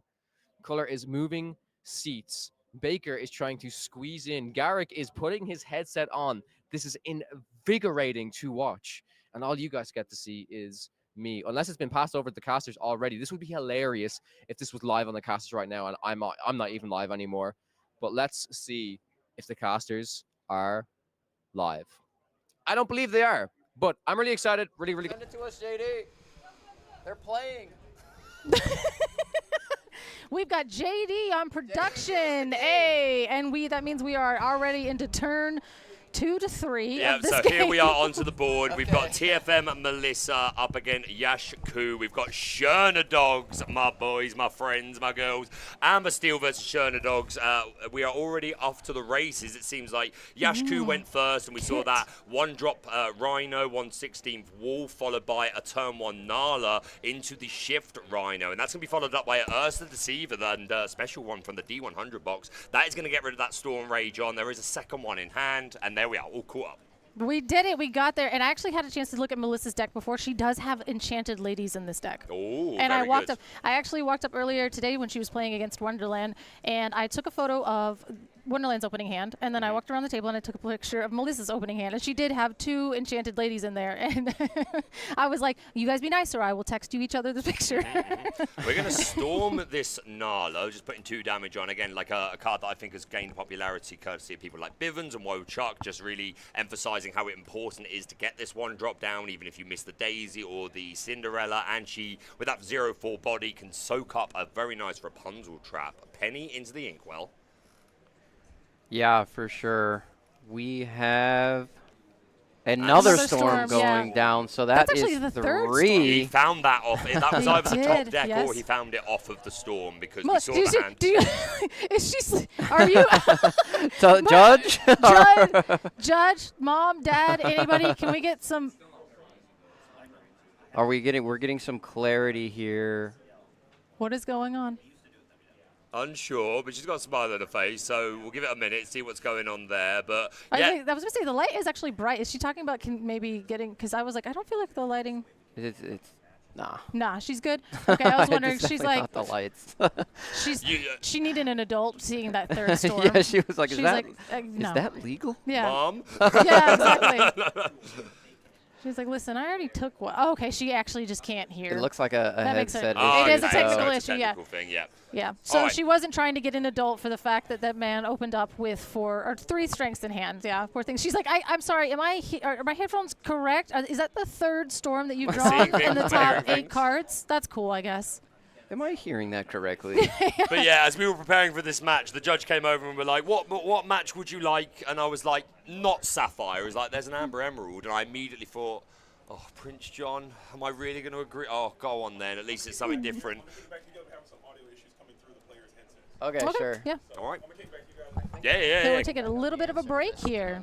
No, he's kicking it back. He's going to kick it back to us I think over Garrick here, is definitely going to be able to help them. Garrick's going to go around the corner and help with the production. Yeah, we're just sorting out a technical issue. Do please bear with us. But yeah, as I was just saying, we were asked, what would you like? And not Sapphire would be preferable. Right, so they yeah, offered let's do Amber something different. Emerald, and I thought, oh God, I'm going to have to talk about Prince John, aren't I? And I considered my options, but for the sake of the audience, I was like, at least it's a different deck. But we are in luck. dogs, It is yes. Sherna Dogs. Have you played this deck before, Carlo?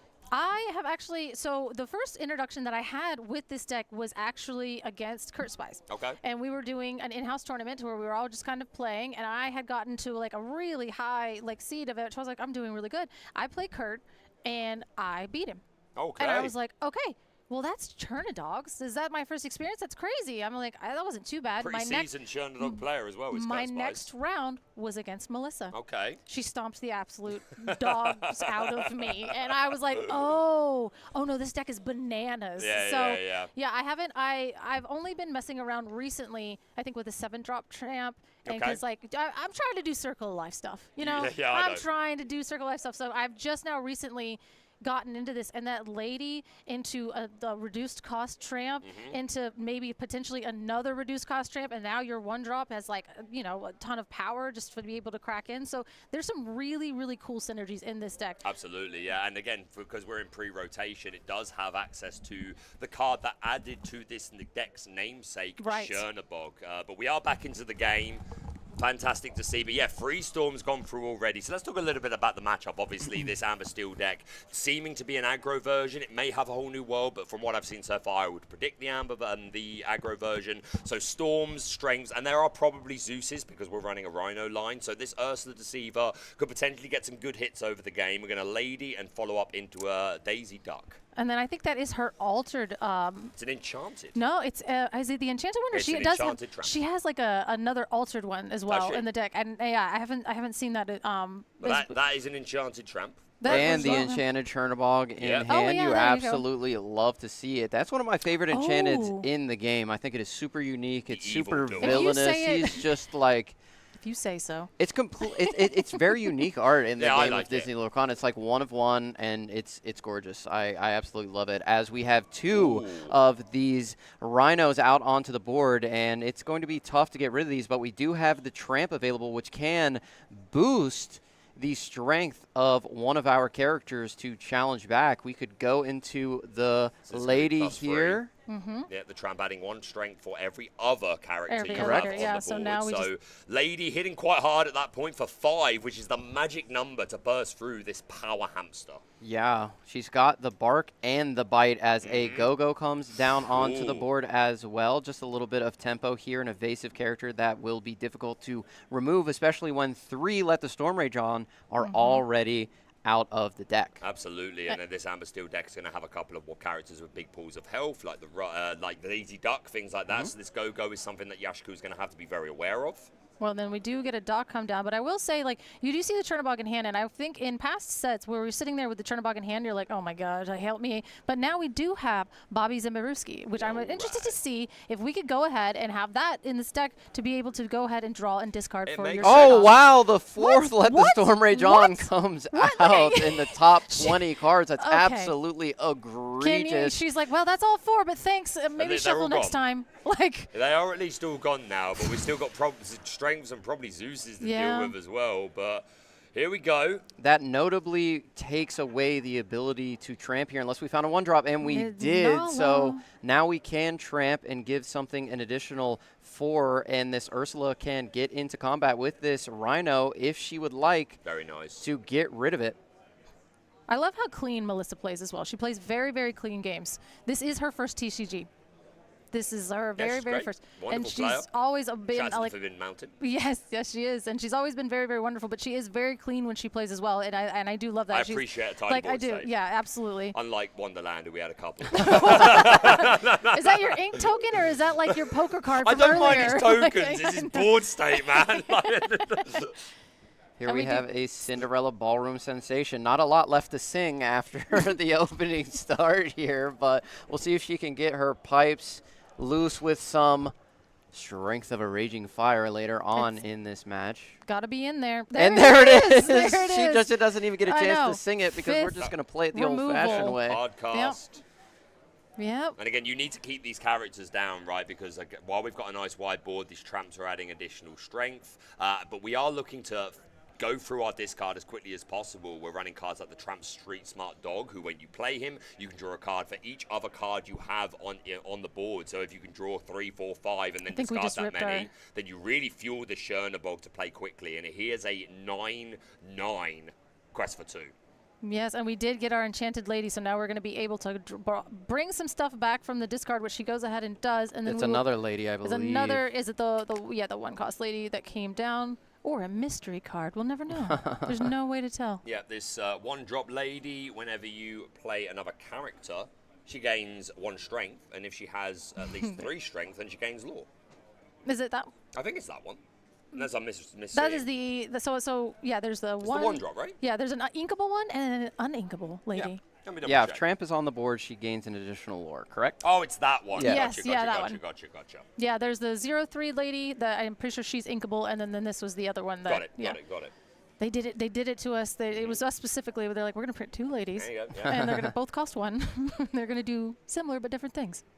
Lawrence comes onto the board. This is going to be a pretty difficult card for the Chernodog deck to deal with. The 4/4 body. He's probably going to take something with him at the very least because you don't have that steel removal, but we do see a Cloud Kicker, and there is the Bobby Zimmerowski in hand that Color was mentioning. Tell us why this Bobby is so good in this deck. Well, yeah, I mean, again, before, I think, steel is definitely seen for the draw a card, discard a card, synergy, like mechanic.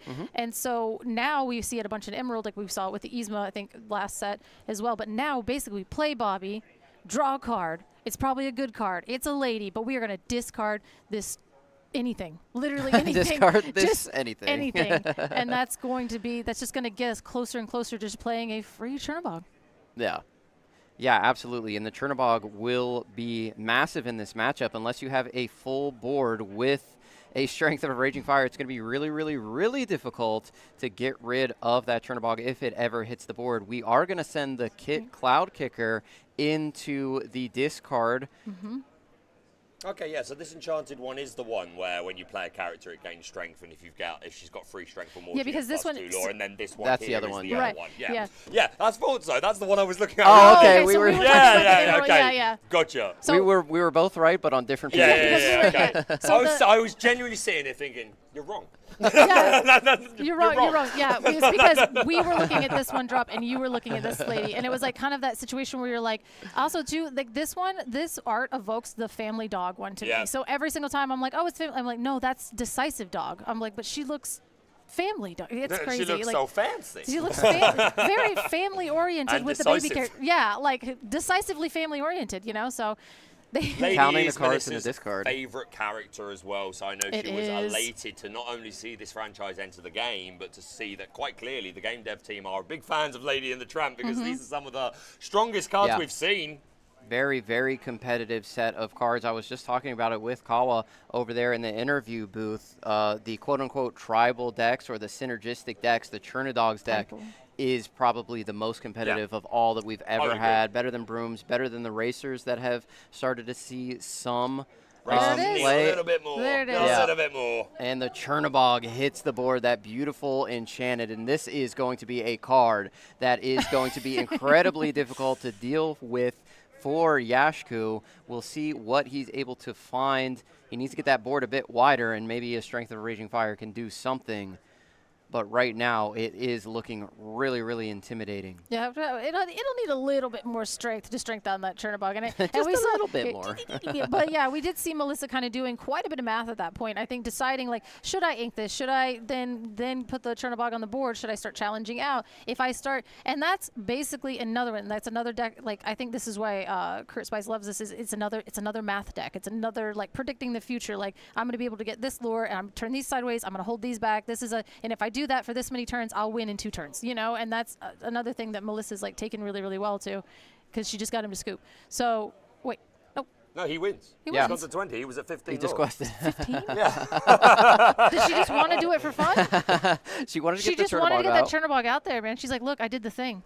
To be And I fair respect to Melissa, Yashku did play 4 Storms and a Strength. Absolutely. And he was on the play. Yeah. So now Melissa is going to get the opportunity to be on the play, and hopefully her opponent doesn't high roller that hard again. If you're going to get high rolled, you might as well get high rolled in the first game when you're on the draw. Let's draw fairly for the next 2. I'll give you that one, but I got to get this one on the play, and then let's draw fairly in the last game. Being super aggressive, so I'm expecting Melissa to really show off its power here while being on the play. But very different ways of doing things. Obviously, the Amber Steel deck relying on songs to be out for its removal, whereas the Chernodog deck wants to build a wide board and then play things like Tramter, challenge to control the board. So looking forward to seeing Melissa on the play game 2. Now, is that now that's something that I would say, is that a difference between, like the core constructed right now is very challenge heavy, and then now we're back in Infinity where we have all this direct removal and everything. So is a deck like this, the Chernodog's thing, going to be able to like use that challenge mechanic, or is it, or are we going to see that these song decks kind of are a little bit more favored? Yeah, it's interesting because Melissa knows she's coming into a heavy steel meta. If you take a look at the top tables over there, I'm pretty sure every single deck other than her is running some form of steel. And the Churnadogs are notoriously good against other steel decks because they run those big bodies like you were talking about, Baker, that Bivens had popularized with the Nalas, with the Daisies, of course, Little Johns as well, if Melissa has access to those. Probably a Cricky or something like that. Yes, exactly. All these characters with 4 willpower or more, obviously that takes advantage of Rapunzel's ability, but it's also really hard for Steel to get rid of them cleanly unless, of course, you double storm everything or have a Strength of Raging Fire like Yashku did in the last game. I am seeing a Bobby Zimmerowski in the opening hand. A perfectly reasonable 1-drop, again getting to draw a card, discard a card, which is helping you find pieces that you need. It's going to prepare for that Chernobog later on, but would you prefer a more aggressive opening if you are on the play here? Something like that 1-drop lady that can quest for 3 potentially. Yeah, I think you definitely would love to see that against another aggressive deck. If you're on the play, you want to do your thing better than your opponent can, and if you're both trying to do the same thing, you need to find an advantage in some way. The steel decks are so good because they can find that advantage by playing steel removal songs. The Chernodog deck does that with a little bit of combat math, and I believe she does have that Cricky that you mentioned in hand, Baker, so we'll see if that comes up and is relevant. But we do put the Piglet Poo Pirate Captain into the inkwell. We draw a card, and we see that beautiful Lilo, which is a great card to choose to discard because you can bring her back. Yeah, but the Escape Artist and that alt art from the gift box, very cool. We're going to be getting an Elsa version of that soon. And I was saying yesterday to JD, I love that this box set so far, playable cards. I mean, yes. Brilliant. You know, don't get me wrong, I'm all for like more fun cards, getting enchanted and fancy art. Hey, they're like for collectors or people that just like to build fun decks, but people that play card games professionally like to play with pretty things too. Yes, we like shiny we things. like pretty things. Notoriously, we love a little shine. And, you know, yeah, I was going to say, all of us have a little bit of that so shiny Tamatoa. There's a double Daisy for Melissa. That is the start you want to get off to. And we saw the Strength of Raging Fire inked by Yashku because he knows we have the Ursula over here. But go ahead, Color. What were you saying about the Daisies? I was going to say, I see your Daisy and I raise you too. Yeah. Totally reasonable. Yeah, it was like, oh, I was on the play, and I filtered a little bit, and that's fine. But boom, here we go. This is the start I was actually wanting to do. And now we've sculpted our hand. We've got Lilo in the discard. Now we're staring down 2 daisies and a Bobby. And again, like you said, Strength of Raging Fire into the discard. And I think the Shernadog decks typically are like all characters. Like I'm not really thinking of many non-character Sometimes cards they could play Invited the Ball like as a 2-of. Yeah, one or a 2-of. But again, only because the bulk of your deck are characters, Yes, right? exactly. So and I only bring this up because I'm thinking about the Daisy versus Daisy prize giving. Oh, it's just going to be so drawing cards. Yashka should be giving Melissa cards every turn, Yes. whereas Yashka, if you're running 4 Take Strength, a 4 look Storm, at and the probably hand. some Zeus as He's well. like, I did draw it because why wouldn't I? You know. He had 3 songs here in the early going. How many songs he running in there? I don't know, but at least 8. 8 of each? 8 of each, yeah. I think the 4 Storm, 4 Strength are standard, but because Yeah. there are Rhinos, I would expect Zeus. So, like a couple Zeus as well, yeah. Even just 1 or 2, like as a Shark answer, a Tamatoa answer, things like that. Yeah, doing that much damage over a song is apparently powerful. But we do see the Cricky, and I love this card, and I love that it's back. I think it's such a great card. It also has 3 lore on it, and then it does crazy things that actually synergize really, really well with that lady that you were talking about earlier. When that comes in, it gives it +3. Now she immediately quests for, 1 billion lore. And then, if you have to challenge in, which you don't really want to be doing, now your little tiny board can throw hands. Yeah, of course. And she did choose to take away that Strength of Raging Fire instead of that Let the Storm Rage on. That. Yeah. I mean, the Storm is not threatening anything except Bobby Zimmerowski, who has already done his job. Now he's just an extra body to support the tramp, etc. Whereas these Daisies were 4 willpower. I think that I'm definitely taking away the Strength there. Plus, the Strength is inkable. Yes. Yeah, I was going to say that the Strength being inkable, we are sitting at 2 ink, so it doesn't really, we don't know what's in hand. We still have a lot of resources left over, but at the same time, you don't want to build the wide board and keep going at that stuff. So now little baby 1/16th Rhino coming in and making Ursula a 0/3, just for fun. Hey, it could absolutely be relevant. We might see a Tramp follow-up here to boost her up. I think at the moment she would still be able to quit quite hard, but a -1 is more relevant than you might think. And people do forget that Daisy's trigger gonna quite often. challenge. She challenged the Bobby over 2 turns. Yep, so folks. Daisy single-handedly over 2 turns took out a Bobby. Do we have Rapunzel? We probably can't play it this turn, so you've got to think maybe Melissa is tempted to take out this Daisy just to take that possibility away. But then again, you're it's not like, questing. That's what I mean, right? So it's identifying when it's right to just be continuing to race, or when it's right to try and get some board tempo. He's got another Cloud Kicker in hand. Oh my gosh, you could just bounce the Daisy. But and then get to questing. Yeah, I mean, well, no, because then you still have the Rapunzel trap with the Smee, but I guess you're only really drawing 1. I mean, we've set up 2 potential Rapunzel traps here, right? And the Ursula, let's not forget, is only 0 strength right now. Here is that 1-drop lady. We're going to throw the kit into the Inkwell. We want to keep that Cricky in hand because in this matchup, you need the combat tricks, like we were mentioning, for the Chernadog deck to get the advantage. They don't have the steel songs.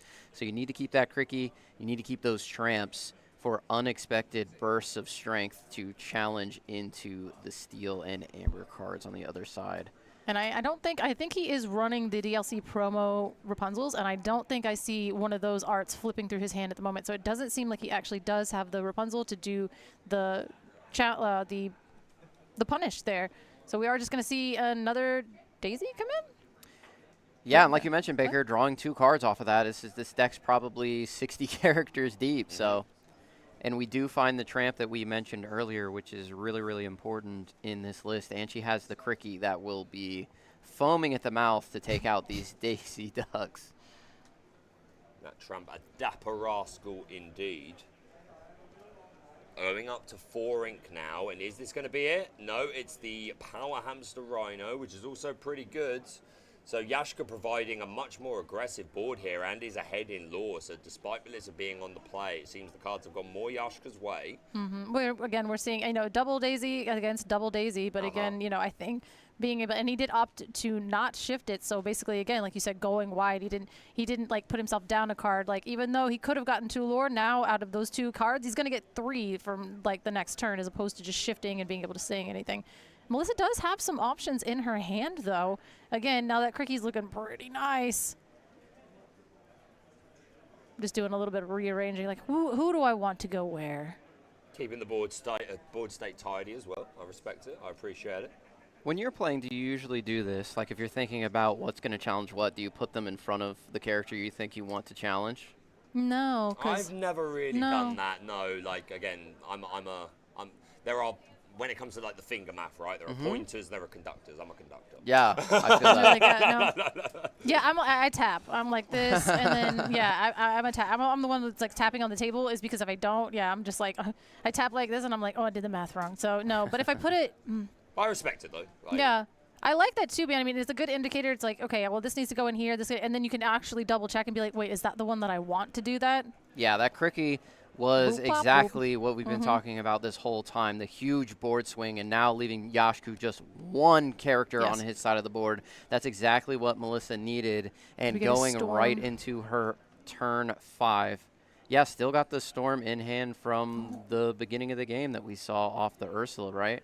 Still hasn't had the opportunity to use that. And like Baker mentioned, it's uninkable. You have to use it at some point.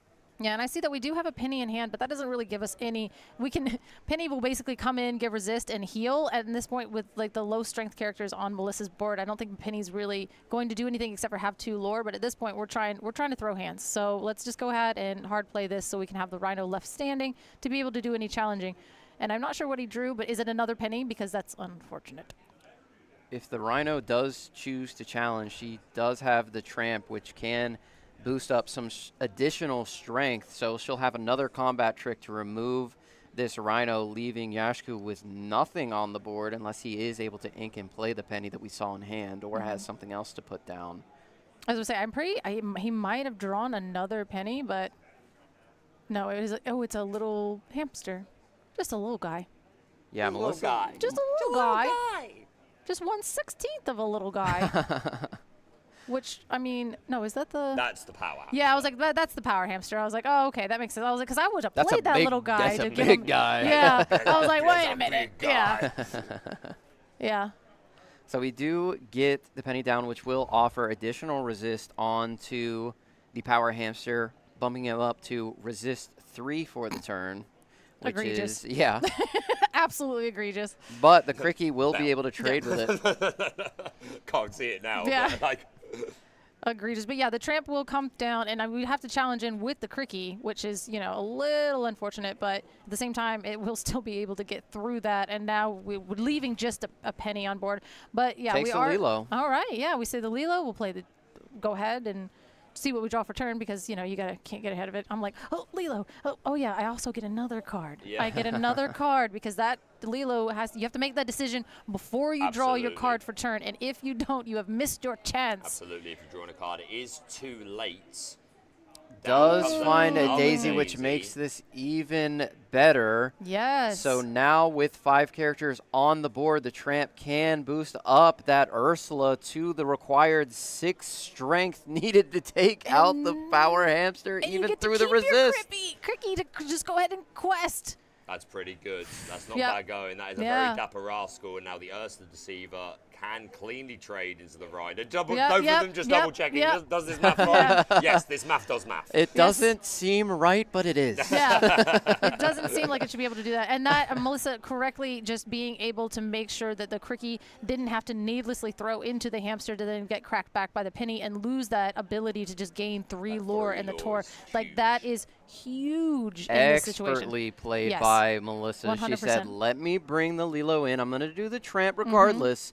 But if I draw a 1-drop, this is insane. And she did. Absolutely did. Really, really well played on her part as we are going to get a Rapunzel down and draw. We've been talking about her all day. That's all the first day, one and I've here she actually is. seen. And she only drew 1 card. Girl, get after it. Come on. We need you to be the scary thing that you used to be. That was absolutely devastating. It was okay. Oh, you did the thing? Draw 3? Anyway, you're like... And that was the... That is the Tramp, the 7 cost that decrease. Oh my gosh. And she drew the Chernabog. She drew the Chernabog.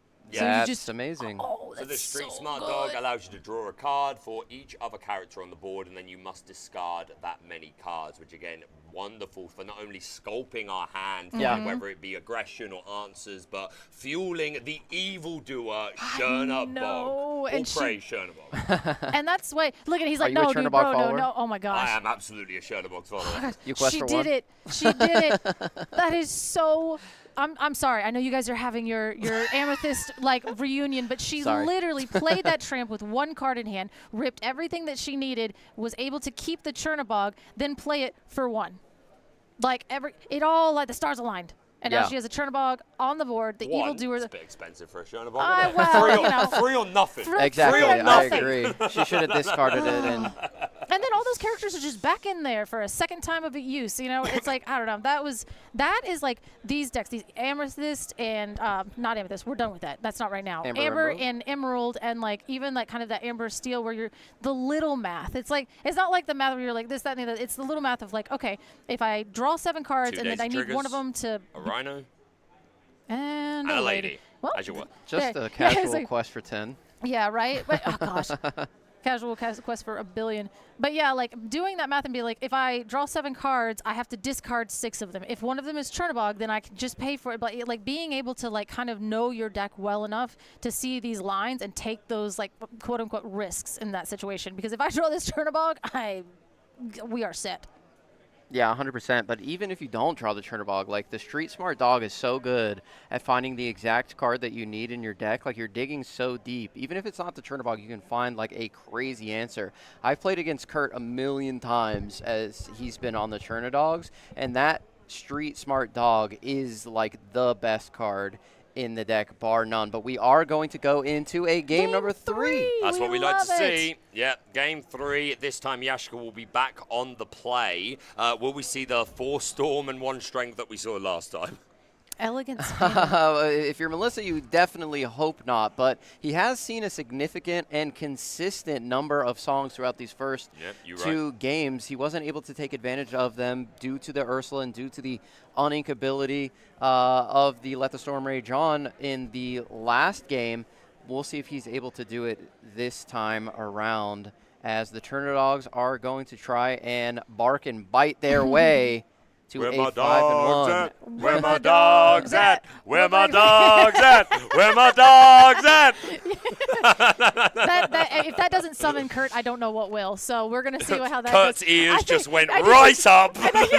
You see Melissa, I think. Yeah, I think she enjoyed that too. She thought I heard just too.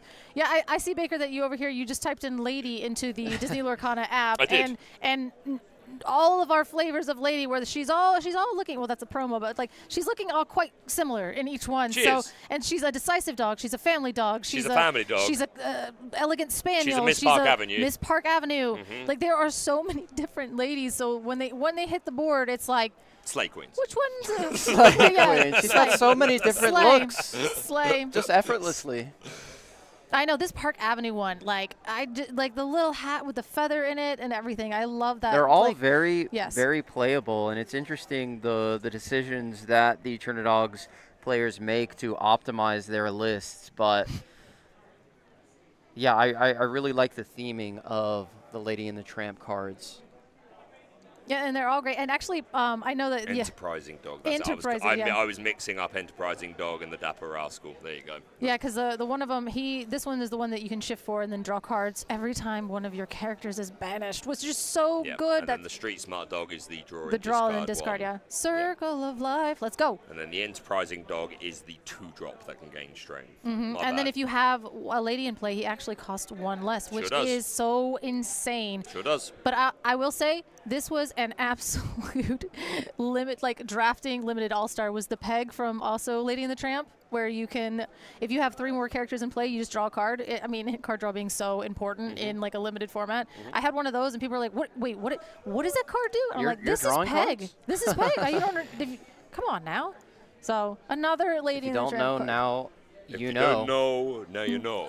Now you know. So here we go, going into game 3. A shout out to everybody in chat joining us for the second day of the Inc. Open event. We have finished our core constructed. 9 rounds of Swish yesterday, followed by top 16, and then we finished the top 8 today, and that was taken down by Amber Steel Aggro, and now we find ourselves in round 6 of 7 for our Infinity event. So a shout out to everyone that is checking us out. There's lots of Lorcana going on across the entire weekend. It's a good time to be a Lorcana fan. Absolutely, yeah. And I know that this is like, it's Infinity, so people are like, we're still dipping our toes into it. We saw a little bit last week at SSG, and people are like, okay, well, we're doing stuff and things, and we're seeing a little bit of this week. And I really think, especially like Kawa was saying, oh, our poor thing. It's okay. She's she'll won 3. She's still standing. Woof. Oh, nice, okay. I see nice. what you did there. Yeah, but I think definitely by our first DLC, where this is our main event, is the Infinity format. That's right. We are going to have so many cool things by then, and I think that's everybody's. Is like, I think we're still dipping our toes. We're still seeing if this format is for me. You know. Prediction: by the time we get our first DLC in Infinity DLC, how many cards have been banned? I don't care. I don't want to hear what they are. 1. How many cards have been banned? The ban will happen after the first one. You don't think there'll be any bans before the first DLC? Garrick, your prediction? 2. 2 bans. Wow.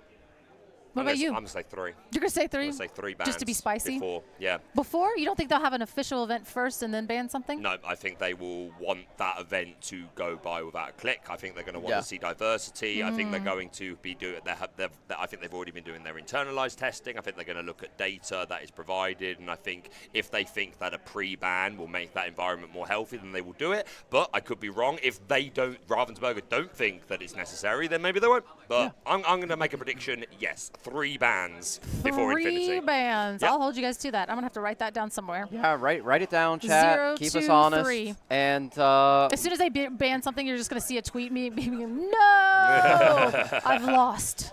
We're going extremely quick on Yashku's side as he was able to resolve the Piglet Poop Pirate Captain and the poop ball. Yeah, I heard that last game. I heard that on the Lady call. in the Tramp. Oh, that's so cute. Lady in the Free Tramp. Lady as in we the are able to get some additional strength with the Daisy and challenge into the Piglet, removing it.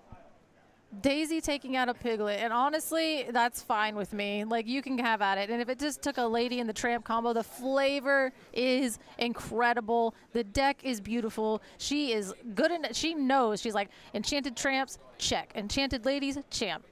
This is her favorite movie, and she is making sure she's representing it properly.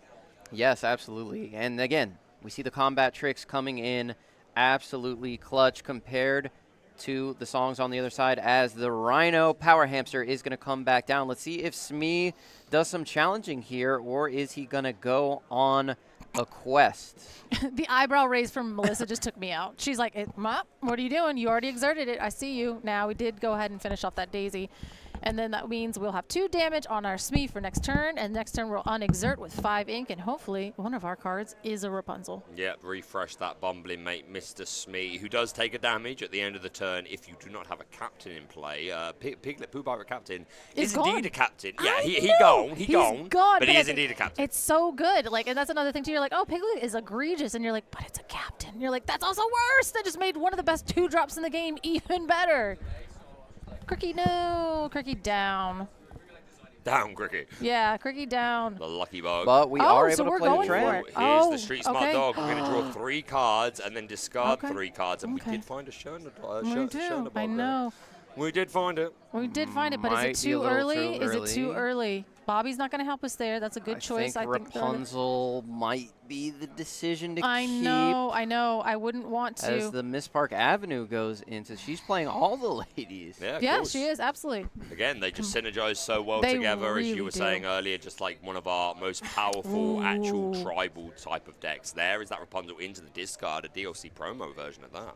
Oh yeah, if this is going to be her lady deck, it's going to be absolutely stacked. She's going to make sure she can get the max rarity, which of course we're not going to foil out the Enchanted Rapunzel. You said with one exception. Yeah. With one exception, of course, we're not going to you know, pay off our house with foiled Rapunzels, but at the same time, that is a beautiful card, regardless of the foiling effect. Have to get rid of the Smee there. The threat of the Rapunzel is too high. Yep, sure.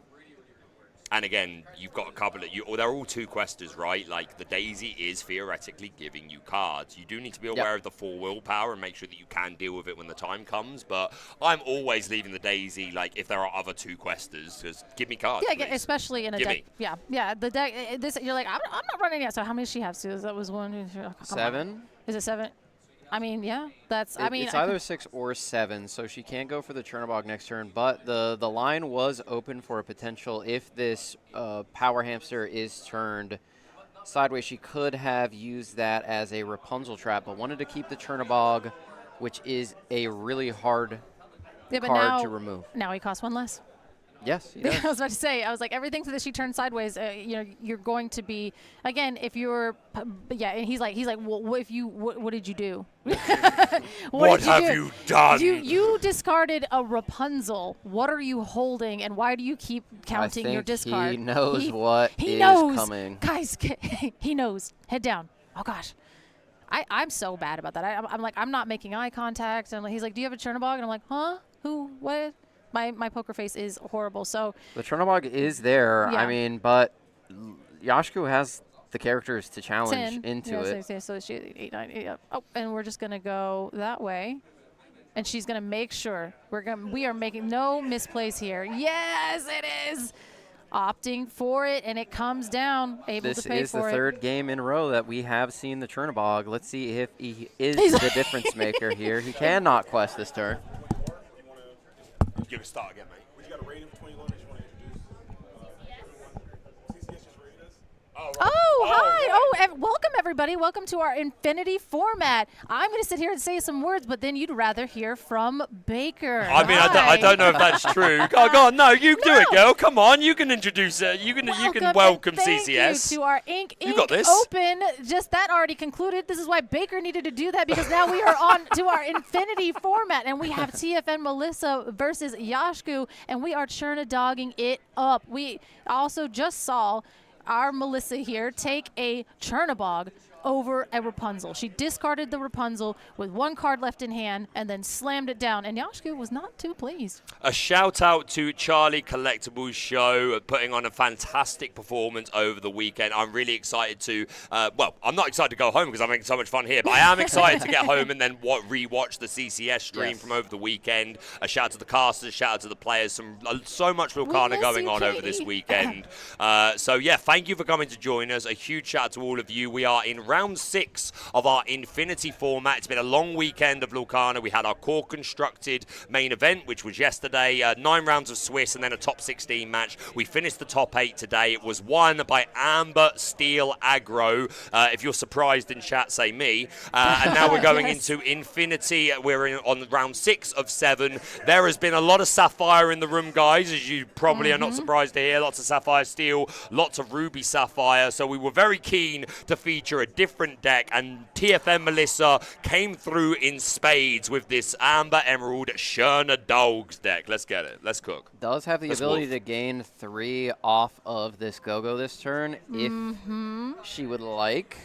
Yeah, we love a good go-go. Yeah, and this is us too. It's like we've seen this Chernodogs deck, and like kind of what Baker was mentioning before. Like we're so excited to have a Sapphire break for this situation, but Melissa is playing pretty much every single lady and tramp in her deck, and so because they synergize so well, that seems like, oh, is this like a typal deck, and are we just doing kind of things that we love? Because a lot of us know that Lady and the Tramp is Melissa's favorite deck, but actually no, these cards are real silly. They're so powerful. When Melissa can paired. go to 18 this turn. If she challenges nothing, I believe 2, 4, 6, 7, 8, 9, 10, right? That's how numbers work, yes. Yeah. Yashku cannot win unless he has the Donald Duck. The Twitch chat saying John Wick would be proud of the dog deck. Very proud. Melissa holding it down for us, yeah. And again, seeing the power of everything that's turning sideways, and she did. She made such a risky thing. Even all of us, we were like, oh, she put the Rapunzel in the discard for over a Chernobog, but she counted out everything perfectly and made sure that when that Chernobog, the dog. Sorry, I got. The big boss himself is going to go on a quest here, putting her up to 19. She is 1 away from taking this thing down. We are going to put a lady onto the board as well, and a go-go. We go in wide. This is game 3.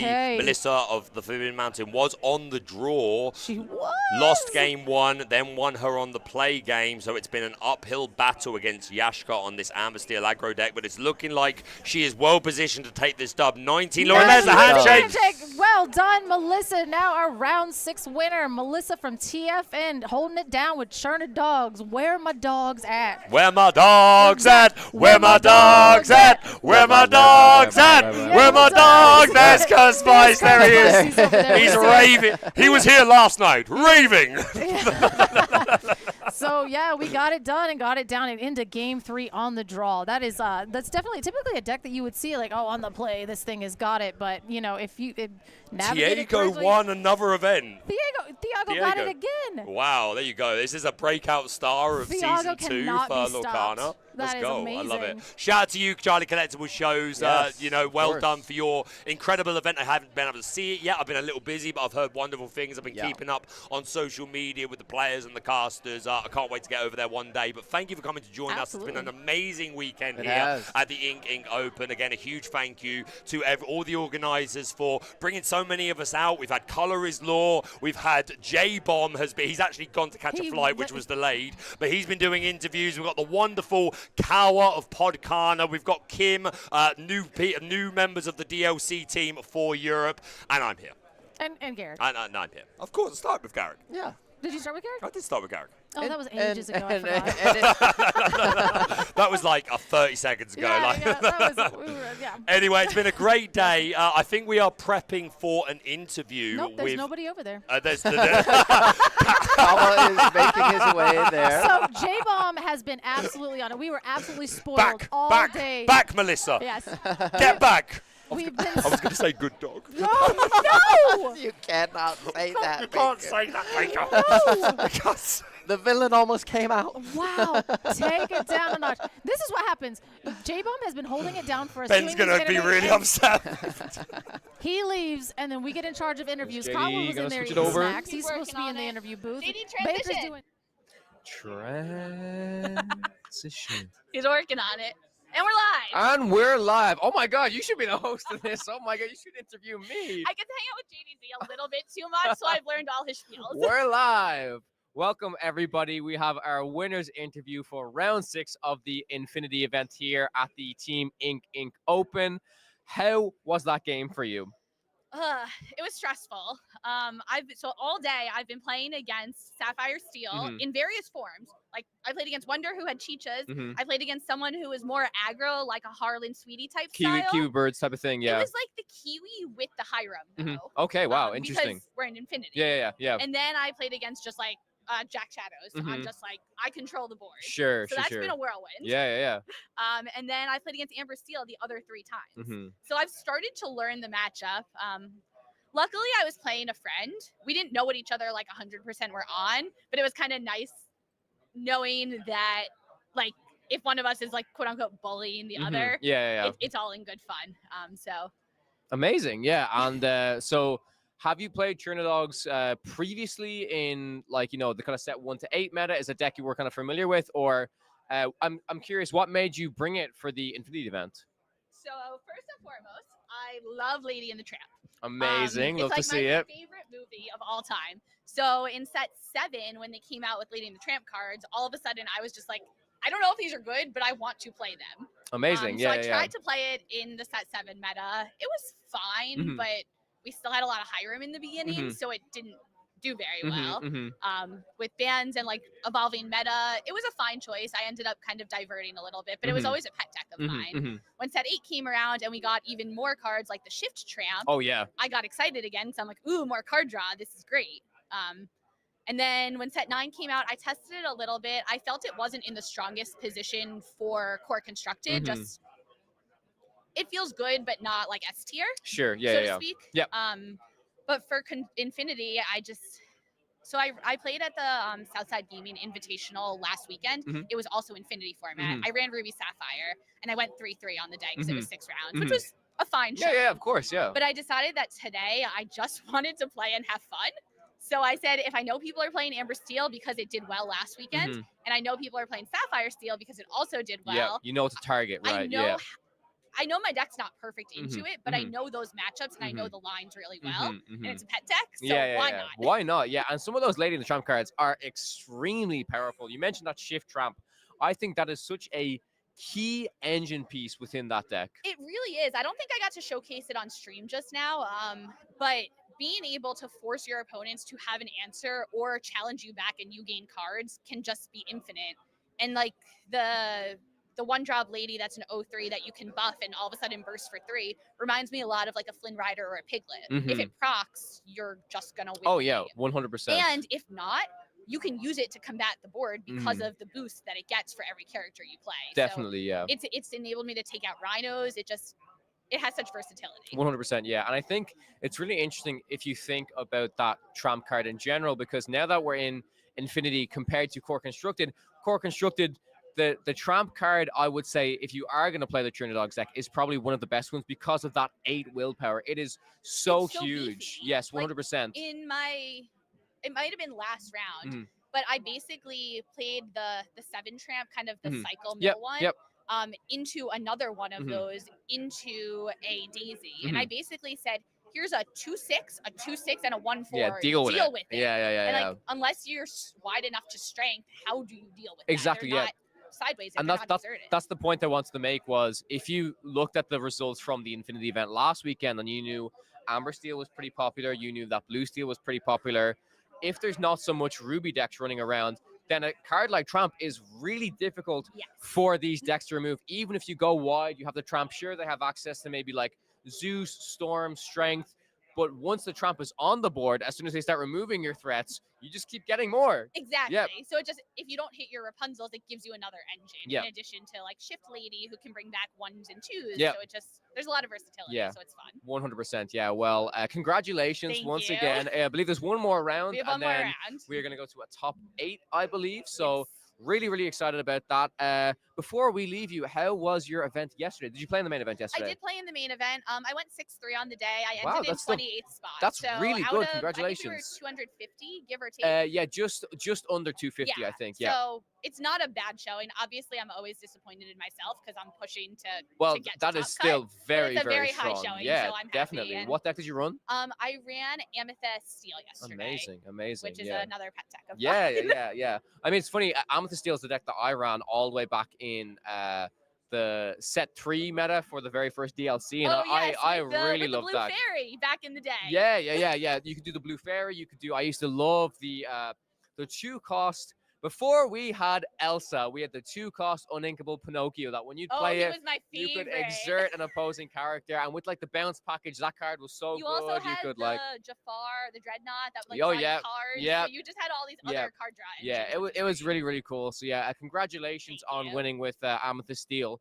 And before I let you go, we had a bit of a longer section before the previous round, waiting for the rounds to be paired. And I've been asking some people about some upcoming. Obviously, we know that Pixar is coming next year. And what is one of the Pixar movies you're most excited to see come to Disney Lorcana? As a huge, It's a big question, it right? It's a is. big question. As a Disney nerd and a Disney adult, Cars is a great movie. I would love to just like ka-chow. Oh, and, yeah. like, it be something cool. Definitely, yeah. Toy Story, I think, is just, we saw Toy Story, I believe, previewed Yes, recently. yep. And it's just so heartwarming that I'm Mhm. really excited to see someone like Woody and Buzz in the game. Definitely, yeah. Kim actually mentioned Cars as well, and that's going to be really cool because they could have like the racer tag. That's kind of what I'm thinking. Like, I don't know where they're gonna go with it, but it just It seems like it would also, work, like, right? not for nothing. Like, we've had a lot of princesses, and I feel like Cars can kind of get like the little boys who might Mhm. not be as excited about princesses. Ah, that's but a love really Cars. good point. Yeah, I mean, there's so many things. There I'm a massive like I mean, Monsters Inc. fan. I think I was Monsters gonna say Inc. Monsters would be Inc. so is great. cool. Brave is great if we want to see Brave, that's like a very princess great show. movie. Yeah. You've got Brave, you've got The Incredibles. Yeah. You've got Elemental, I believe, one of the newer movies. We I got a lot of absolutely loved movies. that movie. You've got Inside Out. So much. I feel Oh my like if God, it's nearly, Joy it's like and Sadness yeah, would be so good. yeah, and that's what I was saying. For Inside Out, you can nearly do one for each different ink color, except Steel, We don't because have Steel. but I think it was Garrick who said that you could do it might be is it anxiety is the pink one and wears like a gray hoodie or something? Oh, yeah. Anxiety is the orange one, I think, right? Yeah. I know what you're talking about, though. Yeah. So I just, I don't know. I love theorizing and thinking about It would be cool. everything that there is to come. And of course, we're going to have Pocahontas coming soon to That'll the game be as well. good. That's going to be really, really cool.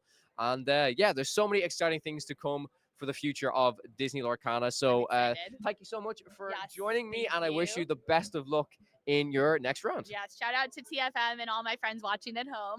Shout out to you guys. Thank you so much. Amazing. Awesome. Thank you very much. Best of luck.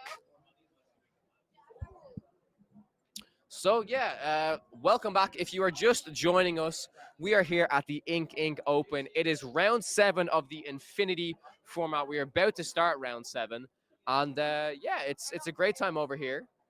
Everyone's vibing. Color is back in this room. We just had somebody this seat sitting. is so warm. How are you doing? I'm doing well.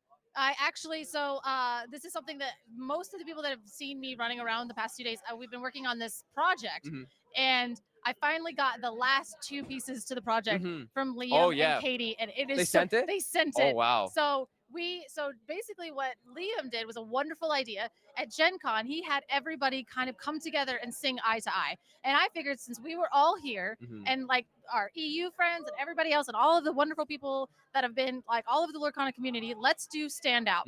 So I was like, oh, Liam does it all. That like Liam's an amazing content creator. I'm just gonna film people singing Stand Out. This was the hardest thing I've ever done. Liam, you're insane. So we finally just now, it was like 1 a.m. and I was like, had a part where JDZ was singing it and then he kind of messed it up. And I was like, you know what would be really cool is if we could get Liam and Katie in here too. Because of it being Liam, then of course I've been dying. I've missed Katie all weekend. So just got the last piece of that. And Garrick's editing it, not me. It's gonna look amazing. I filmed it. Garrick's gonna fix it. I was even part of it, and I shamefully did not know many words of this song, but the part you gave to me was very, very cool. So I'm happy to be a part of it. So thank you for that. No, I loved, and again, like it's so funny because I've been talking to you all weekend, and you're like when we do what we did and you're part of it, I was like, literally, your accent was like so on point. I was like, oh my god. Oh my god. And like running it back, it was all really, really good. So I'm excited for everybody to see it. It might be this jangly mess, but Garrick's a professional, so he's going to make it look good. And again, and if it's not, blame Garrick. It's literally my fault. I've been like crawling, and I'm like, do you like singing? And they're like, no. And I'm like, follow me, So shout out to Liam for literally having one of the most unhinged ideas in the entire world. Like content creation is no joke. It's a difficult gig for sure. Yeah, we also had allies on the other side this weekend, right? Yes, we did. And it was so funny. I was in the back, and I typically like if we record a live episodes, which we've done a couple times, I'll take it and then I'll go and edit it down. Yeah, of course. The one that you did, I mean, again, shout out to you for doing production on that entire thing. It was JDZ, Garrick, me, and Baker, and we were all playing a live episode. And actually, it's on your YouTube now. It and is. I was like, it really it needs to be edited for different reasons, but like.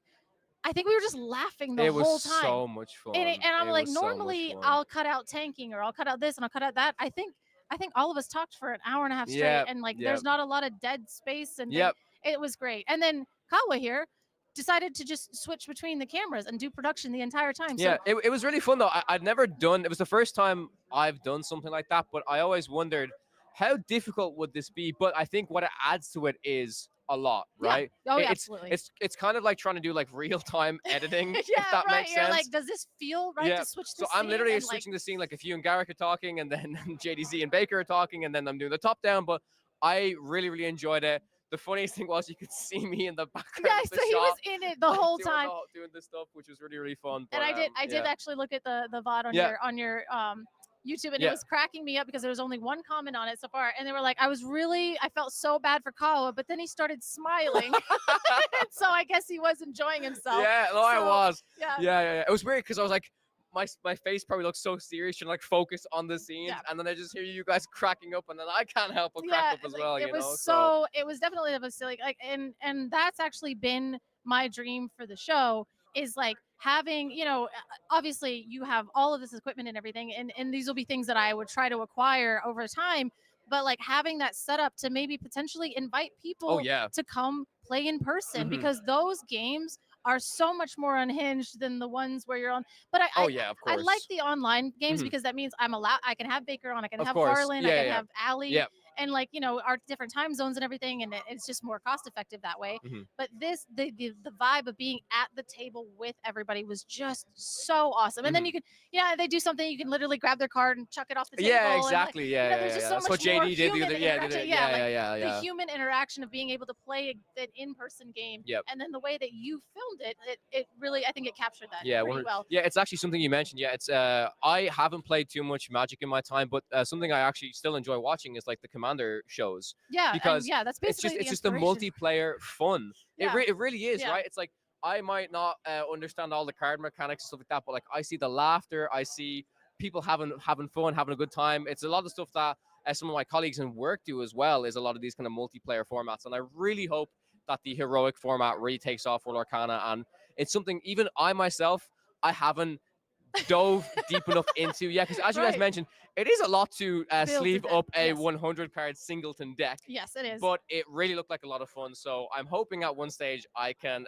try it out, because the fun you guys had was it looked awesome. It looked awesome. And that's the other thing too, is what I really, really like about the format. And everybody's like, it's not a real format. No, it's not. It's not a real format. It's not a bit like Ravensburger has not even acknowledged its existence. So I never want people are like, is this something that I have to? Like, absolutely not. This is made up, and the points don't matter. But at the same time, it has like a certain set of rules where you do get that storyboard, so you can have cards onto your storyboard that you have access through all the time. So I had Circle of Life. Oh yeah. I always had access to Circle of Life. So basically, I'm playing as if I know that Circle of Life will be in my hand every single turn. There are consequences as a tax that goes onto it, but I built my deck in a way. I threw a ton of singers in that thing. Mhm. I taught a lot of looting. You cast that card a lot I during did, the game. and yeah. I made sure that I was discarding huge cards to Mhm. make sure that every single and then I would discard a card that would get back another card. So Mhm. if I use Circle of Life to now play that card, I'm playing 2 cards out of the discard. Yeah, And yeah. so every time I passed my turn, they were like, "How is your board so wide and you have 0 lore?" Like, because they're all singing You had Circle of Life. so many characters on the board. It And was yeah, crazy. And I was like, I'm at 0 and Baker's at 24 and we go to 30 lore and you guys are targeting me because I'm taking more game action. Yeah, you know? yeah, So- yeah, yeah. But and that, again, that dynamic of it, and winning isn't important. No, It's- not at all. Not at all. Yeah, I mean, we did something similar in terms of like kind of a format that's of course not official, a little bit made up, but something we did was at one of the DLCs. None of us made day 2, unfortunately. Moyen, shout out to my co-host, came 65th, so it was one place off of getting to day 2, which was a really, Bubbled out of, really, like, really yes. tough loss. But the second day, we decided to not play any side events, but what we did was some of the most fun I've ever had in Disney Lorcana. So, of course, we came to this event. We all had these like super competitive decks. What we Yeah. did was we shuffled these decks all together, Together? all Yes. different color sleeves, Yeah, right? yeah. We made 2 piles, and we were just drawing from these piles So- and just playing a game. That was another thing I think in Magic the Gathering, they'll Yeah. do cubes. Yeah. And Yes, basically, it's yeah. basically so, that. Yeah. Yeah, Okay, yeah, so yeah. so basically, yeah. And I think when we were actually in PPG, which PPG Denver is next week. Yes. And I'll be there. But like CCQ. AO. And then I was playing heroic, so Mhm. I had brought a heroic deck, and I think it was me and R&B, and we were playing heroic. And you, I mean, if you know R&B, and he's probably in the chat. If he doesn't like something, he will tell you. Hmm. And he did say that it was some of the most fun that he'd ever had Mm. because he's getting to play with 3 ink colors at once. Yeah. And he was getting to play with sapphire, emerald, and steel. Mhm. All of the items, all of the things that he's always wanted to do were being done. Yeah. And at the same time, Wonderland, who's also on Team Maelstrom, had his cube there. Mhm. And so it was kind of like that. We were drawing from the same deck and playing. And it's really refreshing to play these alternative formats in that manner because we spend so much time Yeah. grinding Yeah. and looking Yeah. at our core constructed Yeah. decks. And now we have Infinity to pay Yeah. attention to. And it's like these decks are hard to build physically because there's 100 cards or you have to, but like theoretically, I don't know, this card says draw a card on it, chuck it in there. Yeah, you know what yeah. I mean? Let's just hit the quota of 100 cards Yeah. and call it a day. Yeah. So it takes the thinking out of the deck building. But again, kind of like, again, that live episode, I thought hard about my deck because I've been playing this format for like a minute. I was doing stuff and things. Mhm. It was so much fun. Yeah. And JDZ was like, I hate you for making me build JDZ this." was like, yeah. cast a pack pack- rush. yeah. Okay, yeah, we can move on over and do that in a little bit. But yeah, Yeah. just like for like a big summary of all of that, Yeah, sorry. I love alternative formats, community formats, because it's just fun. Like you said, we all really we are all competitive players. We all care about like the best we can play. But it's nice that after you do a competitive event, whether you do amazingly, whether maybe you didn't have the best day, you can chill out, you can be with some friends and have some fun. And that is what the Disney Lorcana community is all about, in my opinion. Absolutely. And you still get to play the game that we love. Yes. And that's another thing too, is like when I started playing this alternative format, I was starting to kind of grind to a point where I needed an outlet to where I continued to love the game. Yes. Because I was kind of burning myself into the ground. And we mhm. know that there's so many variables. There's luck and there's this and there's that. And there's reasons why we don't perform at a tournament. And it's not always our fault. Yep. But I still wanted to love the game. Yes, of course. Yeah. And this is a way that I love the game, and I get to do silly things that are not viable and constructed or core constructed, but you still get to do them. Yeah. And this Of Pack course. Rush is actually another alternative format. That one is an official one, you guys. That one's cool. Pack Rush, last week we were in Sweden, myself and Kim, we were casting a set 1 to 8 event. But in between the games, when we had a little bit of downtime, we were either showing off some set 9 decks, or we just had, it was crazy, we like Fair, we boxed. get to see a shiny Diablo deck. Word is the word. Ones. I think this set is designed really well. I wouldn't say designed specifically well for Pack Rush, but just plays really nicely with Pack Rush. That's in my actually opinion. something I'm so excited about. Is like we're still getting set up on the I think Pack they're Rush. still setting up. Yeah. But I really like that when I think it's set 10 and then 11 and Yes, everything, yep. the game design is going to be geared more towards limited. They're Yes, paying attention yes, to they that. did mention said that, it. right? They said it. They said it They out said loud. it, I mhm. know this person somewhere. I know there's a lot of us that really love limited formats, and the fact that packs and cards are going to be designed in this way that Yes. supports that is so exciting. It's so exciting. Mhm. More Okay, formats. more we cards. are going to pop go. these microphones down, I guess, Yeah, and we're just- cast. Yeah, we'll be right over here. I don't think we're live. Oh, damn. That would have been Why so would he say good. we're good? We're good. I know. We're going. It is going to trying be to. JDZ Quest versus Garrick in what? Pack Rush. For Pack Rush.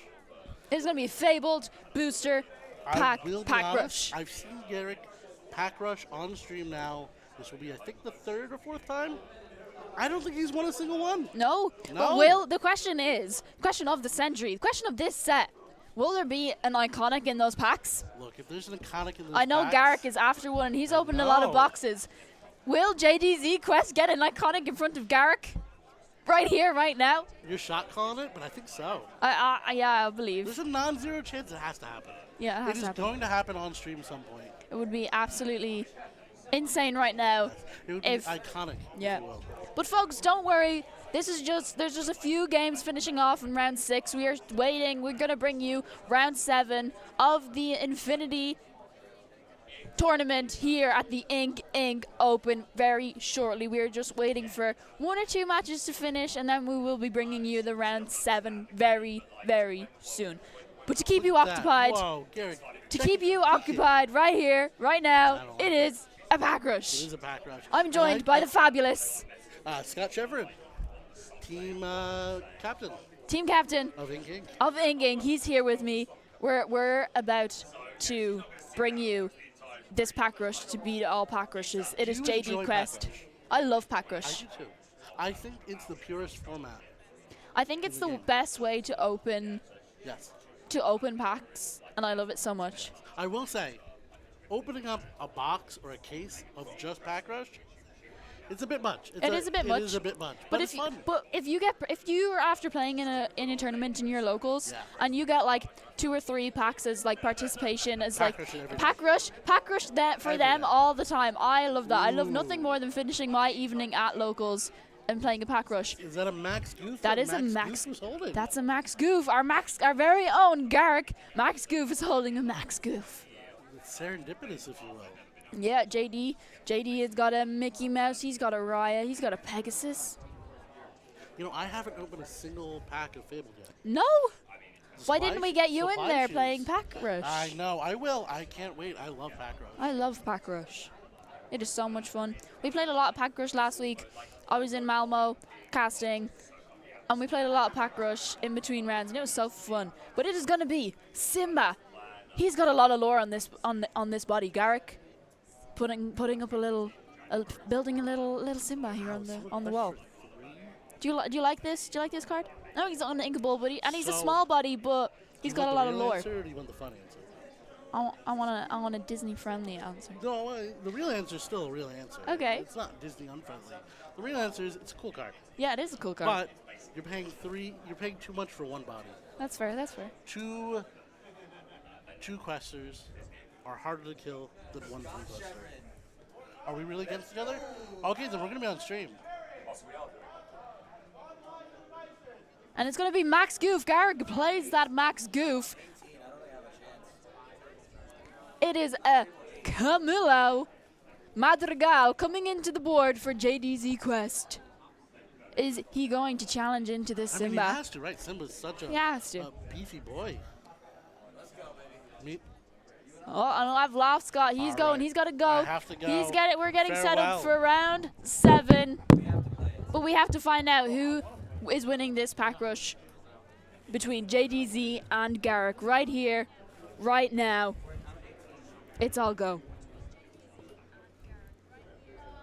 We do see a stitch into the inkwell for Garrick. He's going to play another Max Goof. Now, I like this Max Goof card. He's a Singer 5. You've got 2 of these out. If Garrick top decks a second star to the right, he could sing it.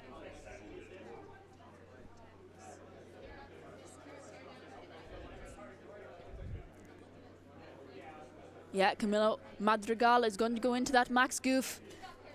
Gonna banish it. He's gonna take it out. There's a power line in JDC's hand, and we know this weekend he's been trying to make that deck work, but it's Coconut Basket and a Pegasus building the board here for JDZ Quest.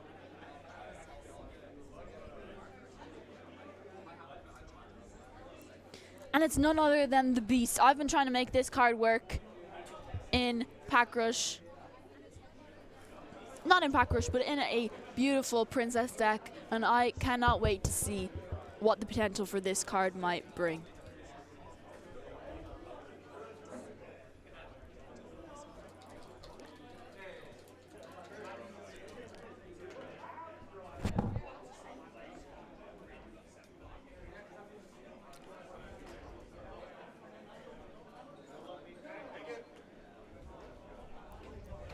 And it's going to be turning into a speed pack rush very, very quickly as we're getting set up for this round 7 here at the Ink Open. It's Captain Hook on the board joining JDC's. He's building a wall of characters. He's getting in, he's getting going. But it's a Camilo Madrigal is going to take out that other Max Goof for Garrick. He doesn't want him to top deck any songs to sing them right here, right now.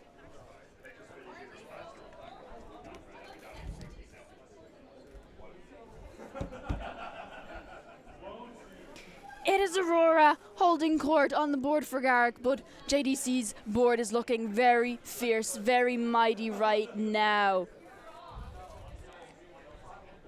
I don't know if Garrick is going to be able to hold things down here. JD is really taking down Garrick's board. A lot of characters on the board for JDZ Quest. Dig a little deeper.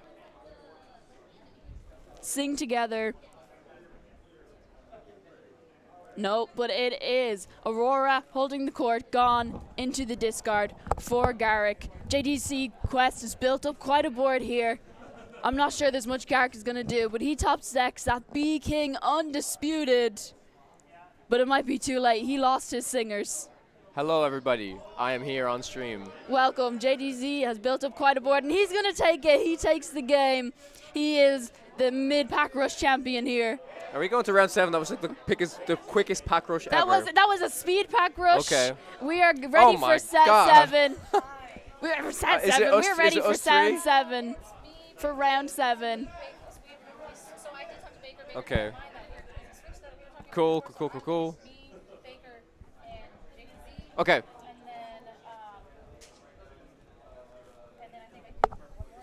Okie dokie. Amazing. We are bringing you good. round 7.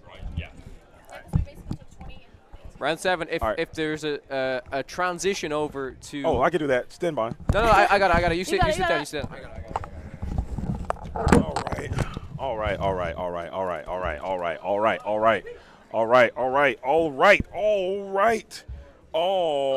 right. Tiny Tomate in there. I'm looking at the chat section.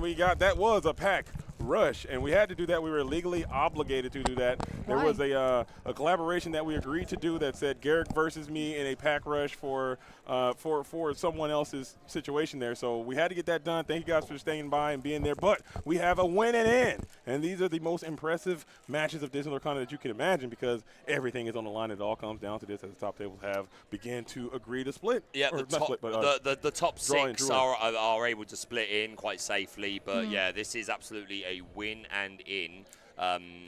Nice little knockdown. Not going to talk too much about the decks yet because someone is not yet wearing headphones, and we just confirmed that at least this player on the left does not know what the opponent is playing. I don't know if is this Beefcake, I believe. It is, yeah. I didn't want to make assumptions and start saying names, but yes, that is who we'll be seeing on screen. Oh, it's his name as well. I was just commenting on it being a Beefcake. Oh, his name is Beefcake, and I love how Color says, I don't want to make assumptions, but there aren't that many, 5'11", 265-pound big muscular figures in our community. I stand by what I said. I don't like to make assumptions.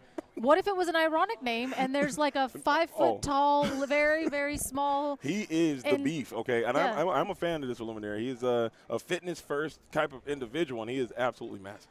There it is. Big guy. Again, shout out to CCS for giving us a little raid. Very much appreciated. I'm really looking forward to re-watching those VODs and checking out the action from over the weekend. But what an incredible weekend we've had here. The core constructed event, 9 rounds of Swish yesterday and a top 16 match. Finishing off the top 8 today, Amber Steel Aggro, taking it, Argas, no breaks, Naramin. And now we find ourselves in our final round of the Infinity Swiss. This be a win and in. Absolutely. And speaking of CCS and 20 Lore Pro, shout out to them as well. Absolutely. I am so fortunate to finally be able to meet those wonderful Illuminaires there. We're going to be in PPG next weekend. Let's rock in and laser focus at PPG. Do you know what I'm doing next weekend? The first North American invitee is going to be there. What are you doing next weekend? Nothing. Nothing? Nothing. No. No, and that's what I'm saying. Like he asked Kim the same thing, and she's like, not doing it. I was like, she was in like, Jenny's gonna make it cool. You got to book Baker. No.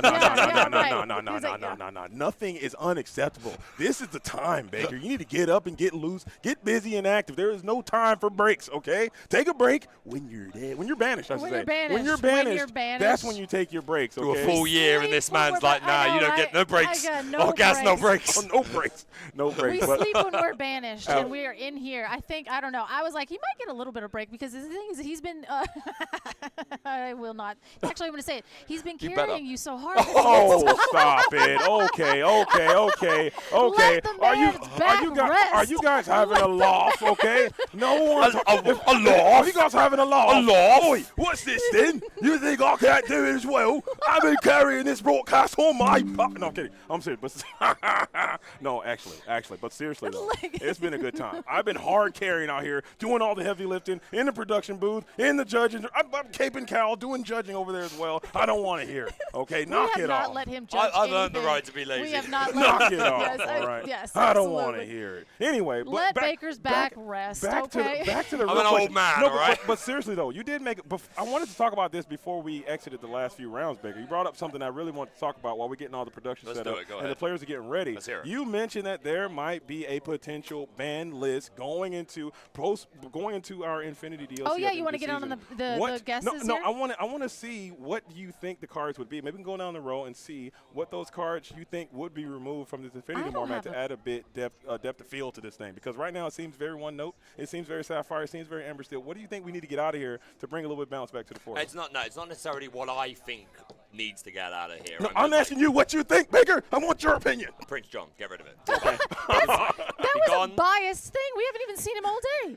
Yeah, he said, what do I want? Okay, that's what I want. Okay, that's a fair question. That's a fair question. That's a fair question. Turn it sideways, you cowards. There you go. Listen. We were okay. Well, if we're not going to go for that, like, what are we going to ban? What's your favorite card? I have a ton of favorite cards. Ban that one. Wow, no, ban I'm it. serious. What? I'm trying to get the answers that the people want to hear from two of their So favorite do you want me to tell you what you broadcasters. want to hear, or No, do you want to tell me what we're going to say? I'm serious because right now I truly feel that I could be wrong, but I do feel that there is an imbalance in the Infinity format, and I personally would love to see a bit of variety. Variety is the spice of life. But and again, it's more of like I think we were talking about this earlier. Is it an imbalance because the game is imbalanced? imbalance mechanically, or is it an imbalance because we are imbalanced as players and we have things that we're sitting into and we haven't actually explored the format in its full potential yet? But during my no breaks, he's like, what you said was incorrect. No, I'm listening to what you're saying. And during that time, I've been going out and talking to the players on the floor, just getting some feedback from some great players in the game. What would you ban, JDZ? And trying to figure out what the issues were and why the things are the way that they are. And I think Hiram might have to be a start to get out of here. That's number one. I think maybe not Popsicle. Maybe Hiram has to go for sure, and maybe you might want to think about the Scrooge as well. Perhaps if you want to keep Popsicle. Scrooge is the problem. Scrooge is the linchpin. You heard it here first. Scrooge. I think. Listen, you asked. I'm saying Scrooge. I'm saying Hiram, and I'm saying Storm Ray John, and let's play. I think that's what we need to talk. That's where we start because Scrooge is an issue. Let's get into this game. We are up and running. Brandon is going to be on the playing Ruby Sapphire, and we're starting off with that typical turn 1 ice cream to draw a card, and we do have the bell in hand, which he's not opted to play on turn 1, probably favouring wanting to keep that for ink. Maybe even knows what this. I mean, I saw a Chicha at the very end there. He did say he didn't know what the matchup was, but still opting to keep that bell. We're going to see almost the identical play the other side, but it's a steel Popsicle up and ice known as the Fortisphere, which, fun fact, is the second card that I think will be banned before the first DLC. I will see that we did opt to not go ahead and turn 2 ramp. Maybe we didn't have it in hand, and I'm going to assume that we didn't have it. Because we did a Sapphire Coil, and that's the saddest Sapphire Coil. I know that as a Ruby Sapphire player, it does not feel good to try to develop a Sapphire Coil on turn 2 as opposed to, any form of ramp. So again, another pretty small thing, but at this point, brawling that Chicha is huge. I respect it. We've seen the power of this Chicha. We had the wonderful Wizard of Lorcana Wonderland on earlier with a couple of these Chichas. Whenever you ink for the second time in a turn, you may draw a card. And of course, if you've got multiple Chichas, that's multiple drawing. This is really an incredible draw engine, and this Chicha is not incentivized to turn sideways. It has that support keyword, so it can absolutely happen, but it's probably not going to do it anytime soon. Brandon recognizing that. Let's brawl it and get it off the board. But let's talk about these 2 decks and fundamentally what they're trying to do, right? A Sapphire Steel, we're not certain, but I'm going to assume this is a heavy item variant, probably playing things like Lucky Dime, Tamatoa, the Ruby Sapphire deck probably doing the same thing, but a different toolkit alongside. We've got the Ruby cards for Brandon, and Beefcake going to take advantage of cards like Zeus, Strength for a Raging Fire, and similar steel cards. But the thing about Beefcake is that I know that prior to this Hiram ban, he was a phenomenal Sapphire and Steel player. So typically he's going to rotate back to what was comfortable, and he had some great success then, and he's trying to duplicate that same success now. But it was very interesting at the beginning of the game that Brandon didn't know what Beefcake was playing, and Beefcake didn't know what Brandon was playing. I haven't seen that happen before. And this late in the game, This late in the tournament that you probably doing a little bit of scouting report. Probably on closer tables to each other as well. That's interesting. I haven't seen that before. They have been laser focused on their own match. They're not trying to. They're focused on what we're doing. We're not trying to peek around. And maybe it could be going close. Also going close to time. These Ruby Sapphire and Sapphire Steel decks do tend to go long. As we have that Maurice's Workshop in hand. That is a card that took up a lot of steam towards the end of this pre-ban Hiram meta that we found ourselves. As we're going to go ahead and talk about the scouting. I don't want to make a point of saying if it was up to me, open ink colors. I think you should reveal your colors. I love that. Like at the very beginning, I love that. Well, especially now that the meta is so wide, we I see. hate scouting culture. Like all that because you're just like, it it feels icky. What are they playing? But at the same time, we did see there was a Sapphire Steel mirror earlier today where there was one flavor of Sapphire Steel was more allies focused, and then the other was a more kind of like mid-rangey focused deck, and they're 2 completely different decks. And really, the only information you're gaining from knowing that your opponent's on Sapphire Steel is what kind of removal potentially that you might be facing. So I think as we get more cards and these decks start to get a little bit more variance in them and variety, so to say, then maybe just be cards on the table. This is my ink colors. So we're seeing the exact opposite of what we've seen a lot today. We've seen a lot of aggro decks, whereas now we're seeing slow-mo decks. Both players just establishing this Flavisham, drawing a bunch of cards. We're at 1 lore for Brandon and now 1 lore for Beefcake. Just getting to that later part in the game. Both players want a high amount of ink so they can play these huge impactful cards, Tamatoas, Sisus, etc. So we're looking at a bit of a slow burn here, but once we get to that 6, 7, 8 ink threshold, you're going to see a lot more impactful turns here. Absolutely. And you're about to see a problem disparity between our Sapphire player and our other Sapphire player, because this Ruby player now has access to a very, very efficient answer to the other's Hiram. And Sapphire Steel does kind of have a little bit of trouble getting rid of Hirams traditionally, but we did see that 3-cost uninkable Sisu that will come down, cleanly get rid of Hiram, and then shift into a larger Sisu a little bit later on. And Sapphire Steel doesn't have access to that efficient of removal. I don't know, but I must say, though, I got to say, it does kind of feel good to just take some turns to slow down a bit. As this whole time, we've just been kind of playing super aggressively. Slam, slam, slam, slam, slam, go, go, go. The rounds are going super fast. We haven't gone to time once on stream, as far as I recall. Here's a double down a bit. I like it. Let's get efficient. Let's get these games gone. Yeah, it's kind of funny just watching players kind of develop at each other for like 5 turns in a row, and they're like, and now the game begins. It's like, okay, well, we've been playing for 30 minutes. Okay. Just to break down the board a little bit, we've hopefully got some new players watching Lorcana post-Fable. This Maurice's Workshop on Brandon's board is super interesting. It's an item, and whenever you play another item, you can pay 1 ink to draw another card. This is a draw engine that absolutely can get carried away, and followed up by the Fishbone Quill, where you can ink an additional card from your hand. It can be uninkable as well when it comes in ready. I am so excited for Brandon's card that he just drew. That is the new Alice that basically comes in, and that will give -2 now. So that synergizes so well with Coil. It synergizes so well with Sisu. I love this card, and the promo is really pretty. That is so nice. You are absolutely correct. And I love what I love seeing about this Infinity format. Granted, it's only the 2nd tournament that I have that I can recall, like of this scale. I like seeing the new cards from Rain of Jafar and new cards from Fable being worked into these decks, because that means that players are beginning to experiment with this Infinity format. This is something that Ravensburger is going to continue to push. There are 2 Infinity DLCs, if you didn't know. I know some players didn't know that. And this is going to be something that people are going to have to start to cook. And maybe your local game stores will start running a little bit of Fable or some Infinity, and you can see what these players can really do when they push themselves to the limit. That being said, like, Infinity format, like, we've only just left it, right? It's still very fresh. Yes, we got Fabled, and you just talked about a couple of cards that, like, are seeing play, like this Alice here. And, again, I know a player like Brandon in the room from the Lorcana Loungers was playing Emerald Steel with the new Max card for songs. So it's interesting to see these new cards incorporate. But I will say, I think, like, if over the we've been talking about potential bans before the DLCs, right? The next couple of sets could even things out, right? Like, we're going to get larger card pools of new cards. We've got Whispers in the Well coming up and Winter Spell. So maybe with the inclusion of that, maybe the Infinity format becomes a little healthier. So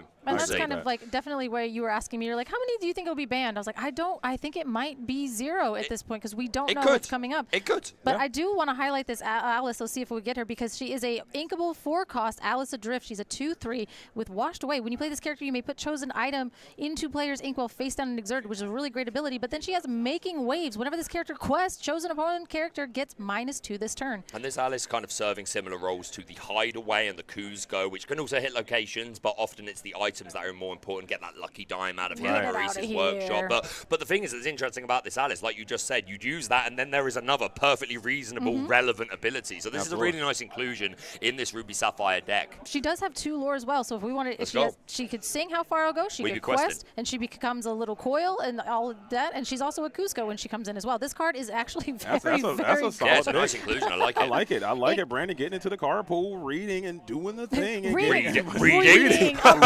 Okay, you got to read. I know a lot of players, you show them that Alice Adrift, you might not even know what that card does or what set it came from. But Brandon doing the research, including those cards in the deck, I think it is an absolute slam dunk. But another thing I want to point out, look at how many cards are in both players' hands. How refreshing is that? Usually players are struggling to get some draw. Both of these players holding pretty competent and capable hands right now. Those early Flavishams helping both players to have a ton of resources. So this should allow for like a really nice game. Both players should have the options to make offensive plays, to make defensive plays. So all being well, we're in for a banger here. Banger after banger after banger after banger. Yeah, and that's definitely a lot of the new format, kind of what you're saying. We only have 33 cards with the rotation and everything, and so sometimes that can feel a little, we're resource limited, but we're also limited in the amount of play lines that we can take, so sometimes it kind of feels like if you draw dead, you draw dead. And now here, this is almost the exact opposite. I've drawn my whole deck, and I had better pick the right lines, I had better ink the right things, and it's less of a low resource thing and a better, like, you got to know what you're doing. Because you can't sit there. You got to know what you're doing, because you can't sit there with 20 cards in hand and just do the wrong thing. Oh, absolutely. And I know I've been kind of negative from the booth talking about all the Sapphire and all the repetitive decks that we've seen. Let's not take away how complex some of these decisions Absolutely. are. These are very, very talented players, and they're doing some very, very high-level play. Lots of skill expression here. You have to – when you have that many cards in your hand, that much ink, that many items to worry about, there's so much to memorize, and these decisions have to be made in a timely manner still. Granted, as we get into the top cut, there won't be as much time, but right now we're still playing in time. So this is some high-level gameplay that we are losing going into Cork and Strut. I believe the games are a bit more simplified, still taking nothing away from – it's just a different style of play, and this is still extremely high-level gameplay. And again, to see the Sisu come down, and that's a very, very good, efficient answer. Oh, man, I love her so much. I miss her. But, again, kind of what you were saying in that difference before, if you're a new player jumping into Fabled, it's a little bit more simplistic. We're going back to fundamentals. We're learning our things. And then Infinity, if you want to go buck wild and have 99 cards in hand and 25 answers at one point, let's just go play Infinity. And I like that these two formats are being presented to us in this manner. We got the super enchant Tamato. They're ready. I love that. Let's go. Oh, we nailed it. That was so good. I'm impressed. What? He's so talented. He's got so he hasn't busted that out this whole time. I've been doing my Dumbino this entire time. Trying to bring out Baker's New Jersey accent. That You're was an so inspiration for me, JDZ. That was so I good. watch you all the time. I got your poster on my wall, and I kiss it thrice before I go to sleep at night. You're my hero, JDZ. Oh, thanks, Baker. Oh, Everything I learned I'm sitting in between them right now. Right now, I'm like my father, and he's father before him. Color, we're in New Jersey. Where were you? Come on. Join us in here. Westminster, Maryland, trying to cast Color, a game between two. Color is lore. Get it together, please. You gotta focus on the game. Lock it back in. Okay, we're back in. There's no way I can focus on the game. Guys, if At we've least there's lost two it, enchanted. we've lost it. If you find it, please return it to Ink Ink. This is what my happens gosh, when you have so a this 20. We've been at this for about 24 hours. Yes, now. we have. Collectively, it's been a lot. 84 years.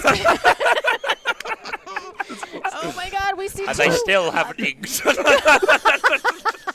You do what you gotta do. You missed this? This is what you missed? Okay. Okay, honestly, this top I love tier this. We Because you have so finally much time to do. We have so much time to say the dumbest things. Oh my gosh. So we go ahead and ink return. Reduce it. I got this one. Another question for the panel here. Okay, you see that there's one enchanted, one non-enchanted. Thoughts? Is that cool with you? Illegal, There's yes. no way I can do this. It's illegal, Either yeah. all or none, Brandon. Figure it out, bud. Yeah, I know. Enchanted Ceases are like $5.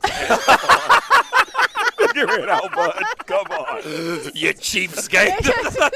He busted my chop, this guy. His enchanted Ceases was $2, man. Come on, figure it out, pal. I would like everybody to know that there is a thin wall with no roof right behind us, and that is the border between the players and us. So Okay, we're back. No, they have those headphones on. They can't hear anything. they can't hear anything. Well, we Try do me. see. You want a bat? I'm dying. Okay. How confused would they be if I just sang "Be Prepared" with nothing? Just saying, be prepared. It's like, oh my gosh. You gotta get your stuff in.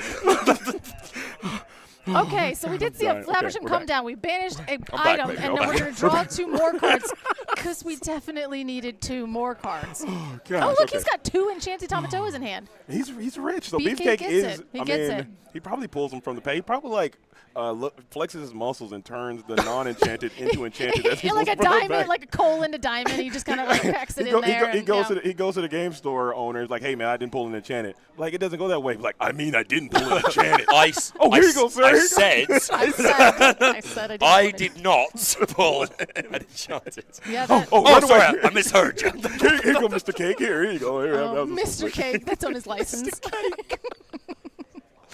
Here you go, Chad, Mr. if you're still with us, I love you.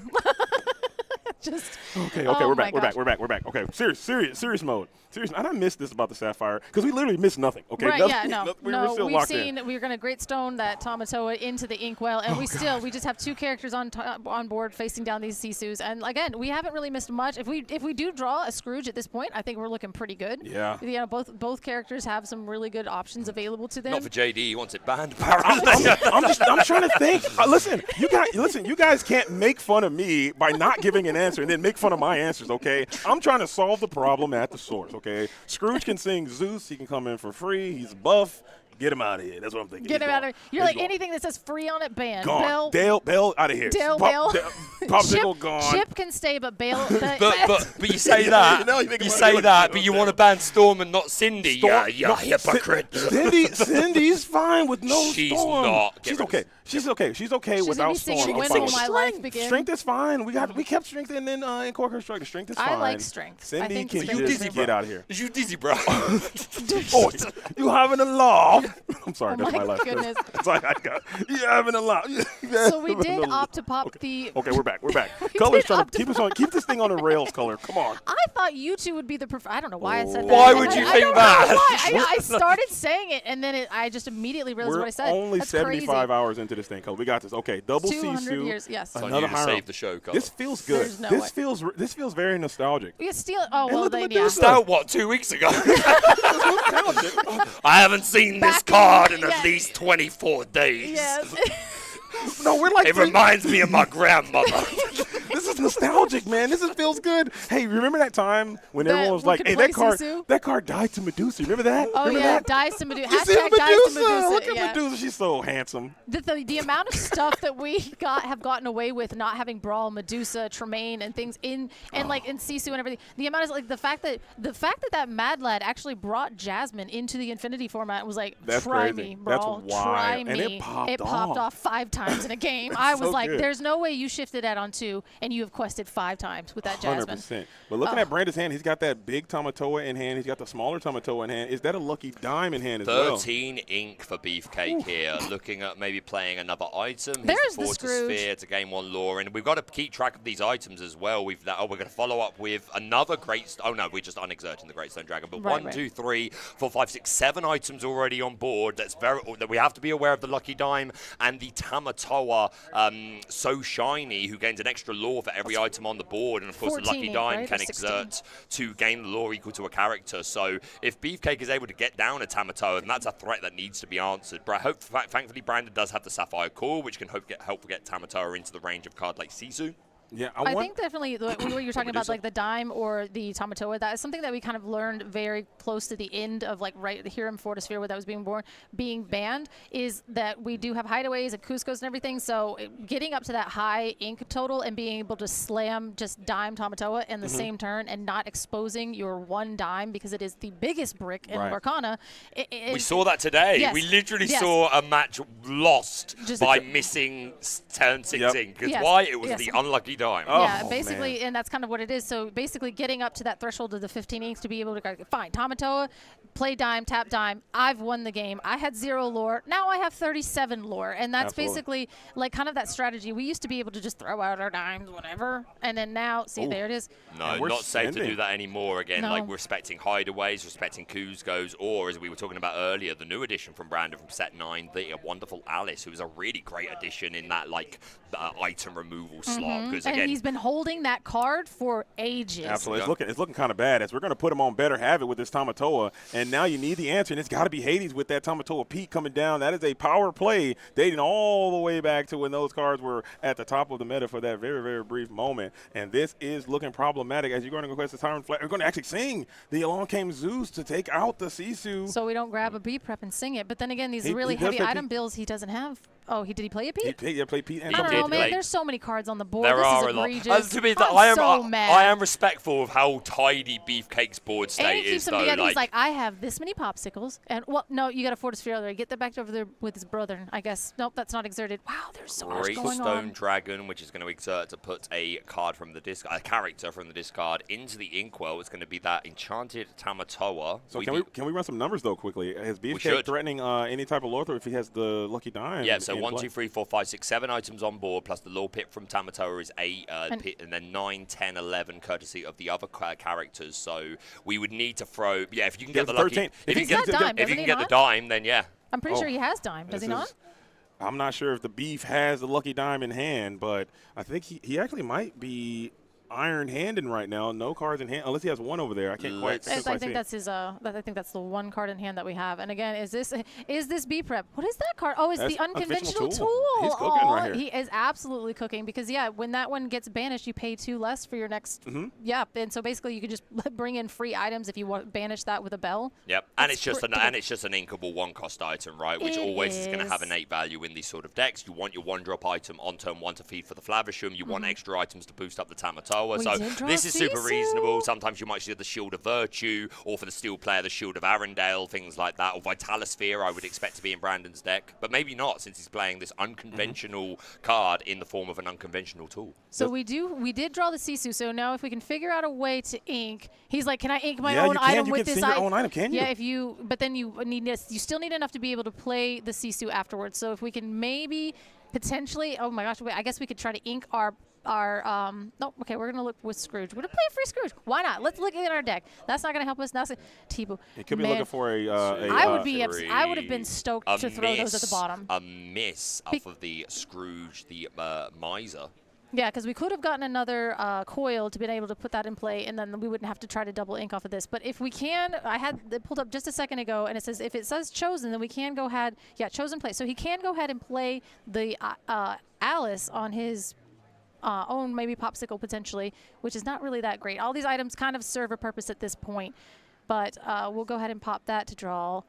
Get rid of the unconventional tool. Didn't get no, it. Well, you have to sell the Otherwise Seed. That might give you a chance to go for it there. Go for it again. Just keep trying to dig. Maybe you can find it. I think well, you're not all even in that. If you here. ink twice, that way you can kind of reduce the yeah, that'll do it too. Yeah. So you just play the sale, ink twice, reduce the lore. Now we don't have to do any more jangling, and then we can just play our Sisu. Yeah, that'll get it done, and Beefcake's going to be stunned when he sees this because Tamatoa will get sent to the discard pile if he has enough ink to pull it off.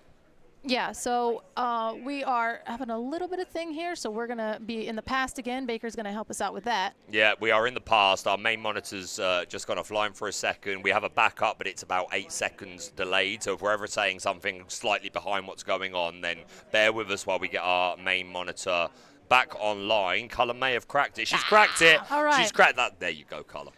Saving the show.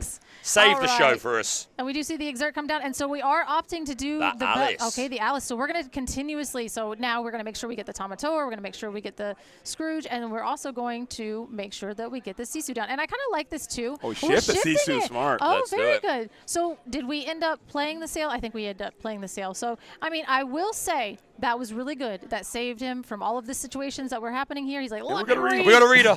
We got a reader. Honestly, that's great because we all looked at this card and went, "Is this bad?" Did he play the sale or did he ink the sale? I think he couldn't play that sale because there is a Pete Games referee. Did we not ink something for the Sapphire Coil? I think he couldn't play the sale. I think he inked with Alice and he inked the sale for turn.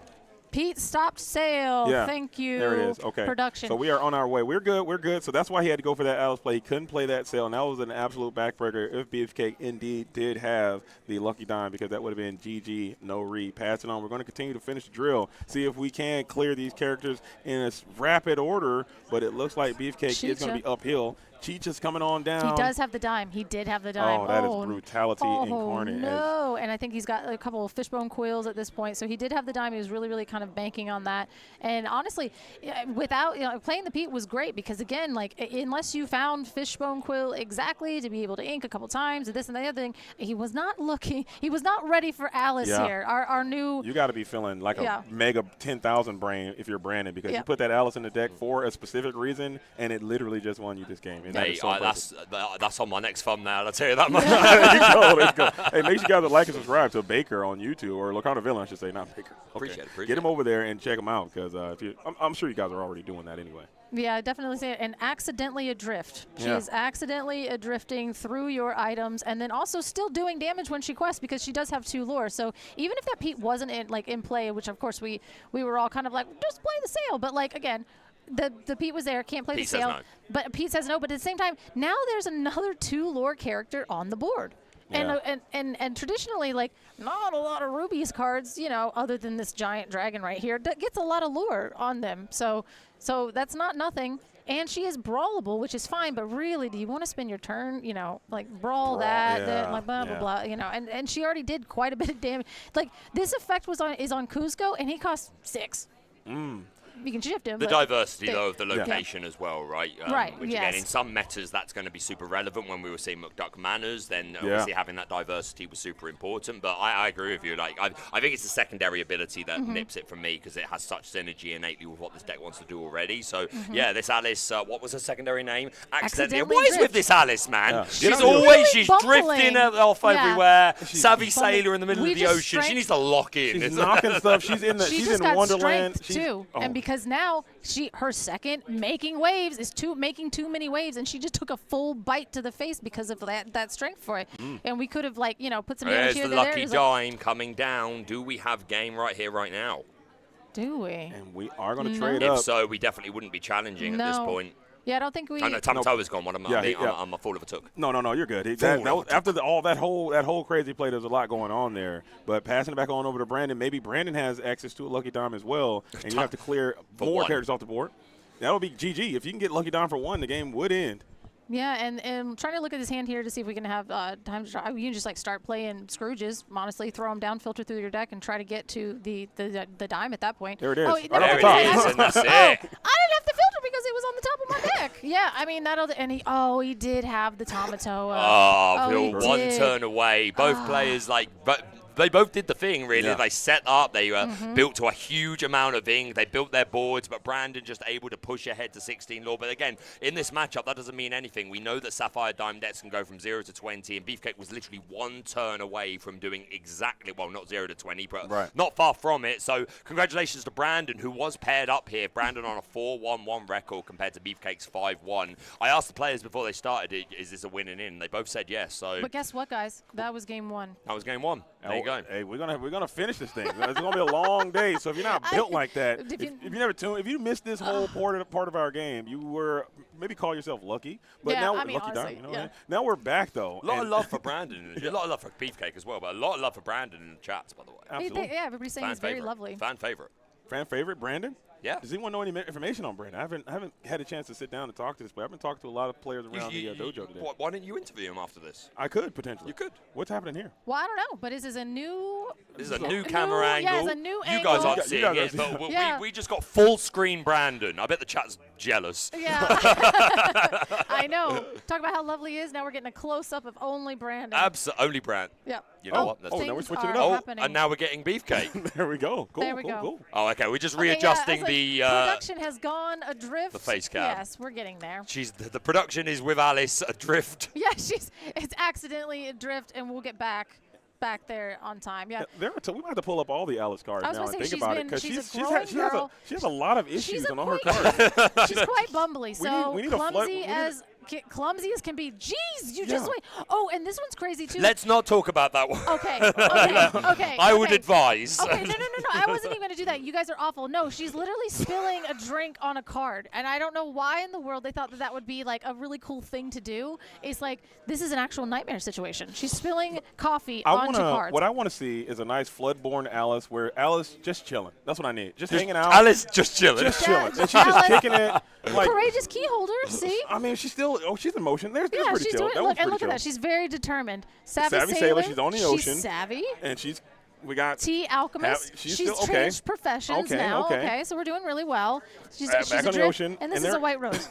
And we're off to the races for game 2. We did see that Fortisphere on turn 1 for Beefcake, followed up by turn 1 Vitalisphere. Not the item of choice, but at least we are developing an item for that turn 4 Flavisham. A Chicha was followed up by Beefcake, again establishing that draw engine whenever we ink an additional card per turn, and we're going to draw a card, followed up by the turn 2 ramp of the Tipo, which is exactly what we want to see. Beefcake's going to respond to that with a Storm Rage on, just to get rid of that body. Again, it may not seem very significant, but sometimes these early quests with Tipo can really matter just in getting you over that finish line. So I respect it. And again, it's drawing you a card, right? For sure. And also, what are you going to really do with your Storms in this matchup? Yeah, I mean, exactly. You can't really clear anything. Maybe that small Sisu, but it really doesn't matter. Just get some value out of that thing. Try to find maybe that Fishbone Quill so you can start to pile up some of this value with your own Cheech as we get to the Hiram Flavisham. Hiram on Hiram. You missed this. I miss this so much seeing Hiram versus Hiram. I mean, I don't usually miss it in a Sapphire. Again, that kind of disparity between this is a Ruby Sapphire one that has a very efficient answer, and then Sapphire Steel. We got to get a little creative. We got a little creative. I mean, to they get have your the amount of the tools. way. I mean, there is Let It Go that is still available. Maybe you can play that card. There is Hades the Infernal Schemer. He's still around. You can play that card as well. So potentially you have the tools to kind of help with some removal, but the Ruby Sapphire removal is unmatched in this format. It's definitely a lot quicker because the cards you just mentioned, that's a 5-cost song, so we need a 5-cost singer, and that's a 7-cost, Infernal Schemer, so we're also going to need 7 ink, which again is not crazy, but 3 is smaller for sure than 5. And we do have this Chicha up right here who really hasn't had the opportunity to really shine and show what she can do. Without that Fishbone Quill, another one. You got another one. Oh, my goodness. Very cool.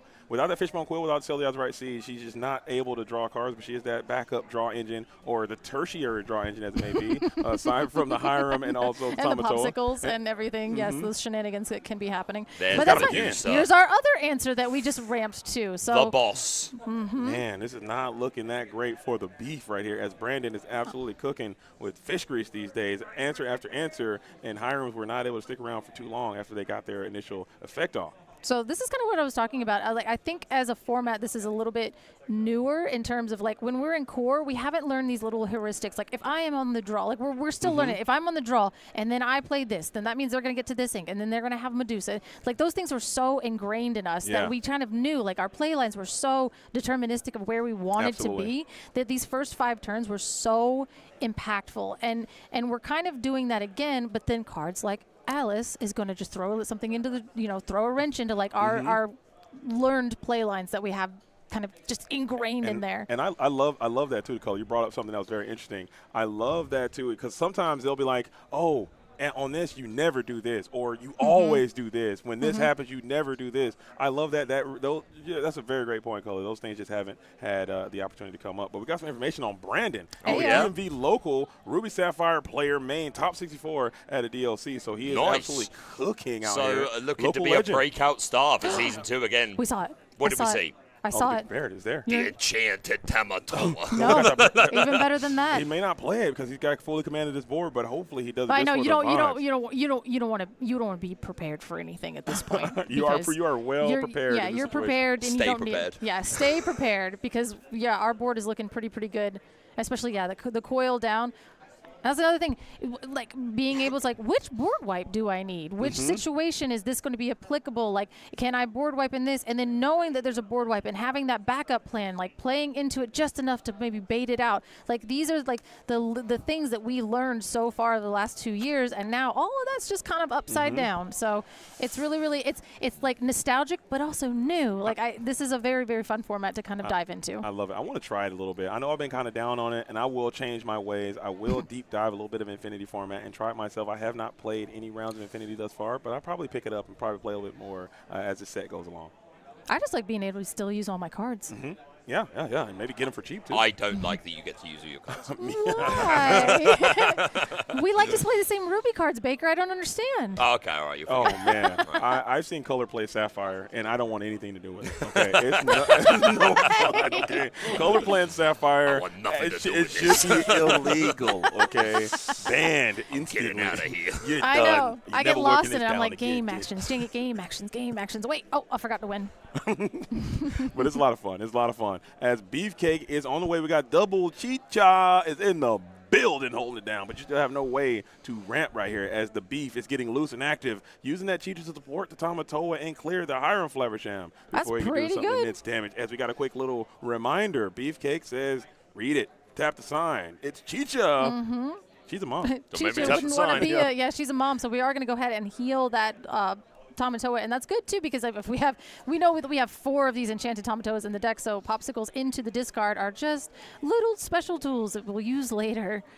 And he didn't. I think he has some floating ink. I would have kind of liked to see, maybe he's got Hiram in hand. I would like to see that Fortisphere get popped and bodyguard this Tamatoa, maybe to preserve the body of that Chicha as well, potentially. I think we're trying to build up to a free Scrooge. He just popped the heal, though, so that's the only reason I would think about it, but he would lose it anyway. Doesn't matter. Yeah, it's gone. Shouldn't have healed anything. And it's gone. Yeah, and it's gone. There's that one flavor of board wipe coming down. The fact, we can all agree, I love this card so much because it is so Sisu, a very incredibly fair and balanced card. Like, no, it comes down not a controversial one-sided card in the board community wipe, at all. and it has 3 lore on it. It's a 5/4. That's totally cool. That's fine. The only thing that I think that's super fair about it is she is uninkable. So if you get her and her friends and family, then you're just kind of. I just wish I was a part of that boardroom meeting when they were designing Sisu. They were like, all right, guys, all right, and guys, hey, here it is, and it quests for 3. Hear me out. Hear me out. Yeah. Okay, They'll it shifts. never get to shift it, ever. And it quests for 3. These guys are going to love it. Yeah. They're probably having a good time designing Sisu. What a mistake. Blimey. Oh, my goodness. This man hovering on the unemployment line. Hey, you got to call it like it is. You call it like you sees it. If it was a mistake, it was a mistake. Sisu was a sticky mistake. Okay? The card is too good. And there it is. Okay. We got Madame Medusa staring down one of Hiram. Do you have another answer? As the Alice will drift down to the inkwell and have the another answer. one. Oh, Yeah. It's a pretty good answer. I mean, sometimes we get greedy and we're like, I really want a juicy dragon. And like sometimes you're like, I'm gonna. Dragon. Yeah, so where it's like all that dragon food, just kind of splayed out on the board. Really, the toy maker is cutting off the draw engine. We don't have any items. As far as we've already gotten through, I think 3 Hirims. So yeah. So that was kind of like cutting off the problem that's happening. Again, now we do have a Tamatoa. We're riffling through. We have ways to get those back, but at the same time, I think draw another Hiram. Do it. I dare you. I don't. He might not have any more. I mean, he's been playing, but the hand is still quite chock full of resources right now. So potentially there is another Hiram. We have 95% of your deck in your hand. There's a chance. Oh, strong Zeus. Yeah.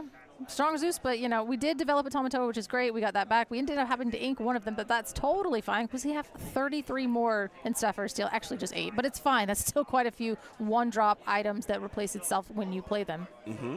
And we will get back the Sapphire Coil and the Vitalosphere, maybe putting a second Sapphire Coil in play. And this is a position. Oh, we're going to put a Vitalosphere here. I don't hate that either. Just to maybe increase the strength a little bit. So we can draw off our workshop. That's it.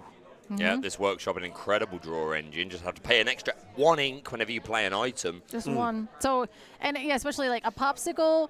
Oh, I that is burned into my brain. Listening to R&B be like popsicle, draw, workshop, draw. Fortisphere, pop. Stop it. Stop saying it. Don't miss it, okay? Do not miss. Workshop draw, and I'm like, just listening to say it because, again, that is just so good. And, again, having Popsicle and Fortisphere in a deck and being able to take advantage of that is always so strong. And we will put out the very, very feeble Storm Rage on, put 2 damage onto the Medusa. Check that. We're going to do another one. Storm, a second one. Twice so Storm. double the Storm, double the Storm damage. drips in. The Storm drips in.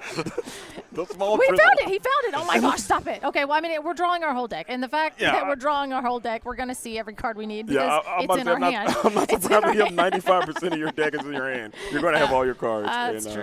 You'll be able to do it. You get a couple more. I think milling out your deck I think the win condition is mill out at this point. Do it. Yep. How about it? Make the drawing a crime. I think that could be what it is. A Tamatoa, happy as a clam, is going to go ahead and check that. It's going to do a little jingle-jangly dance. It's singing. I wonder what that sounds like. Tamatoa singing Zeus. I love Jermaine Clements. He's so good. I love him. If he wants to sing Along Came Zeus, I will actually shout out. Can you just post that on YouTube really quick? That would be amazing. Also, that was so exciting when I feel out that he was the voice actor for the Tamatoa because I love Flight of the Conchords so much. And then it's funny because I listen to Flight of the Conchords with my daughter. Oh, come on. And another happy as a clam Tamatoa for the discard, courtesy of this Sapphire Core, lowering its strength down, and another Sisu. Dang, that's brutal. That was brutal. 0 0 0 0 0 0 1 0 0 0 0 0 0 0 1 1 0 0 0 0 1. I love Oh, yeah. Oh, my God. Business time. I don't think we could do I that love one. the Bowie one, too. And Bogies in space. So that's definitely it. But my daughter knows how. She'll be like, oh, that's Tamatoa. And I'm like, yes, it is. That is Tamatoa. Thank you. It is indeed. It is indeed Tamatoa.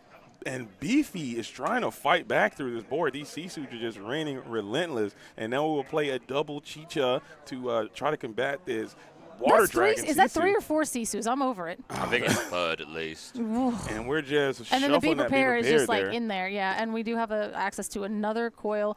But again, I mean, these are not these are not characters. Yeah, that is a good sign. And also, the Lord's only sitting at 9 while Beefcake's kind of hovering in at 2. You have the Tamatoa in hand right now with the Lucky Dime. Not enough items on the board to think that there's going to be a big burst turn anytime soon. Right.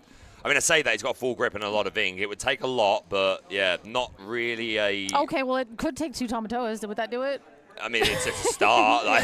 Yeah, you gotta slowly start to rebuild your item portfolio. Maybe if you can get 6 or 7 items down, slam the Tamatoa, get a dime off immediately, get it, be prepared, and then get another. Oh, now the second coil is in play. The second coil is pretty good. That might be brutality. But since we've already played 12 Sisus, I don't know how many we have left on the board.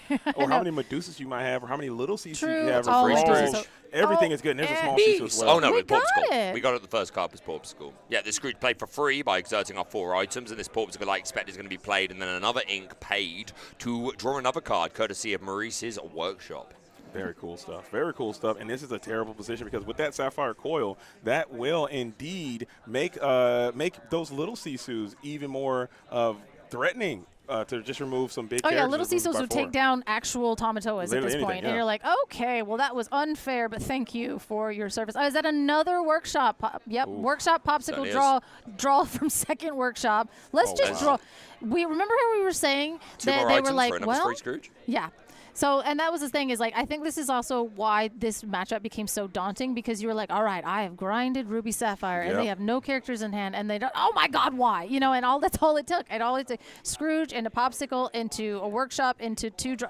And now we're back. We're back, and we're at 12. Sisu with a reasonable quest for 3. Pretty reasonable, fair, and reasonable. And now, being able to do all that, also putting 3 more lore on the board, putting pressure onto Beefcake in the process, this just seems like it's an uphill battle. This is only game number 2. Granted, we've been at this for an hour and a half. This is game number I told 2. you. I was like, I love these games. Yeah, we've talked about Jermaine. We talked about David Bowie. We've talked about all kinds of little things. This is I missed the Sherna Yeah, dogs. yeah. We've gotten Baker's JDZ accent coming in clutch. That's his jersey. It's very good. Is it color. really? I don't know. I thought he was just trying to do an accent of you doing your jersey accent. I'm a whole It's like color, an Inception Hey, meta. everyone in the chat, let's hold Color's feet to the fire and see if we can get her to do a jersey action before she has to hit the road. Ain't I no know way. you got a 25-hour drive back to your place of dwelling here. Ain't no way. It's got to happen. No. The chat requires, if we can get one person in the chat requesting this, we will make that happen. It's okay. We want to hear it. It's okay. They want to hear it. You got to serve the people.